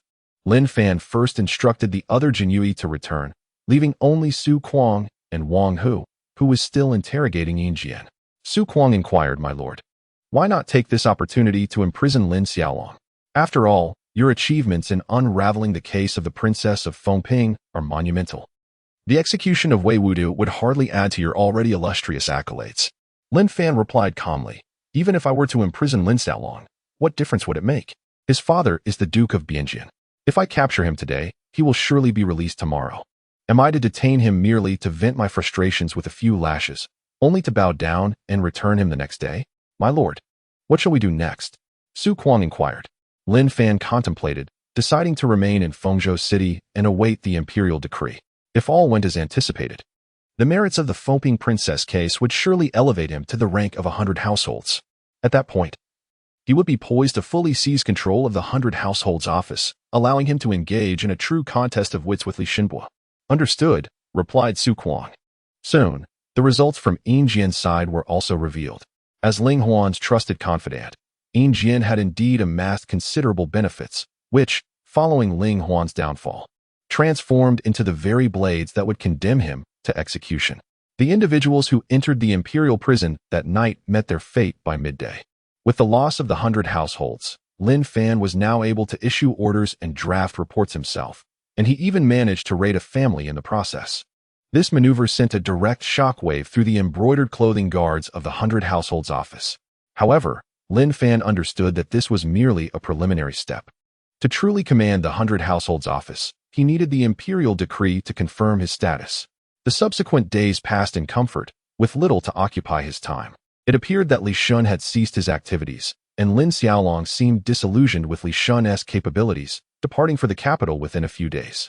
Meanwhile, Lin Fan spent his days in the Copper Mirror world, harvesting fruit and weeding, inching ever closer to the 5th rank. 7 days later, an imperial edict was personally delivered by the eunuch responsible for announcing it. This caught Lin Fan entirely off guard. He had anticipated a repeat of the previous occasion, where the edict would be conveyed by another. After all, Fengzhou was a considerable distance away, and the announcing eunuchs were typically favored by Emperor Jing and seldom undertook long journeys for such proclamations. Clearly, the court placed great importance on the Fengping princess case. "Lin Fan, receive the decree," announced the eunuch in a high-pitched voice. "Lin Fan is present." Lin Fan promptly responded, "I, your servant, am acutely aware of the weighty responsibilities bestowed upon me. As your sovereign, I have diligently governed the realm day and night, committed to ensuring peace and stability for the nation and safeguarding the well-being of the populace. Today, I acknowledge the commendable loyalty and bravery exhibited by the esteemed Lin Fan of the Imperial Guard, particularly in the notable case concerning Princess Fengping. This matter, shrouded in mystery for 3 long years, has faced numerous twists and turns, making the truth elusive and directly impacting the dignity of the royal family, which weighs heavily upon my heart. Since Lin Fan has taken on this mission, he has confronted challenges without fear, ultimately bringing the truth to light and restoring justice for the departed while protecting the honor of the royal family. His diligent service, wisdom, and courage are highly esteemed by me. To recognize his accomplishments, I hereby promote Lin Fan to the position of captain within the Imperial Guard of Fengzhou. I trust that he will remain steadfast in his principles and continue to serve the court loyally, thus not betraying my trust and expectations. So decreed. Your servant Lin Fan humbly accepts the decree." Lin Fan hurriedly received the imperial decree and the new official insignia with utmost respect. The eunuch had traveled a great distance to deliver the decree, and Lin Fan expressed, "This is but a small token of my appreciation. I hope you will graciously accept it." Lin Fan deftly produced a 1,000-tael silver note and placed it into the hands of the imperial edict eunuch. Upon seeing the denomination of the note, a smile broke through the eunuch's previously frosty demeanor. "You are too courteous, Sir Lin. Simply call me Xiao Detzi. I had the pleasure of encountering you a few times when you were still the heir of the Wang residence. Even then, I sensed you were a prodigious talent. Now, you are indeed the youngest 100 households in the court," the eunuch remarked with a smile. Lin Fan chuckled and remarked, "No wonder you seem so familiar. It's the esteemed Duke-Da. In the past, Duke-Da had frequently visited the Wangfu to proclaim the imperial edicts, and Lin Fan had encountered him on several occasions, though the recognition had momentarily escaped him. Upon hearing this, Duke-Da's face brightened with a smile, for being remembered by others is always a source of joy. He then continued, "The Emperor has stated that, given your commendable achievements, You ought to have been directly promoted to Deputy Qianhu. However, your experience is still somewhat limited, and hasty elevation may not yield favorable outcomes. It is wiser to ensure that each step taken towards advancement is well-founded in merit. Additionally, the Zhongrenfu has expressed great satisfaction with your performance. Ordinarily, a province should have 2 baihus. However, during your tenure, the court will not dispatch any other baihus to your jurisdiction. Lin Fan felt a surge of happiness and promptly clasped his fist in gratitude. The Jinyiwei operates independently from the conventional bureaucratic system, responding solely to the emperor's summons and not subject to the governance of provincial offices. With the court refraining from sending additional baihus, the territory of Fengzhou has become his own dominion, wielding substantial power. Indeed, it could be said that he has the ability to cover the skies with one hand. Ah, there is one more thing I nearly overlooked, Duke De whispered. Lin Baihu. Do refrain from further investigations regarding the Qingyi Tower. Is this a command from the emperor? Lin Fan inquired, perplexed. Duke De shook his head. It is not solely the emperor's directive but also the intention of the Zhongrenfu. Upon hearing this, Lin Fan felt a flicker of doubt in his heart. Yet he nodded in acknowledgement. I understand. Lin Baihu, until we meet again. With that, the esteemed eunuch turned and departed from the Baihu residence. Holding the imperial edict and the official seal of Baihu in his hands, a smile graced Lin Fan's lips. His gaze swept across the numerous Jinyiwei. It was now time to settle the accounts. He had been keenly aware of the duplicity displayed in recent days, but until the edict arrived, he could not exercise his authority with legitimacy. However, the moment had now come to unleash a grand endeavor. Su Kuang, have our people arrived? Lin Fan inquired. Turning his head, Su Kuang replied, My lord, they have reached the outskirts of the city and await your command to enter. Lin Fan then turned his attention to Wang Hu, asking, Wang Hu, how fares the intelligence gathering on the officials of Fengzhou? Wang Hu clasped his fists and responded, We have acquired substantial information regarding the corruption and bribery of most officials, thanks in no small part to the cooperation of Brother Cheng Feng. Lin Fan nodded and commanded, Inform them to enter the city and capture individuals. You and Su Kuang shall lead the team. Only by achieving merit can your positions be elevated. Understood. Both of them exclaimed with brightened eyes, their prospects of promotion glimmering ahead. Fengzhou Academy, the esteemed institution where scholars of Fengzhou pursued their studies. The academic director, Lu Biqing, was diligently overseeing the educational affairs of the academy. Just then, a cohort of Imperial Guards suddenly burst into the premises of the academy. This is a place of scholarship. What business do you have intruding here? Lu Biqing exclaimed in anger upon witnessing the commotion. Lu, your troubles have begun. Lin Guzi's voice was calm, yet it carried an overwhelming sense of pressure. Lu Biqing's expression subtly shifted, but he quickly regained his composure. He reprimanded, What are you saying? I cannot comprehend your words. The surrounding students rose in unison, glaring at Lin Guzi with hostility. In their eyes, the Jinyiwei were nothing but a band of filthy lackeys, unworthy of respect. Their favorite pastime was to slander others and engage in extortion. By the order of Lin Fan, the 100 household of Fengzhou apprehend Lu Biqing without fail. With a fierce command, Lin Guzi directed the Imperial Guards to advance and apprehend. Lu Biqing hastily rallied the gathered students, imploring them, esteemed scholars. These Imperial Guards have overstepped their bounds. Today it is I, but tomorrow it could be any of you. Yet, the students hesitated, for they had heard the name Lin Fan. Was it the same Lin Fan who composed the renowned poem Bring in the Wine? Indeed, in Fengzhou, there was only one Lin Fan. Such a remarkable individual must surely be of noble character. Could it be that Lu Xiuezhen had truly erred? Lu Xiuezhen, of humble origins, had always been known for his integrity, often dining on little more than a few cloves of garlic, scarcely indulging in any other fare. As murmurs filled the air, not a single student dared to obstruct the Imperial Guards. Panic gripped Lu Biqing. How could a mere scholar stand against the might of the Imperial Guards? Particularly those from Ping'an County, seasoned fighters, some even of the 9th rank in martial prowess.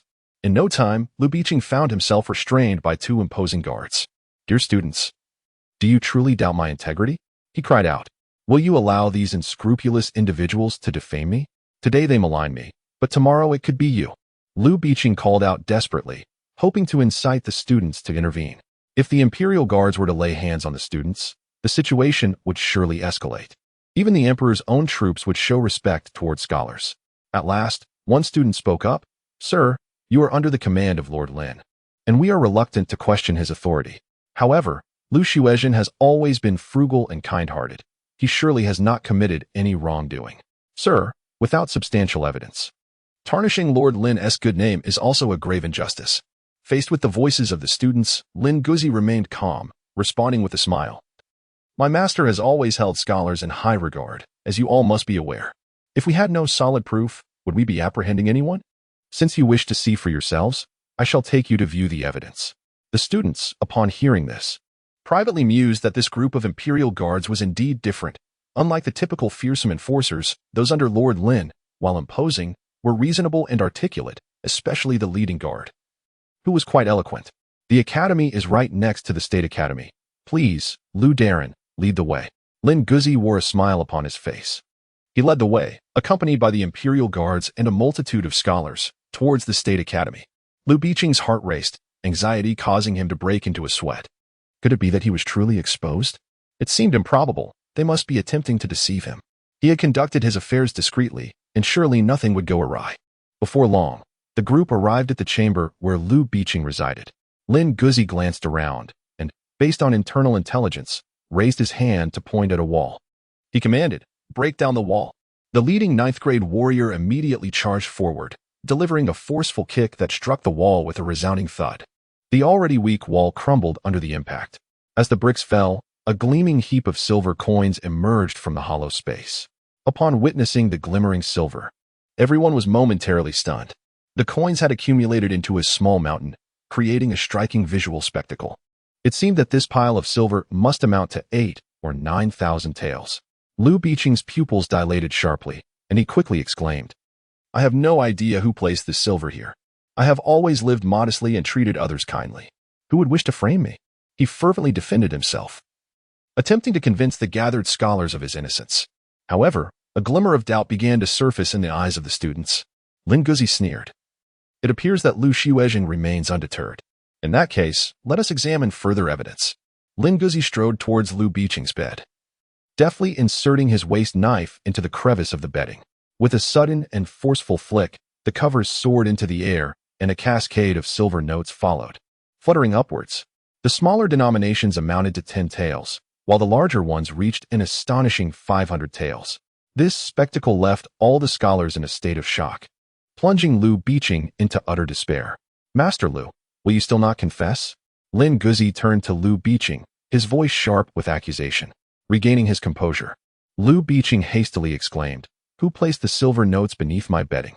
Why must you frame me in such a manner?" "Master Lu, the evidence is irrefutable. It appears that only a trip to the interrogation chamber will compel you to sign and seal the confession," Lin Guzi replied with a resigned shake of his head. Lu Biqing collapsed onto the ground, his voice trembling as he pleaded, "I have not spent a single coin. My family has been tenants for generations. We have lived in poverty for so long." He looked up at Lin Guzi, tears in his eyes, and cried out, "My lord, I was wrong. I was wrong." Lin Guzi coldly remarked, "It is not that you are unaware of your transgressions. Rather, it is fear that grips you. Over the years, how many bribes have you accepted from students? How many paths of truly talented individuals from humble backgrounds have you obstructed? Had you encountered a figure like yourself during your own studies, it is likely that the name Lu Biqing would not exist today." The surrounding students stood utterly astonished, unable to fathom the scene before them. They could scarcely believe that the usually just and incorruptible academic official was, in fact, such a person. They were even more perplexed by the reality that Lu Biqing, despite having accepted numerous bribes, still compelled his own mother to engage in needlework to supplement their household income. The unfolding events shattered their perceptions and unveiled the true nature of Lu Biqing. "Take him away." Lin Guzi had no time to squander in this place. There were numerous corrupt officials to address today, so he promptly commanded the arrest of Lu Biqing. The gathered scholars watched as Lin Guzi and his party departed, their figures fading from sight. A similar scenario unfolded in various regions of Fengzhou. For officials of the 7th rank and above, Lin Fan personally led the charge, while lower-ranking officials were dealt with by junior officers. In a single day's time, it seemed as though Fengzhou was undergoing a transformation. More than 20 officials were apprehended and taken to the imperial prison, among whom the highest ranking had even ascended to the position of Fengzhou's deputy prefect, a mere step below Prefect Li Shun. Unlike the previous case in Ping'an County, this time Lin Fan focused solely on capturing the big fish, allowing the smaller ones to slip through the net for the moment. In the state office, Li Fan was utterly astonished upon receiving the news. How could Lin Fan be so audacious so soon after taking office? Every official in Fengzhou has their own faction and backing. Did Lin Fan not fear inciting widespread fury? Yet, he soon broke into laughter. The youthful arrogance, believing oneself capable of turning the tides, is a folly. Incurring the wrath of the masses could lead to one's downfall, as even the spittle of the crowd could drown you. Ah, Lin Fan, you are still too young. In the days to come, the memorials for your impeachment will fall upon the court like snowflakes. Lin Fan was unaware of Li Shin's intentions. At this moment, he was stationed at the Baihu Bureau, patiently awaiting the outcome of the interrogation. The anguished cries from the imperial prison echoed incessantly, continuing until the 5th watch of the following day. When the results of the interrogation were finally revealed, Wang Hu emerged, holding a substantial stack of confessions. Your Excellency, all are present here. Not a single person has been wronged. Lin Fan casually picked up a statement and quickly scanned it. A cold smile involuntarily crept across his face. Indeed, they were a bunch of parasites, feasting on the government above and gnawing at the common people below, growing fat and robust from their gluttony. Lin Fan gathered everyone together. However, the distinction between the original forces of the 100 households and the 40 Imperial Guards dispatched from Bingjian County was stark and unmistakable. Lin Fan scrutinized the elite Jinyiwei of the Baihu office. One by one, they lowered their heads, for in their minds, the Jinyiwei of the county office were merely a rabble. However, upon witnessing the disciplined Jinyiwei of Bingjian County today, their previous notions had been utterly overturned. In comparison to this well-coordinated group, they felt more akin to a disorganized mob. Lin Fan deliberately dispersed these Jinyiwei and combined them with those of Bingjian County for the execution of tasks, seeking precisely this effect. You are all the elite of the Baihu office. Having participated in these cases today, what thoughts do you have? Lin Fan spoke with a calm demeanor. Yet it caused the members of the Jinyiwei to bow their heads even lower, as if they wished to bury themselves in the earth to hide away. After a moment of silence with no one daring to speak, Lin Fan continued, Since no one has anything to say, I shall proceed. Lin Fan retrieved a piece of paper. Wan Ping, Kong Sha, Chui Ping, step forward. Lin Fan recited 8 names in one breath. The 8 individuals were momentarily taken aback. Yet they still took a step forward. Seize them. Lin Fan waved his hand. Wang Hu and the others immediately surged forward, and the 8 individuals were promptly subdued. My lord, what are you intending to do? We have also contributed to this operation. One of them, sensing the gravity of the situation, began to shout in alarm. Take them to the imperial prison. I, Lin Fan, have no need for parasites among my ranks. Lin Fan disregarded the clamorous individual. The 8 were unceremoniously dragged into the prison, and the implications of their fate were all too evident. The remaining 20 or so were engulfed in a state of panic, questioning whether Lin Fan intended to dispose of them as well. Do not be alarmed. Those 8 have brought this upon themselves, he reassured them. However, before the others could exhale in relief, Lin Fan shifted his tone. Of course, you two have committed numerous transgressions, which I have duly noted. However, given the current shortage of personnel in the 100 house, I am inclined to offer you an opportunity. Should you fail to seize it, rest assured, the prison can accommodate more. I, Zhao Si, am willing to follow your lead. A young constable of the Jinyiwei proclaimed, clasping his fist with fervor. I, Lu Hua, pledge my loyalty to you. At this moment, the others also grasped the gravity of the situation and began to express their allegiance with similar gestures. Upon witnessing this, Lin Fan revealed a smile of satisfaction, for the 100 House Bureau had finally returned under his complete control. Rest assured, gentlemen, I have always been clear in my rewards and punishments. I shall not treat anyone differently based on past actions. Among the ranks of Bingjian County, there are many who were once formidable subordinates, and I have never held them accountable for their pasts. Hearing this, the hearts of the Jinyiwei present at the 100 House Bureau felt an immense relief. Gentlemen, please return and take your rest. Gather here at noon today for the distribution of the tea allowance. Upon hearing the phrase tea allowance, everyone's spirits brightened. Today, they had captured more than 20 significant figures, with the least among them possessing fortunes of 6,000 to 7,000 taels, and the most notable being the Tongji of Fengzhou, who, in just 3 years of office, had amassed 200,000 taels of silver through bribery and the illicit sale of public property. Even with over 70 participants in today's operation, each would receive a considerable sum of silver. Except for Lin Guzi and Su Kuang, the remaining individuals returned to rest. With only true comrades present, Lin Fan then spoke, From this moment forth, Fengzhou shall be our domain. However, to firmly establish our presence, we must also gain control over the counties of Baoquang, Yongtai, and Ningyi. My lord, the reputation of the Jinyiwei in these 3 counties is rather poor, Wang Hu remarked. Lin Fan smiled calmly. Thus, I intend to summon the chief officers of the 3 counties to report for duty. Those who arrive shall be taken into custody, while those who fail to comply will be dismissed and investigated for neglecting their duties. Wang Hu and the others were taken aback. The master had already purged Fengzhou today, and now he planned to eliminate the chief officers of the 3 subordinate counties in one fell swoop. Such a move was indeed rather audacious. Master, will simultaneously removing the chief officers of the 3 counties not cause unrest in Fengzhou? Many of them are suspected of collusion with bandits and rogues. Wang Hu hesitated to express. Lin Fan cast his gaze upon the group and solemnly declared, after the removal of the 3 county flags, I intend to recommend Su Kuang, Wang Hu, and you 3 to assume the position of the chief flag. I hope you can swiftly eliminate the obstacles and stabilize the situation. Are you capable of doing this? Upon hearing his words, the 3 trembled slightly, their eyes filled with disbelief. It had only been a brief period, and now they were to become the chief flags. Such a position, akin to a 7th-rank official, felt like a mere dream. Su Kuang's voice quivered as he inquired, My lord, might our experience be too shallow? The merits you have earned today are sufficient for your promotion to chief flag. However, to maintain your position, it will depend on your own capabilities. If you cannot secure your standing, I shall have to consider other candidates. Do you understand? Lin Fan fixed his gaze on the 3 and asked emphatically. Understood. We will not disappoint you, my lord. The 3 replied in unison, their voices resolute. Lin Fan retrieved 5 porcelain vials and distributed them among 5 individuals. Within these vials lay elixirs intended for their cultivation.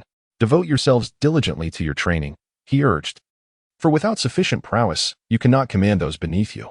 If your realms advance swiftly, I shall lead you to the ranks of 100 households, or even 1,000 households. Lin Fan spoke with unwavering confidence. He had secured his own safety, yet he aspired to ascend further, to a height capable of shaking the very foundations of the Zhongding Marquisate, to a level where he could crush Qin Hui and Lin Xiaolong. To thrive or perish, to advance or regress, a solitary strength is insufficient. He must elevate Lin Guzi and the others to greater heights. We vow to follow you to the death, my lord. Lin Guzi and the others were equally fervent, having seemingly become fervent admirers of Lin Fan. Even if Lin Fan were to raise his voice, proclaiming, do noble lords and ministers possess any true valor? They would dare to follow in his wake. The reason for their loyalty was simple. This man not only provided them with ample benefits, but also bestowed upon them a profound sense of respect. After the meeting concluded, the group returned to the inn to rest, while Lin Fan chose to reside directly within the 100 house. Although the 100 house offered accommodations for 100 households, Ling Huan and Chu Feiying found the conditions lacking and thus opted to purchase residences elsewhere. Lin Fan was indifferent to this matter. The 100 households was merely a temporary refuge. Accompanying him in this abode was Lin Guzi. Lin Fan inquired, Dog, I did not appoint you as the chief standard bearer. Are you upset? Lin Guzi chuckled, Young master, I have no desire to become any sort of high-ranking official. I wish to remain by your side. For you are my everything. How can you lack any ambition? Isn't the prospect of wealth and high office enticing? Lin Fan chided with a smile. Lin Guzi shook his head and said, If it weren't for you, my lord, I would have long been nothing more than a bone in the jaws of a wild dog. I willingly choose to follow you, my lord, in this life and in all my future lives. Guzi, you truly are my good brother. No, I aspire to be your faithful companion. Upon returning to his room, Lin Fan once again entered the world of the Copper Mirror. The surroundings remained as familiar as ever. Since arriving in this realm, his range of movement had been confined to a radius of merely 2 zhang, with the furthest distance traversed being from the initial point to the grassy expanse abundant with wild fruits. The wild fruits were nearly ripe, and Lin Fan crawled towards the nearest one with great determination. His mobility in this world had significantly improved. He had progressed from being able to move for just a few breaths to sustaining himself for 30 to 40 breaths. An immense advancement that afforded him more time to gather resources. One by one, the ripe red fruits were collected into his satchel. Suddenly, a grasshopper leapt in front of him with a distinct thud. Lin Fan's eyes sparkled with excitement as he coldly remarked, It is you again. Leave yourself to me. He raised his hand and struck towards the grasshopper, which was likely the same one he had encountered previously. Its sluggish reaction allowed him to swiftly capture it in his grasp. A sharp sting emanated from his palm, undoubtedly a sign that the creature was once again causing mischief. With a chuckle, he thought to himself, "My cultivation has advanced, and my physical form is far more resilient than before. Your legs can no longer harm me." After capturing the grasshopper, Lin Fan promptly exited the realm of the copper mirror. Once back upon his bed, he immediately began to disassemble the grasshopper. He forcefully ripped off its two thick legs and tore away its wings, preparing to test the poison on the proud rooster. Lin Fan rose and made his way to the backyard of the 100 Households office. Indeed, Lin Guzi was aware that he had brought the family's large rooster with him for his prolonged stay in Fengzhou. Perhaps it was due to the daily care Lin Guzi provided that the bond between him and the rooster had softened considerably. Spotting the familiar face, the rooster, wandering in the backyard, immediately fluttered its wings in excitement and rushed over. "On the day of the hare, I shall treat you to a leg," he exclaimed. Lin Fan retrieved a grasshopper's slender leg and tossed it to the rooster, whom he had named Maori. Upon seeing the delicate, hair-like grasshopper leg, the rooster hesitated momentarily. It lifted its gaze to Lin Fan, then lowered its head to inspect the almost imperceptible leg on the ground. It appeared to question Lin Fan. "Are you truly serious?" Lin Fan urged. "Hurry up and eat. Don't overindulge, or you may end up bursting."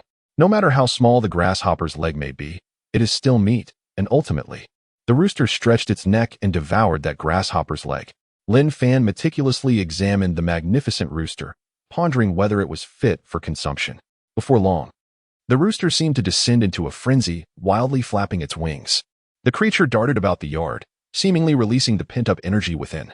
The rooster circled the yard repeatedly, only pausing after a quarter of an hour. Upon closer inspection, it was evident that the rooster's plumage had become significantly more lustrous, and its physique appeared notably more robust.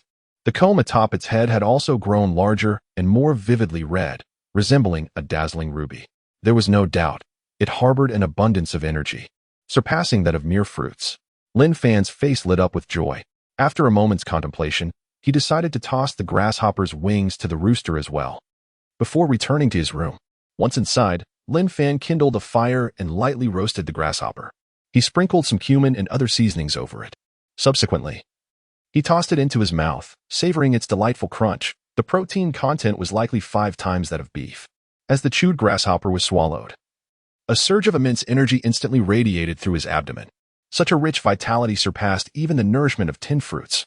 Lin Fan immediately devoted himself to refining the flesh and blood of the grasshopper. The surging vitality coursed around him, and the hidden energy circulating through his meridians began to thicken considerably. After 2 hours, the concealed strength had grown to the thickness of a hemp rope. "Break for me." Lin Fan let out a thunderous roar, and a sudden, muffled sound resonated within him. Clarity dawned upon him as his meridians expanded, propelling his cultivation to the 5th tier. In the ordinary prefecture of the state, the majority of the 100 households typically reside within this realm.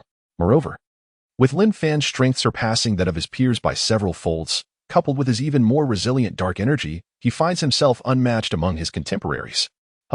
Lin Fan let out a long sigh of relief. A 5th-tier martial artist holds a position of considerable standing within the Grand Ding dynasty. A commander of 1,000 men typically resides within this realm. Upon breaking through the barrier, the fatigue that had enveloped him seemed to dissipate entirely. Lin Fan rose once more and made his way to the backyard. There, he beheld the wall adorned with numerous grotesque scratches. Turning his gaze, he was startled to find them to be the marks left by the large rooster. At that moment, the rooster was sharpening its claws on the bluestone in the yard, each stroke leaving a pale mark upon the surface. Upon noticing Lin Fan's gaze, the rooster responded with a few clucks, clearly indicating that its intelligence had significantly increased. "Maori, come here." Lin Fan waved his hand. Upon hearing this, the magnificent rooster immediately flapped its powerful wings and soared over. The strength of its robust wings stirred up a gust of wind and dust, indicating that this creature possessed significantly greater strength than an ordinary person. The rooster gazed intently at Lin Fan, its eyes filled with curiosity, seemingly perplexed as to why its master had summoned it. "This is for you to eat." Lin Fan took out a blade of grass and threw it onto the ground. Upon noticing this, the rooster's eyes sparkled with excitement as it promptly bent down to peck at the grass. As the days passed, the spirit of the rooster grew increasingly intelligent, and its physique became ever more robust. One cannot help but wonder if, in nurturing it this way, a remarkable creature might eventually emerge.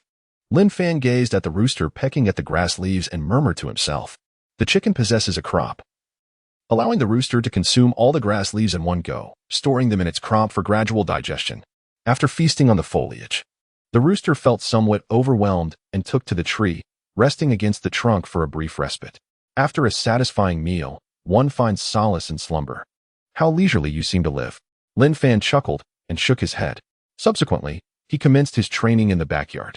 The Xiao Chun Dao became an extension of his very essence. His swordsmanship alternated between formidable dominance and the grace of a butterfly flitting through blossoms. He practiced diligently until noon. In the front courtyard, whispers of conversation began to emerge, and a light sheen of sweat adorned Lin Fan's brow. Sheathing his sword, he stepped towards the front yard. The Imperial Guards, upon noticing his approach from the backyard, promptly bowed in respect. "We pay our respects, my lord." Lin Fan raised his hand and said, "Everyone, please rise." His gaze shifted to Wang Hu. "Go and retrieve the silver. But remember to set aside 30% for our tea expenses. I will need it to present during my upcoming report at the Qianhu office." The Baihu office is permitted to retain 30% of the illicit gains, yet from this portion, a fraction must be remitted to the Qianhu. "Understood." Wang Hu promptly took his men to tally the silver. Upon hearing this news, the crowd's faces lit up with joy. The tea expenses were forthcoming, and the amount was certainly substantial. Before long, everyone had gathered, and after the silver was counted, it was brought forth. This time, the bounty of illicit silver amounted to over 500,000 taels, with 30% translating to a staggering 160,000 taels, of which 30% would be allocated to the Qianhu. Nonetheless, the remaining 120,000 taels filled 3 large chests. Due to the inconvenience of transporting ingots to the Qianhu office in Guangming Prefecture, the silver allocated to the Jinyiwei was distributed in cash form. When the 120,000 taels in cash were displayed before the crowd, each person stared in astonishment, their eyes wide with disbelief. The visual impact of such a vast sum of silver was undeniably profound. The silver was swiftly dispersed, with even the least esteemed laborers receiving 300 taels. Individuals like Wang Hu and Su Kuang, who held minor ranks, were directly awarded 5,000 taels. Lu Hua, upon receiving 3,000 taels in cash, breathed a sigh of relief, fully pledging his loyalty to Lin Fan. After distributing the tea expenses, Lin Fan proclaimed in a clear voice, "From this day forth, let us all diligently serve under my command. I assure you, I shall not treat you unfairly." In unison, everyone echoed, "We shall steadfastly follow your lead, my lord." The collective voices of over 70 robust men resonated, shaking the very air. With the silver in place, Lin Fan solidified the Baihu office into an unyielding bastion. 2 leaders from the overarching 3 counties had come to report at the Baihu office and were subsequently imprisoned by decree. One individual, unwilling to present himself, met his demise at Lin Fan's own hand, as he executed him with a single stroke. After Lin Fan submitted his achievements, the response from the Qianhu office was swift. Su Kuang and his 2 companions were all appointed as chief banners, stationed in the 3 subordinate counties. The youngest and least powerful among them, Su Bao, remained in Ping'an County to assume the role of chief banner. Once Su Kuang and his associates took office, they immediately commenced the eradication of corrupt officials and the annihilation of mountain bandits. Except for Su Hu, who had reached the pinnacle of the 8th rank. Both Su Kuang and Wang Hu were of the 7th rank. Thus, they effortlessly cleared out the mountain bandits. Following Lin Fan's example, they confiscated over 200,000 taels of illicit silver. During this time, Lin Fan managed to apprehend 2 county magistrates. The magistrates of Baoquan County and Ningyi County were imprisoned due to corruption and bribery. Yongtai County, being predominantly mountainous and relatively impoverished, experienced minimal corruption, thus narrowly escaping disaster. With the capture of the 2 magistrates, the entire Fengzhou and its 4 subordinate counties achieved a state of stability. The people no longer had to fear being robbed by bandits, and merchants and vendors felt reassured. However, apart from Ping'an County, the other 3 counties suffered from a significant shortage of officials, making the administration increasingly strained. Meanwhile, Lin Fan's significant actions finally attracted the ire of the court officials. The atmosphere within the court was tense. The Jing Emperor sat high upon his dragon throne, a stack of memorials in hand, his fingers drumming on the armrest. With so many officials petitioning against the brocade-clad guard Lin Fan, the pile of memorials was nearly a mountain. Who can tell me what exactly is happening? One individual stepped forth, drawing the attention of all present. It was Chun Guang, the deputy minister of the Ministry of Works. Chen Guang respectfully stated, Your Majesty. Lin Fan's actions are excessively audacious. After his promotion to chief banner, he has indiscriminately arrested officials in Fengzhou, from minor clerks to a deputy provincial governor, totaling over 40 officials apprehended, causing widespread panic and unrest. Another voice echoed, Your Majesty, what Minister Chen states is indeed true. If Lin Fan continues on this path, it will sow discord among officials and be detrimental to the state. A second individual rose, the Hanlin scholar Ji Qing. The Jing Emperor continued to drum his fingers on the armrest, remaining silent. At that moment, Wang Lang interjected, Your Majesty, although Lin Fan has arrested many officials, they were all guilty individuals. Is this not the duty of the brocade guards? Minister Wang's assertion is misguided, another voice chimed in. Though Lin Fan has apprehended only the guilty, he has rendered the various governmental offices in Fengzhou nearly paralyzed. The provincial governor, Li Shen, has repeatedly submitted memorials stating that officials have been nearly all captured, and the government has virtually ceased to function. This is detrimental to the people and the stability of the state. Wang Lang looked up at the speaker, raising an eyebrow and smiling, My lord. Is it truly beneficial to allow these corrupt officials to continue oppressing the populace? The Duke of Zhongding, Qin Jinyiwei, was momentarily speechless, finally managing to retort. Yet it is also wrong to let the government come to a standstill. If the government cannot operate, who will collect taxes and who will manage the people? Your Majesty, Lin Fan and his subordinates have confiscated over 80,000 taels of illicit silver, all of which has been deposited into the treasury. Upon hearing these words, all present were momentarily stunned. They collectively turned their gaze towards the Minister of Revenue, Qian Feng, who had unexpectedly delivered a decisive blow. The Duke of Zhongding was equally bewildered, as his peripheral vision had already caught sight of the figure seated upon the dragon throne, who bore a smile. Qian Feng continued, Your Majesty, originally, Lin Fan confiscated illicit silver amounting to over 1 million taels. After deducting the portion that entered the treasury of the Jinyiwei, there remains 83,400 taels, equivalent to 8 years of tax revenue from Fengzhou. Such a congregation of great rats. Do they seek to ruin the foundation of our great Jing dynasty and destroy your reign? The Emperor Jing spoke sternly, causing all present to fall silent in fear. Such great rats, even skinning them alive would not quench my wrath. They must be eliminated. The Emperor declared gravely. Lin Fan's actions resonate deeply with my heart. He deserves a reward.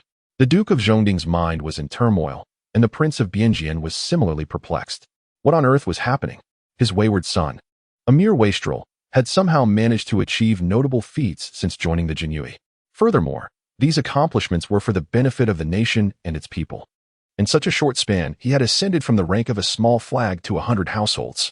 Observing the Emperor's demeanor, it seemed likely that Lin Fan would soon receive another promotion.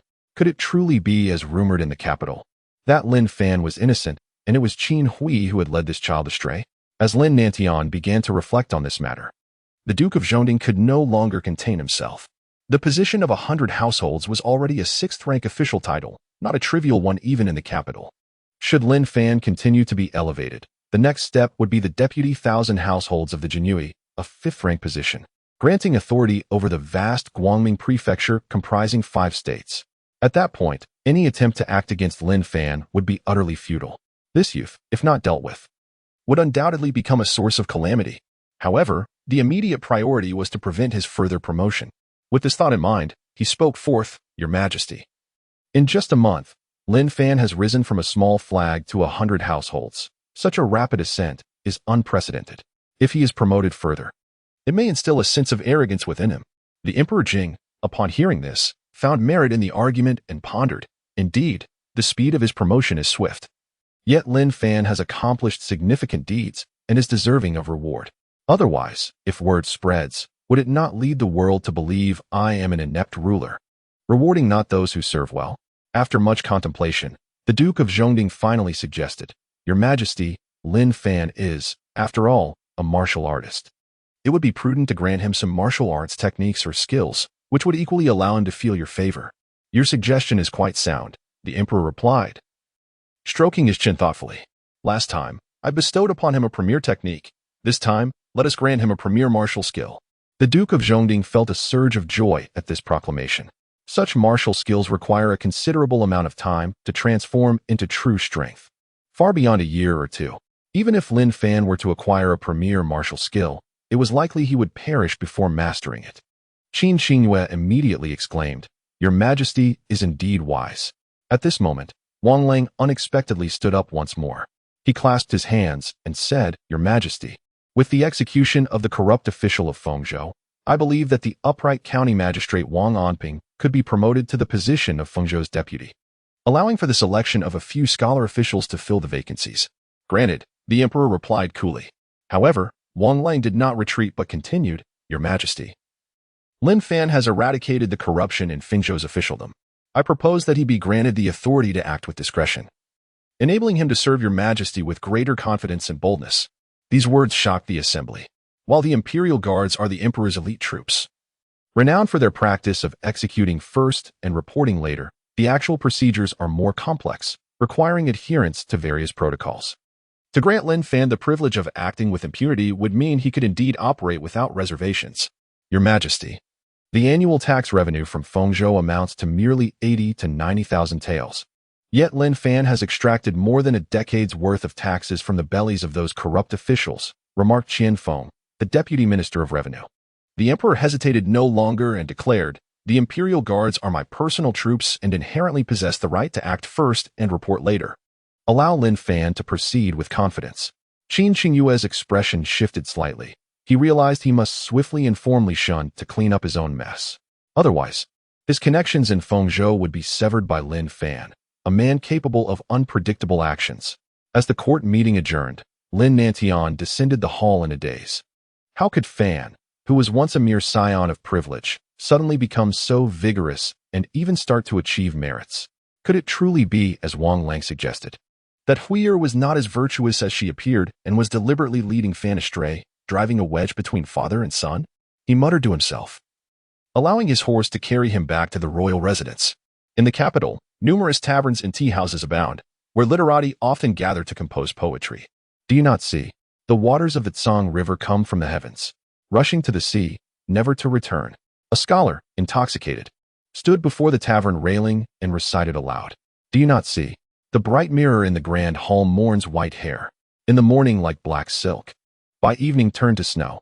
Lin Nantian raised his gaze towards the scholar, questioning with curiosity, which talented individual is this, possessing such eloquence? Is it possible that this esteemed gentleman has never heard of toasting the wine? A voice of astonishment emerged from beside him. Lin Nantian fixed his gaze upon a young man holding a folding fan. He couldn't help but voice his curiosity. A song of wine? Which esteemed master has penned this new work? Could it be the head of the Ouyang family? Ouyang one? Ouyang, sir? The young man chuckled, shaking his head. While this piece indeed bears a connection to Ouyang, sir, it is not his creation. And whose work is it? Lin Nantian inquired, his astonishment deepening. Such literary brilliance could only belong to someone destined to reach the heights of mastery, unless it truly was Ouyang one. It is the abandoned scion of the Wang residence. Lin Fan, the young man replied with a smile. Though Lin Sir is now a member of the Jinyiwei, he is diligently purging corruption and serving the people. Moreover, he possesses exceptional literary talent. This splendid composition was crafted by him at the Ouyang gathering, and he seized the opportunity to claim the title of the foremost scholar, winning the favor of Ouyang Sir.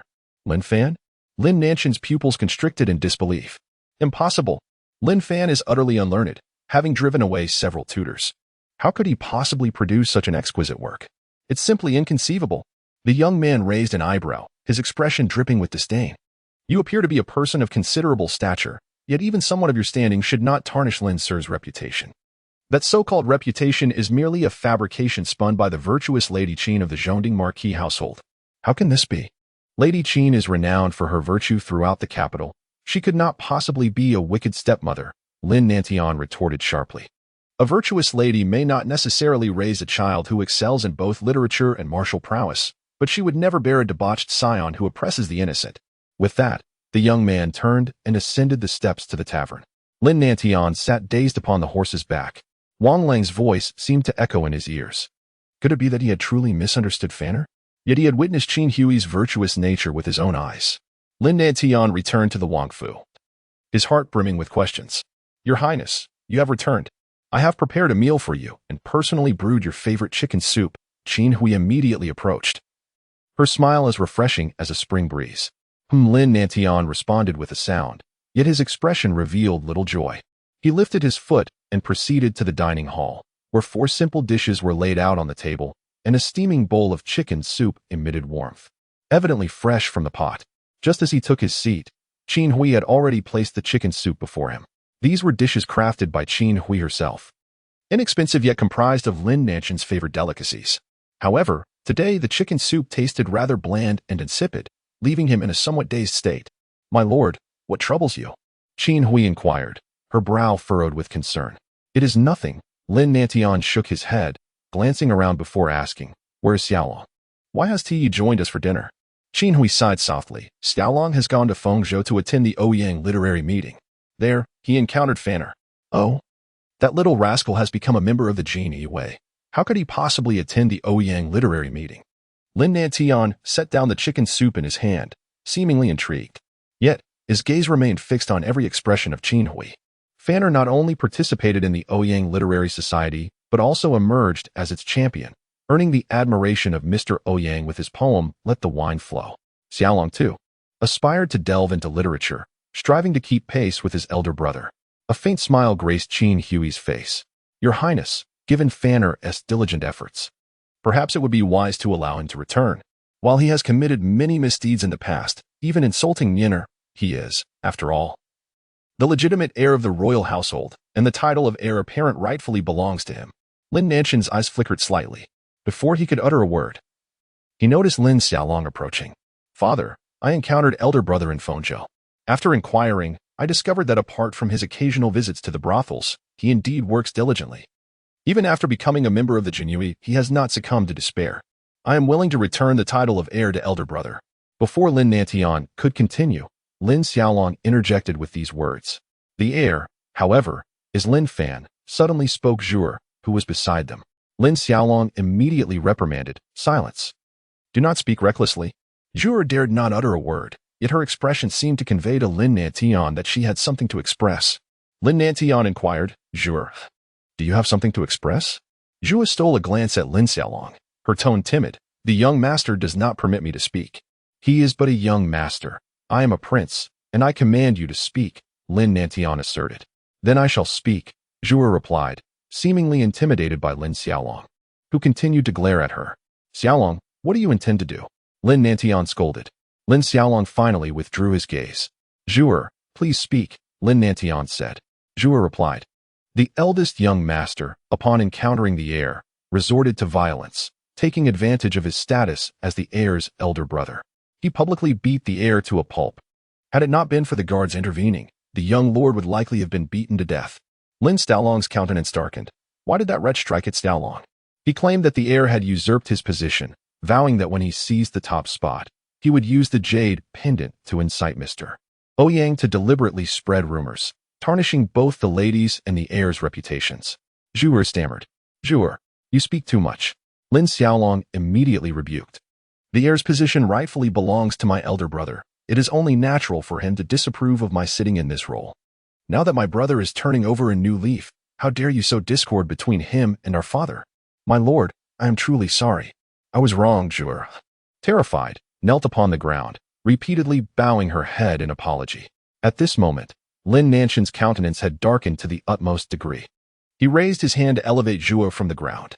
"You are not mistaken. It is that wretched Lin Fan who has become excessively audacious, brazenly assaulting his own brother in public and tarnishing our mother's reputation. Even if he were to kneel and beseech this king, I would never permit him to set foot in the duke's residence. The mere thought of that ungrateful son, Lin Fan, filled Lin Fan with such fury that he could not bring himself to eat. Recently, the northern frontier's Wolf King court has been rife with turmoil. I must pay more visits to the military camp.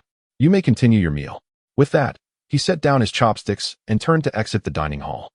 After Lin Xiaolong and his mother watched Lin Fan depart, they finally took their seats. Jinyiwei raised her gaze towards the maid. "Zhu'er, you have worked hard." Zhu'er hurriedly replied, "It is no trouble at all. My life was saved by you, madam. As long as I can assist the young master in securing his position, I am willing to do anything. Rest assured, although your lineage may not allow you to become the principal wife of the mansion, I will ensure that Xiaolong elevates you to the status of a cherished concubine," Jinyiwei stated calmly. Zhu'er's face brightened with joy, and she quickly bowed. "Thank you, madam." Beside them, Lin Xiaolong wore a grim expression. He spoke, "Mother, does father already harbor suspicions about you? Is my position as young master still secure?" "Do not worry," Jinyiwei replied with composure. "With the support of your uncle and grandfather, we will ensure you maintain your position. As for Lin Fan, he is merely a lowly wretch without any backing. He poses no threat to your status. However, I have heard that His Majesty has rewarded him again today. Were it not for grandfather's intervention, his official rank might have been further elevated, especially given his current reputation among the scholars.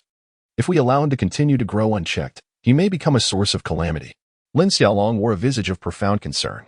In the course of a decade, he had never regarded Lin Fan with such gravity.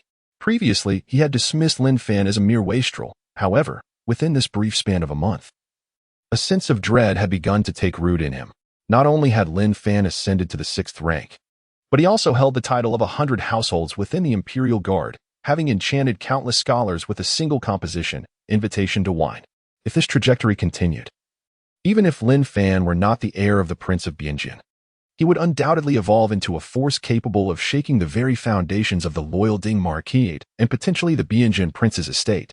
For the time being, it would be prudent to bide one's time. Lin Fan was currently in a phase of great prominence, making him a formidable adversary. The emperor's favor was notoriously fickle, arriving swiftly yet departing just as quickly. It would be wiser to confront him after the storm had subsided. Jinyiwei's gaze was frigid. She too harbored desires to eliminate Lin Fan. Only by extinguishing Lin Fan could she erase every trace of that woman from the world. The Prince of Bingjian ought to be solely her husband, and the royal estate should be a realm under her complete dominion. Mother, we must act swiftly. I fear that Lin Fan, this little wretch, may grow to a stature beyond our capacity to contend with." Lin Xiaolong remained deeply apprehensive, harboring an unsettling premonition that Lin Fan would inevitably rise to an alarming level of power, one that even the loyal Duke of Zhongding and the Prince of Bingjian would be unable to challenge.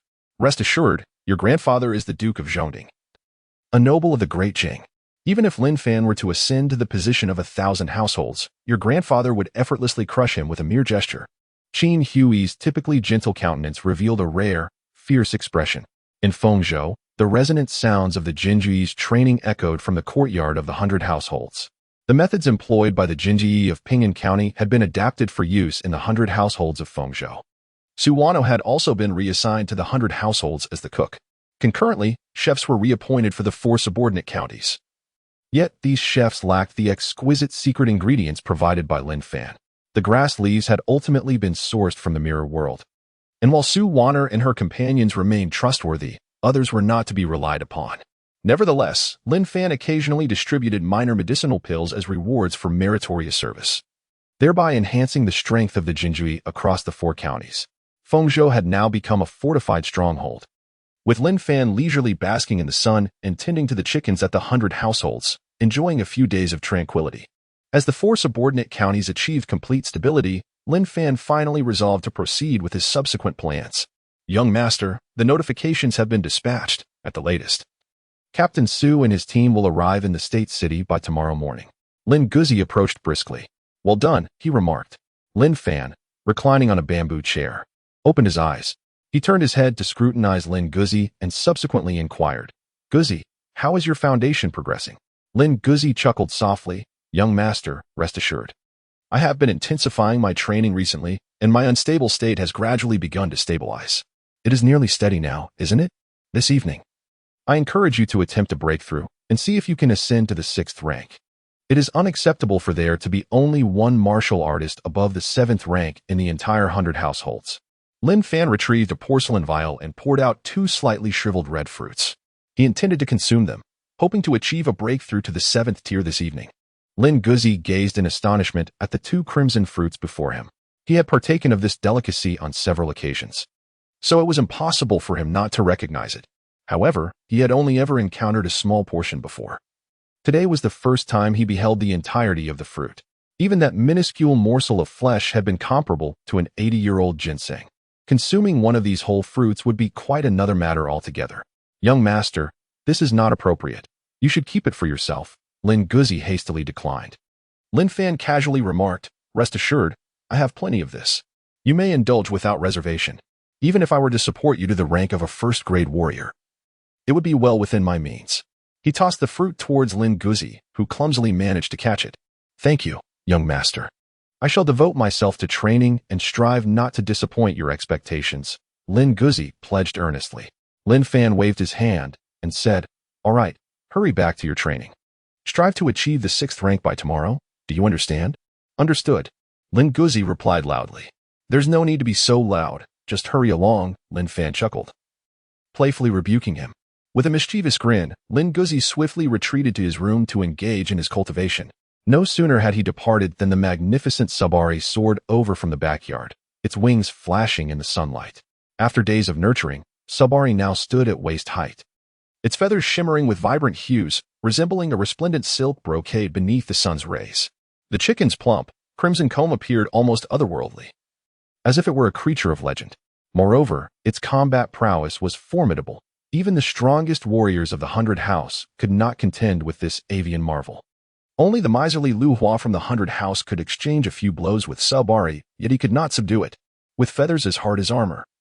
Sabari was impervious to blades, and whenever it took flight, the gust from its wings rendered onlookers unable to keep their eyes open.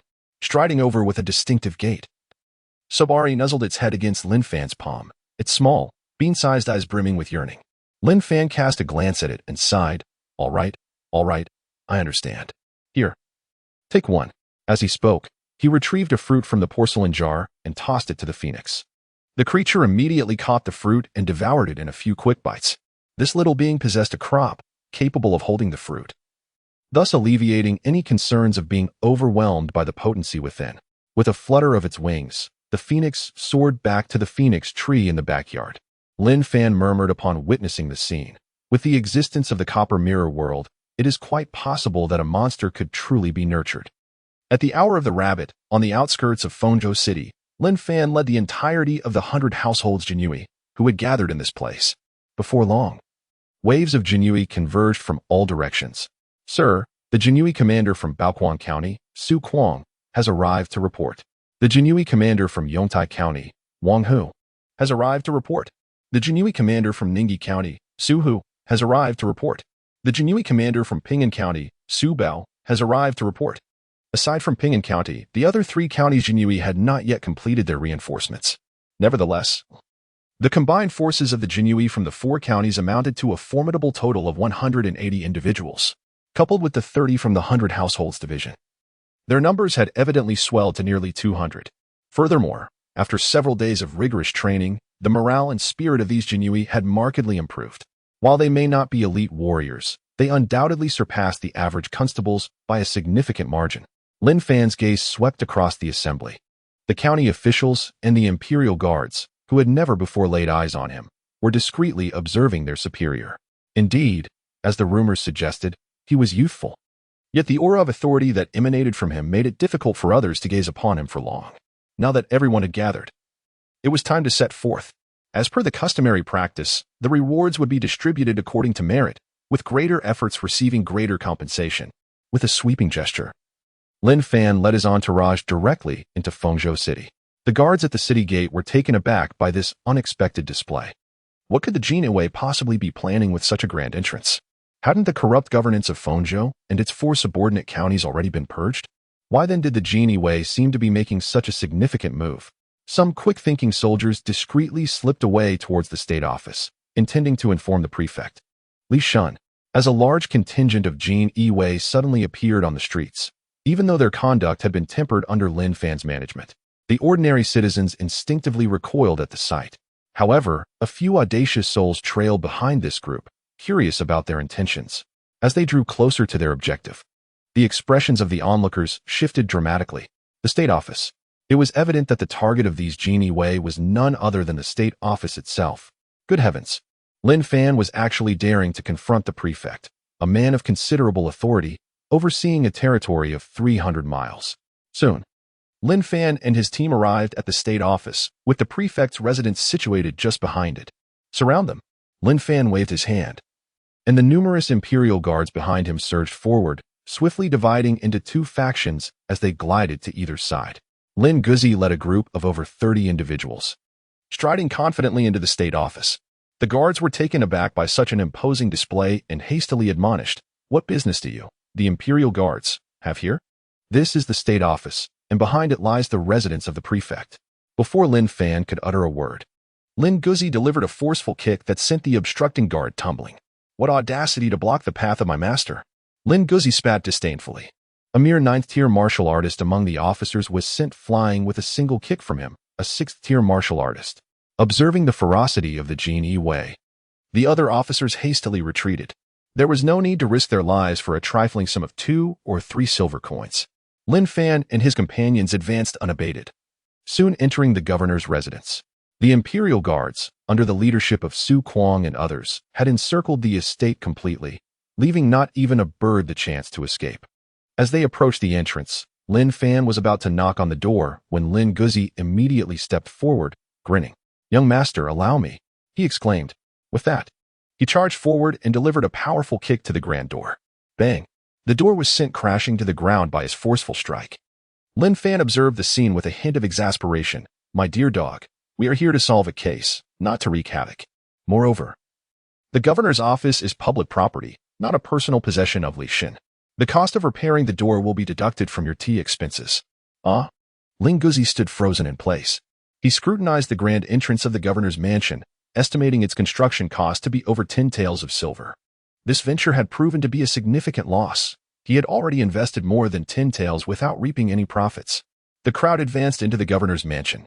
Upon entering, the first sight that greeted them was a formation of guards, numbering more than 30. Each individual exuded a formidable aura, unmistakably seasoned martial artists.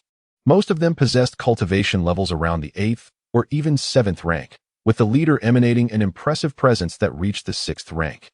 "Lordly, do you truly believe that these guards can deter me?" Lin Fan raised his eyebrows and let out a light chuckle. Of course not. For Lin Baihu was a master who had participated in the mission to eliminate Wei Wudao. How could this official possibly let down his guard? The guards parted, revealing Li Shun behind them. He lifted his gaze towards Lin Fan and admonished, "Lin Baihu, you are merely a 6th-rank bailiff. How dare you encircle my provincial governor's office? I hold the rank of a 5th-rank governor. What is your true intention?" Lin Fan chuckled. "I have no particular intentions. Merely wishing to invite Lord Li for a cup of tea at the prison. As a court official, I hold a rank superior to yours. Unless 1,000 households come personally, not even the Jinyiwei have the authority to detain me." Li Xin retorted sternly, displaying no fear even in the face of Lin Fan. "My dear Lord Li, have you perhaps forgotten a crucial fact? The Jinyiwei are the Emperor's elite troops, and in terms of rank, we stand on equal footing." Lin Fan replied with a smile. Li Shun's expression shifted slightly before he responded, "Lin Fan, we harbor no real conflict, do we? The Jinyiwei and the local government do not clash. Why not focus on your duties as a Jinyiwei and earn your silver instead of pushing for a destructive confrontation?" "Lord Li, perhaps you overestimate your own significance," Lin Fan scoffed. "I believe the fish will surely perish, but the net may yet remain intact." As these words hung in the air, the atmosphere in the governor's courtyard grew tense. The Jinyiwei began to scale the walls, while Su Kuang and his 2 sons took command of the high ground on the roof. Meanwhile, Li Shun's elite guards stood ready, armed with weapons, though fewer in number. They exuded a formidable aura, clearly seasoned fighters. It seemed an imminent battle was at hand, yet at that moment, Li Xin suddenly burst into laughter. Fixing his gaze upon Lin Fan, he sneered, "Lin Fan, you have forced my hand. Let the reveal commence." It was then that the onlookers noticed a dark cloth obscuring an object behind Li Shun. As the cloth was lifted, gasps of shock echoed through the crowd. The Dejing divine crossbow. The bowstring, crafted from cow tendons, was drawn taut, with 3 arrows, each as thick as an arm, poised upon it. This crossbow was renowned for its lethality, capable of slaying 3rd-rank martial artists, dispatching 4th-rank warriors within 50 paces, 5th-rank foes within 80. And 6th-rank fighters would find no escape within 100 steps. Such a weapon, designed for warfare, would deter even 3rd-rank martial artists from daring the gates during a siege. Now, Lin Fan and his companions stood merely 30 to 40 paces away, well within the deadly range of the Dejing divine crossbow. The glinting arrowhead sent shivers down the spines of the Jinyiwei facing this formidable weapon. Once unleashed, the bolts would pierce through them like candied hawthorn, leaving no chance for survival. A glint of cold light flashed in Lin Fan's eyes. He then smiled and said, "If I recall correctly, the divine might crossbow is a weapon of the forbidden troops, is it not? How could a mere prefect like Lord Li possess such a weapon?" "There is no need for you to trouble yourself, Lin Baihu. I merely wish to inquire if we can sit down and discuss matters properly now. Li Shin's gaze was filled with pride. Fortunately, the Marquis had sent the divine might crossbow early. Otherwise, he would have truly struggled against Lin Fan. Once he had forced Lin Fan back, he could clean up all the loose ends. By then, Lin Fan's attempts to retaliate would be of no concern. And he might even seize this opportunity to undermine the young man and strip him of his position, reducing him to a commoner. Without the protection of the Jinyiwei, Lin Fan, despite being a third-rank martial artist, would merely be an insignificant insect in the eyes of the Marquis. Lordly has come so well prepared, even bringing out the divine might crossbow. What else could we do but engage in discussion? Would we be strung along like candied hawthorns? Lin Fan let out a cold laugh, then waved his hand and said, "Go fetch a chair for me. If we are to converse, we must do so seated." A member of the Imperial Guard proceeded to fetch a stool, while the crossbow of the divine might remain steadily aimed at Lin Fan. Lin Fan merely shifted in his seat, yet Li Shin's gaze remained fixed upon him, poised and prepared to unleash his crossbow at a moment's notice. Of course, he was reluctant to resort to the divine crossbow unless absolutely necessary, as employing it against Lin Fan would be tantamount to rebellion. Given that this individual was a member of the Emperor's personal guard. As for aiming the divine crossbow at Lin Fan now, once terms were negotiated, it would merely be a misunderstanding. After Lin Fan settled into his seat, Li Shin narrowed his eyes and smiled, saying, "Now that's more like it. We are all serving the court. What matters cannot be discussed." "Indeed, you speak wisely, lordly." Lin Fan was ostensibly conversing with Li Shin. Yet his gaze was fixated on the formidable divine crossbow. He then cast a glance at Lin Guzi and Lu Hua flanking him, admonishing, "Why do you not withdraw? Do you not see that I am engaged in a discussion with lordly?" Lin Guzi, who had accompanied Lin Fan for a considerable time, immediately comprehended the unspoken command. He promptly took Lu Hua by the arm and retreated to the rear. In the hushed silence, the divine crossbow was now solely aimed at Lin Fan. Lin Fan casually crossed his legs and said, "Lordly, feel free to express your thoughts." Upon witnessing those individuals retreat, Li Shin felt a surge of discontent within. However, as long as Lin Fan remained present, that was sufficient for him. No matter how formidable Lin Fan may be, he remains merely a mid-tier martial artist, incapable of evading the divine crossbow. "My Lord Lin, my demands are rather simple. Withdraw and cease your disturbances at my residence, and that shall suffice. As for the corrupt officials you previously apprehended, they are deserving of their fate. Consider it a contribution to your accolades on my behalf." "What do you say?" Li Shin remarked with a smile. Lin Fan raised an eyebrow. "Very well. I can indeed lead my men to withdraw from the governor's office immediately." Li Shin shook his head, chuckling. "Lord Lin may return at any moment, yet the divine might crossbow may not always have you in its sights. Thus, I have prepared a small gift for you." With a clap of his hands, a constable promptly approached, bearing a tray that he presented before Lin Fan. Upon the tray rested a porcelain vial. "What is this?" A glimmer of cold light flickered in Lin Fan's eyes. Li Shin replied, "This is the 6 Harmonies departure powder. Once consumed, you shall be unable to wield your hidden strength or internal energy for a month. However, your physical power shall remain unaffected. If you take the departure powder, our negotiations will be considered concluded. Furthermore, rest assured, as a member of the Jinyiwei, I would never take advantage of your vulnerability. After all, assaulting a Jinyiwei officer constitutes a grave act of treason." Lin Fan grasped the porcelain vase in his hand, letting out a cold sneer. "Masterly, how calculating you are. In a month's time, whether I survive remains a question." Suddenly, he lifted his gaze towards Li Shin and swiftly extended his hand, transforming it into a claw that clutched the throat of the nearby constable. With a sharp crack, the constable's neck was snapped. Li Shin's pupils dilated in shock. He never anticipated that Lin Fan, with the divine might crossbow aimed at him, would dare to act so boldly. He noticed Lin Fan's hand resting on the embroidered spring knife. This sight sent a chill down his spine, and without a moment's hesitation, he shouted, "Loose the arrows." Survival took precedence over any thoughts of rebellion. The string of the divine might crossbow suddenly released, accompanied by a creaking sound as the sinew-crafted string propelled 3 bolts, each as thick as an arm, hurtling forth. In the span of just over 30 paces, the force of the bolts was astonishing, capable of piercing even a wall 3 feet thick. "Young master, my lord." The faces of the Imperial Guards turned pale at such close range. A third-grade martial artist stood no chance of survival. In a swift motion, Lin Fan drew his embroidered spring knife while simultaneously executing the wind-treading step. This technique had reached perfection, a recent accomplishment gleaned from the copper mirror. As he activated the wind-treading step, his figure became ethereal, moving like a wisp in the wind. In the midst of the fierce gale generated by the bolts, he deftly dodged, slipping through the narrow gaps between them. The 3 bolts tore through the air, shooting directly behind him. The sound of impacts echoed as the bolts penetrated wall after wall. This spectacle left everyone in stunned silence. How could Lin Fan evade the divine might crossbow at such close range? They could barely keep pace with his movements. Only witnessing him take a single step and instantly appear behind the bolts. Lin Fan flashed a grin. "My dear lordly, do you still have a trump card? If not, I shall make my move." Li Shan could not help but shudder. What manner of creature was this, capable of evading the formidable divine might crossbow? Could it be that the Lord had bestowed upon him a counterfeit? Yet, he had little time to ponder this conundrum, for Lin Fan was already approaching. His pace was not swift, but each step seemed to land heavily upon Li Shan's heart, causing it to quiver with trepidation.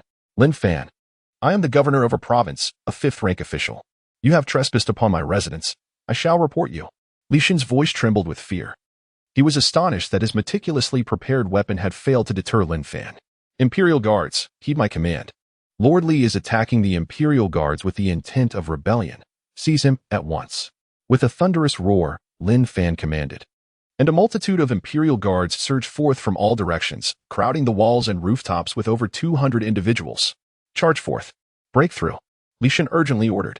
Yet, to his dismay, his commands were met with silence as the guards, instead of complying, cast their weapons to the ground. Fear gripped them. Opposing the Imperial Guards was tantamount to treason. While sacrificing their lives for a mere handful of silver might be acceptable, they still wished to leave a path of survival for their kin. "My lord, it was Li Shan who coerced us. We are but guards, employed to fulfill our duties." With no intentions of rebellion. "Li Shan, the scoundrel, I shall expose him." The guards not only relinquished their weapons, but also began to denounce him. Observing this scene, Li Shan felt a profound chill in his heart. After years of investment in Fengzhou, having spent so much, was this the result he had cultivated? Lin Fan chuckled. "Lord Li, the people's hearts are what truly matter. I am a loyal subject of Duke Zhongding and the governor of Fengzhou. Without any evidence. What grounds do you have to apprehend me?" Li Shan continued to struggle, yet a look of despair had already begun to creep into his eyes. Lin Guzi and the others disregarded his pleas for justification, overwhelming him and swiftly encircling him with chains. Lin Fan approached Li Shan, reaching into his clothing to retrieve a bundle of letters. He playfully tapped the letters against Li Shan's face and laughed. "My dear Li, can you guess what this is?" Li Shan, catching a glimpse of the names inscribed on the letters, felt a surge of fury welling up within him. He could not help but bellow towards the heavens. "Scarred Tiger, Lu Guangdou, I have treated you both with kindness. Why have you chosen to betray me in this manner?" Indeed, these were the confessions left by Scarred Tiger and Lu Guangdou, along with letters that detailed their communications with Li Shan. Such letters were typically destroyed upon receipt to maintain confidentiality. However, due to their mistrust of Li Shan, Scarred Tiger and Lu Guangdou had intentionally left a few behind.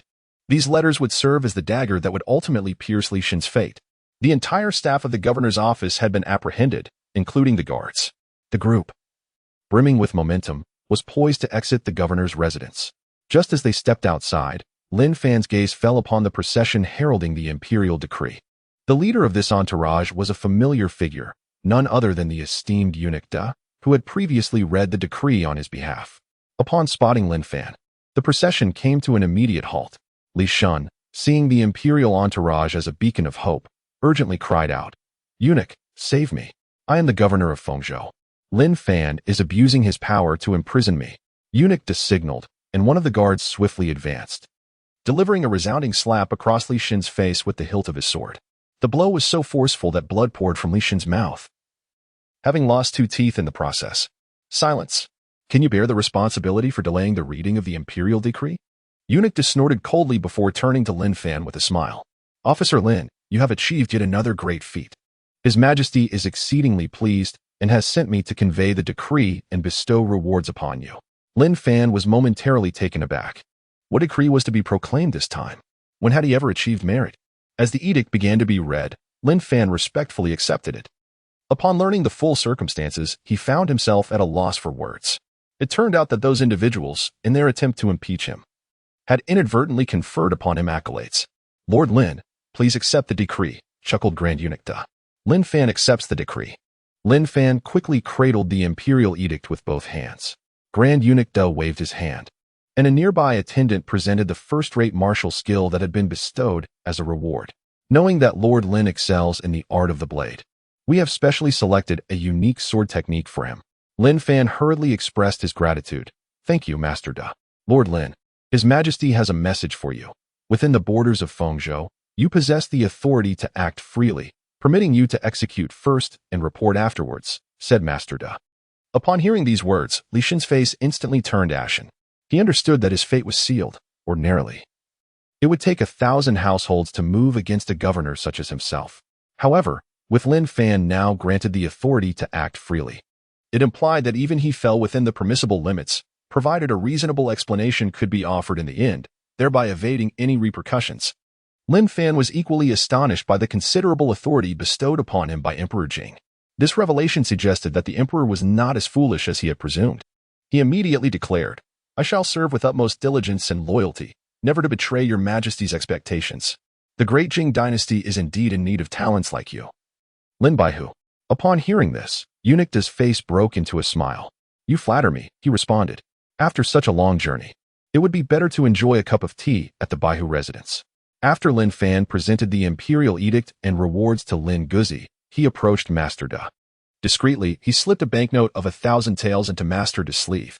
With a mere rub, Master De recognized the denomination of the banknote, and his smile grew even more radiant. My dear Lord Lin, there's no need for tea. However, I did hear some news on my way here, though I am uncertain of its usefulness to you, my lord. Lin Fan immediately replied, Please, Your Excellency, proceed. The silver note had been delivered for the sake of this very information. The officials connected to the loyal duke were currently impeaching you in the court. However, both Wang Lang and the Ministry of Revenue held a favorable view of you. Initially, His Majesty was indecisive, but upon learning of the embezzled silver you had confiscated, he resolved to bestow upon you a reward. Yet, the loyal duke remained obstinate, resulting in your position as Deputy Qianhu being altered to a mere acknowledgement of martial prowess accompanied by verbal commendation. Eunuch-De succinctly elucidated the events transpiring within the court. Lin Fan furrowed his brows, and a glimmer of cold light flickered in his eyes. What a loyal Duke of Zhongding, what a formidable Qin family. They are indeed concerned that I pose a threat. My Lord Lin, De Gonggong advised, that the Duke of Zhongding has suppressed you. Perhaps you could forge an alliance with Wang Lang and the Ministry of Revenue. Lin Fan clasped his hands in gratitude, expressing, Thank you for your reminder, Lord De. You are too kind, my lord. The imperial decree has already been delivered, and I shall return to the capital now, replied De Gonggong before turning to lead his entourage away. After watching De Gonggong depart, Lin Fan turned his attention to Li Shun, a smile gracing his face as he waved the imperial edict in his hand. Lordly, shall we proceed to the prison now? Li Shun glared at Lin Fan with a fierce intensity. You conduct yourself without the slightest regard for the intricacies of courtly etiquette. Such behavior will surely incite widespread ire. In that eventuality, even as a captain of the Jinyiwei, you shall find it difficult to escape a grim fate. Lin Gongzi raised his hand and delivered a resounding slap to Li Shun's face. Spitting on the ground, he exclaimed, How dare a prisoner mock my lord? What are you even worth? Su Bao, witnessing this, was filled with regret. He lamented that he should have been the one escorting Li Shin, for in that moment, he could have taken the opportunity to strike Li Shin himself. Truly a mischance. As they made their way back, upon learning that the one being escorted was Li Shin, the townsfolk began to hurl rotten eggs and vegetables at him, though the imperial tax was not particularly burdensome. Li Shun, as the governor, had imposed numerous miscellaneous taxes in an effort to appease the loyal duke and other superiors. Furthermore, he frequently turned a blind eye to his subordinates' extortion, leading to widespread discontent among the people. His own extravagant lifestyle, akin to that of maintaining courtesans and musicians, incurred significant expenses, all of which were ultimately drawn from the pockets of the common folk. With the chance before them, they were eager to strike down the fallen tyrant. It was at this moment that Li Shun realized just how much he was despised. Upon arrival at the precinct, he was swiftly thrown into the imperial prison. Historically, while civil officials may boast of their resilience, their physical constitution is often less robust. Within less than 2 hours, Li Shun had confessed everything. When Lin Fan received the confession, he was taken aback. For a mere governor of a single state, overseeing only 4 counties, within a radius of 300 miles, Li Shun had managed to extort a staggering sum of 800,000 taels of silver from this barren land.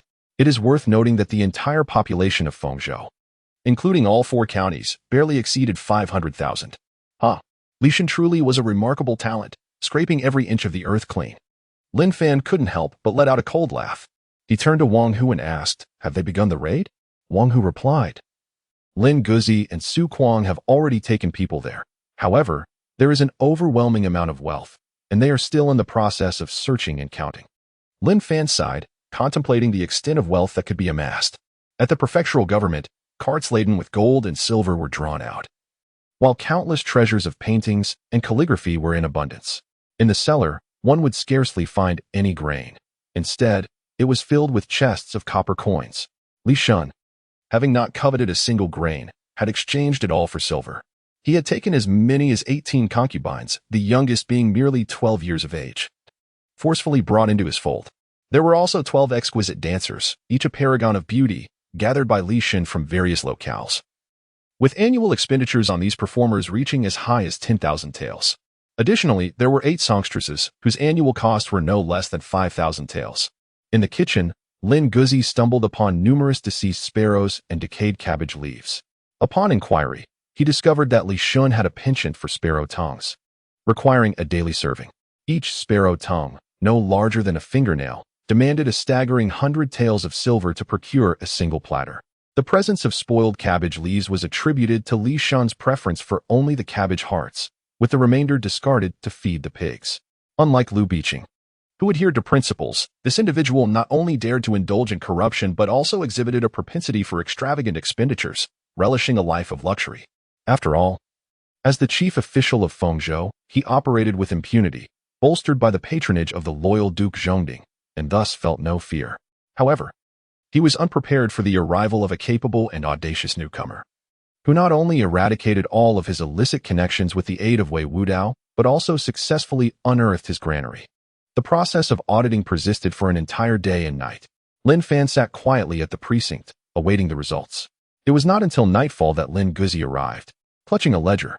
"Have the results been finalized?" Lin Fan straightened his posture, directing his gaze towards Lin Guzi.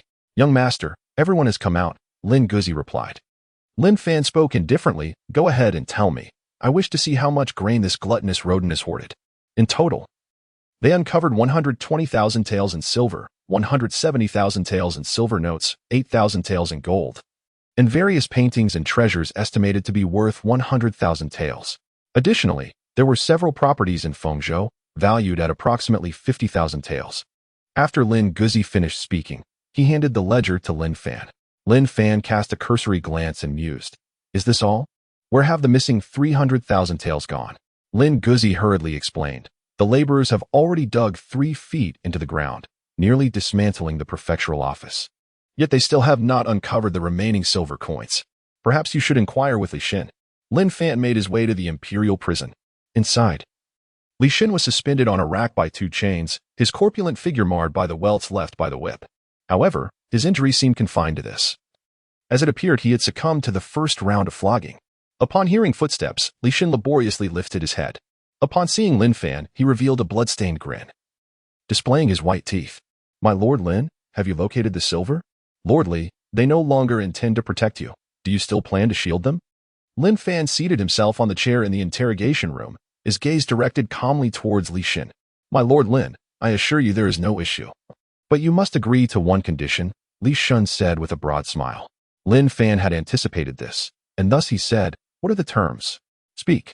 Li Shan's eyes were filled with a plea. Lin Fan recalled the 5-year-old child from the Li family.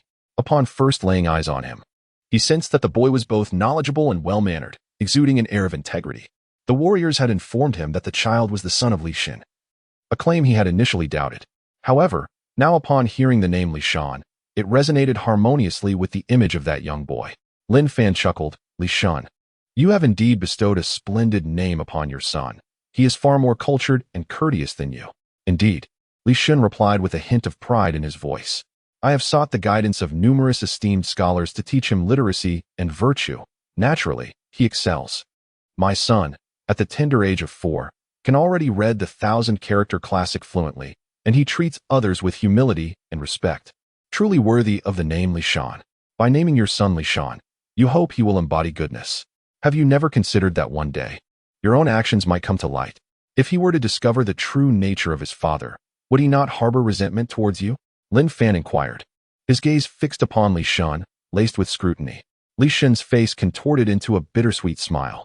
I, too, hail from humble beginnings. My parents were mere farmers, toiling in the fields for sustenance. Who would willingly choose to be a corrupt official, if not for dire circumstances? He then turned his gaze to Lin Fan. If you truly wish to hear my tale, I shall share it with you. Please, bring him a bowl of clean water. Lin Fan issued a command. The prisoners in the Imperial prison were deprived of water, a punishment intrinsic to their confinement. Once the interrogation concluded, the inmates would have to resort to drinking their own urine or filthy water in their cells. After the water was brought in, Lin Fan personally offered it to Li Shan. After gulping it down, Li Shan sighed in relief, expressing his gratitude. Thank you, Lord Lin. I shall begin my tale. Li Shan was indeed of humble origins, born into a family unable to afford an education, yet he possessed a fervent desire for knowledge. Thus, he often clandestinely listened to lessons at the local school while gathering pig fodder. By the tender age of 7, he could read the 1,000-character classic fluently, demonstrating remarkable talent. Upon discovering his aptitude, his parents sold a piece of their land to gather enough funds for his tuition. Once enrolled in the school, he showcased extraordinary ability, earning the admiration of his teacher, who subsequently reduced his expenses, allowing his parents to support him through examinations. Living up to expectations, he distinguished himself with a treatise that expressed compassion for the common people. However, lacking connections in the bureaucratic landscape proved detrimental. Despite his gifts, he could only secure a position as a clerk in Yongtai County, earning merely enough to sustain basic living expenses. His childhood sweetheart died in childbirth, taking both mother and child, as he could not afford a physician. His father suffered a foot injury while working the fields and, unwilling to spend on medicine, ultimately succumbed to festering wounds. While he received bribes from time to time, he resisted the temptation. Yet, when his mother fell gravely ill, he could no longer hold back. Accepting a bribe led him down an uncontrollable path. Once he succumbed, it was impossible to cease. He became akin to a swiftly moving carriage, unable to halt its momentum. Eventually, he became a disciple of the Duke of Zhongding, paying a yearly tribute, and the Duke elevated him to the position of governor. With his mother's passing, the influx of silver increased, yet his life became increasingly devoid of joy. He indulged in the company of courtesans and entertainers, seeking solace only in moments of revelry. It was only upon meeting Li Shan that he glimpsed a reflection of his former self and aspired to nurture the boy. He envisioned cultivating the youthful version of himself, planning to sever ties with Li Shan once the boy reached the age of 10. Alas, time proved unkind. Li Shan was merely 5 when his own misfortunes unraveled. After a prolonged silence, Lin Fan pondered, "You could have altered your son's fate in just 5 years. Do you harbor resentment towards me?" Li Shan shook his head, replying, "I bear no ill will. Even in your absence, Lin Fan, others like Lu Fan and Li Fan would have emerged. The fault lies with me alone." He raised his gaze once more to Lin Fan and implored, "My Lord Lin, I am willing to cooperate with the investigation of the Jinyiwei. I beseech you, spare my son's life." Lin Fan pondered for a moment before finally nodding in agreement. "Very well. 30 miles outside the western outskirts of Fengzhou City, there lies a residence where each year I merely need to deliver the silver, and naturally, someone will be there to collect it," Li Shan stated calmly. Lin Fan inquired, "How much silver has been delivered in total?" Li Shan pondered for a moment and replied, "Approximately 350,000 taels, I suppose. However, that residence is a dilapidated one, seldom visited. I am uncertain if we can uncover any valuable clues." "Does Duke Zhongding not make direct contact with you?" Lin Fan asked. Perplexed, Li Shan sighed with resignation. Duke Zhongding is exceedingly cunning. How could he risk standing beneath a precarious wall? In ordinary correspondence, we employ ciphered scripts. And after a fortnight, the writing vanishes without a trace, leaving me with no opportunity to gather any evidence. Upon hearing this, Lin Fan furrowed his brow tightly. Given the circumstances, it would be quite challenging to find evidence to accuse Duke Zhongding. After all the effort it took to capture Li Shan, it would be a waste to let him slip through their fingers. How did the divine might crossbow come into play? Could they possibly exploit it? Lin Fan inquired.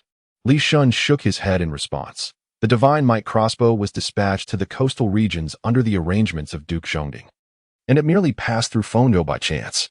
It would be utterly impossible to leverage the divine might crossbow for their purposes. Lin Fan fell into deep contemplation upon hearing the words. If all the formalities were in place, it would indeed pose a significant challenge.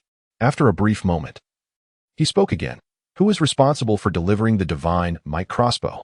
When will he arrive in Fengzhou for assistance? Li Shan pondered for a moment and replied, it should be a distant relative of the Lord of Zhongding, currently holding the position of a 5th-rank officer in the Ministry of War's Chariots and Horses Department, named Qin Chao. In fact, he is the cousin of Lord Qin Jinyiwei of Zhongding. Is Qin Chao's hands clean? Lin Fan inquired. Certainly not. This position is a lucrative one.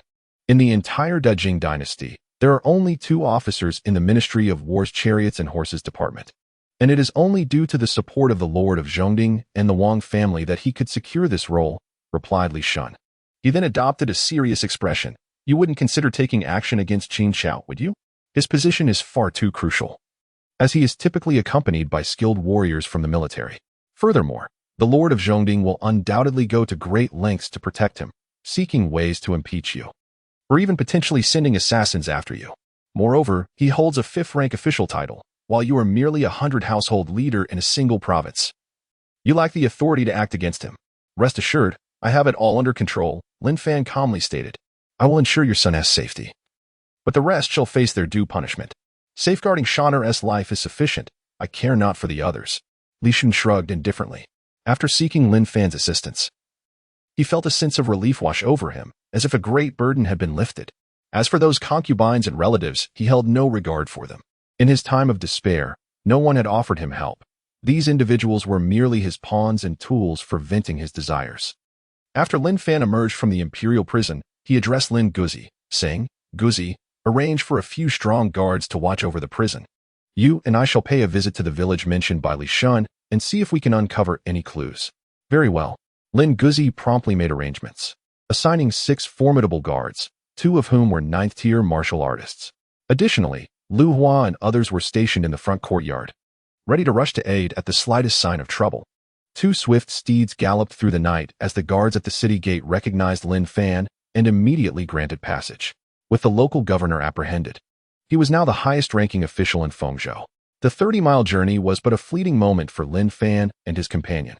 Before long, a vast estate emerged before them. The moon hung high, its light sparse, and the only sound that pierced the stillness was the cawing of crows. Surrounding them were desolate villages, overgrown with weeds. An epitome of desolation. Such abandoned hamlets were all too common throughout the Great Jing dynasty. Due to excessive taxation and burdens, the populace could no longer afford to raise children. The adage poverty seldom lasts beyond 3 generations rings true. The extreme destitution often severed lineage before it could propagate through 3 generations. The current scenario, where an entire village had extinguished its lineage, had resulted in this forsaken hamlet and dilapidated dwellings. The 2 men made their way directly towards the grandest estate.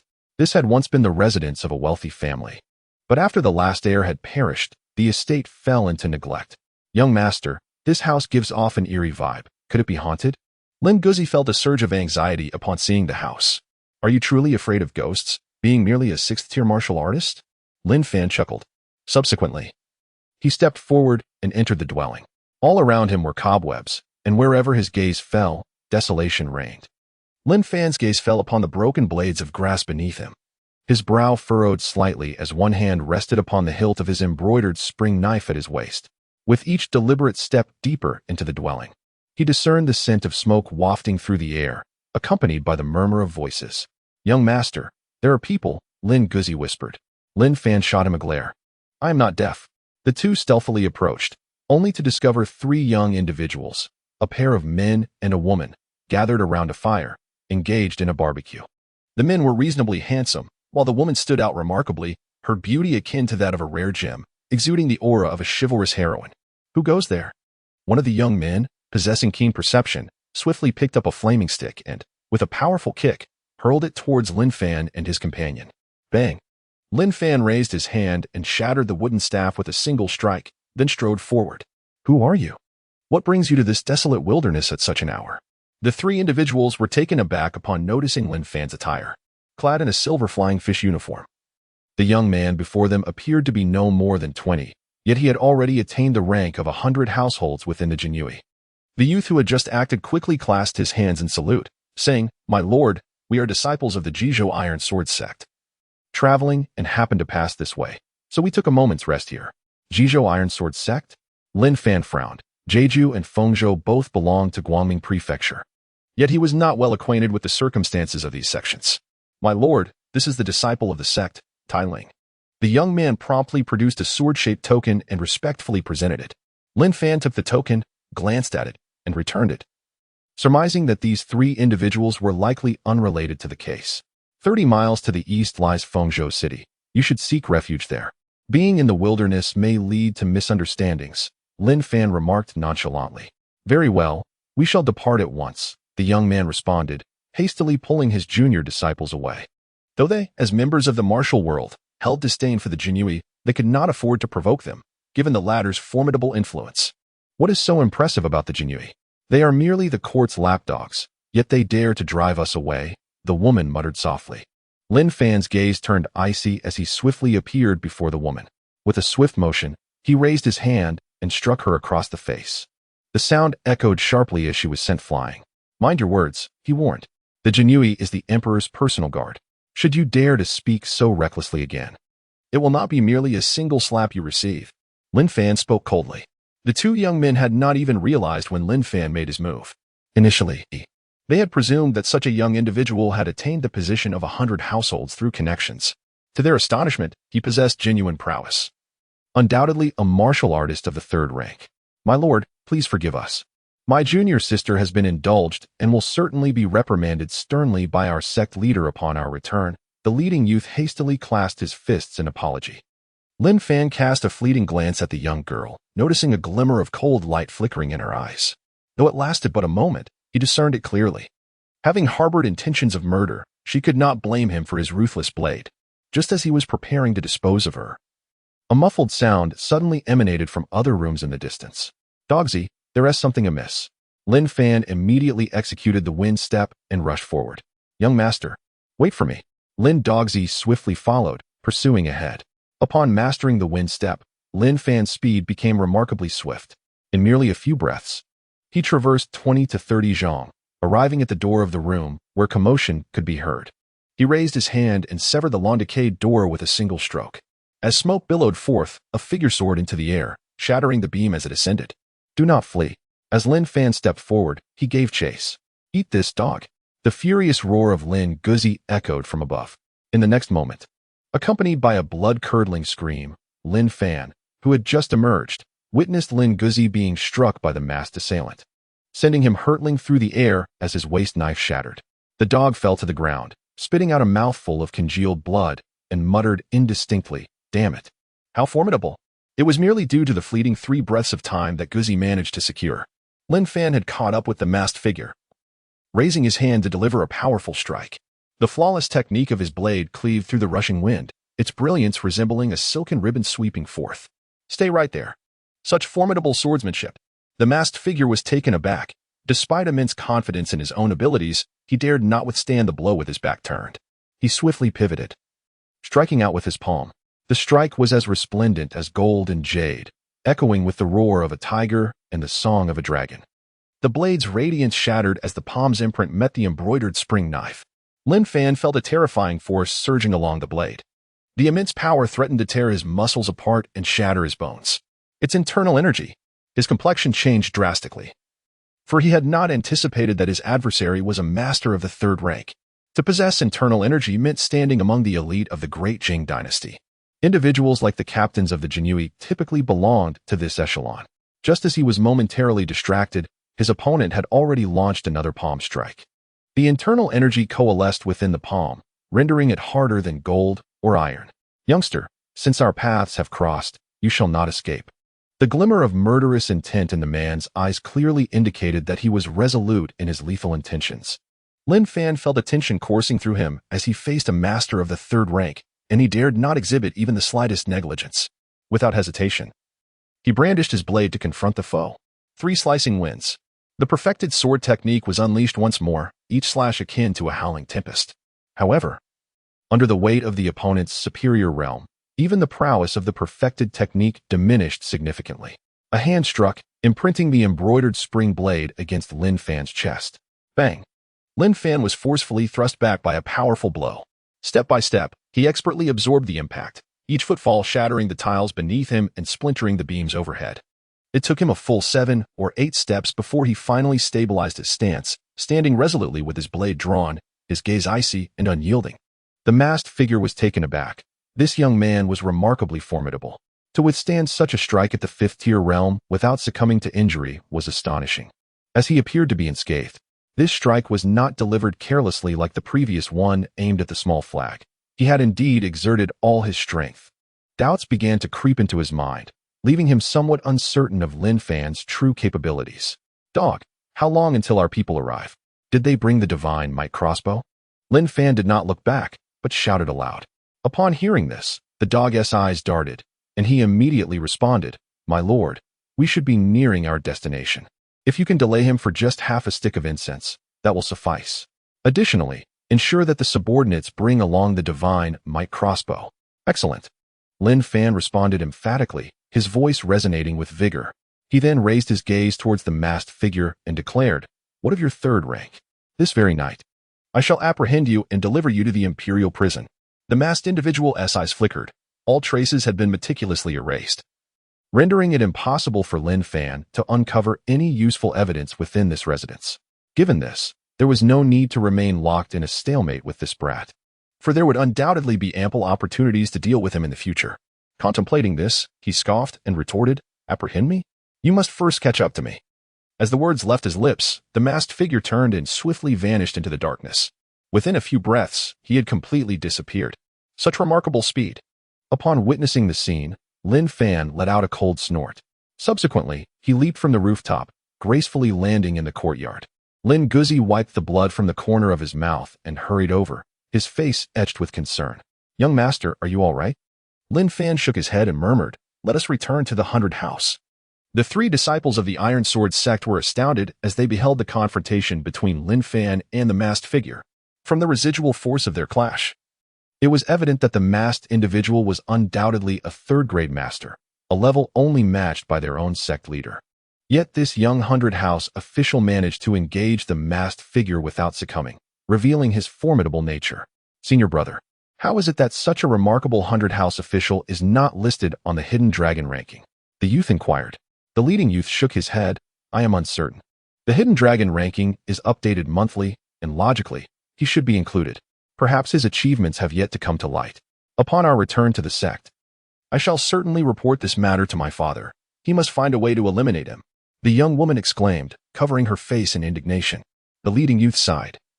"Junior sister, he is a member of the Jinyiwei. The common folk must not contend with officials. Moreover, it was you who initially spoke out of turn. Yet, setting aside the facts, did he not err in this? Why must a dignified Jinyiwei official engage in conflict with a delicate young woman such as myself?" The young woman remained furious, her eyes brimming with resentment and hatred. The leading youth sighed once more but chose to remain silent. Even if their master were to learn of this incident, he would undoubtedly refrain from confronting the 100 house official. Outside the manor, Lin Fan and Lin Guzi had mounted their horses. Just as they rode out of the village, Lin Fan could no longer contain himself. A sweet taste filled his throat, and he spewed forth a mouthful of crimson blood. His previously rosy complexion turned pale in an instant, nearly causing him to tumble from his mount. Lin Guzi was startled and quickly exclaimed, "Young master, you are injured." Lin Fan waved his hand dismissively, saying, "I am fine, let us return to the 100 house." He leaned against the horse's back, handing the reins to the less severely injured Lin Guzi. The horse did not gallop at a swift pace, making their return take twice as long as their journey there. Upon arriving back at the 100 house, Lin Fan immediately sensed that the atmosphere was unsettling. As Lin Guzi dismounted and entered the 100 household's office, he was met with the grim sight of 6 lifeless bodies sprawled upon the ground. Beside the corpses, the expressions of Su Kuang and the others were profoundly grim. A sense of foreboding surged within Lin Fan as he inquired, "What has transpired?" Wang Hu, his tone laden with bitterness, replied, "My lord, a formidable expert has infiltrated the Imperial prison, slaughtering 6 mighty warriors. And Li Shan along with his family has been silenced completely." "What of Li Shan?" Lin Fan pressed. Wang Hu responded, "He too has perished," his neck viciously snapped. Lin Fan let out a sigh. Indeed, the Zhoning Marquis was not easy to contend with. Merely one Li Shan compelled them to deploy such numerous skilled fighters. The martial artists assigned to the 100 house, if not of the upper 3rd rank, must certainly be of at least the 5th rank. Otherwise, It would have been impossible to eliminate a target without alerting Lu Hua, Su Kuang, and the others. Nevertheless, this was also advantageous. Even if Su Kuang and his companions intervened, it would merely result in a few more injuries. "My lord, are you injured?" Su Bao astutely noticed the bloodstain at the corner of Lin Fan's mouth. "I am fine. Merely a slight wound. The individual is already deceased. Let us all return to rest for now." Lin Fan turned and returned to his room.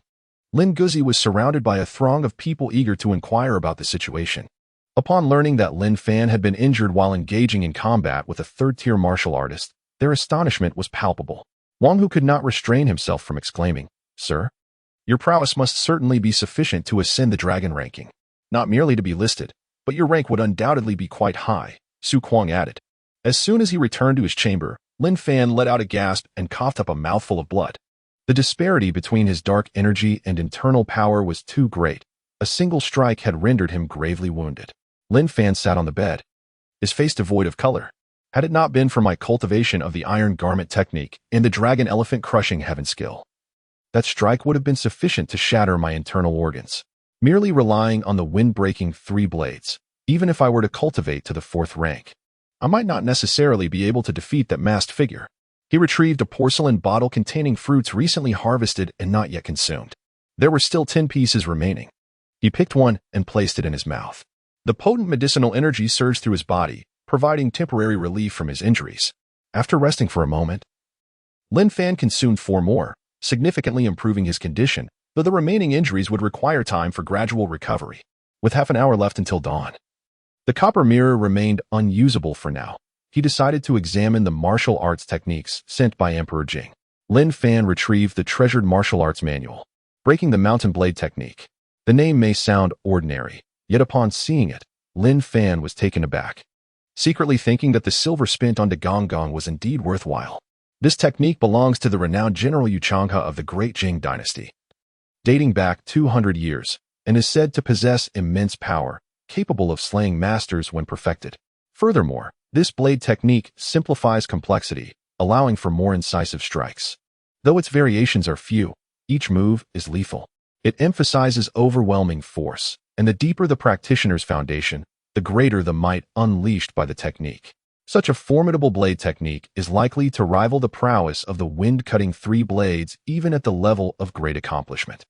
Lin Fan pondered for a moment and concluded that, given his injuries today, it would be unwise to enter the copper mirror world. Nevertheless, he still had several fruits in his possession, thus he would focus on refining the broken Yu blade technique for now. As time drew near, Lin Fan activated the copper mirror. His future self emerged, traversing the void amidst a shroud of darkness, and began to demonstrate the blade technique. This iteration of his future self was adorned in a striking red flying fish robe, and his visage bore the marks of significant experience, suggesting he was a version of himself from 8 or 9 years hence. As the blade technique unfolded, it indeed revealed itself to be a consummate mastery of the art. Lin Fan felt as though an immense mountain were crashing down upon him, rendering his breath exceedingly laborious. The space surrounding him seemed to be shrouded, with an overwhelming force surging relentlessly. In the next instant, a flash of blade light appeared, shattering the mountain, leaving one in awe. The future self sheathed the sword and returned to the copper mirror. Meanwhile, Lin Fan remained frozen in place, his heart tumultuous and unable to find tranquility for a long while. It took him over half an hour to regain his composure. After a deep exhale, he reflected, "What an extraordinary sword technique! If I could cultivate this broken mountain sword technique to perfection, even if I were to face that masked individual, I would not fall so swiftly. Should my realm ascend to the 4th tier, coupled with the windstride step, perhaps I would have a chance to slay him." Lin Fan murmured to himself, and soon began to comprehend the intricacies of his sword technique. Before dawn had fully arrived, the break mountain sword technique had reached a preliminary mastery, though it still fell short of complete perfection. Oh. The vibrant call of the sun stirred Lin Fan from his slumber, having only recently dozed off. He rose, stretching languidly, and sensed that his internal injuries had improved somewhat. It seemed the lingering effects of the medicine were taking effect, and last night's practice had invigorated his vital energy, alleviating much of the stagnation within. He needed to elevate the cultivation levels of Su Kuang and the others, otherwise, in the face of formidable opponents, they would be of little assistance. Lin Fan pondered for a moment, then crushed the fruit and shaped it into pill-like spheres, subsequently summoning Su Kuang and the others. "Master, what is the matter?" Su Kuang inquired. Lin Fan retrieved the elixirs and distributed them among the crowd, 2 for each person, instructing them not to consume them consecutively and to strive for the 6th rank as swiftly as possible. The onlookers stared in astonishment at the elixirs in their hands. Was it truly time to challenge the 6th rank? If memory serves, just a month ago, they were still at the 9th rank. After decades of arduous cultivation, it seemed that associating with their master for merely a month had proven far more advantageous. Such was the disparity. Yet, where did their master procure such abundant resources? Though questions swirled in their minds, their faith in the elixir's efficacy remained unshaken. They were not unfamiliar with elixirs, having long recognized their extraordinary effects. Lin Fan solemnly stated, moreover, "Do not neglect the training. Expedite the enhancement of the warrior's cultivation. They must at least reach a certain level." "Yes, we will certainly do our utmost." Su Kuang and the others responded in unison. Lin Fan waved his hand dismissively, urging everyone to return to their tasks. Once he had sent them on their way, he resolved to stretch his limbs in the backyard, recognizing that moderate exercise could aid in the recovery from his internal injuries. "Young master, are you feeling all right?" inquired Lin Guzi, approaching with concern. Lin Fan replied calmly, "Rest assured, it's nearly done on my end. How about you?" Lin Guzi chuckled softly. "I have merely sustained some internal injuries, but I am nearly recovered. Focus diligently on your cultivation. Once your realm stabilizes, I shall procure some treasures to aid you in your breakthrough, striving for an early ascent to the 3rd tier. Moreover, do not neglect your martial skills. While your realm is one aspect, lacking formidable techniques will hinder your ability to demonstrate your true strength." Lin Fan admonished. Lin Guzi patted his chest and assured, "Rest assured. Young master, I have been quite diligent lately. The broken wind 3 blades you bestowed upon me are already cultivated to a minor success. Keep up the good work." Lin Fan encouraged him with a pat on the shoulder. Yet, not long after, Lin Guzi approached again. "Young master, how about I guard the gate for you at night?" "Why?" Lin Fan raised his eyebrows, intrigued. Lin Guzi remarked, "The masked individual from yesterday was a 3rd-tier martial artist. I fear he may come to the 100th house to assassinate you." Lin Fan chuckled while chiding, "You foolish pup. If a 3rd-tier warrior were indeed to come and attempt to assassinate me, what use would your watchful eye be? I could take a blow for you. Merely to buy some time." The dog, with an air of certainty, replied, "My young master, I do not require that little bit of time." Lin Fan affectionately patted the back of his head and said, "Focus on your training diligently. Elevating your realm should be your utmost priority. Besides, if he truly dares to come, the question of who meets their demise remains uncertain." The words of Lin Guzi instilled in Lin Fan a sense of vigilance. That night, he dared not sleep upon his bed, opting instead to recline upon the beams of the room. His life was his own, and without absolute certainty, Lin Fan would never dare to take such risks. For 3 days, Lin Fan remained perched on the beams, resolutely avoiding the bed. Meanwhile, the broken mountain blade technique reached its perfected state by the 3rd day. The moment the technique attained its complete form, a weight lifted from Lin Fan's heart. His injuries from the previous encounter with the masked man had nearly healed, and his cultivation had even seen a slight advancement, likely nearing the 4th tier. Now, bolstered by the perfected broken mountain blade technique, should he encounter that masked man again, while victory might not be guaranteed, he could certainly contend on equal footing for a time. Li Xin's testimony had been submitted to the Qianhu office of Guangming Prefecture. However, due to the incomplete recovery of the stolen goods, with over 300,000 taels still unaccounted for, the merits were insufficient for Lin Fan's promotion to Deputy Qianhu. Ultimately, he received only a verbal commendation, while the sole tangible reward was the promotion of Lin Guzi to the position of Trial Baihu. Elated with his advancement, Lin Guzi beamed with delight, evoking envy from Su Kuang and others. Yet, who could contest the fact that Lin Guzi was truly the confidant of the master? "Young master, I have achieved success." In the vicinity of the state government, at the residence of the deputy official, Lin Fan did not anticipate that the newly appointed Tongji of Fengzhou was, in fact, Wang Anping. It was not until Wang Anping extended an invitation for a banquet that Lin Fan became aware of this revelation. "My promotion to the position of Tongji in Fengzhou is certainly due to your influence, esteemed Lord Lin. Were it not for your assistance, I would still be preoccupied with the troubles of the bandits at Rotten Cow Mountain, let alone contemplating a promotion or transfer," Wang Anping remarked with a smile.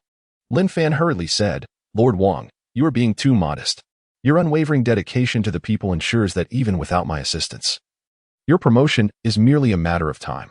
Wang Onping sighed. I am well aware of the current state of affairs in the officialdom. If I were to rely solely on my own efforts, it could take 10 or even 20 years to attain this position. He then smiled upon arriving in Fengzhou. I first paid a visit to Mr. Ouyang, who lent me a helping hand. Although I currently hold the title of deputy magistrate, I am acting in the capacity of the prefect. Perhaps once Fengzhou stabilizes, I shall ascend further. Lin Fan raised an eyebrow, smiling as he lifted his wine cup. Then allow me to extend my early congratulations to Governor Wang. Not at all. The promotion of civil officials demands a steady and deliberate approach. I have advanced from county magistrate to the governor's position, and I doubt I shall move again in the coming years. However, you, Captain Lin, are different. As a member of the Jinyiwei, you ascended the Qianlong list before reaching 20. If all goes well, you will have the opportunity to be promoted to Deputy Qianhu within a year, Wang Onping remarked with a smile. I made it onto the Qianlong list? Upon hearing the mention of the Qianlong list, Lin Fan was momentarily taken aback and instinctively inquired. Wang Onping, somewhat surprised, replied, My Lord Lin, you were unaware? Surely. The Jinyiwei's information must be more reliable than that of the prefectural office. Lin Fan felt somewhat bewildered, likely due to his recent immersion in the mastery of sword techniques. While Su Kuang and others were fervently engaged in their training, which led to the neglect of the news regarding the Hidden Dragon List. The so-called Hidden Dragon List is, in fact, a ranking created by the common folk of the Jing dynasty.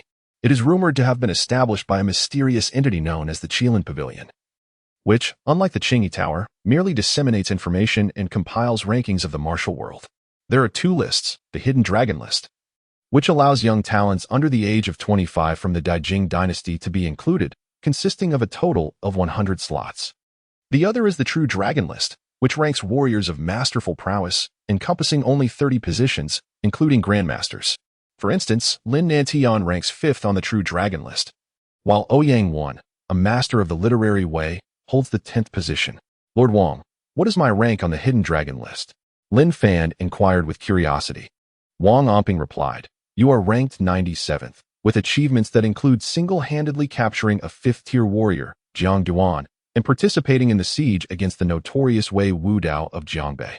Only 97th? Lin Fan expressed his disappointment. With only 100 individuals on the Hidden Dragon List, this position seemed rather lackluster and embarrassing to disclose. Noticing his dismay, Wang Onping chuckled. This ranking is commendable. You have just turned 18 this year, and with your aptitude, you are certain to break into the top 10 of the Hidden Dragon List before you reach 25. That is somewhat agreeable, Lin Fan conceded. Lin Fan accepted this reality. Based on the records provided by the Qianlong ranking, he surely remained unaware of his recent advancements in cultivation. Nor did he realize that his break mountain blade technique had reached perfection. Considering these factors, it would not be unreasonable for him to rise by another 10 ranks.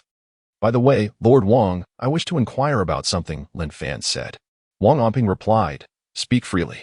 Isn't there a batch of military equipment in the Fuzhou warehouse that needs to be transferred? When does the higher-ups plan to transport it? Lin Fan asked. Wang Onping furrowed his brow. Lord Lin, why do you ask this? Lin Fan remarked, I have heard that Qin Chao, the deputy director of the Ministry of War's Vehicle Division, is a distant relative of the Marquis of Zhongding, so I thought I might casually inquire. Wang Onping, with a grave expression, turned to him and said, Master Lin, Qin Chao holds a 5th-rank official position, serving as the deputy director of the Vehicle Division in the Ministry of War. Although his rank may not be exceedingly high, his role is of utmost significance. Should you take action against him, the Marquis of Zhongding's estate would likely erupt in fury. I'm merely asking, and I have not yet made any decisions, Lin Fan replied. Wang Onping, with a serious demeanor, responded, Master Lin, please refrain from acting impulsively, given your current circumstances.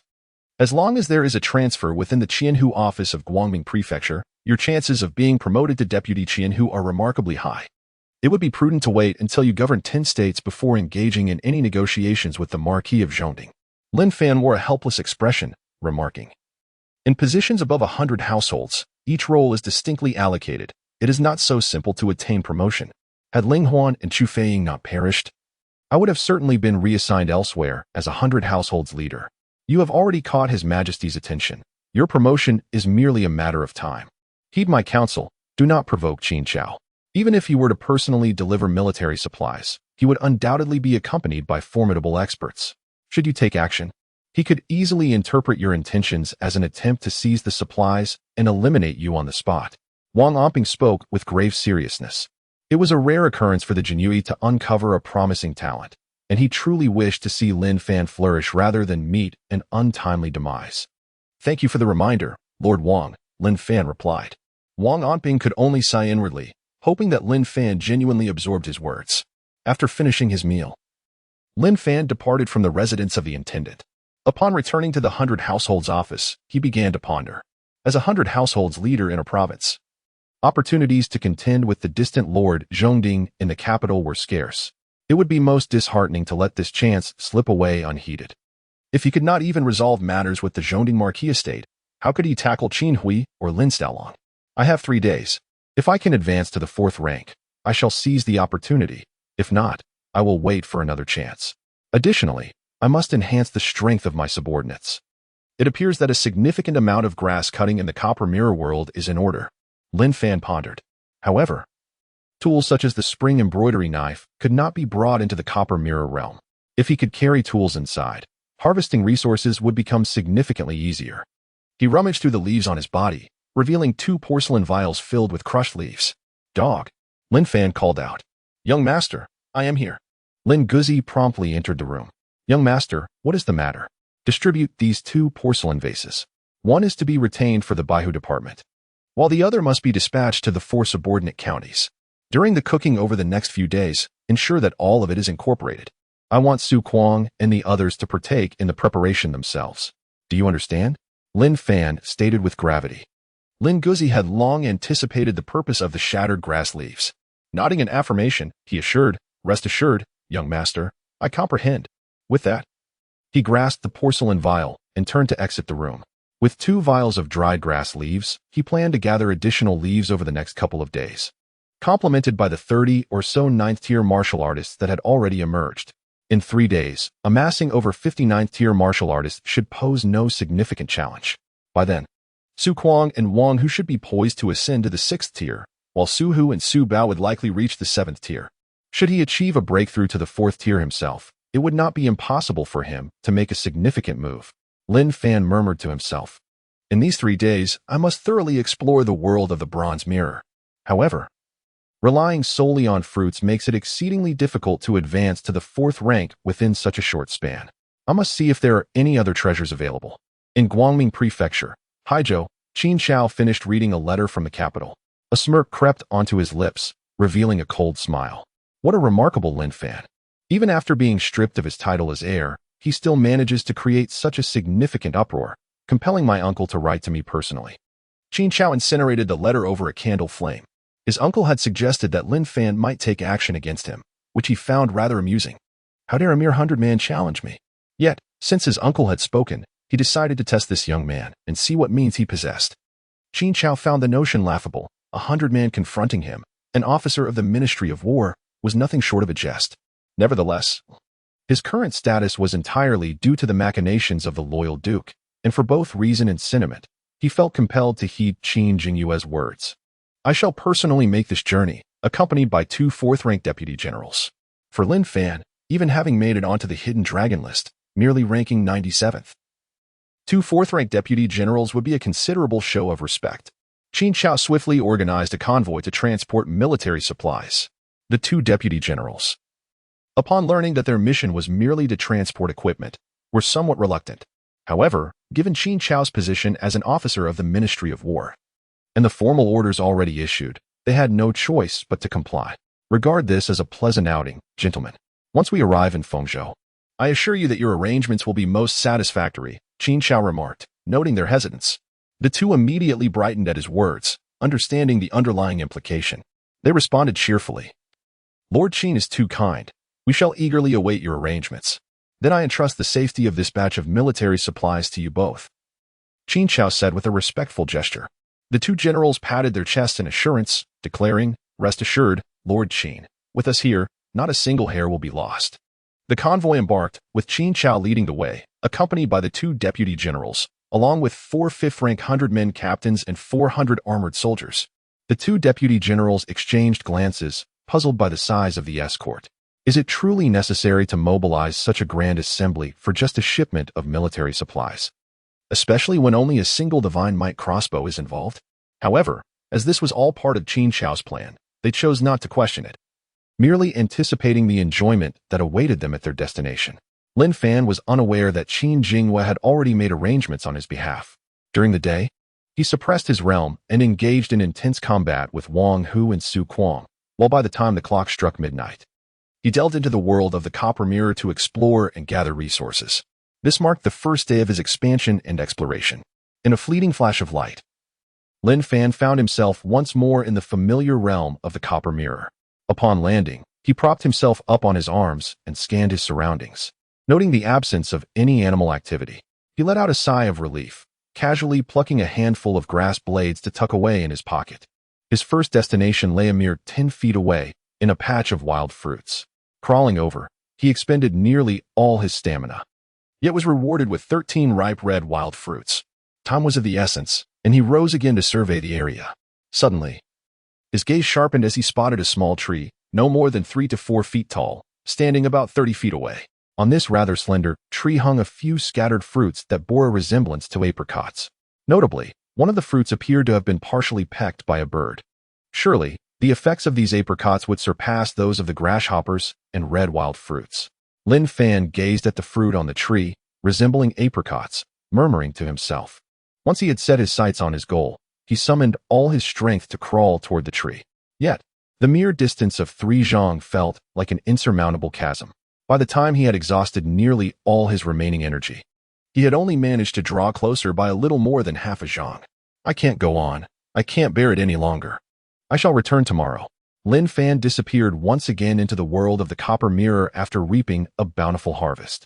Upon returning to his bed, he gasped for breath. His clothes thoroughly drenched in sweat. He felt as though he were on the brink of collapse. Turning his gaze to the fruits of his labor, he beheld 13 ripe fruits, accompanied by 2 handfuls of wild herbs, a gratifying yield indeed. He extracted one of the fruits and bit into it, the mildly sweet juice bursting forth in his mouth. Waves of energy began to spread throughout his body, gradually enhancing his cultivation and even restoring a semblance of his strength. Lin Fan suddenly sat up with a start. If the fruit possesses a certain restorative effect on stamina, could I not consume it within the realm of the Copper Mirror to regain my strength and thereby prolong my sojourn in that world? Once this idea sprang forth, it became an uncontrollable obsession. However, having already utilized the Copper Mirror today, I must await the early hours of tomorrow to continue my endeavors. With 12 fruits remaining, Lin Fan allocated 5 of them to Lin Guzi, Su Kuang, and the others. Lin Guzi directly provided a fruit, while Su Kuang and the others were still grinding it into pills. A message arrived via carrier pigeon, reporting that the 4 counties under their jurisdiction had gained 11 more entry-level martial artists, and surprisingly, one individual in Ping'an County had even broken through to the 8th rank. Guzi, how many entry-level warriors do we currently have? Lin Fan inquired. Lin Guzi remarked, there are a total of 12 in the 100 households, 22 in Ping'an County, and 18 combined from the other 3 counties. Lin Fan responded, so, that amounts to 52 martial artists in total, correct? Lin Guzi nodded and replied, indeed, there are 52. This progress greatly pleased Lin Fan, for it suggested that in 3 days, there might be 60 or 70 martial artists reaching the entry level. Let everyone continue their training. Those who have already attained the entry level will receive an additional monthly stipend of 50 taels of silver this month. Similarly, those who achieve entry level within 2 days will also be rewarded with 50 taels of silver. Lin Fan declared with a serious demeanor. Understood, I shall inform them immediately. Lin Guzi promptly notified the Jinyiwei of the Baihu office and then dispatched a message via carrier pigeon to the 4 subordinate counties. Upon learning of the reward announcement, all unranked martial artists immediately commenced rigorous training. 50 taels of silver, this equates to an entire year's salary. In a typical household, it would take 5 or even 8 years to amass such a sum. The Jinyiwei within the entirety of Fengzhou was engulfed in fervor. Aside from their regular patrol duties, they devoted the remainder of their time to cultivating their skills within the official precincts. Some even began to procure medicinal herbs to enhance their vitality, only to discover that these were perhaps less nourishing than the grand feast provided at the official residence. In the capital, at the residence of Duke Zhongding, after sending a message to Qin Shao via carrier pigeon, Qin Jinyiwei still felt a lingering sense of unease. After some contemplation, he released another pigeon into the sky. "Father, whom have you notified this time?"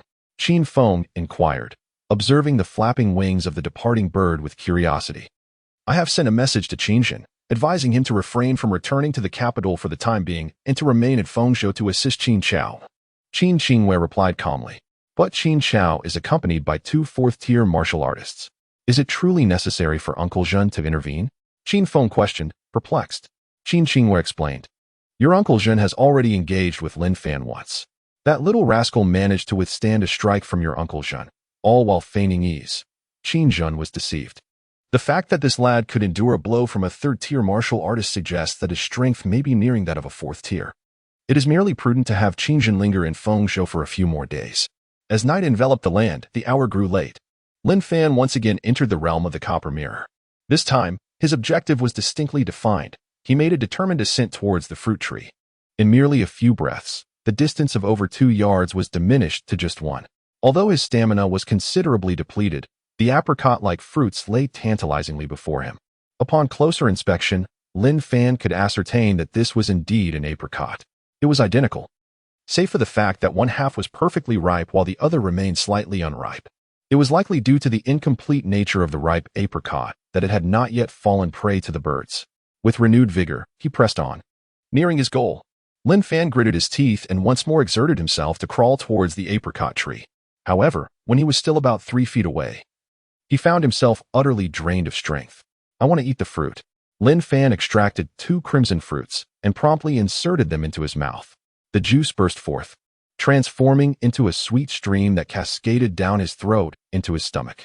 After a mere 2 or 3 breaths, his strength surprisingly began to revive. He once again exerted himself to crawl forward, inch by inch. At last, he reached the base of the tree. The fruit tree was not particularly tall, merely exceeding 3 feet. However, at that moment, this height posed a considerable challenge for Lin Fan. He had exhausted his energy, and in order to pluck the fruits from the branches, he needed to stretch his hand with all his might. He contemplated consuming a few more fruits. Lin Fan stuffed the remaining red fruits into his mouth in one go. However, the energy these fruits could provide at this moment was exceedingly limited, merely allowing him to persist in this world. He chose to pick that half fruit, as the whole one was too high to reach. Lin Fan took a deep breath, his eyes fixed intently on his target.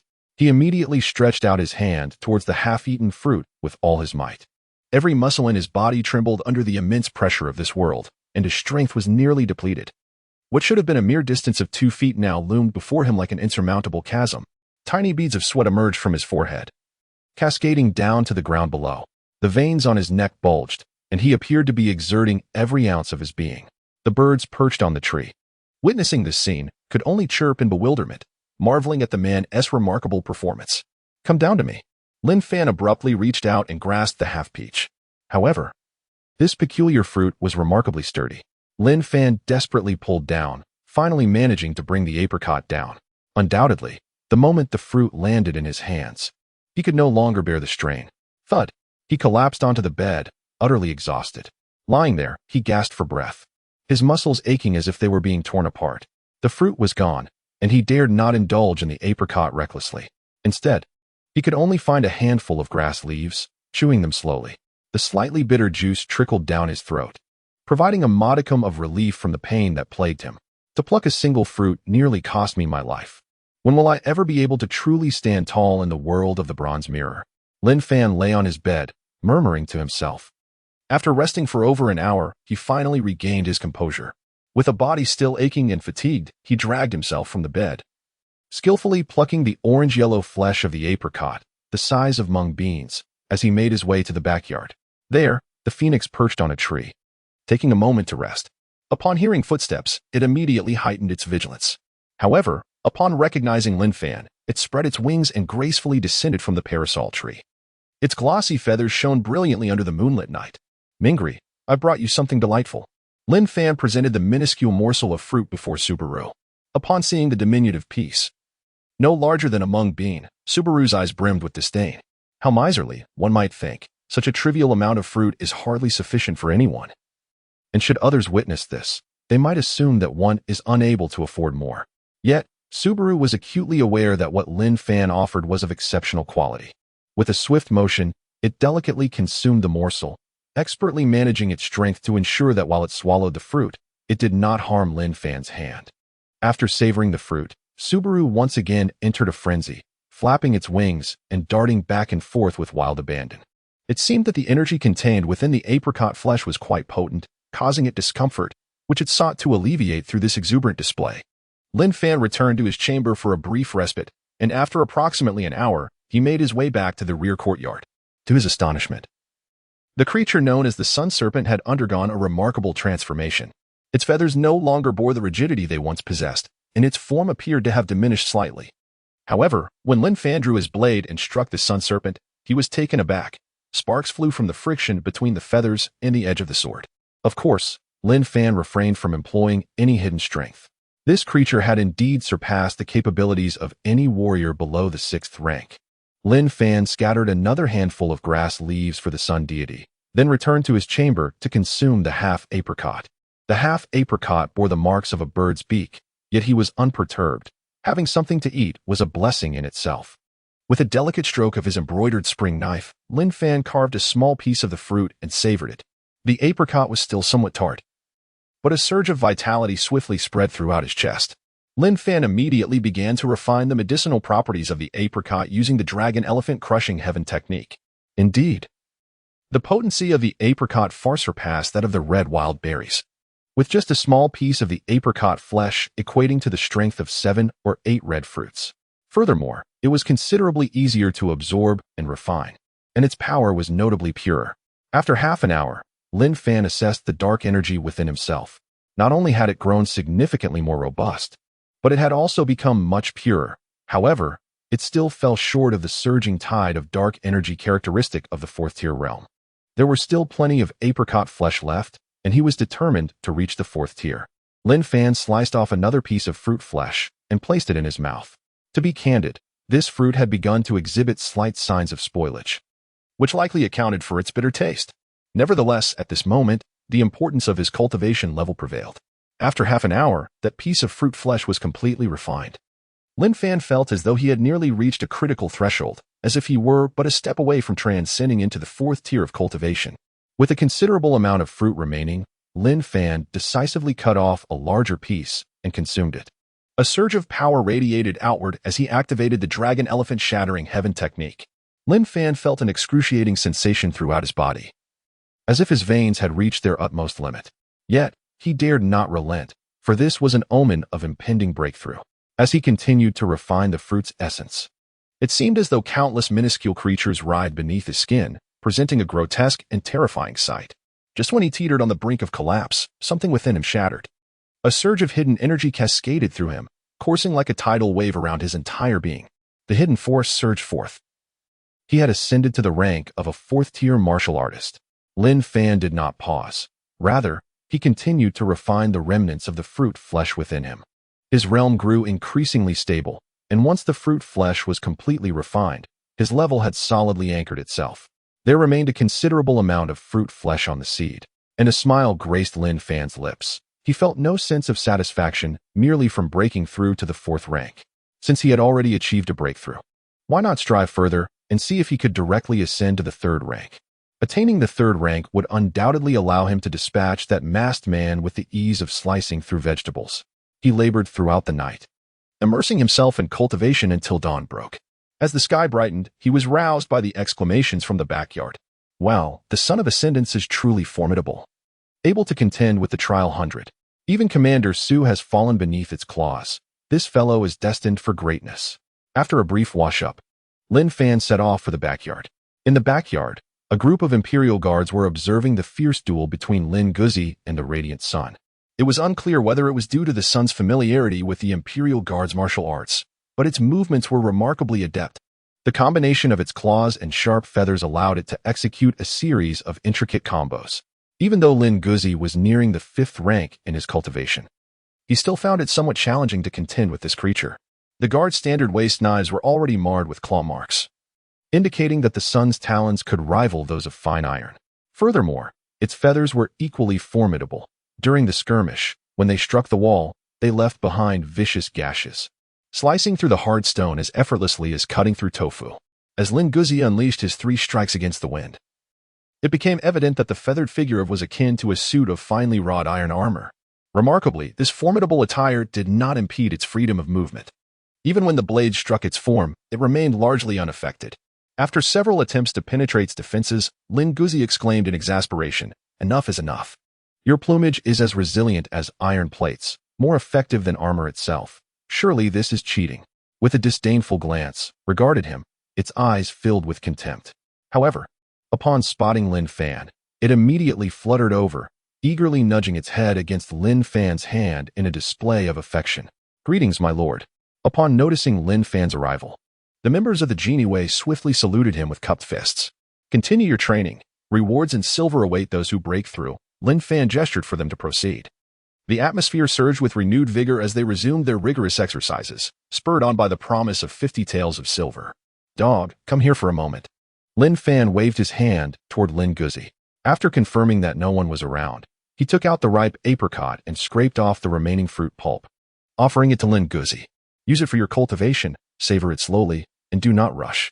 The apricot was already overripe, and once the flesh was scraped off, it resembled a yellowish paste, evoking inexplicable associations. However, Lin Guzi showed no disdain, eagerly accepting the small portion of pulp and cheerfully saying, "Thank you, young master. I will certainly cultivate diligently." "Yes, pay attention to establishing a solid foundation. Do not hasten your breakthroughs at the expense of stability," Lin Fan advised. Lin Guzi contemplated. How could he have solidified his foundation in merely a month to reach the 6th rank? Primarily, there had been no time to refine his foundation. Yet, he nodded and assured, "Young master, rest assured, I understand." After watching Lin Guzi depart, Lin Fan began to examine the fruit pit in his hand. The apricot pit appeared no different from an ordinary apricot. Lin Fan drew his blade and struck the apricot pit, intending to cleave the outer shell to access the almond within. The fruit's flesh could enhance one's cultivation. Surely the almond would provide similar benefits. With a sudden force, the embroidered spring blade granted by the emperor struck the apricot pit. Sparks flew in a dazzling display as the pit, propelled by immense power, was sent soaring, piercing through a nearby wooden cabinet. Upon opening the cabinet, Lin Fan discovered that the apricot pit had become embedded in the wall. After prying it free with the tip of his knife, he noticed that not even a faint mark was left on the pit. "So hard?" Lin Fan exclaimed in astonishment. He glanced at the edge of the Xiaochuan knife, which had already suffered a slight bend. This minor nick caused him considerable distress. The quality of the Imperial bestowed Xiaochuan knife far surpassed that of ordinary waste knives. If it were to be irreparably damaged, it would not only pose a challenge in explaining the situation to Emperor Jing, but finding a suitable replacement would also prove to be quite difficult. As a swordsman, lacking an appropriate blade would undeniably diminish his prowess. The hardness of the apricot pit made it an excellent choice for a hidden weapon. Lin Fan carefully stored the apricot pit, recognizing that the artifacts from the Copper Mirror realm might prove invaluable in the future. On a day devoid of pressing matters, he ventured alone to the entertainment district to indulge in a few melodies. In the early hours of dawn, upon returning to the 100 house, he once more activated the Copper Mirror. With the impending arrival of Qin Shao and his men to Fengzhou City for the transport of military supplies, today marked the final opportunity to enter the Copper Mirror realm before their arrival. As a sensation of vertigo enveloped him, Lin Fan found himself standing upon the verdant grass. Perhaps due to his recent advancement to a 4th-tier martial artist, he felt a marked ease today. Lin Fan trembled as he rose to his feet, reaching out to grasp the slightly bluish apricot. Unlike the fully ripened apricots, this one was still more firmly attached to the branch. Lin Fan exerted all his strength to pluck the apricot from the tree. With the acquisition of this precious fruit, his primary task was deemed accomplished, and he let out a sigh of relief. He wondered if he could now rise to his feet. Lin Fan cautiously attempted to rise to his feet. However, with the increase in elevation, the pressure became significantly more intense. His joints creaked painfully, and his muscles were pressed to the brink of agony. "Stand up for me." Lin Fan let out a furious shout, the veins on his neck bulging, his face flushed with anger. Thud. He crashed forcefully to the ground. Ultimately unable to rise to his feet, Lin Fan collapsed onto the ground, gasping for breath, sweat pouring from every pore of his body. After resting for a brief moment, he managed to rise once more. Although he still struggled to stand upright, he found it feasible to support himself using both hands and feet. This posture not only enhanced his field of vision significantly, but also markedly improved his crawling speed. The difference between inching forward and utilizing all limbs was indeed profound. Lin Fan's gaze was fixed upon the hillside, a mere 10 zhang away. Should he ascend to that slope, his perspective would undoubtedly transform. Furthermore, there appeared to be some unknown flora upon the hill, perhaps even edible, capable of enhancing his cultivation. Resolute in his decision, Lin Fan commenced his journey towards the slope, moving with the unsteady gait of an infant. Towering trees flanked him on either side, their branches adorned with nests and, in some instances, bearing fruit. Yet clearly, such treasures were beyond Lin Fan's current reach. As he climbed, he gathered a considerable number of vibrant red wild fruits. Their abundance was striking, with each one purportedly possessing greater efficacy than a century-old ginseng. The distance to the hillside had diminished by 4 or 5 zhang, and he now held in his hands a bountiful collection of 2 or 3 dozen wild fruits. Lin Fan was exerting all his strength to ascend the hillside. Suddenly, a whiff of a foul breeze struck him, startling him into raising his head abruptly. At that moment, he beheld a ferocious wolf looming at the crest of the slope, its eyes fixated intently upon him. Lin Fan caught sight of several wolves gradually appearing around him. Without exception, these wolves were fixated on him with unwavering intensity. Lin Fan felt a chilling sensation coursing through his body, rendering him utterly motionless. Have I unwittingly stumbled into a den of wolves? Roar. The wolf atop the slope charged down first. A mere 5 zhang distance was but the blink of an eye for this creature. The remaining wolves surged forward as well, seemingly intent on tearing him apart. Run. Lin Fan dared not hesitate for even a moment and swiftly departed from the realm of the bronze mirror. The pack of wolves lunged forward only to collide with one another in a chaotic tangle. The lead wolf, with a gaze as frigid as ice, regarded the spot where Lin Fan had vanished, a contemplative expression crossing its features. Once reclined upon his bed, Lin Fan let out a long sigh of relief.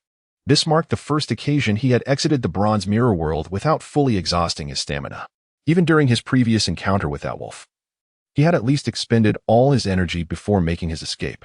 The feeling of leaving without having depleted his strength left him with a lingering sense of loss. Lin Fan extended his hand, gazing at the apricot and the 20 or so crimson fruits in his grasp, a look of satisfaction gracing his face. Fortunately, my swift actions have yielded a commendable harvest. Perhaps I can aspire to break through to the third-tier realm. A smile curved at the corners of Lin Fan's mouth. A third-tier martial artist, even the captain of the Qianhu in Guangming Prefecture, is merely at this level. Combined with the perfected broken mountain blade technique and the wind-treading steps, he is invincible among his peers. As the Xiuquan blade sliced through the apricot skin, Lin Fan immediately cut off a piece of the fruit and placed it in his mouth. After his breakthrough last night, there was still some apricot flesh remaining. Consuming it not only solidified his realm, but also granted him a considerable enhancement. Now, after savoring this piece of fruit, the internal energy within Lin Fan surged with greater intensity, and his aura grew increasingly formidable. 2 hours later, half of the apricot had already been consumed. Lin Fan's internal energy has already reached a level comparable to that of a 4th-tier warrior who has stagnated for 5 years. In the realm of the Copper Mirror, treasures are remarkably pure.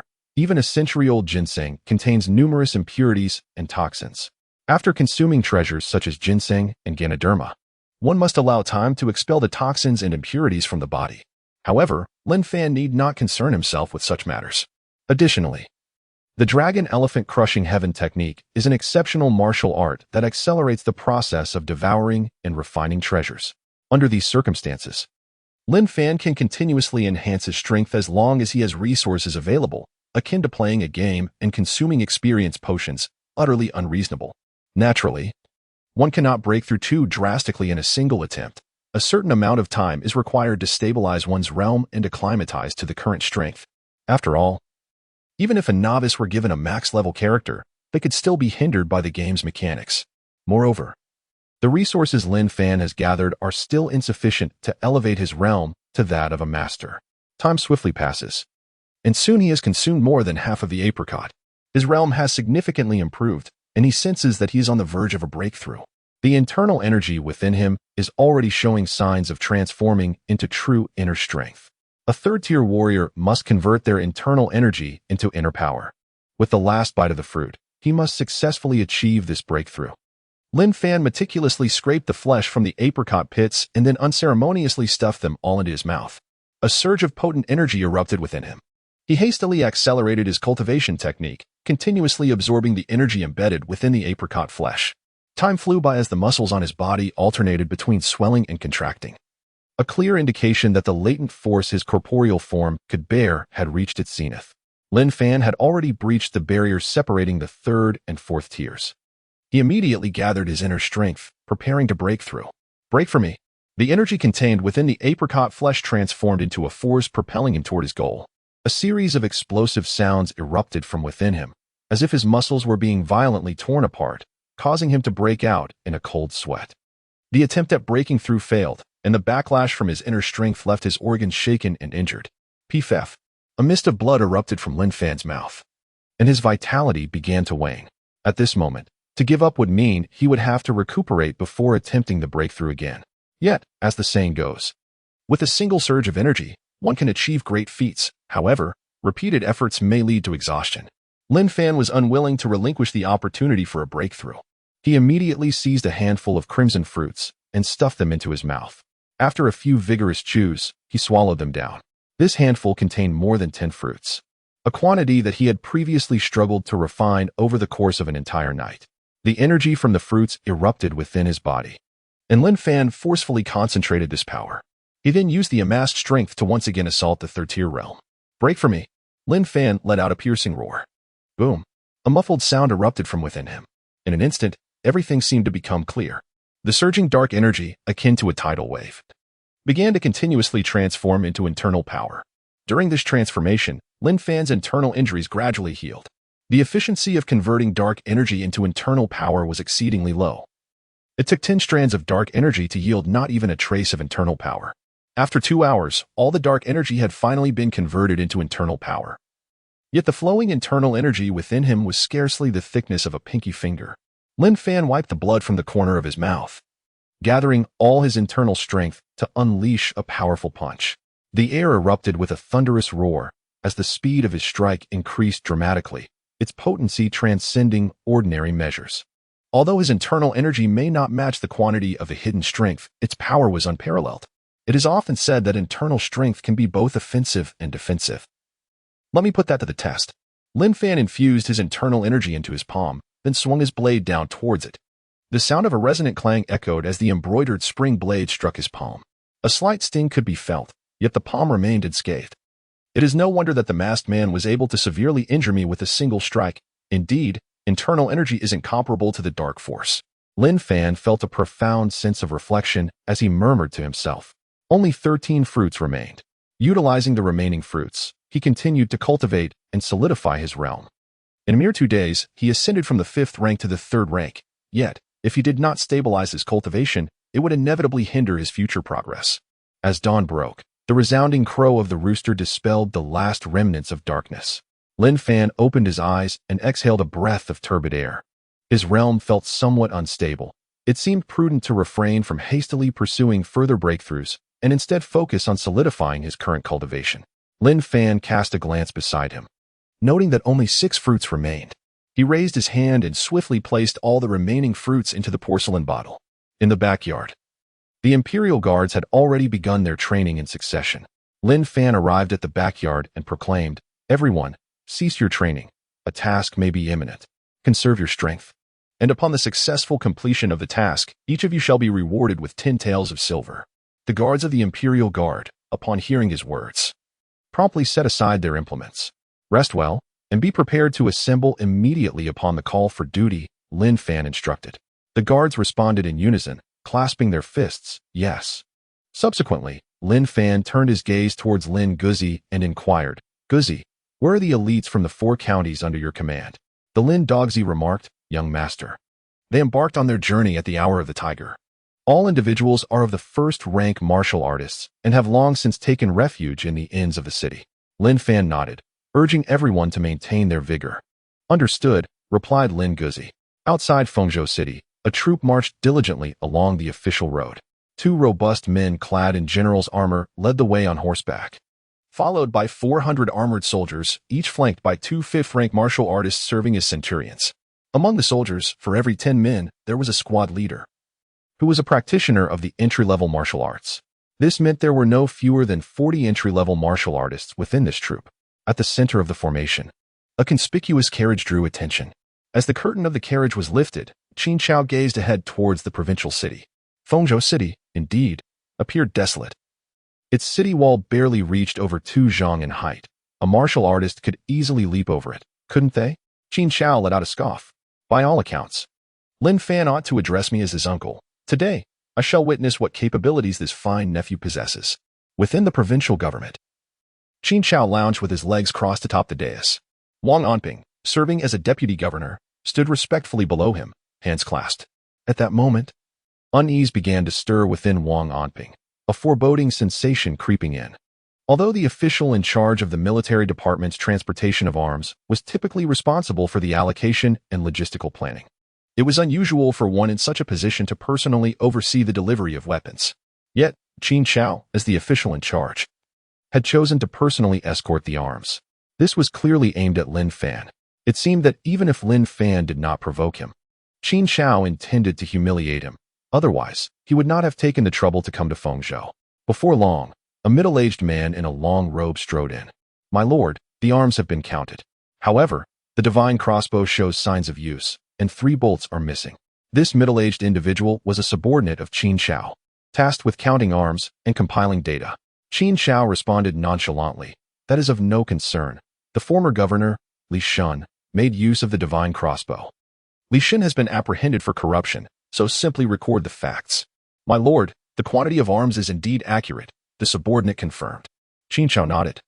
"Let us begin loading the vehicles today, and allow the soldiers to rest well for the night. We shall return tomorrow." "Yes, I shall attend to it immediately," the subordinate replied respectfully before exiting the hall. Only Qin Chao and Wang Anping remained in the hall. Qin Chao then turned his gaze towards Wang Anping, Deputy Governor Wang. "I require you to host a banquet at your residence tonight, inviting all officials above the 7th rank in Fengzhou City. Consider it a gesture of gratitude for their cooperation."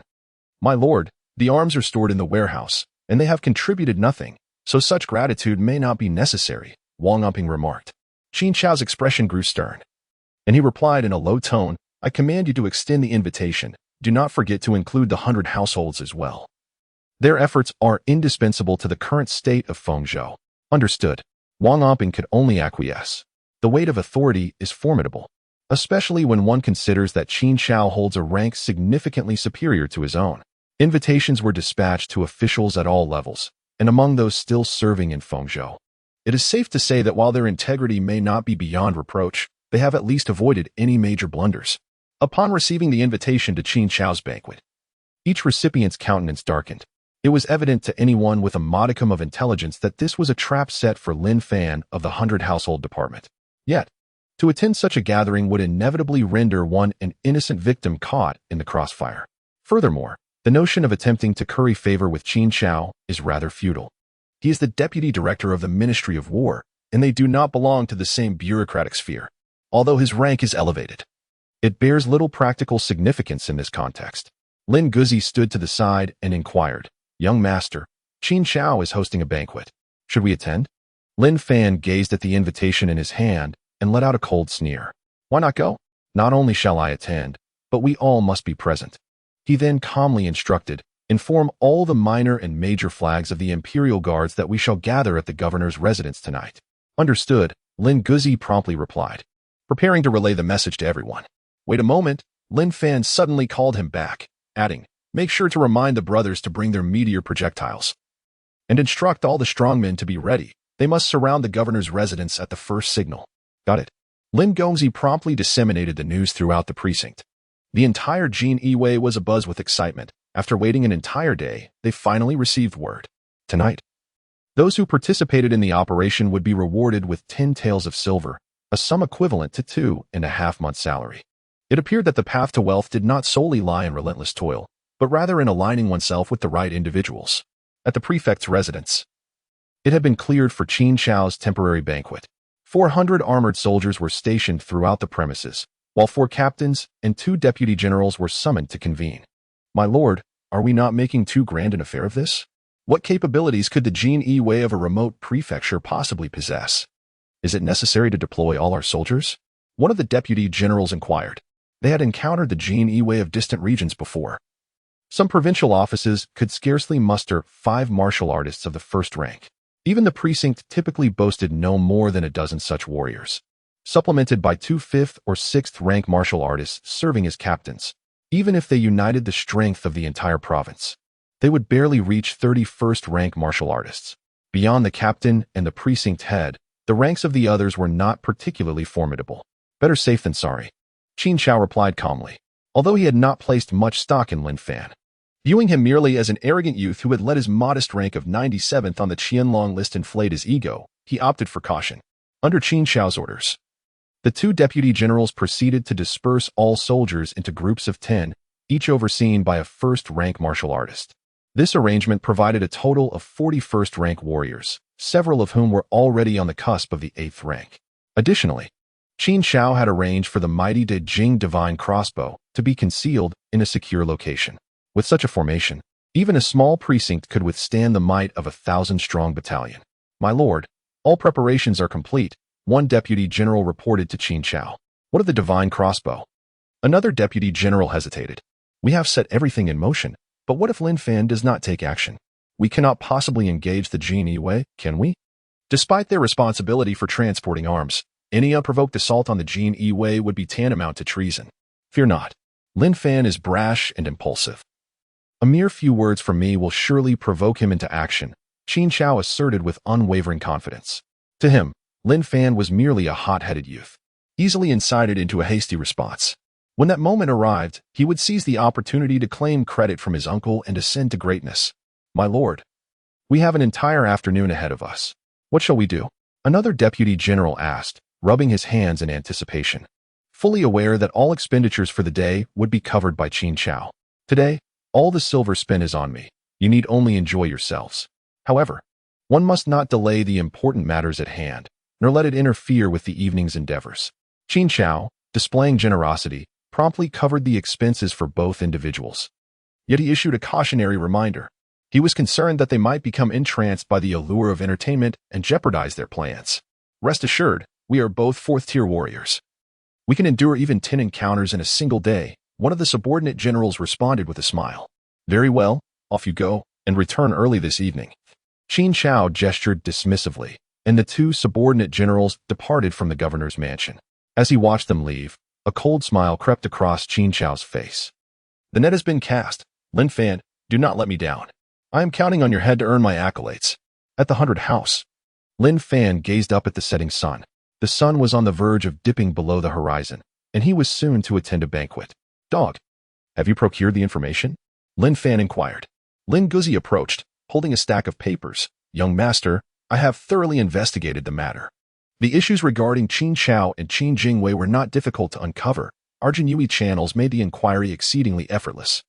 Lin Fan vaguely recalled that Qin Xiao's rise to prominence was quite renowned back in the day, without resorting to any unscrupulous means. How could a mere collateral descendant of the loyal Ding Ho family possibly secure such a lucrative position as the deputy minister of the Ministry of War? Such a role would typically require even the direct descendants to compete fiercely for it, yet it fortuitously fell into Qin Xiao's lap. The intricacies of this situation are rather intriguing. If there were no exceptional circumstances, Lin Fan certainly would not believe it. After glancing over the documents, a knowing smile graced Lin Fan's face. He couldn't help but exclaim, how fascinating. Qin Xiao truly possesses a remarkable audacity, tolerating such matters. He is indeed unscrupulous in his quest for power. Young master, that Qin Xiao is merely an insignificant collateral descendant, and given his background, it would be commendable for him to secure a position as a lowly 7th-rank official. Without employing some underhanded tactics, he certainly would not have ascended to his current status. Though the methods he employed are rather disreputable, Lin Guzi concurred. After thoroughly reviewing the contents of the documents, Lin Fan raised the paper and tore it into shreds. This information was sufficient. Whether he could turn the tables tonight would depend on these materials.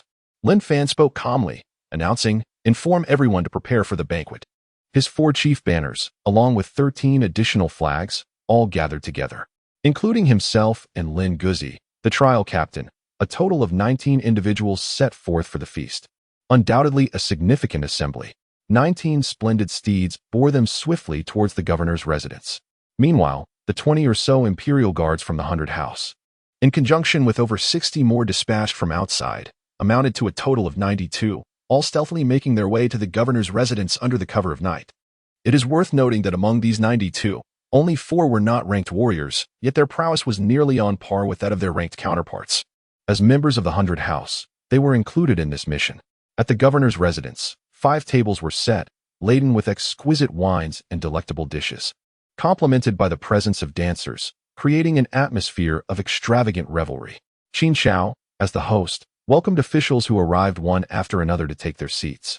In response to their salutations, Qin Xiao merely nodded slightly in acknowledgement. These guests were merely accessories. The true invitees had yet to arrive. Lin Fan, the captain of the Fengzhou Imperial Guards, came forth with his retinue to attend the banquet. The voice of Lin Fan resonated within the mansion, drawing the attention of those present. They beheld a striking young man clad in a silver flying fish attire, striding confidently into the residence. Following closely behind him were the Shibai Hu and the 5 leaders of the 4 great flags, all of whom exuded a formidable presence, each being a mid-tier 3rd-rank warrior. Additionally, there were 18 junior flag officers trailing behind, all of whom were 1st-rank warriors, with several having already attained the 8th rank. Although Qin Xiao did not practice martial arts, the 2 accompanying officers were astute enough to discern the cultivation levels of Lin Fan's entourage and discreetly relayed their observations to him.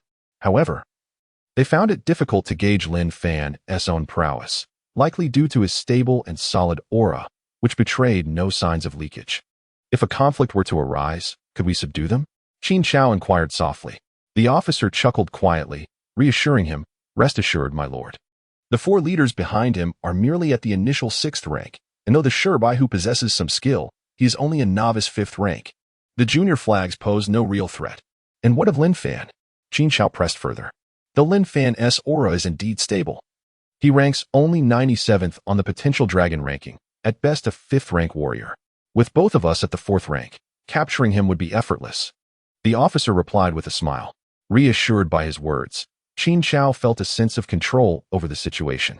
The initiative lay firmly in his hands. All that remained was to provoke Lin Fan, and the governor's mansion would become his final resting place. "Lin Fan of the Jinyiwei, I have the honor of meeting you, Lord Qin." Lin Fan clasped his fists toward Qin Xiao in a gesture of greeting. Yet, despite the formality of the salute, his tone exuded not a trace of respect. The numerous Imperial Guards behind him followed suit, offering their own fist salutes. But their intentions mirrored his own as they attended the banquet. Witnessing this scene, Qin Xiao could not suppress a smirk of disdain. Indeed, such youthful audacity. Did they truly believe that this would instill a sense of trepidation in him?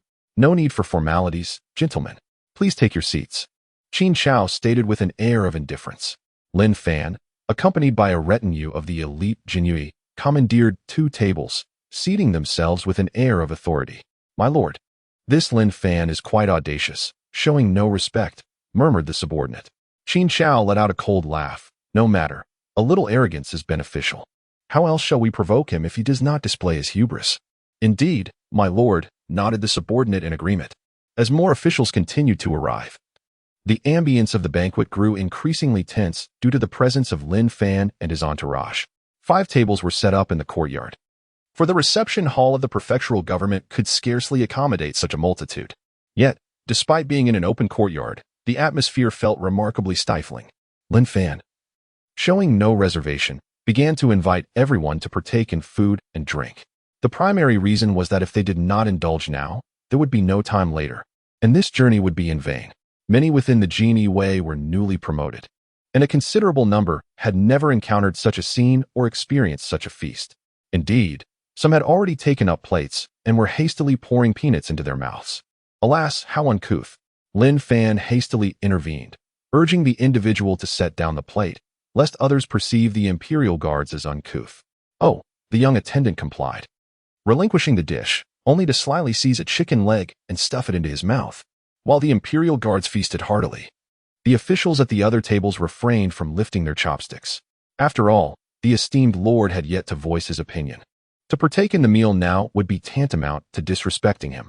Lin Fan, occupying a high position, presided over 100 households in a province, where the tasks others could accomplish were beyond their reach. After a long wait, the attendees finally gathered. The 5 tables were filled to capacity. And due to the considerable number of guests from the Jinyiwei, Qin Shao had even added an extra table, accommodating the officials from Fengzhou. This is a common ailment of the dying dynasty, plagued by an excess of redundant official positions, many of which overlapped in authority, consequently diminishing the efficiency of governance. Now that everyone has assembled, I shall propose a toast. Qin Shao raised his wine cup and stood up. His gaze swept across the room, prompting everyone to promptly lift their cups and rise. Lin Fan and others also rose to their feet. Some members of the Jinyiwei holding wine cups in one hand while the other grasped chicken legs and pig's feet, gnawing away. Qin Shao observed this scene keenly. A mere minor official of the Jinyiwei, ranked at the 7th grade, exhibited such blatant disrespect. However, he stifled his anger, recognizing the futility of engaging with a band of insolent ruffians. I have come to Fengzhou to transport military supplies, and I am immensely grateful for your robust support that has allowed this endeavor to proceed smoothly. Thus, I have prepared a modest libation to express my gratitude. Let us all eat and drink heartily today. Please do not hold back. The crowd responded in unison.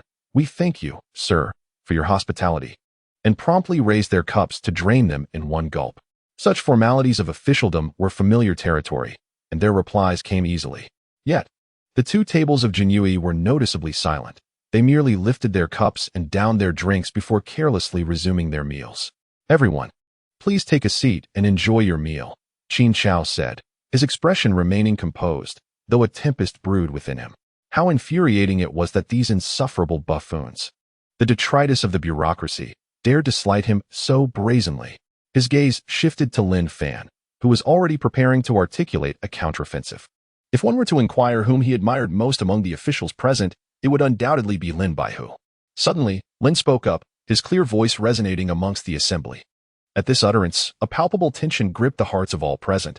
It was evident that serious matters were about to unfold, and Qin Shao intended to instigate trouble.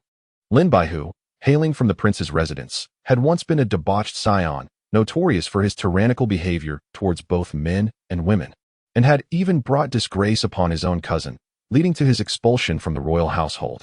Qin Shao paused momentarily. What was meant to be praise had been interrupted at this juncture, inevitably provoking speculation among the listeners.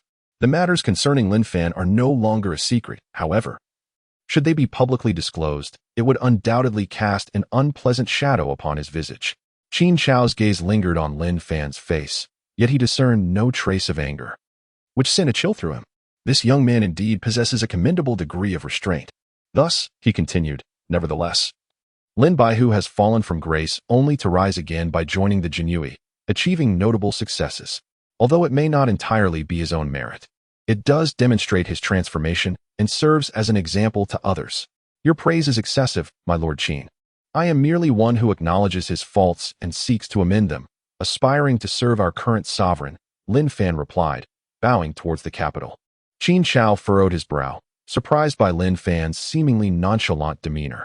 Just as he was poised to launch another verbal assault, Lin Fan unexpectedly spoke again. I must confess, I hold a deep admiration for you, Lord Qin, Lin Fan said with a smile.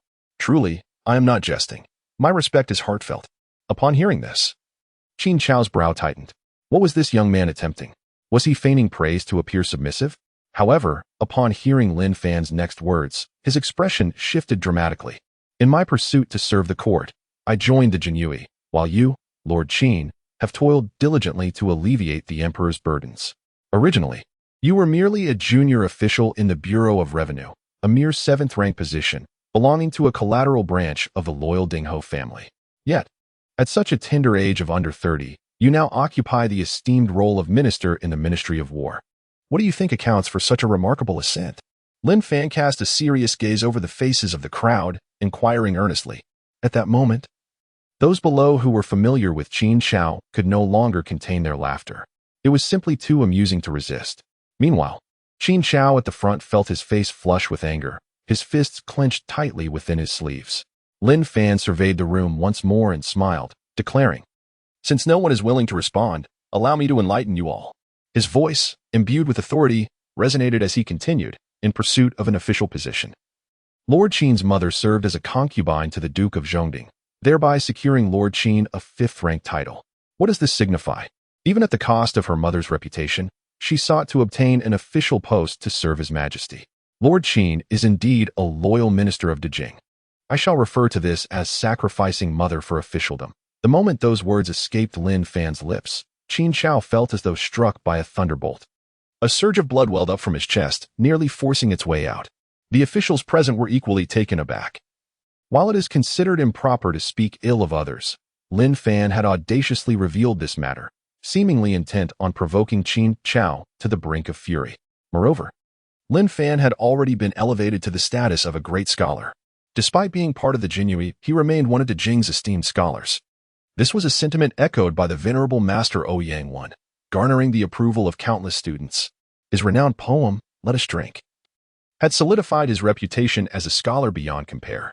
Today, as he uttered the phrase sacrificing mother for officialdom, it was destined to become a proverbial expression, henceforth. Any mention of it would inevitably invoke thoughts of Qin Chao, ensuring his name would be etched in history. Lin Baihu, how dare you insult me in such a manner? Qin Chao exclaimed, rising in fury and pointing an accusatory finger at Lin Fan. Lin Fan, however, maintained a smile, addressing Lord Qin. How can this be deemed an insult to you? Is it not a splendid affair for one's mother to seek an official position? Does it not imply that Lord Qin, in his devotion to his majesty, is willing to offer his mother to the loyal Duke Zhongding? Qin Chao, consumed by rage, spewed forth a mouthful of blood mist. Ah, Lord Qin, what has befallen you?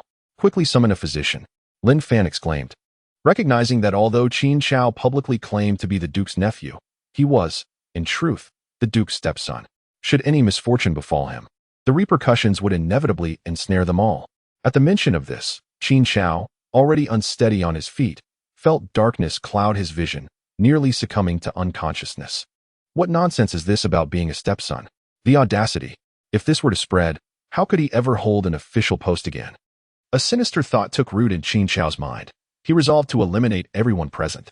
He must eradicate them all, lest the scandal of a mother seeking an official position tarnish his reputation and implicate both his mother and the Duke. The consequences would be dire. Kill them all. Wang and Zhou, Qin Chao commanded, his voice trembling with fury. What, my lord, to strike against the Jinyiwei is tantamount to treason. It is a crime that could annihilate 9 generations. The two commanders hesitated, acutely aware of the grave consequences should they misstep. Kill them. Who will know that we struck first? We shall claim the Jinyiwei attacked us, and Lin Fan, harboring resentment as a member of the Duke's household, sought to conspire with officials from Fengzhou to frame me, only to be discovered in his treachery. Qin Chao hastily formulated a charge against Lin Fan. As long as the accusation was plausible, the Duke would surely corroborate it, rendering Lin Fan's demise meaningless. But there are no buts. If you do not act now, I shall bring the Duke's wrath upon you. Qin Chao thundered in anger. After weighing the risks, the two commanders resolved to proceed with the assault. After all, Qin Chao was the Duke's stepson, and they could not afford to offend him. Bring forth the order. Kill. The commander smashed his cup upon the floor. In an instant, squads of armored soldiers surged forth from all directions, swiftly surrounding the Jinyiwei and officials alike. The officials turned pale, realizing the calamity that had befallen them.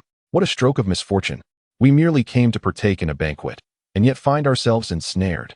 Some officials began to plead for mercy, vowing to remain silent and professing their loyalty to Qin Chao. Qin Chao merely scoffed. Only the dead cannot speak. Eliminate them all. As the soldiers advanced, pressing closer, the two commanders brandished their weapons and approached with determination.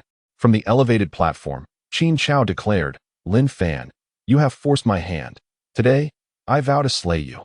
In Lin Fan's eyes resided a glimmer of derision as he scoffed. Qin Chao, do you truly believe you are the sole one with a strategy? Brothers, signal.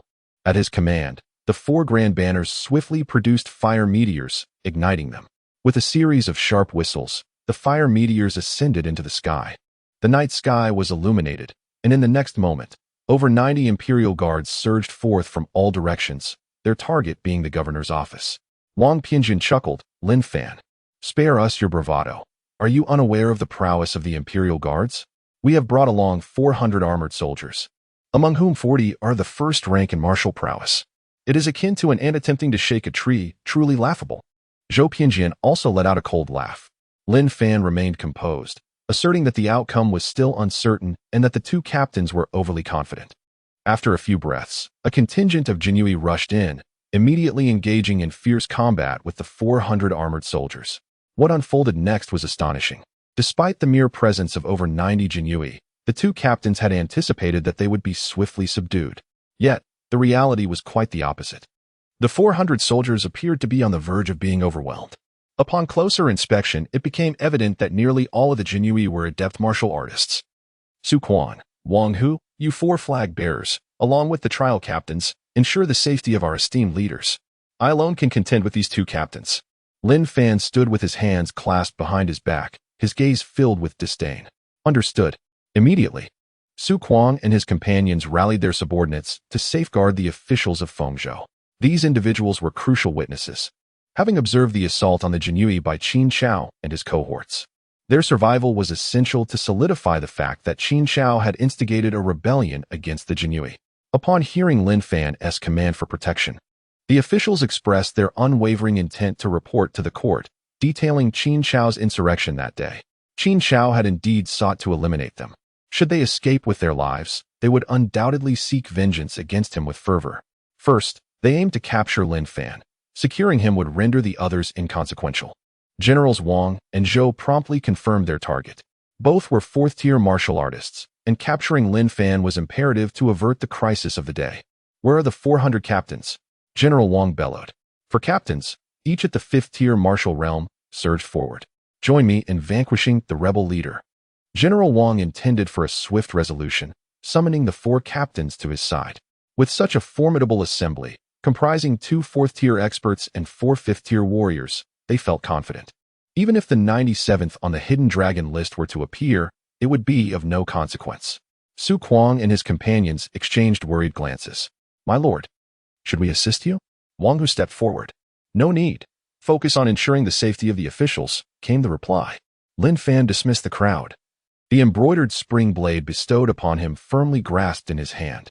With a swift flick, the blade was drawn from its sheath. In the next instant, he surged forward like a predatory tiger on the hunt. The 4 chief captains, armed and resolute, advanced to surround him. Blades, spears, swords, and halberds all converged upon Lin Fan alone. Get away from me, Lin Fan bellowed, his blade slicing through the air like a shimmering silk ribbon. With a swift thrust, a myriad of weapons were severed, and in an instant, the head of a centurion was cleaved from its body. Blood gushed forth as the lifeless form collapsed onto the ground. The onlookers, including the 2 deputy generals, were momentarily taken aback. Such a formidable swordsmanship and graceful footwork. The mere act of striking had resulted in the demise of a 5th-tier martial artist. How could this individual possibly be ranked only 97th on the Hidden Dragon list? With such prowess, he would undoubtedly rank among the elite of the 4th-tier martial artists. Let us join forces. The Deputy General Wang, refusing to underestimate the threat, promptly charged alongside Deputy General Zhou towards Lin Fan. 3 centurions and 2 deputy generals engaged him simultaneously. The clash of blades and the ringing of steel echoed like a torrential downpour. Even while facing a multitude of adversaries, Lin Fan remained unfazed. This exemplified the immense confidence of a 3rd-tier martial artist. His inner strength was versatile, capable of both offense and defense, far surpassing any dark force. With another swift stroke, yet another centurion met his end, blood spraying forth and instilling dread in the hearts of all present. 3 blades of the windbreaker. Lin Fan let out a thunderous shout, simultaneously unleashing his perfected sword technique. In an instant, the remaining 2 captains were cleaved in half. Blood splattered upon the 2 deputy generals, leaving them utterly horrified. You are a 3rd-tier warrior, exclaimed Deputy General Wang, articulating a bold conjecture.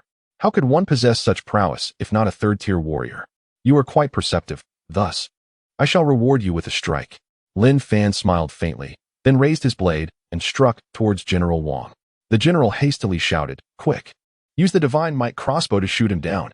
The concealed crossbow was drawn out, and the armored soldiers activated the mechanism.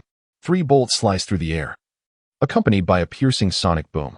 The powerful crossbow was formidable, but Lin Fan was no stranger to such deadly weapons. Previously, when he was merely at the 5th rank, he had evaded the divine might crossbow. How much more capable was he now? Yet, he had no desire to evade. With his enhanced strength, his approach would naturally evolve. As the bolts approached, he reached out, and, with a deft motion, seized one of the arrows in his grasp. Simultaneously, he clamped another bolt between his feet, while the final bolt was lodged under his armpit. Then, with a fluid motion, he pivoted and released the force, forcibly capturing all 3 bolts. By the heavens! How could this be possible? The 2 generals were left utterly dumbfounded. The divine might crossbow was reputed to be capable of injuring those at the 3rd rank and above. It should not have allowed Lin Fan to catch all 3 bolts in such a manner. Here, take them back. Lin Fan unleashed all 3 crossbow bolts towards the 2 subordinate generals.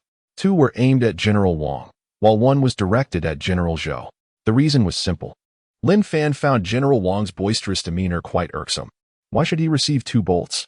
General Wang, taken aback, hastily brandished his spear in a futile attempt to fend off the oncoming projectiles. The speed of the bolts left him with no room for evasion, forcing him to confront them head-on. However, this subordinate general proved to be somewhat capable, managing to deflect 1 bolt with a well-timed thrust. Yet, his prowess was limited, as another bolt pierced through him, sending him hurtling backward until he was impaled upon the beams of the governor's residence. General Zhou, on the other hand, was fortunate.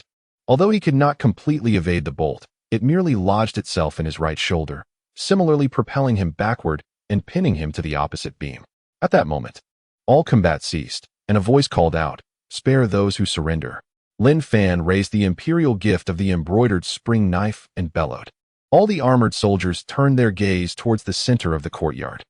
Upon witnessing the 4 corpses of centurions on the ground and the 2 subordinate generals nailed to the beams above, their will to resist evaporated, and they relinquished their weapons. Qin Chao, observing this scene, was instantly engulfed in despair. How could his meticulously arranged plan crumble so suddenly? "Pick up the weapons. I have yet to make my move." A figure leaped gracefully from the eaves, soaring into the air. This silhouette was none other than the masked individual Lin Fan had encountered in the desolate mansion. Qin Chao, upon recognizing him, felt a surge of joy and exclaimed, "Uncle Jin, save me." The masked Qin Jin, upon hearing his name called out by Qin Chao, was filled with an overwhelming rage, wishing he could eliminate this fool on the spot. He had traveled a great distance only to find that 2 subordinate generals had already been slain, and the situation was rapidly deteriorating. Now, with his identity revealed, he had no choice but to capture Lin Fan and ensure that no one present escaped. Otherwise, the news would spread, and he too would be labeled a rebel. However, since his name had been exposed, Qin Jin decided to abandon his disguise. He raised his hand to remove the mask from his face, landing on the rooftop like a hawk descending upon its prey. His cold gaze fixed upon Lin Fan as he declared, "Lin Fan, I spared your life last time. Yet you remain obstinate and dare to oppose the Lord. In that case, you shall not be spared." "Spare me?"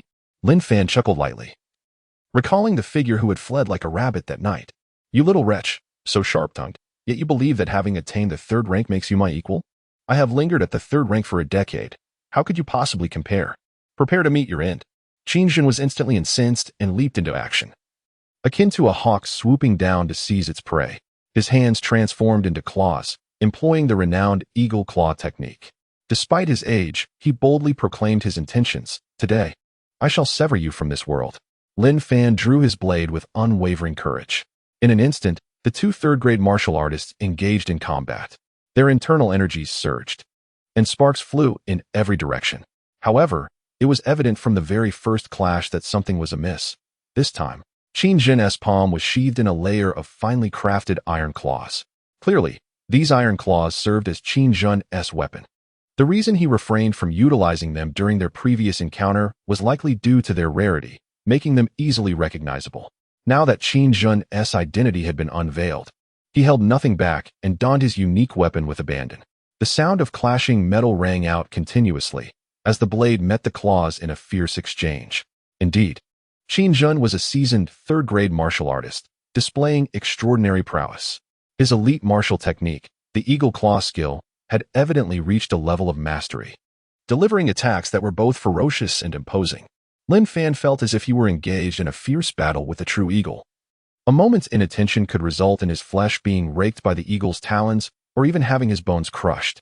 The battlefield for the 2 shifted from the ground to the rooftop, and then from the rooftop to the courtyard wall. The spectators could scarcely keep pace with the rapidity of their movements, only catching glimpses of the sparks that flickered in their wake.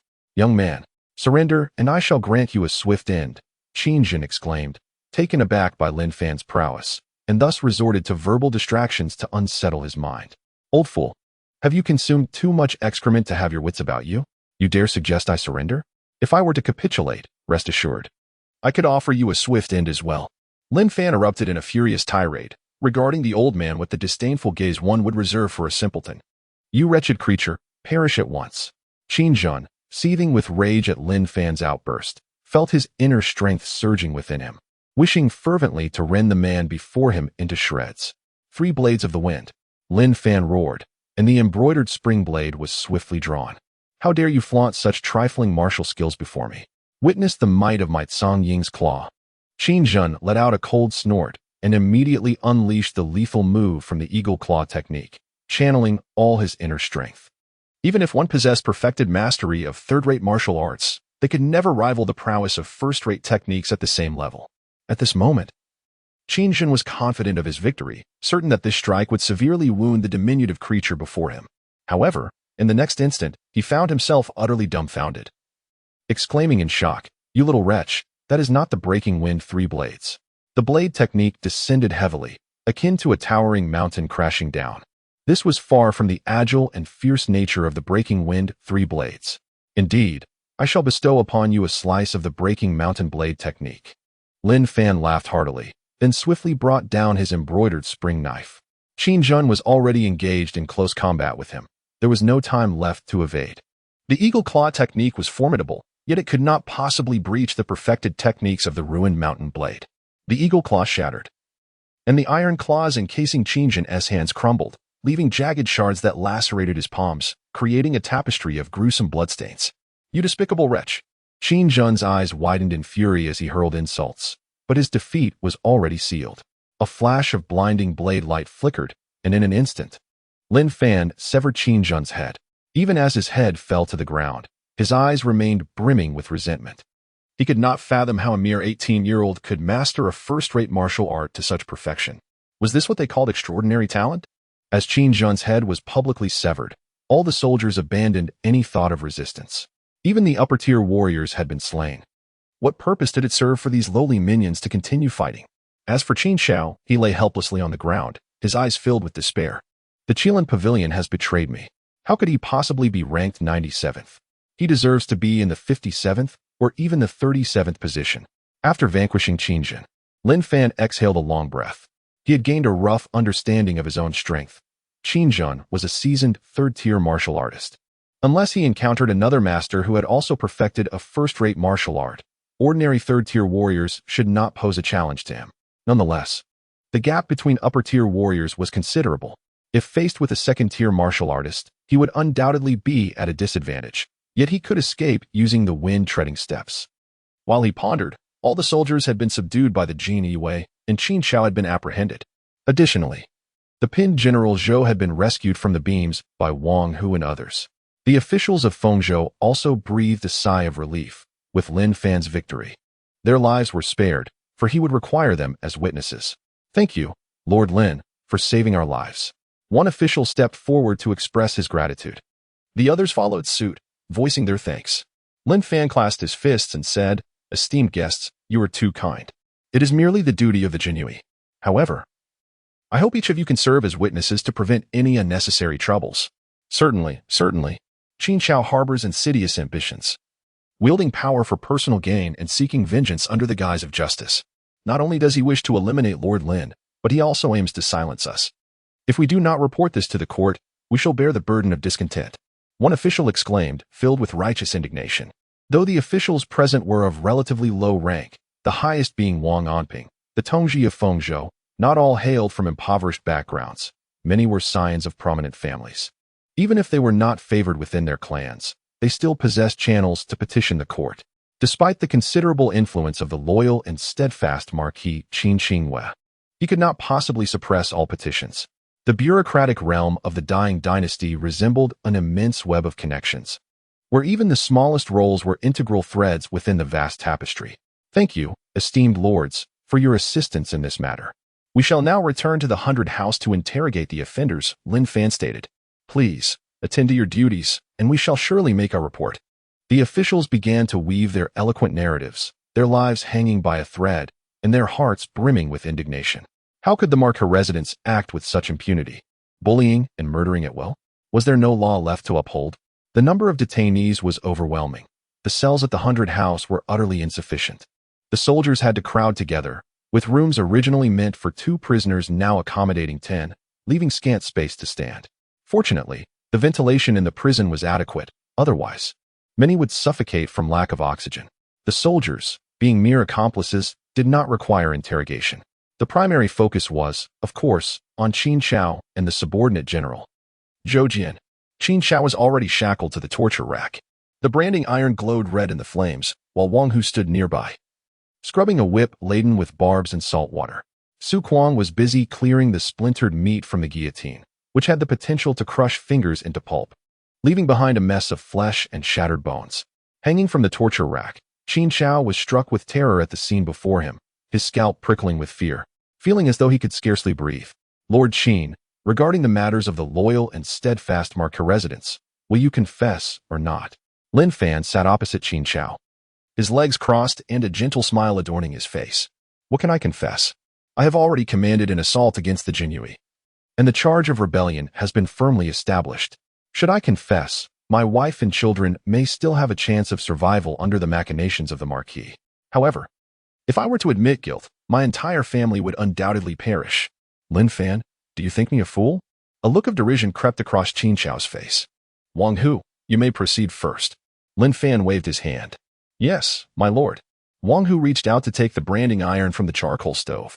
He lifted it and pressed it against Qin Xiao's chest.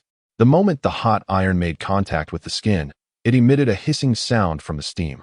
Oh, it hurts. Lin Fan, may you suffer a terrible fate. Qin Xiao cried out in agony, incessantly hurling insults at Lin Fan. Wang Hu did not relent. He had heard such curses many times before, and they were often directed at him in the past. He turned around, replaced the branding iron, and struck Qin Xiao once more. The pain caused tears and saliva to stream down Qin Xiao's face, his trousers soaked through, releasing an unbearable stench. Lin Fan, if the Marquis does not receive my carrier pigeon by tomorrow night, he will take immediate action. You will never be able to topple the loyal and steadfast Marquis. Qin Xiao gasped for breath, his bloodshot eyes fixed intensely on Lin Fan. Use the whip now. Lin Fan waved his hand dismissively. Wang Hu brandished a steel whip, slick with brine and adorned with barbs. The saline solution served as a disinfectant, while the barbs were designed to rend flesh, emphasizing a strategy of inflicting pain while cleansing. With a sharp crack, Wang Hu lashed out, leaving a gory scar across Qin Xiao's body. The whip, now stained with bits of flesh, rendered Qin Xiao unconscious from the excruciating agony. Yet, Wang Hu was seasoned in such matters. A splash of water revived Qin Xiao, only to resume the relentless beating. Lin Fan, unable to bear the sight any longer, stepped out of the cell to take a moment's respite.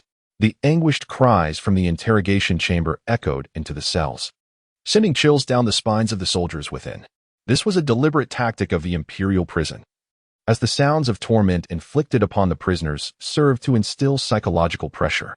By the time those inmates faced their own punishment, many had already surrendered before any physical coercion was applied. Half an hour later, Su Kuang emerged, his hands drenched in blood. What is the outcome? Lin Fan inquired. Su Kuang shook his head. My lord, Qin Xiao is not resilient. He has lost consciousness multiple times. Yet, his resolve remains unbroken, for he has divulged nothing regarding the affairs of the loyal duke's household. Lin Fan raised an eyebrow, somewhat taken aback. He had not anticipated that Qin Xiao would be so resolute in his words. It appears that Qin Xiao's favor with the loyal duke is not solely attributed to the beauty of his mother, but also intricately linked to his own exceptional abilities. Lin Fan let out a sigh, remarking, I never expected that Qin Xiao would prove to be such a man. Since he is indeed a man, we must accord him the respect he deserves. He rummaged through his garments and soon produced a porcelain vial. Handing the vial to Su Kuang, he instructed. Within this vial lies a potion. When Qin Xiao can no longer endure, administer him a single dose to prolong his life. Do not let him perish. After several such instances, I believe he will eventually yield. Upon hearing this, Su Kuang shuddered. He was all too familiar with that vial, as it contained elixirs used for cultivation. These elixirs not only enhanced one's cultivation and replenished vital energy, but also had the capacity to sustain life and heal injuries. To an ordinary person, this vial represented several additional lives, implying that Qin Xiao would have to endure countless agonies. In the prison cell, Qin Xiao's breath had grown exceedingly faint. Liberation seemed imminent. His vision began to blur, and he mused that in this world fraught with suffering, death would bring an end to pain and release him from torment. Yet, in the next moment, he felt something suddenly enter his mouth. The substance dissolved in his saliva and flowed down his throat. Immediately, a warm current seemed to course through his body, and an insatiable itch spread across his wounds. The scene before him gradually sharpened. As he opened his eyes, he beheld Wang Hu approaching him with a scorching iron brand. "Ah!" Qin Chao screamed. "Lin Fan, may you suffer a wretched fate. How dare you prolong my life? Let me die, I beseech you." His cry was a blend of anguish, invective, and resignation. Those of a timid disposition in the cell were rendered paralyzed with fear. Was the brutality of the Jinyiwei truly so terrifying that it could drive the esteemed Qin to a state of desperate helplessness?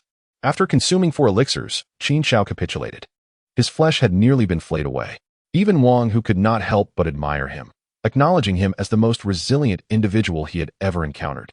Able to endure for so long against the Jinyiwei's merciless tactics. "Qin Chao, I genuinely admire your fortitude," Wang Hu remarked, clicking his tongue.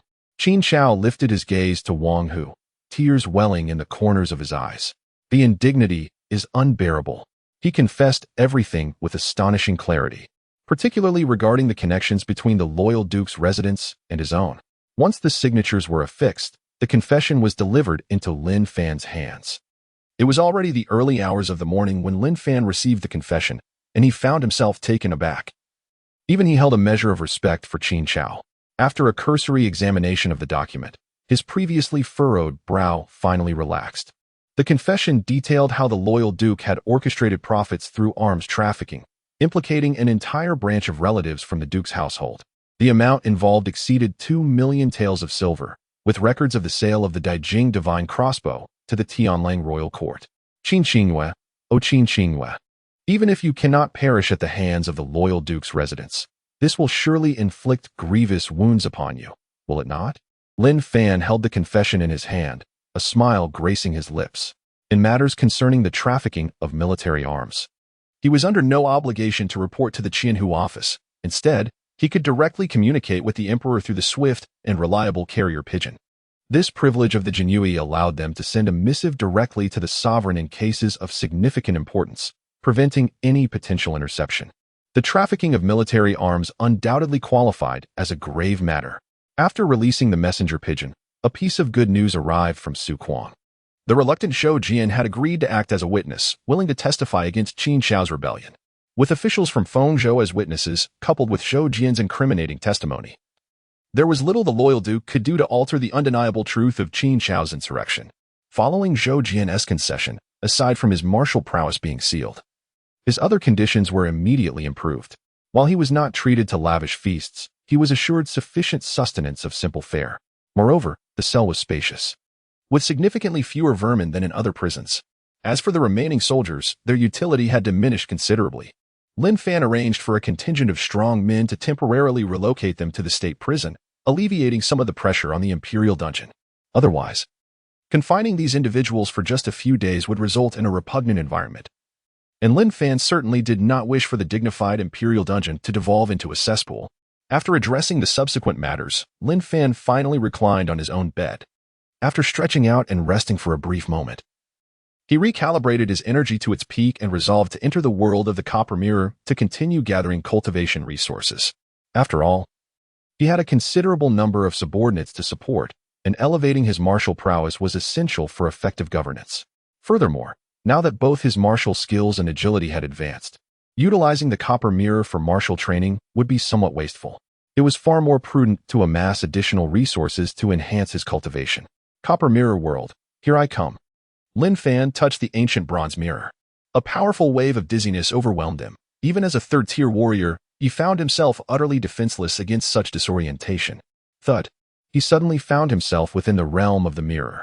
However, upon opening his eyes, the first thing he beheld was not the abundant resources he had anticipated, but rather an enormous wolf's head.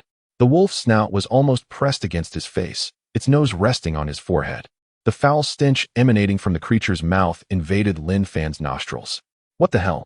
Lin Fan exclaimed in surprise, and then immediately vanished into the realm of the bronze mirror. The lead wolf had been waiting in this peculiar world for quite some time.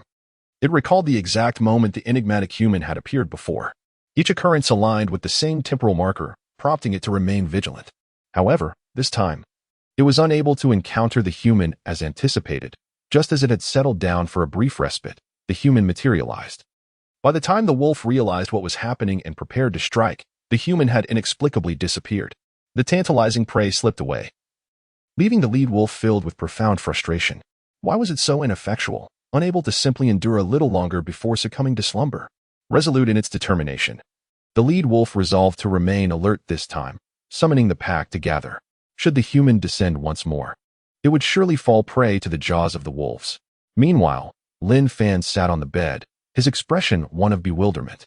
Were those not the same wolves from the previous day?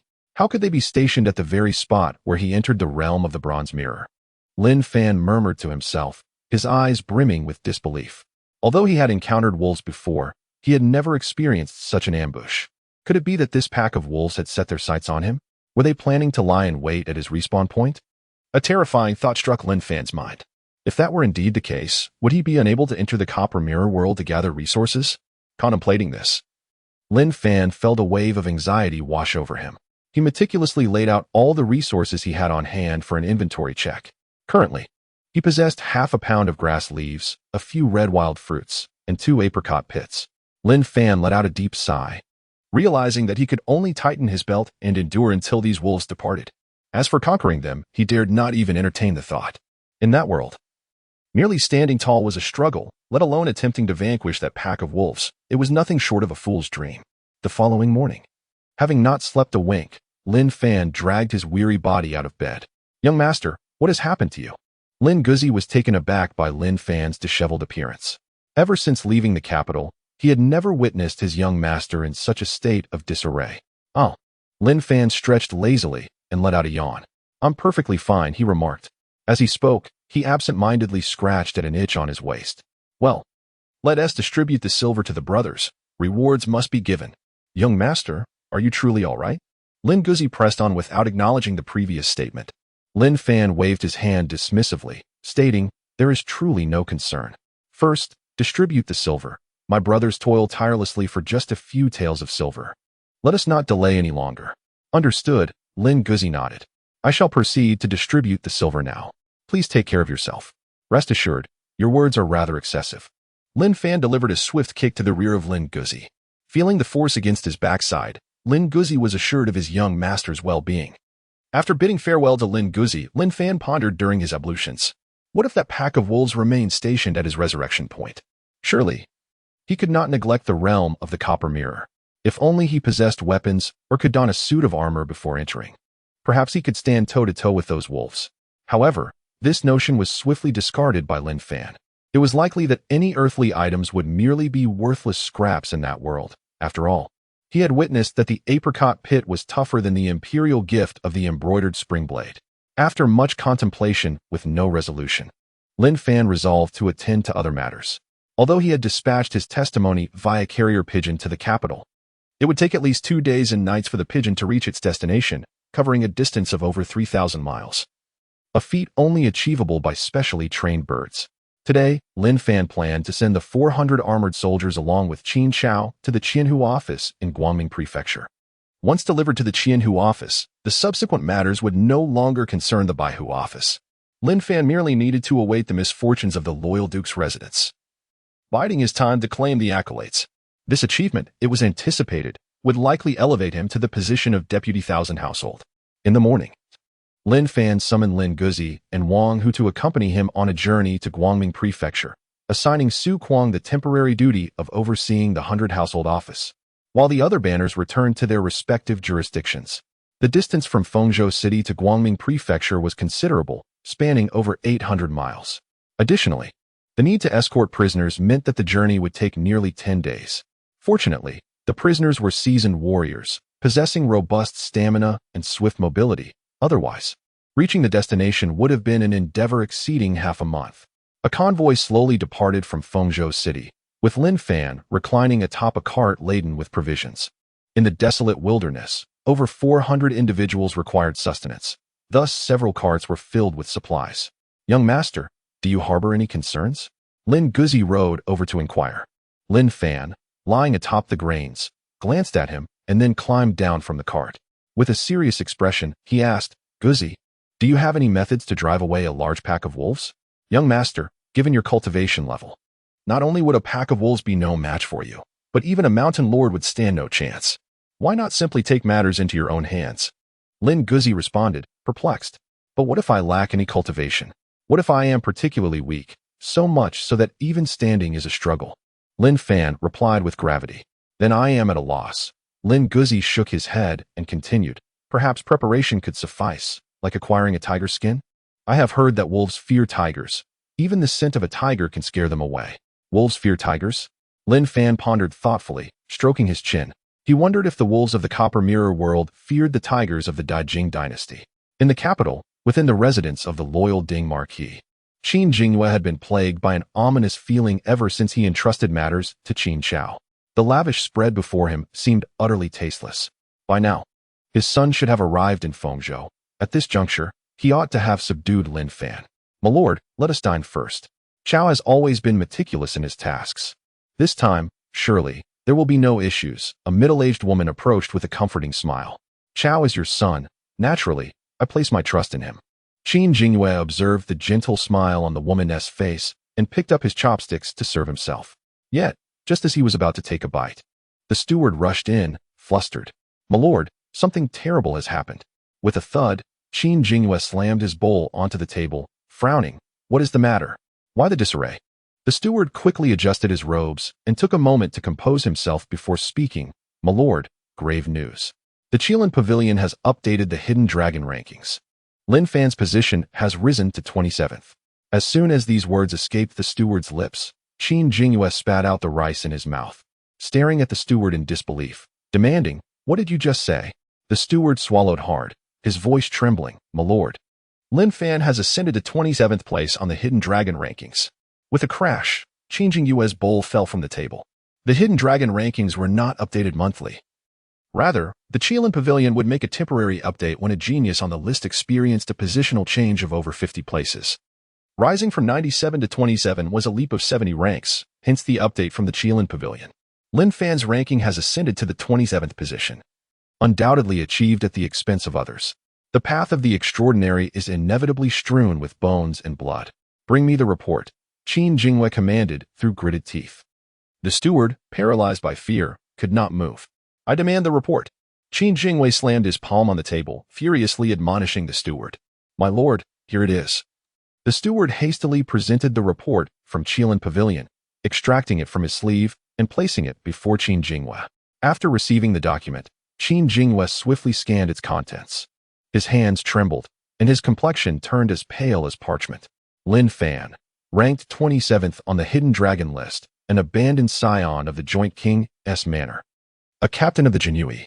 Achievements: single-handedly defeated 4 fifth-tier captains and 2 deputy generals. All captains perished, 1 deputy general was slain, and the other wounded. Subsequently, he impeccably dispatched the 3rd-tier warrior, Qin Jun. "My lord, what troubles you?" The beautiful woman observed the change in Qin Jingyue's demeanor. She swiftly grasped the notification and scanned it, her complexion instantly turning ashen. "My lord, Qin Jun is dead. Does this mean that Chao?" The lady covered her face and wept bitterly, grasping Qin Jingyue's shoulder. "My lord, please save Chao. Although he is not your biological son, he regards you as a father." "Regards me as a father?" Qin Jinyiwei suddenly jolted to awareness. Qin Chao had fallen into Lin Fan's hands, and he might very well divulge the dealings of arms trafficking. Or perhaps it was due to Qin Chao's initial aggression that Lin Fan apprehended him. If that were the case, failing to sever ties with Qin Chao would surely drag the entire loyal and upright Ho family into peril. With this thought, he forcefully pushed the woman away and rebuked. "Wretched woman, your unfilial offspring has brought calamity upon my loyal and upright Ho family. You shall not be spared today." He immediately ordered for the woman to be taken away for handling. Concurrently, he dispatched a series of messages. Determined that even at the cost of severing ties with the entire collateral branch of the Qin family, the safety of the loyal and upright Ho family must be preserved. Commands were issued, sending tremors through the loyal and upright Ho household. Numerous members of the Qin family were slain, the assailants being none other than those loyal to the Ho family. Qin Jinyiwei summoned Qin Feng, saying, "Fenger, go seek assistance from your sister." It is imperative that the joint king intercede for us at tomorrow's court assembly. Father, I understand, Qin Feng responded, setting off that very night for the joint king's manor.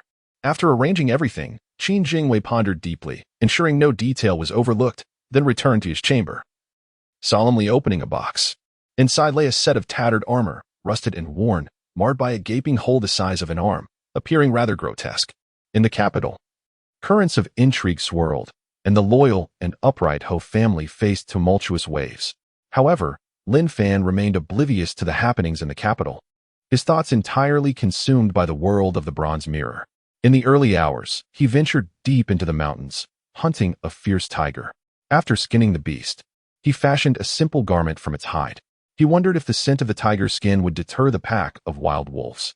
Lin Fan tugged at the tiger's skin draped over him and took a deep breath. Should danger arise once he entered, he would promptly retreat. At worst, he would suffer a single bite, but if his speed was sufficient, the wolf pack would be unable to select him as their target. With his mind steeled for the encounter, Lin Fan activated the ancient bronze mirror. Within the realm of the mirror, under the leadership of the alpha wolf, the pack encircled the area where Lin Fan had previously vanished. The alpha's gaze was intense, fixated on the spot from which Lin Fan had departed. This time, it was imperative to capture him, to experience the presence of this elusive human who could vanish and reappear at will. It licked the fur around its mouth, its icy blue eyes gleaming with ferocity. According to past patterns, the human should be making an appearance soon. Suddenly, a figure plummeted to the ground. The wolves instinctively charged forward to attack and tear apart. Wait, no, it was a tiger. The alpha wolf abruptly halted, and the rest of the pack came to a standstill. Taking advantage of the moment, Lin Fan raised the tiger's skin and cast a sweeping glance around. To his astonishment, he found himself encircled by a pack of wolves. Without a moment's hesitation, he vanished into the realm of the bronze mirror. As he disappeared, the once bulging tiger's skin fell to the ground. The wolves, taken aback, were momentarily bewildered. They were merely beasts and could not comprehend what had transpired. How did the human appear beneath the tiger's skin, only to vanish so abruptly? Even with the tiger deceased, the aura emanating from the skin still instilled a sense of dread among the pack. The lead wolf, mustering its courage, approached to sniff the scent lingering on the skin, which still bore the freshness of blood. It opened its jaws and tore into the tiger's skin. With a mere tug, the skin ripped apart like a fragile cloth, leaving the lead wolf in shock. Shouldn't the skin have been resilient? Why was it so feeble, shattering with the slightest pull? It continued to shred the skin, reducing the once intact hide to a scattering of fragments. The despicable human had dared to deceive the wolves with a false tiger skin. The lead wolf sat atop the remnants, howling defiantly towards the heavens. The other wolves echoed its call, with a glint of determination in its eyes. The lead wolf resolved to remain vigilant, intent on capturing the cunning human. In the capital, before dawn had broken, the officials were already ascending the court, stepping through the lingering shadows of night. The ancestral rules dictated that even Emperor Jing must abide by them. Reluctantly, he roused himself from the warmth of soft silks.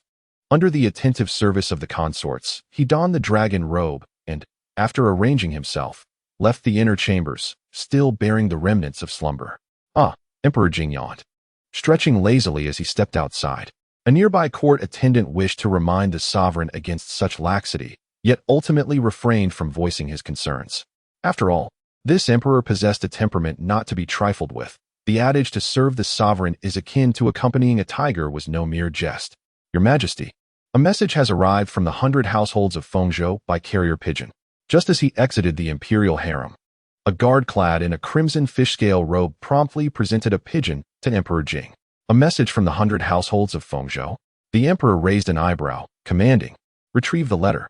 Once the letter was in his hands, Emperor Jing quickly scanned its contents, unable to suppress a chuckle. Lin Fan had quite the audacity. This would certainly make for an interesting court meeting today. Clutching the letter, he spoke nonchalantly, "Let us proceed to court." In the Golden Dragon Hall, the civil and military officials had taken their respective positions. At the forefront of the military stood the Prince of Bingjian, while on the opposite side, the heads of the civil officials were represented by two chancellors. Although Duke Zhongding had intended to transition into the civil ranks and had taken on several disciples, he had yet to accomplish this transformation. Thus, he remained in the military ranks, albeit in a more prominent position than usual. Today, however, the Duke's ceremonial robe appeared somewhat cumbersome, seemingly larger than in days past. The news of the updated Qianlong list had spread the previous night. To achieve the 27th position on the list at such a tender age was a remarkable feat, marking his entry into the third tier of martial artists. How blind was the Prince of Bingjian to have let go of his own prodigy. Yet, everyone dared only to ponder this in silence. For no one would voice such thoughts in the presence of Lin Nantian. As Lin Nantian stood in the court, his thoughts drifted. He pondered the report from the Qilin Pavilion he had seen yesterday. What had transpired with that wayward son? How had he suddenly transformed from a debauched youth into a martial arts master? That rebellious child was merely 18 years old, and he had ascended to the third tier of martial arts more swiftly than Lin himself had in his youth. He recalled the previous night when his wife had beseeched him to intercede, and his heart was filled with turmoil. However, when Emperor Jing ascended the dragon throne, the attention of all present converged upon him. The sovereign radiated majesty, even though Emperor Jing appeared indulgent and lost in wine and pleasure. He remained the ruler of Dejing. His gaze swept across the officials, lingering a moment longer on Lin Nantian and Qin Jinyiwei. Your Majesty, I deserve 1,000 deaths. Before the emperor could speak, Duke Zhongding, Qin Jinyiwei, suddenly knelt and cried out. Oh? The emperor raised an eyebrow, smiling as he inquired. What crime do you claim to bear? I am guilty of negligence. Qin Jinyiwei pressed his forehead to the ground, too fearful to raise his head. Your negligence is quite severe, indeed. Qin Chao is a member of your Qin clan, and you were unaware of his dealings in arms trafficking to the northern frontier? I see you have become quite muddled in your old age, the emperor scoffed. The emperor's authority loomed over Qin Jinyiwei like an unrelenting tide. With his forehead pressed to the ground, his garments were soaked with sweat, beads of perspiration forming on his forehead and continuously dripping onto the floor. Qin Chao dared to engage in arms trafficking and lead assaults on the Imperial Guards. Was it Qin Chao's audacity or your Duke Zhongding's encouragement that emboldened him? The emperor's voice turned stern. I am guilty. 1,000 deaths. Qin Jinyiwei continued. Your Majesty, the arms trafficking incident bears no relation to my Duke Zhongding's household. It was instigated by distant relatives of Qin Liang's branch, of which I was unaware.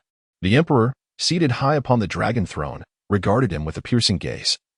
Arms trafficking and assaults on the Imperial Guards, each of these is a crime deserving of the extermination of 9 clans, is it not? I beseech your Majesty to show mercy. Qin Jinyiwei suddenly bowed his head once more.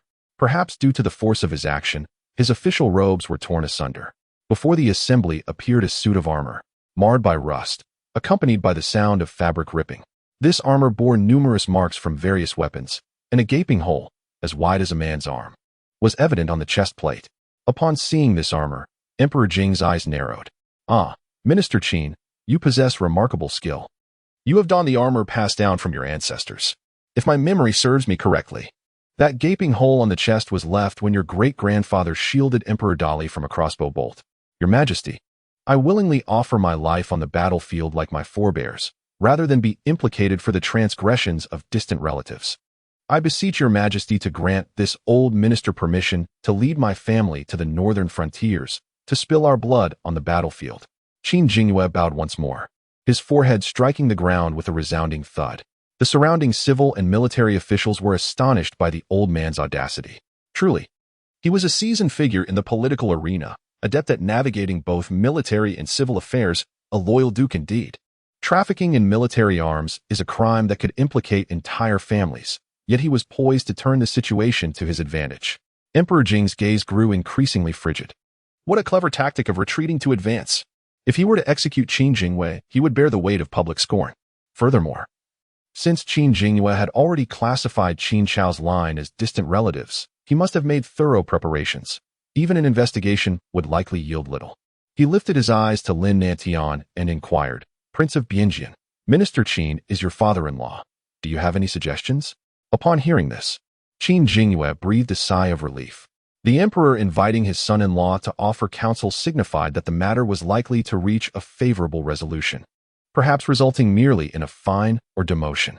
Lin Nantian promptly stated, Your Majesty, the trafficking of military arms is indeed a grave transgression, warranting the annihilation of the offender's lineage. Even if Marquis Zhongding were oblivious to this matter, he should still face severe punishment. Otherwise, how can the soldiers battling at the borders find peace of mind? Upon hearing this, Qin Jinyiwei was momentarily taken aback. He cast furtive glances at Lin Nantian, silently urging him to retract his statement. Yet, Lin Fan remained unperturbed, offering no response. How should the accompanying king proceed? Emperor Jing was equally surprised by Lin Fan's reply and found himself increasingly intrigued by what he would say next. I believe that the Marquis title should be stripped away to stabilize the hearts of the people. However, since Marquis Zhongding is indeed unaware of the situation, and his ancestors have rendered great service to the nation, further punishment should not be enacted following the removal of his title. Lin Fan, under the piercing gaze of his father-in-law that seemed to threaten his very life, mustered the courage to deliver his words. A smile graced the face of the Jing emperor. While Lin Fan may have been somewhat dull-witted, his demeanor towards official matters was commendably earnest. Stripping him of his title could indeed prove beneficial, saving a considerable sum in annual stipends, and perhaps even instilling a sense of discipline among the parasites. If even a marquis could be stripped of his title, how much less secure were the positions of those minor officials? With a decisive gesture, the Jing emperor proclaimed, "Let it be as Duke Bingjian suggested. Strip Qin Jinyiwei of his hereditary title of loyal and steadfast marquis." Upon hearing those fateful words, Qin Jinyiwei felt as though the heavens themselves were collapsing around him. The title, painstakingly earned by his ancestors, was being obliterated. No, it was being destroyed by that good-for-nothing Qin Chao. And that wretched Lin Fan as well. How could he, as Lin Fan's maternal grandfather, be treated with such disdain? To accuse Qin Chao of rebellion and expose his dealings in arms trafficking, was he not concerned about implicating the Bingjian Duke's residence? Even if he had previously sent someone to undermine Lin Fan, it was all for the stability of the Bingjian Duke's house. To ensure that Staolong could secure his position as heir, all for the benefit of both the loyal and steadfast marquisate and the Bingjian Duke's residence. Why could Lin Fan not sacrifice a little for the greater good? Why must he escalate matters to such a degree? Now it was all ruined. The title was lost. Standing among the civil officials, Qin Feng felt the weight of despair upon him. Currently a deputy minister of personnel, ranking 5th in the bureaucracy, he held a modicum of influence within the court. Yet, how could such a position ever compare to that of a marquis's heir? One required tireless labor and servitude, while the other was a birthright. There was no need for comparison. With his father stripped of his title, he stood to inherit nothing of value. The status of heir was now rendered void.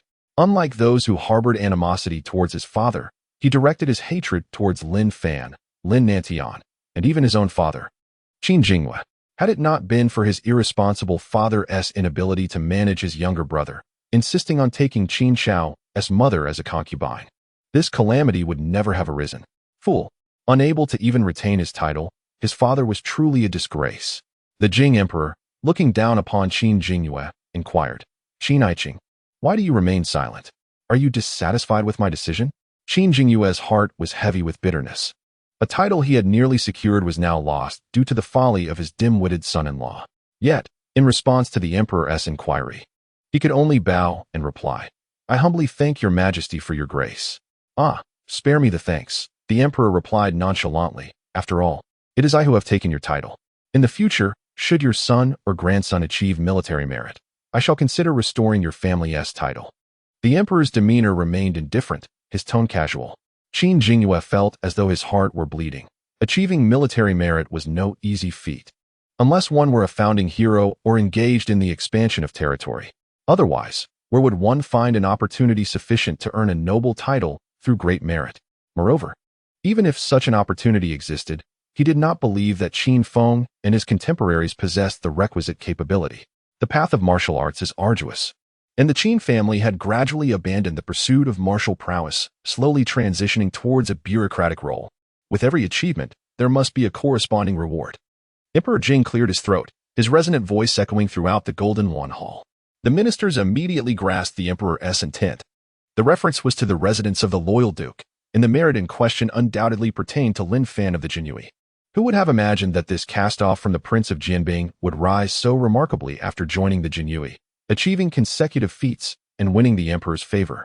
With his official rank escalating like bamboo shoots after a rain, it had barely been over a month, yet he had already ascended to the position of 100 households. Now, it seemed the emperor intended to elevate his rank further.